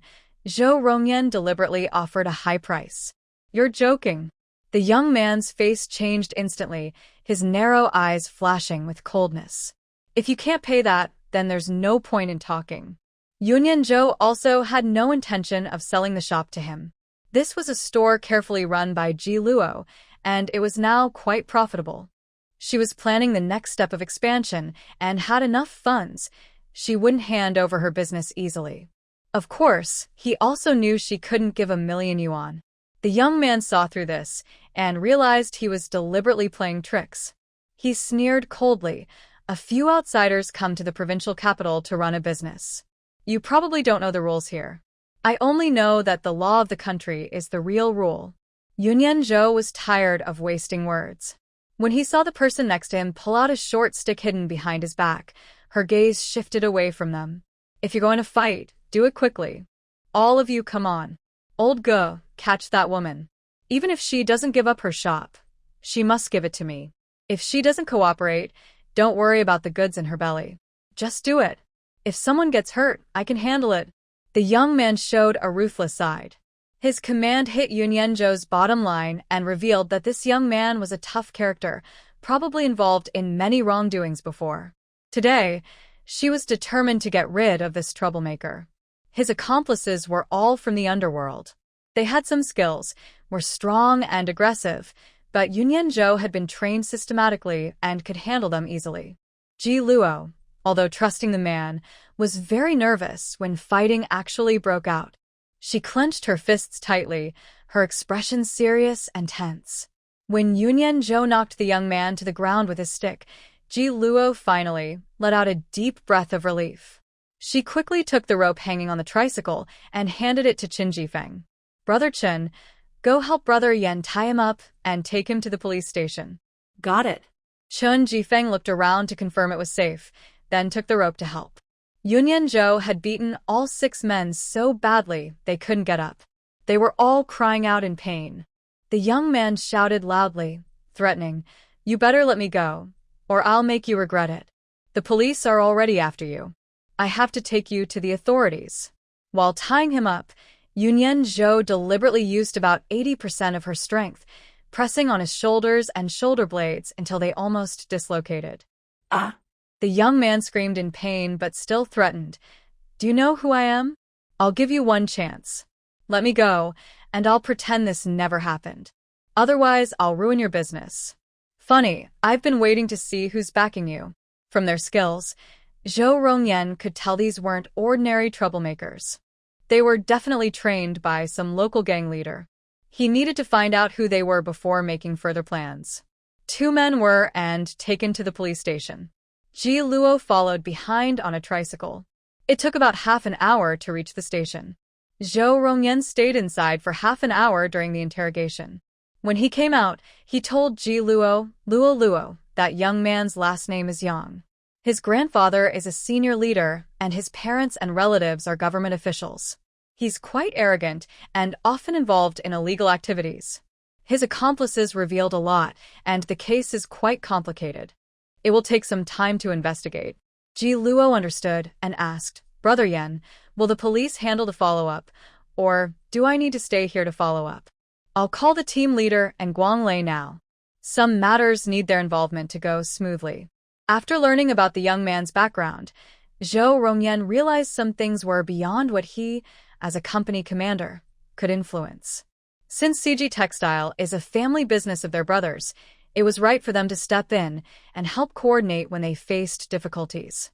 While Zhou Rongyan was dealing with the situation, Ji Luo spoke to Chen Jifeng, asking, "Brother Chen, what do you think?" Chen Jifeng was not well educated, but very smart. He slightly smiled and softly said, "No matter where you go, you can't escape the influence of powerful backgrounds." Ji Luo smiled and sighed. Yes, power creates wealth. Wealth creates influence, and when power, wealth, and influence are balanced and controlled properly, they can sustain a great enterprise. Chen Jifeng listened carefully and remembered her words. He noticed her face showed a maturity and calmness that was rare among peers, and her eyes reflected wisdom and intelligence. Curious, he asked, "Ji Luo, where did you learn all this?" He was sure she wasn't taught by her family, as the Ji family didn't have such skills. Even Ji Xingli was far less clever and capable than her. "From books," Ji Luo replied. "Books contain beauty like jade and treasures like gold." She credited her knowledge to reading and studying, and she smiled as she encouraged him, "Read more when you have time." The great leader said, "Study for the rise of China. Reading can contribute to the country and change your own fate." If you find it hard to learn from textbooks or don't want to go to college, you can learn professional skills that interest you, like business management. Business is not just simple trading. It is a very deep and complex field. Right now, opening a stall or a small shop is just the basic step. When you learn more about the economy in the future, you'll find this subject very profound and fascinating. You might spend your whole life trying to understand it. Chen Jifeng looked at her with a strange expression and said, "Ji Luo, you seem a bit like an older person, as if you're talking to someone younger." Ji Luo smiled slightly and replied, "That's because I am wise early, I am smart at a young age, and more mature than others my age." Chen Jifeng agreed with her. She was indeed much more mature and wise than her peers. Sometimes, her actions and words were more mature than his uncle's. When Brother Yan's team arrives, you should start learning how to manage this small group. Gradually gain experience and train capable people to prepare for future business expansion. Ji Luo was full of plans ready to be put into action. However, due to current policies and limited funds, she couldn't do everything now. But by next year, all difficulties would be resolved. Ji Luo, when you talk about expanding the business, do you mean growing the current operations? Chen Jifeng asked. Brother Chen, Four Seasons Textile is just a way for us to save money. It's not our main business start. Right now, we rely on the wool factory and the bedding factory, which are profitable. But what if one day these factories stop working with us? What should we do then? We need to prepare in advance. We shouldn't rely forever on these two factories. We should plan ahead so that if that day comes, we have a way out. Chen Jifeng understood her words and agreed. Then he asked, "Are you planning to build your own factory in the future?" "Yes, we want to build our own factory, manage it ourselves, control production and quality, keep developing new products, and create our own brand, independent of anyone or any organization." She spoke confidently about her future plans, full of enthusiasm. Chen Jifeng was also inspired and said, "Building a factory requires a lot of money. It's not something you can do with just a few thousand." "I know. We will start with what we have, do what we can, and then gradually expand step by step, reaching the top of the industry." Ji Luo had experience from her childhood business. She was patient and confident. She smiled and said, "We are only in our early 20s, at the best time of youth. We have plenty of time for the future. We'll take it step by step." If it weren't for her guidance, Chen Jifeng wouldn't dare to think about the future. He sighed. 3 or 4 months ago, I was farming in the countryside. Rong Yan broke his leg and almost became disabled. You couldn't even get a full meal, and your family almost sold you. But in just half a year, Rong Yan recovered and returned to the army. You became a wealthy person everyone envies, and you got married and had a child. I'm also close to becoming a wealthy person and will soon get married and start a family. Life at home has improved. Looking back now, it doesn't seem so hard. It feels like I just had a dream. For Ji Luo, this time also felt like a dream. The scenes in the dream were very different from her previous life, but she felt this life was more real and happier. She liked her current life more. Brother Chen, we're just getting started. We should be hopeful and full of dreams for the future, but we also need to be ready for challenges. Keep a steady mind, and don't get blinded by small achievements. Ji Luo warned him in advance. Although she trusted Chen Jifeng's character, she knew people's hearts are hard to read. As their business grew bigger, more temptations would come. If he couldn't control himself, the future might be uncertain. In her past life, she saw many strong and hardworking people who built successful careers, but quickly lost their way and fell into despair. In the end, they all regretted deeply, but crying and regretting wouldn't help. They had to face the consequences themselves. Chen Jifeng remembered her words and smiled, saying, "My uncle also told me the same thing before I came to the provincial city. Your uncle and his wife are good people. They raised their children well." They talked for a while. Zhao Rongyan finished his call and came over, saying, "The rest of the matter will be handled by the team leader and Guanglei. I'll talk to the police officers in charge of this case. After it's done, we'll go eat." Good, go ahead. "We'll wait here," Ji Luo said, pulling his hand. Zhao Rongyan was efficient. In less than 3 minutes, he was back. The three of them rode bikes to a nearby state-run restaurant for a meal, ordering some of Ji Luo's favorite dishes. In the following days, Ji Luo focused on her daily work. She set up a phone line for the shop and communicated with Lin Shizong and Director Su multiple times. Within a week, she finished all the work. Brother Yan, the friends and relatives he invited, are also arriving one after another in the provincial city. Ji Luo arranged their accommodations. Once everyone was there, she divided the work based on the situation, negotiated their salaries, and signed official work contracts. Most of the recruited people are retired soldiers. Obedience to leadership is deeply ingrained in them. They work efficiently and are skilled at their tasks. Within 10 days, they all became very proficient. Ji Luo assigned Chen Jibin to the shop to help He Jia manage the business. Li Jiao focused on taking orders and dispatching them to the warehouse. Chen Jifeng managed the warehouse and coordinated with other city stores and supply agencies to promote yarn and bedding. In half a month, they brought nearly 500,000 in business to the shop. Lin Shizong and Director Su were amazed by Ji Luo's energy. She single-handedly boosted the factory's profits. Their cooperation was mutually beneficial. As her sales increased rapidly, they immediately urged the factory to speed up production and supply. Business in the shop was booming. Zheng Minfang and others also supported and helped. The children were sent to school and daycare. After finishing household chores, they hurried to the warehouse near the military family compound to help with moving goods. They balanced family and business. Besides sharing profits, they also earned 3 or 4 tens of dollars each month. Their lives visibly improved. "Brother Yan, I'm back." Ji Luo took the last bus home. When she arrived, Brother Yan was already home preparing dinner. Luo.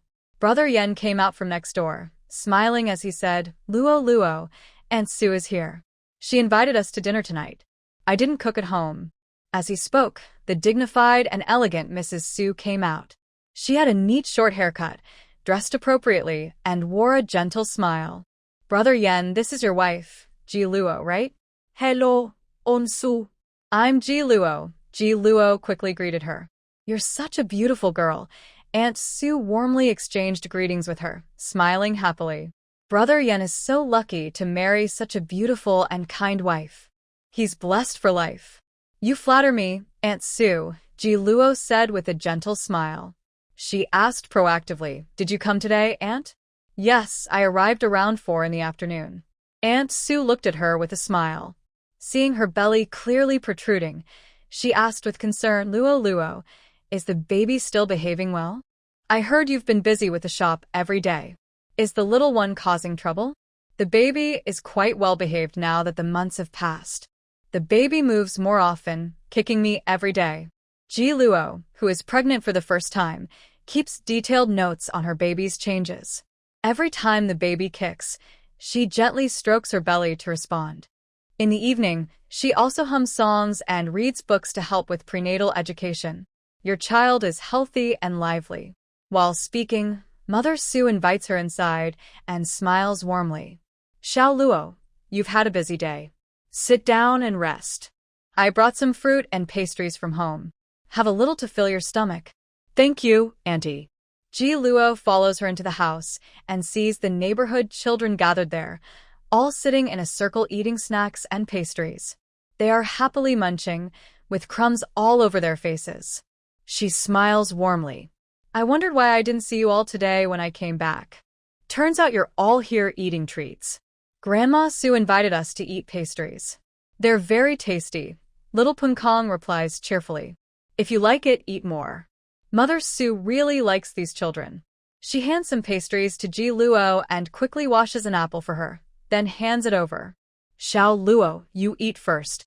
Annie is going to cook. We'll eat later and have a good chat.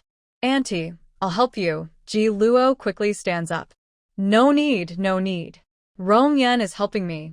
You just sit and rest. Mother Su doesn't want her to work and pulls her to sit down.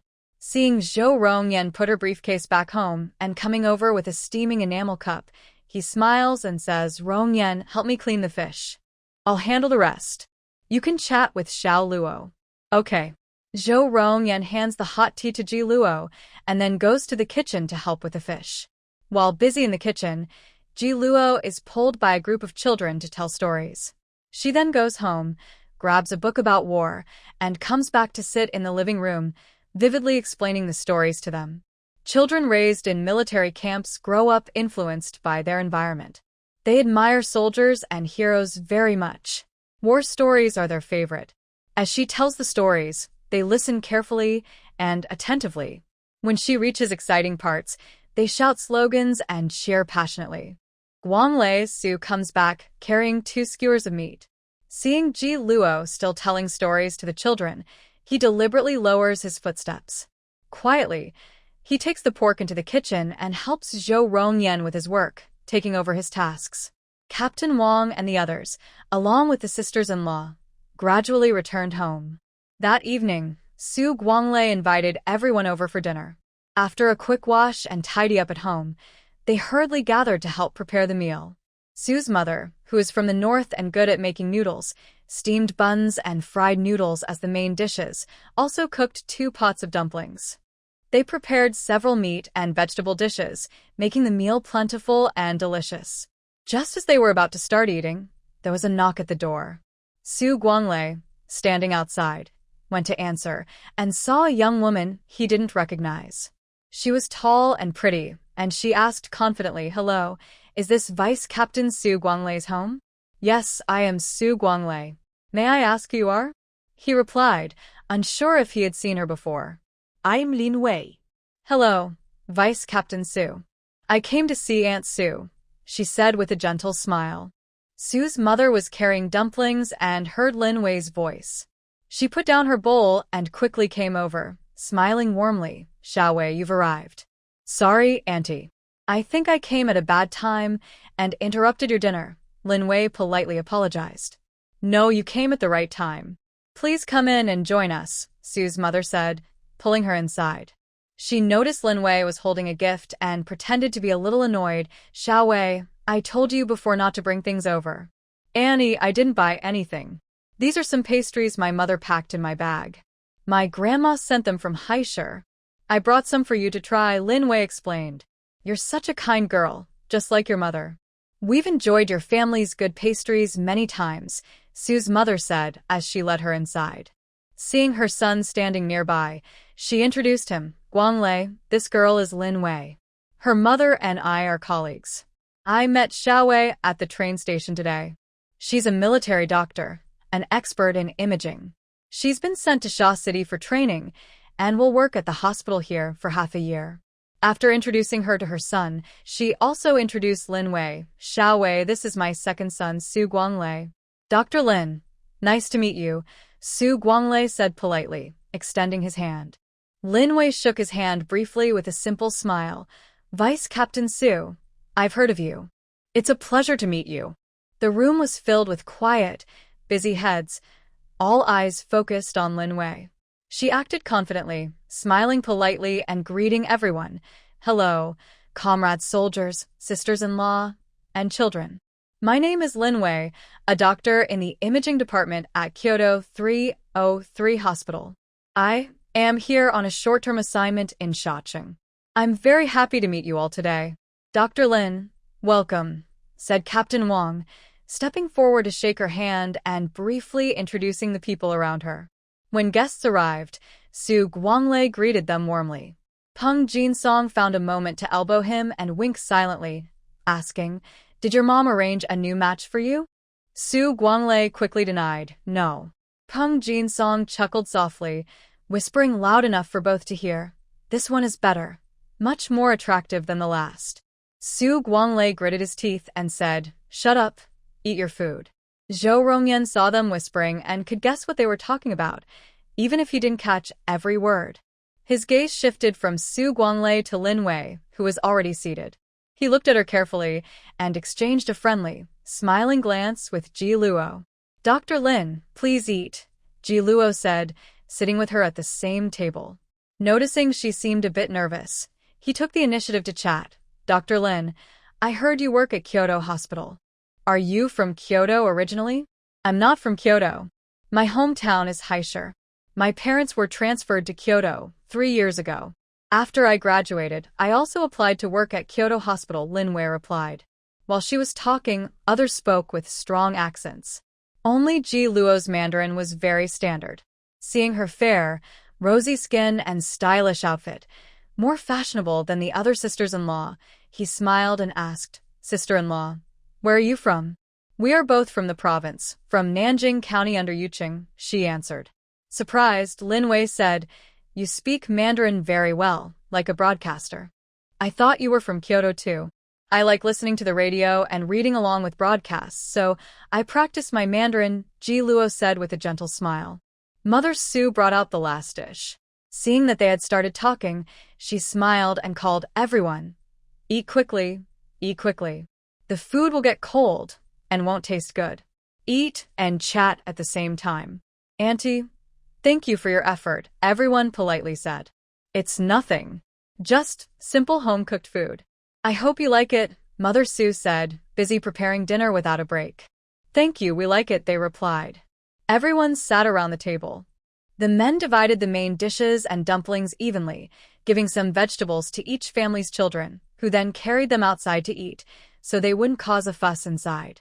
Su Mother's homemade noodles tasted very authentic. The fried sauce noodles and dumplings were delicious. These were Su Guanglei's favorites, and he kept eating bowl after bowl. Seeing him so focused on eating and not greeting the guests, Su Mother subtly nudged his foot under the table. Su Guanglei felt a bit helpless and slowed down, starting a conversation with Lin Wei. "Dr. Lin, are you working at the military hospital during your visit to Sha City?" "Not sure yet. I'm waiting for the hospital's new imaging equipment deployment notice. It might be at the military hospital or the provincial hospital.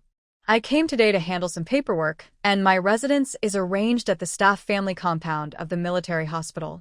The specific work details will be confirmed later." Today, Lin Wei came with Su Mother. Su Mother added, "Xiao Wei, if you need help with work or life in the future, just come to Guanglei. He's been in Sha City's military for years and has some connections here. Your parents are worried about you coming alone. If anything comes up, just find him." I'll come to him anytime," Su Guanglei replied. "Thank you, Deputy Commander Su," Lin Wei said first, then turned to others. "Since I'm new here and unfamiliar with the place, I might need to trouble all of you soldiers and sisters-in-law in the future. Dr. Lin, don't say trouble. You're welcome to visit anytime. We're usually home on weekends and evenings," the wife of the regiment leader said with a smile. Lin Wei listened carefully and responded politely, "Are the sisters-in-law working outside during the day?" Now, the military wives also have jobs. Although different from government agency work, they earn a good income each month besides dividends. Everyone's spirits were completely different from before. When talking about earning money and work, They all looked excited. Although Lin Wei was a doctor from a big hospital in the capital and came from a good family background, she was very polite, friendly, and easy to talk to. She communicated well with the sisters-in-law, and in just one meal, she had already become familiar with everyone. After eating, Lin Wei sat for a while before saying goodbye and returning to her dorm. Commander Wang and the others also took their children home. As soon as Ji Luo got home, she took a shower. Zhou Rongyan had already heated the water and poured it for her. He even placed her clothes in the bathroom. After she finished her shower, he went to wash himself.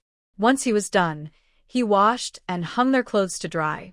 When Sue's mother came to knock on the door, Ji Luo had just dried her hair.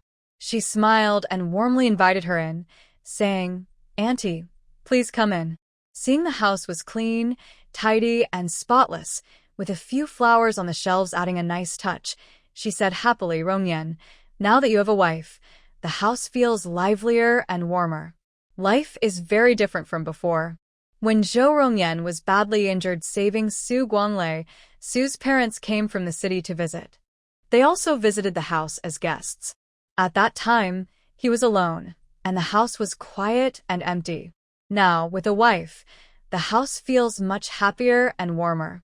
Zhou Rongyan nodded with a smile, moved a stool for her, and invited her to sit down. "Auntie, please sit." Su Guanglei came in a little later, carrying 2 large cloth bags. He handed some items to Ji Luo, saying, "Sister-in-law, these are clothes and shoes that my mother made for your unborn nephew or niece." Ji Luo was surprised and quickly stood up to thank her. "Auntie, you are too kind."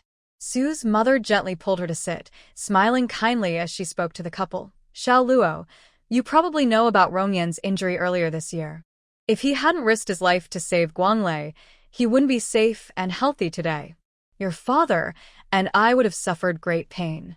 Rongyan is Guanglei's savior and also a benefactor to our family.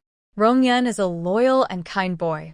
He risked his life to protect Guanglei and was badly hurt but refused to burden him or cause us trouble. We feel very guilty about that. I've heard about your backgrounds and experiences. You both are good children, but your lives are difficult and your family ties are weak.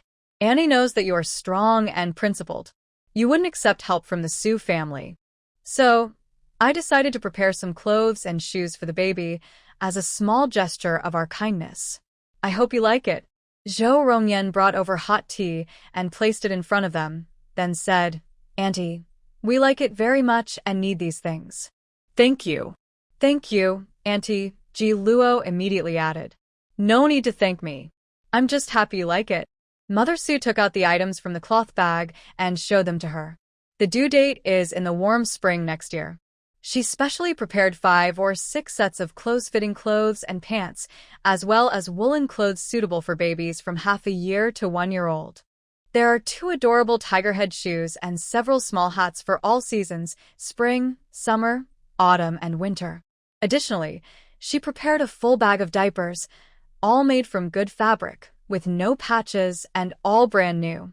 Ji Luo has been very busy lately and hasn't had time to prepare these, but she has already bought all the fabric from the state-run stores, top-quality materials. Now that Mother Su has prepared so many, she plans to make a few more sets of clothes for 2 or 3-year-olds. After Zhou Rongyan carried the clothes into the room, Mother Su said to Ji Luo, "Zhao Luo, I came today to apologize for one more thing. Last time Qin Wanyan came over, you were pregnant and prepared a nice meal to entertain her.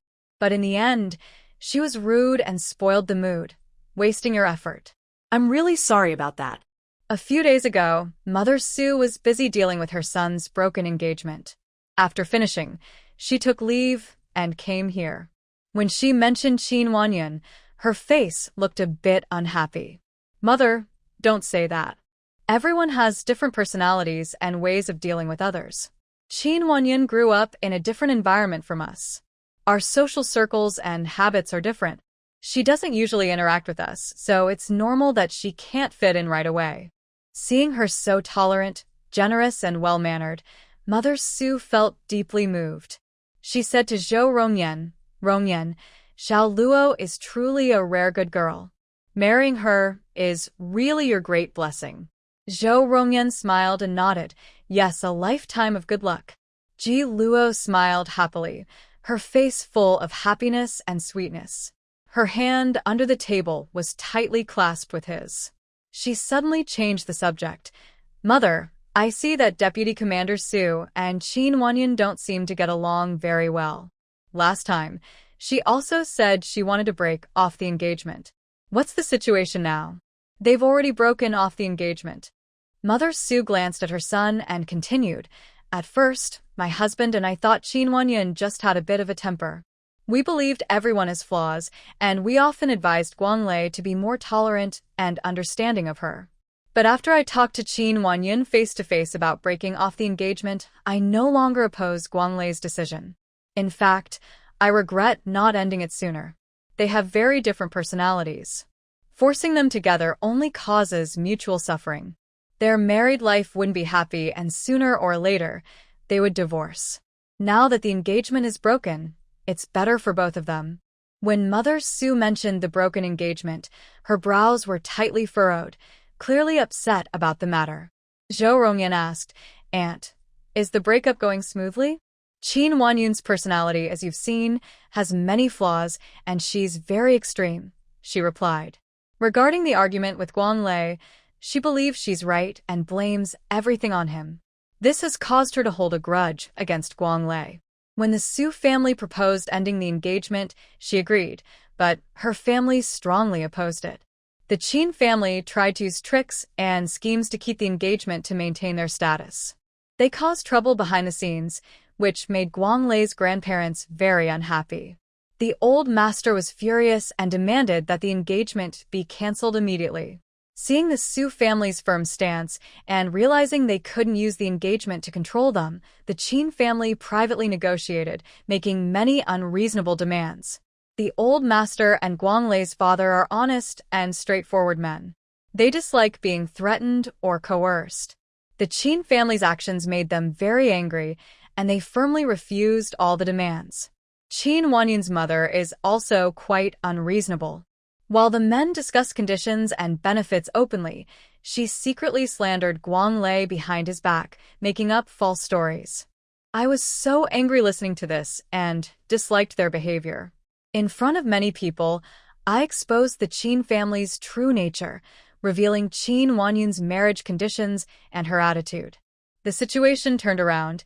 Qin's family lost face. In the end, the marriage was called off, and the two families became enemies. Mother Su briefly explained everything to us, then sighed.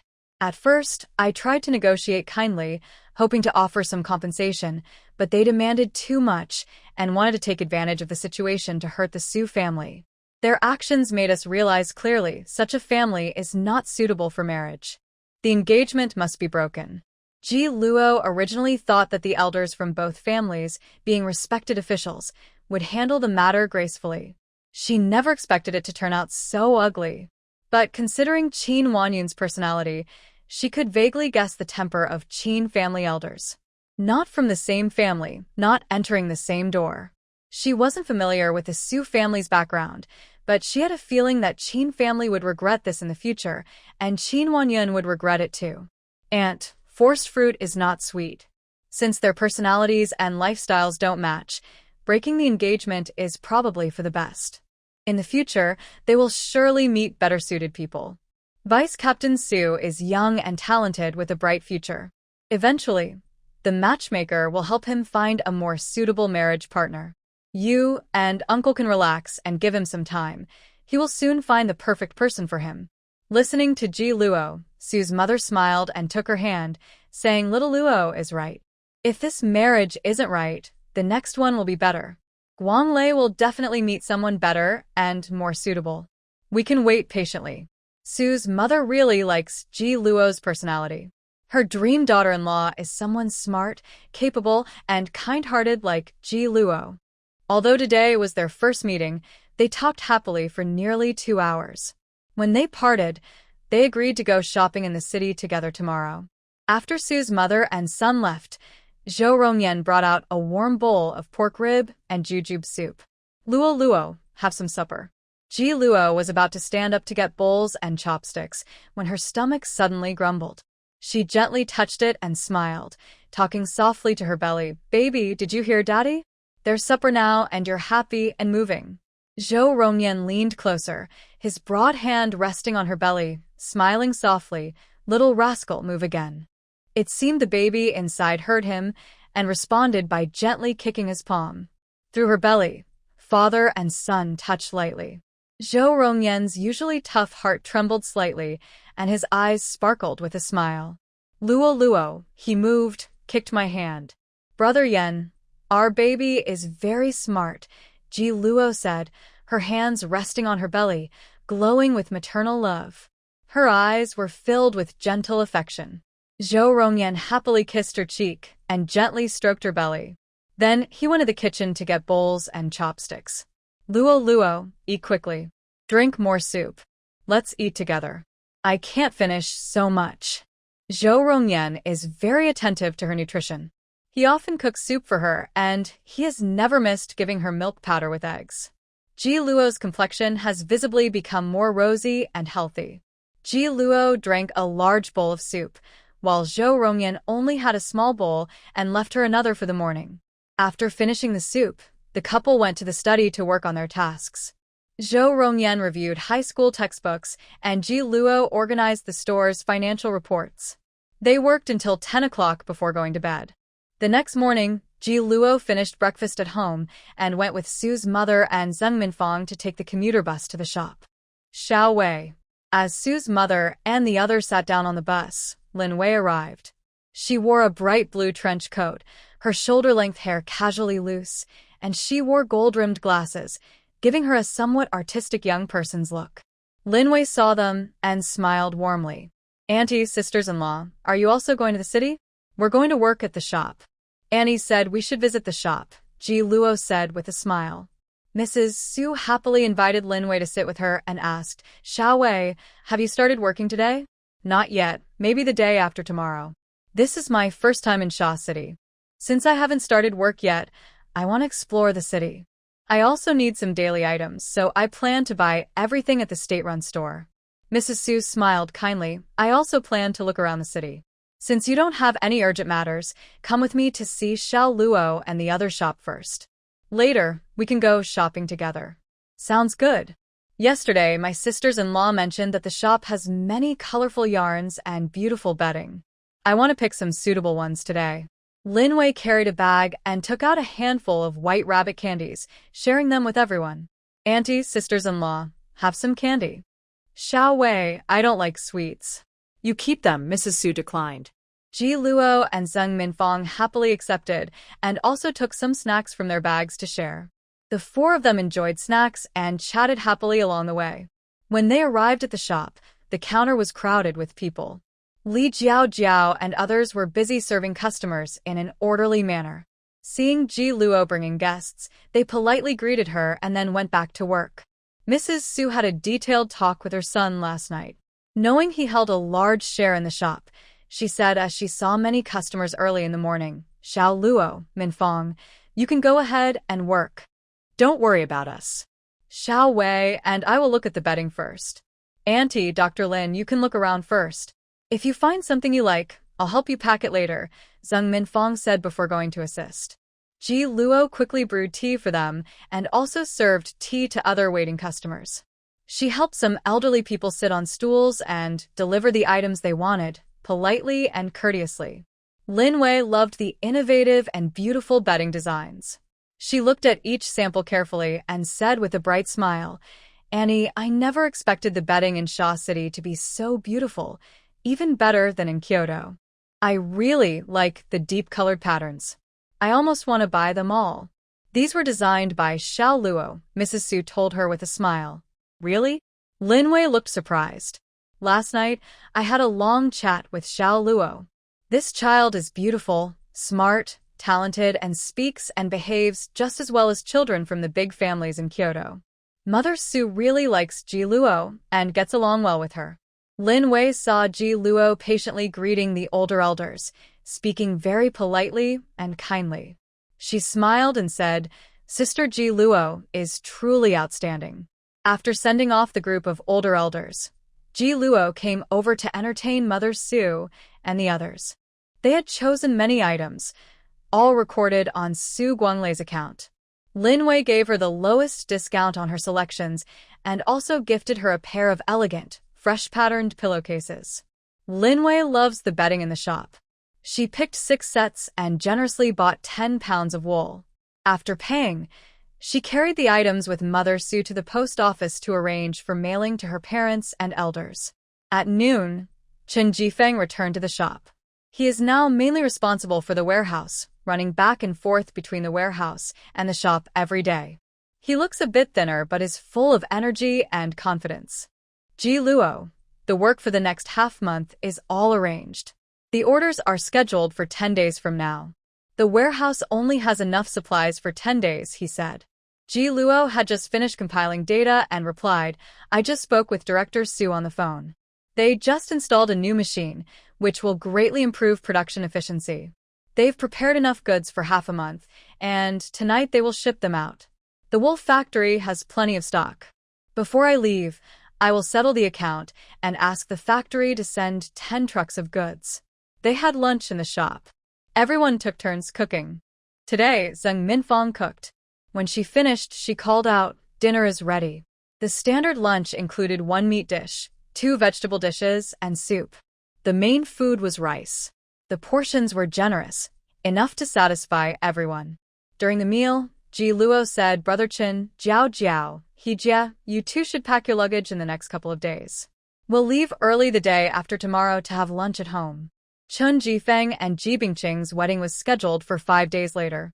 Chen Jifeng had already called the eldest uncle to handle the wedding arrangements. The necessary funds had been transferred, and he also mailed a red short cotton jacket, a pair of black trousers, and a pair of small leather shoes to Ji Bingqing.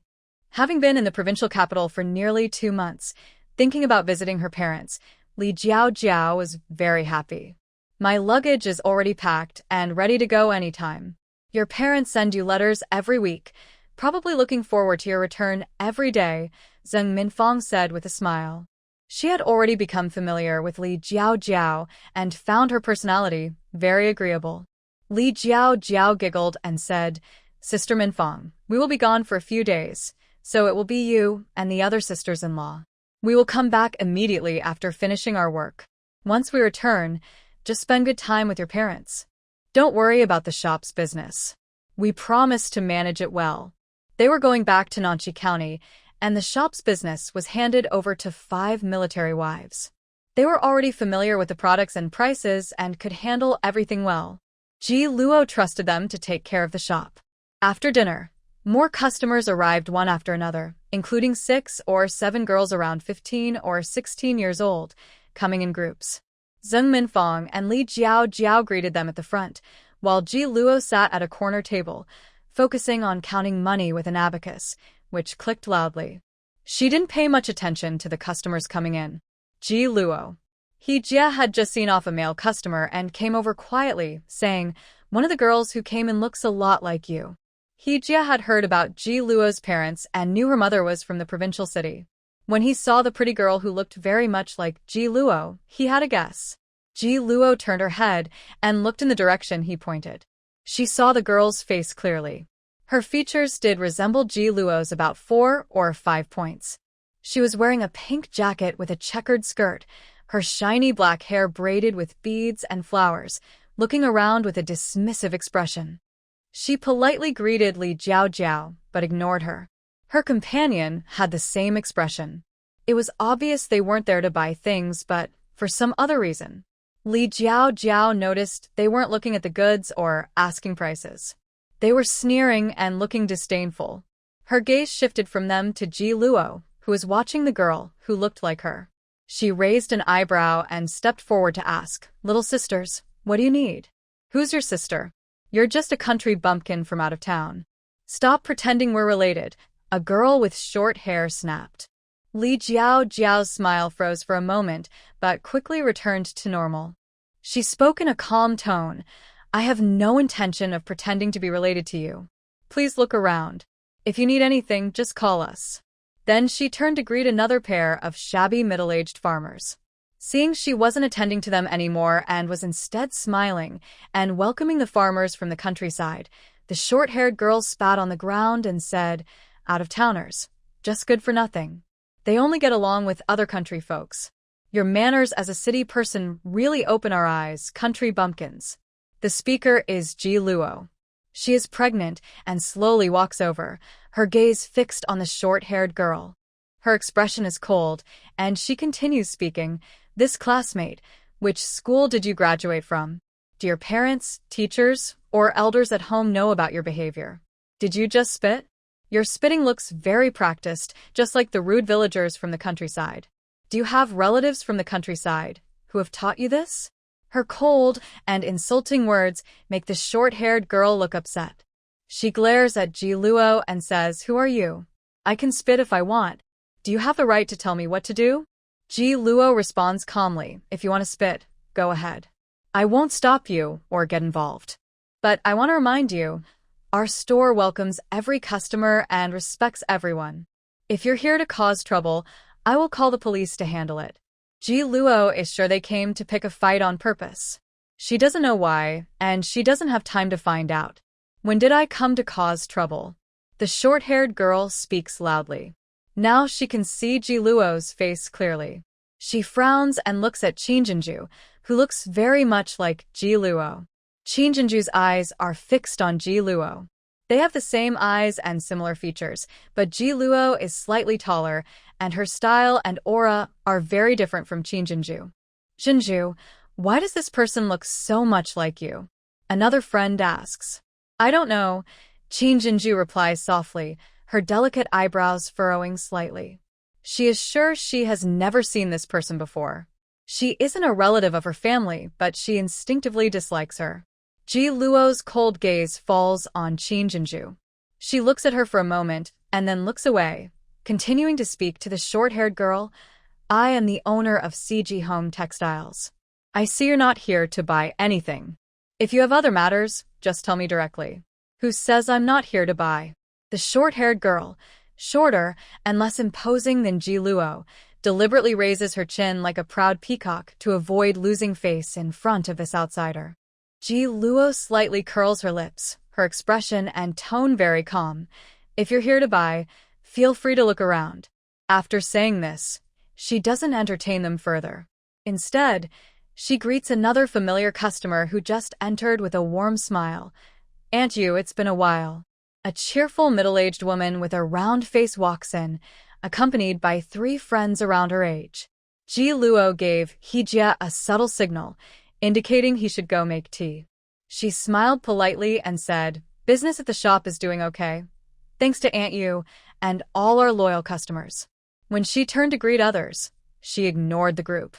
The short-haired girl was so angry she gritted her teeth and said loudly, "What's so great about her? Just a girl from out of town." Her voice was loud enough for Ji Luo to hear. She stopped walking and looked back at her with sharp, cold eyes. Usually, Ji Luo is kind and polite, trying to hide her strong presence. But at this moment, she intentionally showed her true strength, which made the short-haired girl instantly afraid to speak. She said coldly, "All you do is call people from out of town country bumpkins. How rude." Ji Luo pointed at the door and said, "If you're not here to buy something, please leave immediately. CG Home Textiles does not welcome rude and uncultured people." Then she told the security guards, "Brother Qi and Brother Wang, if they keep insulting our workers, just throw them out." "Okay," they replied. The 2 security guards were former soldiers. They had been working here for nearly a month and respected Ji Luo completely. They listened carefully to her orders. Qingjinju and her friends were used to being spoiled. They were usually pampered by their families and elders. Today they were treated like this and were very angry. They glared at Ji Luo's back, upset. They weren't here to buy anything. The shop's items weren't cheap, and even if their families needed them, usually elders would come to buy. They just followed along, not a group of students shopping together. Today, they came on purpose to cause trouble. Seeing Ji Luo's attitude, the short-haired girl was furious. She rushed to the counter and forcefully pulled down a displayed sample, then looked at it casually and threw it on the floor. This junk is all factory rejects with flaws. You're just tricking people here. This is a shady shop. Others followed her lead, 6 or 7 people acting separately, causing chaos and messing up the samples. The security guards wanted to step in and stop them, but Ji Luo waved her hand to signal them not to interfere. She continued calmly to serve Aunt Yu and others. He Jie and the others saw Ji Luo's gesture, but didn't go to stop them. Instead, he answered, "Our shop's products are of good quality. Both new and old customers know this. When they choose to buy, they also check carefully. You didn't even look at it before claiming it's defective. Are you denying the manufacturing processes of the woolen factory and the bedding factory? Are you saying their products are all fake?" He Jie was polite to other customers, but he didn't have a good attitude toward these troublemakers. Who knows if your products are from the wool factory? Maybe you produce them secretly yourself. Your shop is just a shady place, always trying to steal from the state. People like you should be arrested and punished. Exactly. My mother's textile factory can't produce such bedding, but these people somehow manage to get them. These products look suspicious. Let's go report them, get their shop shut down, and send them all to jail. Better yet, have them all executed. Seeing that these young women were not very old but had very malicious and vicious thoughts, Ji Luo coldly said, "You are adults now. What you just said was heard by everyone here. I hope you take responsibility for your words. We can be responsible for what we said. Your shop is a black market, and all your products are from unknown sources. I'm going to report you," said the short-haired girl proudly. "You don't need to report. I've already called the police. When the officers arrive, you can repeat what you just said." Seeing her call the police, Qin Jinju and the others looked worried. Ji Luo ignored their reactions and told He Jie, "Count how many samples they damaged and calculate the total value. When the police arrive, report everything to them." "What are you going to do?" Qin Jinju and others asked sharply and in unison. "Deliberately causing trouble and damaging property. If you don't understand what punishment you deserve, the police will tell you," Ji Luo replied calmly. Seeing her serious, Qin Jinju and the others immediately started causing trouble, but Chen Jifeng and He Jie stood in front of Ji Luo, blocking them from getting close. Within a few minutes, Brother Wang called the police. Ji Luo explained the situation. Qin Jinju and the others were clearly causing trouble on purpose, and with other customers as witnesses, their excuses were useless. When the police were about to take them away, the short-haired girl angrily pulled out her family background. "You can't arrest me. My father is Yang Jianqing, deputy director of the S Committee office.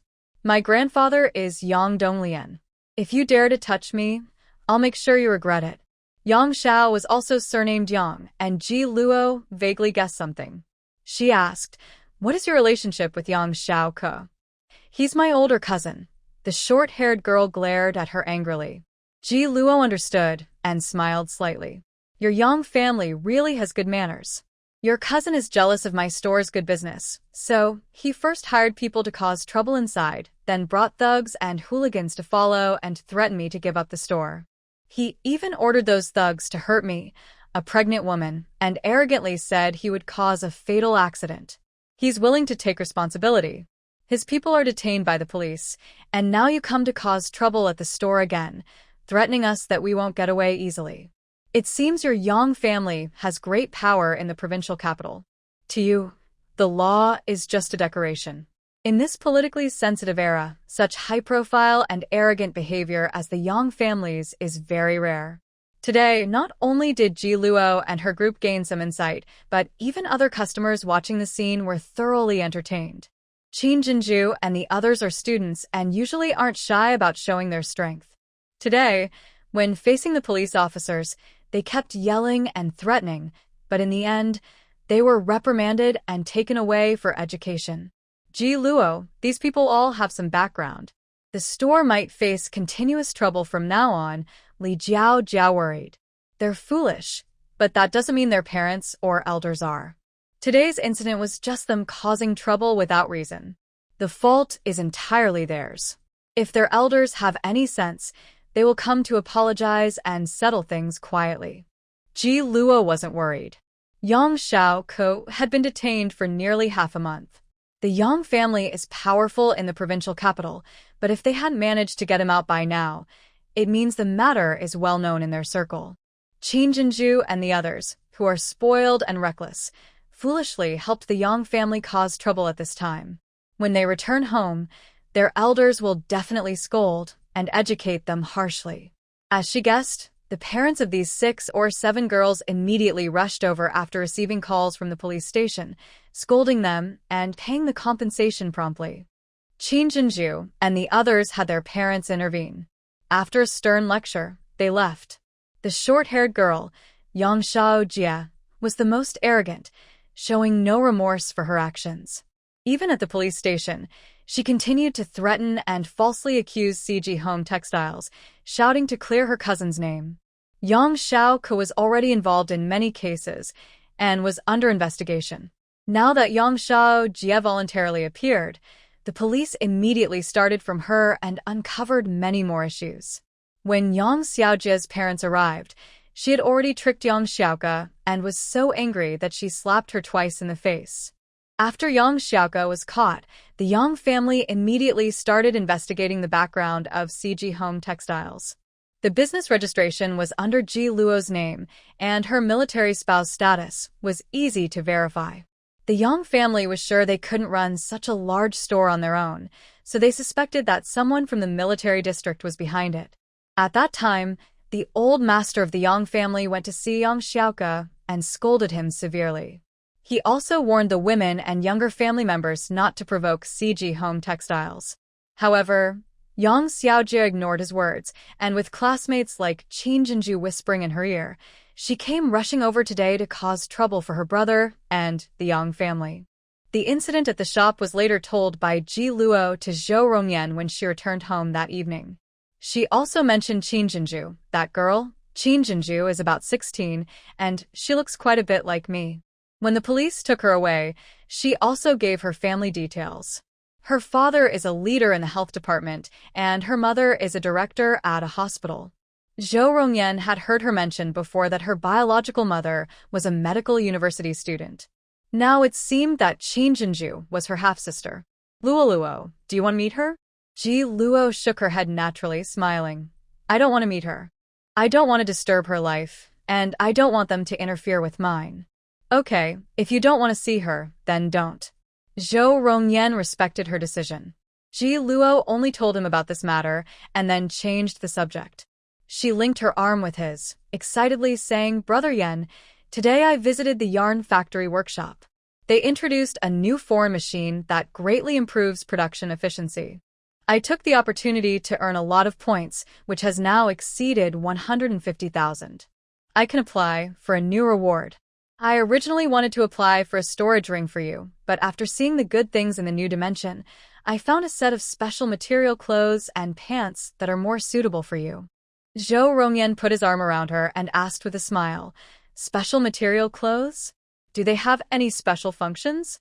The system says this set of clothes is made by spiritual cultivators. They can't be pierced by swords or guns, stay warm in winter and cool in summer, and don't need washing. They can also automatically adjust size according to the body shape. I asked the system, and it said bullets can't hear, and bombs can't destroy it. It's the best protective clothing.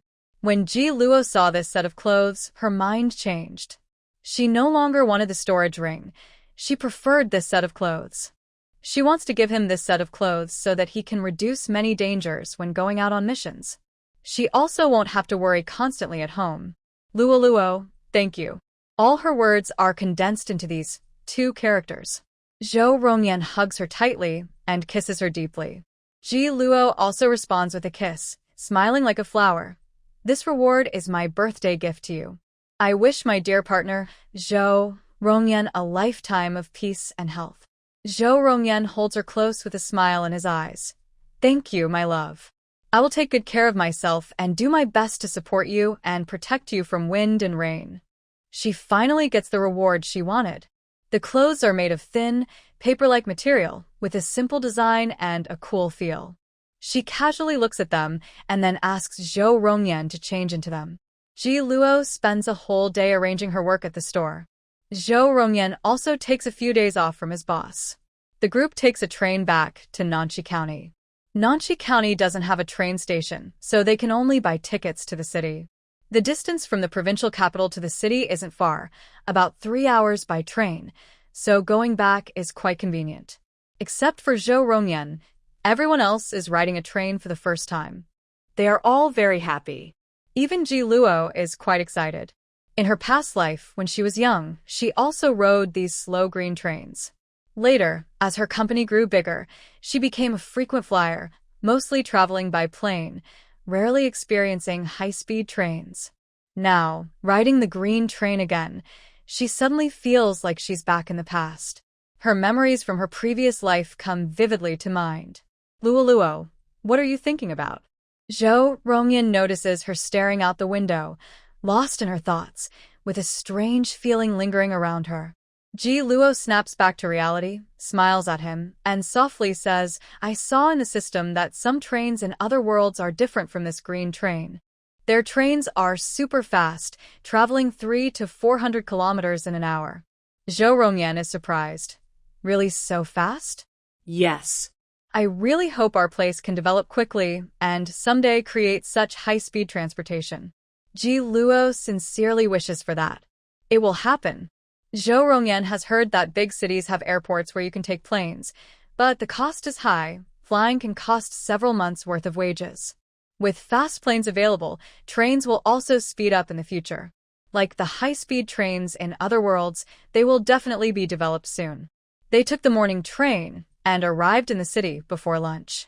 Zhao Rongyan took them to the nearest state-run restaurant near the bus station for a meal. They ordered a few dishes casually, ate until they were full, then immediately carried their luggage to catch the county bus. Compared to others' excitement, Ji Luo seemed more downcast, mainly because she was tired. On the way back, she leaned on Zhao Rongyan and dozed lightly. It wasn't until the bus stopped at the familiar county bus station that Ji Luo finally relaxed. Finally arrived, she said. That night, they planned to rest at Chen Jifeng's house. Zhao Rongyan carried their luggage and held her hand as they got off. After she steadied herself, he said, Once we get to Jifeng's house, just lie down and rest. I'll wake you up for dinner later. Okay, she replied. They first went to Li Jiao's younger uncle's house. Chun Jijun and his wife were busy at home. Seeing them return, they smiled happily. We were just thinking about you. We thought you'd arrive soon, they said.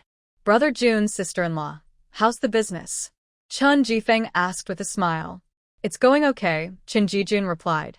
Yu Xiuzhu wiped her hands and brought them chairs to sit on. Seeing Ji Luo's belly was round, she smiled and said, Ji Luo, in these 2 or 3 months, the baby has grown a lot. Yes, during the checkup, the doctor said the baby is a bit bigger than usual, but very healthy, Ji Luo replied. The couple was tall. Since she was pregnant, they ate well and took good care of themselves. The baby was developing well inside her.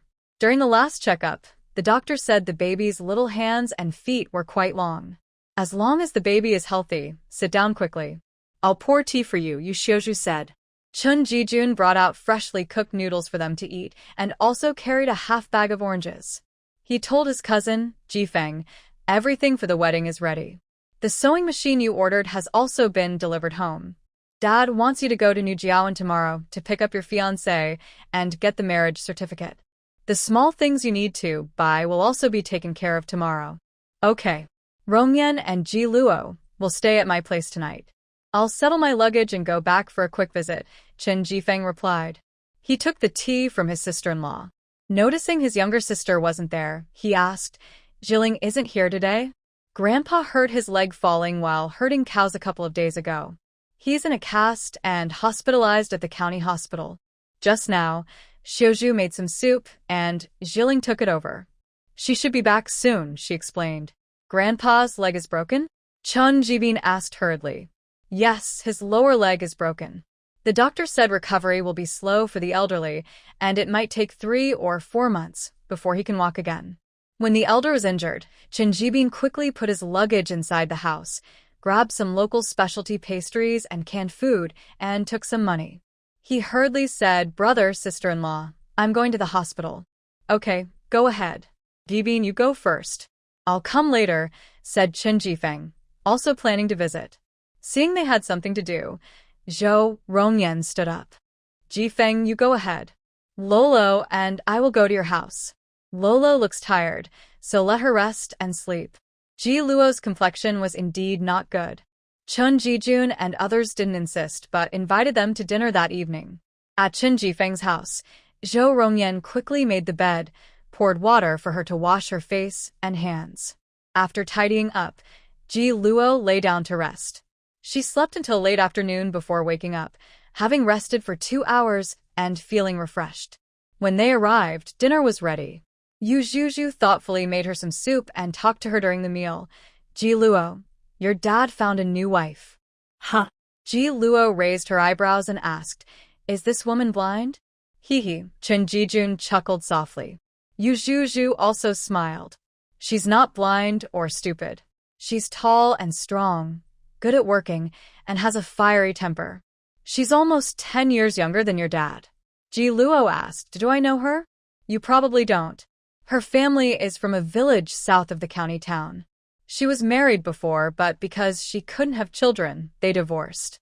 After the divorce, she stayed at her parents' house. This woman has a cousin who works in the neighboring production team. Her cousin introduced her. Bingqing's grandma heard that this woman is a capable worker, and without any bride price, she married her right away. This woman works very hard. She earns full points for her daily chores, no worse than men. I heard her home is very clean and tidy. Your dad and his 2 brothers are well-behaved under her management." As soon as she raises her voice, the lazy father and sons immediately stand at attention. They don't dare to speak loudly in front of her. Ji Luo was surprised. "Really? Really, Bingqing told me," Yu Zhuzu said, initially a bit doubtful. Chun Jijun ate and laughed, then added, "The wife of the Ji family is a tough woman. Now she's much more disciplined. I heard she's strict and doesn't care much for family ties. She often chases the Ji wife with a stick, lecturing her. The wife talks nonsense outside, and she drags her to the neighbor's house to apologize. She even punishes her by not letting her eat. Season Sanlin was lazy and careless, often sneaking around and being playful. Whenever she caught him slacking off, she would scold him sternly. The same went for Ji Wenwu and his brother. They were all under her watch. I heard she even broke all of Ji Sanlin's wine jars. She kept all his savings and only gave him 50 cents a month for pocket money. Ji Wenwu and his brother stopped going to school and spent their days digging for mudfish in the fields. She would chase and beat them. She was very strong and didn't hold back when hitting them. After that, they were too scared to skip school and now go obediently with their school bags every day. They used to be spoiled and unruly, but now, with their stepmother's strict discipline, they have changed noticeably. They even help fetch water and chop firewood for the family. Ji Luo was about to clap after hearing this. It takes a tough person to shape a bad one. Earlier, Ji's wife wanted to marry her son a girl who wouldn't ask for money, who would help with house chores and cook 3 meals a day, and also work in the fields. She heard the girl was good at working, so she quickly arranged the marriage. But the girl turned out to be fierce like a tigress. She couldn't fight her, couldn't argue with her, and couldn't drive her away. She was so angry she kept pounding her chest at home every day. Lu Hongyu and Li Shufan saw how strong this new sister-in-law was. She kept the mother-in-law under control and managed the third family well. They enjoyed watching the show and even got along well with her. The 3 sisters-in-law united against Ji's wife, making her very angry. On the day Qin Jifeng and Ji Bingqing got married, the weather was very nice, sunny, clear skies, neither too hot nor too cold, very comfortable. Chun Jifeng borrowed a tractor from the village to pick up the bride, with Zhou Rongyan as the matchmaker. They brought generous wedding gifts and set off at the auspicious time to Niu Jiaobei to fetch the bride. Ji Luo was pregnant and didn't go with them. She stayed at the Qin family to help entertain guests. The Ji family was well prepared. Ji Erlin and his wife had earned some money selling tofu over the past 3 months, and life was much better. Today was their big day. They dressed in new clothes early and warmly welcomed relatives and neighbors coming to celebrate. Ji Bingqing got up early that day, changed into the wedding dress and shoes sent from the provincial city by Qin Jifeng, and wore a red flower she bought yesterday in the county. It was simple but very festive. Here comes the groom, with the children shout. The wedding tractor also entered Niu Jiao Bay. After the groom, Qin Jifeng, got out of the car, he politely greeted his parents-in-law.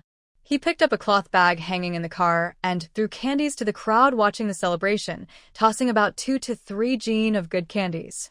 Once he finished handing out candies, Zhou Rongyan and Qin Jijun worked together to unload the sewing machine from the tractor and helped carry it into the bedroom.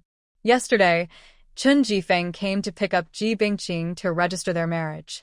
He told his parents-in-law that he bought a sewing machine for them and also bought a watch for Ji Bingqing. This completed the 3 promises made during their engagement.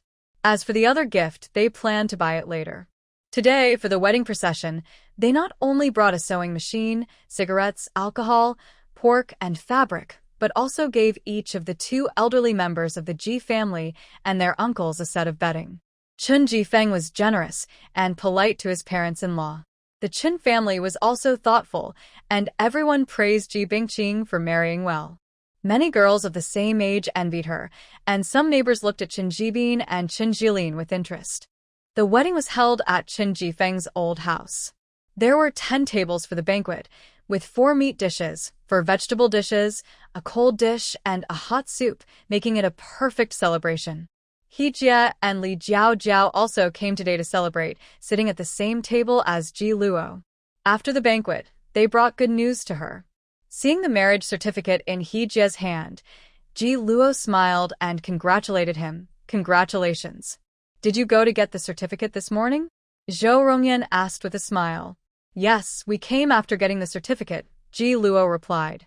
In the past 2 or 3 months, their relationship had grown closer.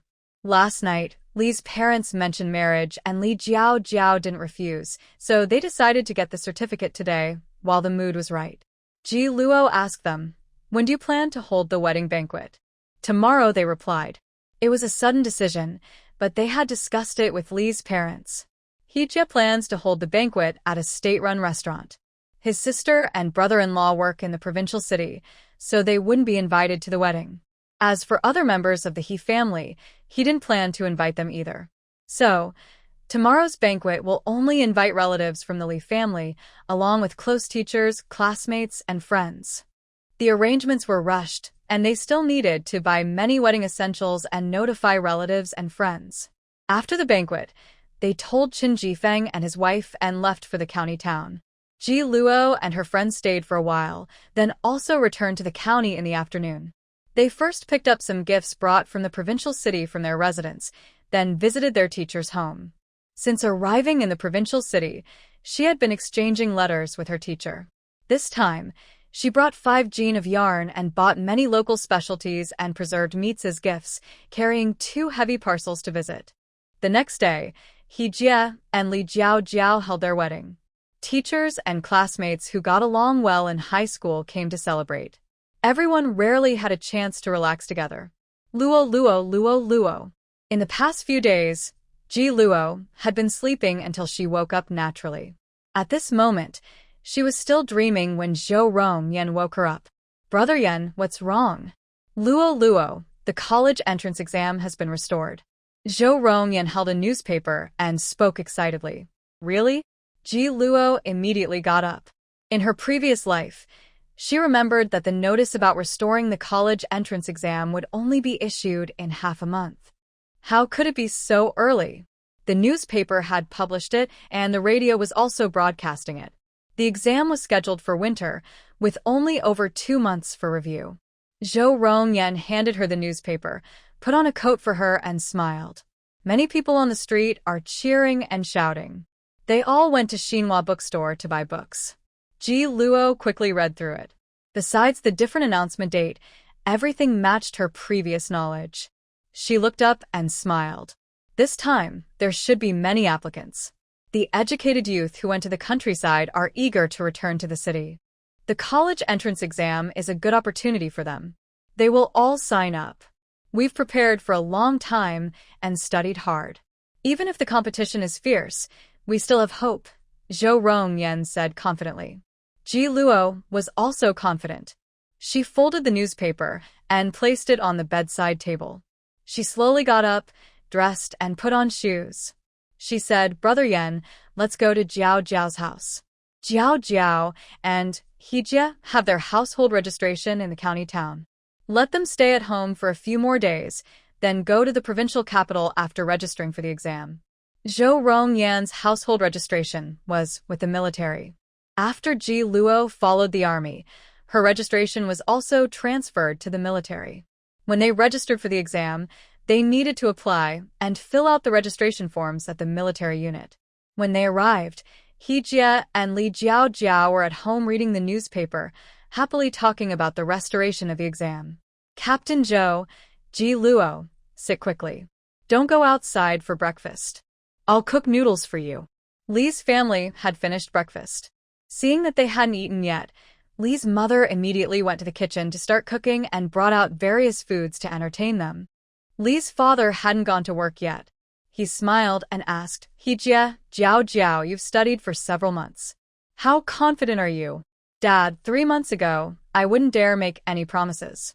But now, I still have some confidence." Hejia patted his chest and cheerfully said, "We have been in the provincial city for 2 or 3 months. Every night, we study and review lessons until 9:30. If we don't understand something, Ji Luo teaches us. She also gives us many practice questions. My and Zhao's grades are getting better and better. We might not get into a top university, but college should not be a problem." Els parents li estan atapili. Father Li urged, "You have more than 2 months left. Keep studying hard and try to get into a university.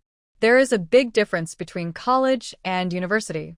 If both of them can get into a university after graduation, they will likely get good jobs with stable positions." The newlyweds nodded and agreed, "Okay. Hejia, Zhao, your household registration is at home. The registration deadline is in 5 days. Stay at home a few more days, and after registering successfully, go to the provincial city," Ji Luo said seriously. "All right, after we finish registering, we will come immediately. Please take care of the sisters-in-law these days," Li Jiao said. After breakfast at the Li family, Ji Luo and her husband went to the state-run store to buy some gifts. They slowly walked to Niujiao Bay. Yesterday, Ji Erlin and his wife repeatedly invited them to dinner today. Since Chun Jifeng and others were returning home early today, they agreed to go and gather. When they arrived, the newlyweds had already been there for half an hour and were helping to slaughter chickens. Ji Bingqing, newly married, had a pink face and a shy look in her eyes. When she saw them, she warmly invited them inside. "Luo Jie, sister-in-law, please come in." Ji Yujie quickly brewed tea for them. Ji Pan brought peanuts, melon seeds, and wedding candies to set on the table. The sisters were very obedient and considerate. Ji Erlin and his wife were also at home, so they came over to chat with them. Li Shufan asked, "Ji Luo, this morning the radio announced that the college entrance exam has resumed. You finished high school and performed very well. Do you plan to take the university entrance exam?" "I plan to sign up and apply through the provincial army. Rongyan and I will both register," Ji Luo replied. "You've been good at studying since childhood. You always ranked first in exams. When you were in high school, you were also the top student. It shouldn't be a problem for you to pass the college entrance exam this time," Ji Erlin said. "It's hard to say now. After so many years, the exam has reopened. This year, many people are signing up. There are many educated youths staying in the countryside, and they want to return to the city. The number of university spots is limited, so competition will be fierce," she explained. "You're right." Early this morning, Ji Erlin went to visit the team and said, "When the notice was announced on the radio just now, I saw that all those educated youths were crying and laughing. Those who married and had children locally seem to be thinking about it too. I think they will all sign up for the exam. For example, at Lao He's and Lao Ji's homes, their daughters-in-law and sons-in-law are all educated youths who came here many years ago and now have 2 or 3 children. If they pass the college entrance exam, they will probably leave this place. What will the men, wives, and children do then? Li Shufan frowned and said. Ji Luo had seen real records from those years. Many educated youths who got into college ended up divorcing and abandoning their rural spouses and children. I guess Lao He's and Lao Ji's families won't agree for them to take the exam, Ji Luo said. As he predicted, families with educated youth wives and husbands are now arguing about this. Not to mention other places, even in Youjiao Bay, many households are fighting over it. Others' affairs, Ji Luo doesn't like to watch or ask about. Instead, he asked Ji Bingqing and Ji Yujie, Bingqing, Yujie, you've both studied for a year or two of middle school and meet the conditions to sign up. Do you want to try? I'm not going, Ji Yujie shook her head vigorously, very resistant. That year, my mom forced me to go to middle school. If I have to go study and take exams again, I'd rather just die. You little brat, Li Shufan scolded her, hitting her twice and glaring. Other girls don't even have the chance to go to school. Most families focus on their son's education first. Your dad and I worked hard to send you to school, and your grandma scolded us badly for it. And you're ungrateful? Mom, I'm not ungrateful.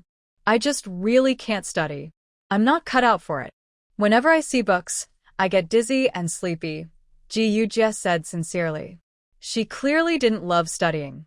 She looked eager to please and said, Mom, I won't sign up. Don't waste the registration fee. Even if you force me to go, I won't pass.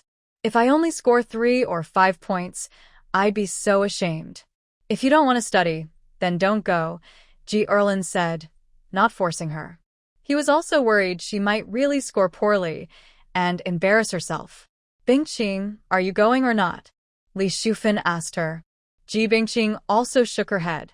I'm not going. My grades are only average. I only studied middle school for a little over a year. When Lao Jia looked at high school textbooks, I peeked at them a few times. I couldn't do any of the questions. I don't want to waste the registration fee either. My older sister and brother-in-law both need to take the college entrance exam, and so do Zhao and He Jia. They need to review their lessons quickly. I will go help them watch the shop and cook meals. All right, you decide for yourself. Ji Luo didn't insist. He knew his daughters weren't really suited for studying. Instead of wasting time on that, it was better to help them earn money.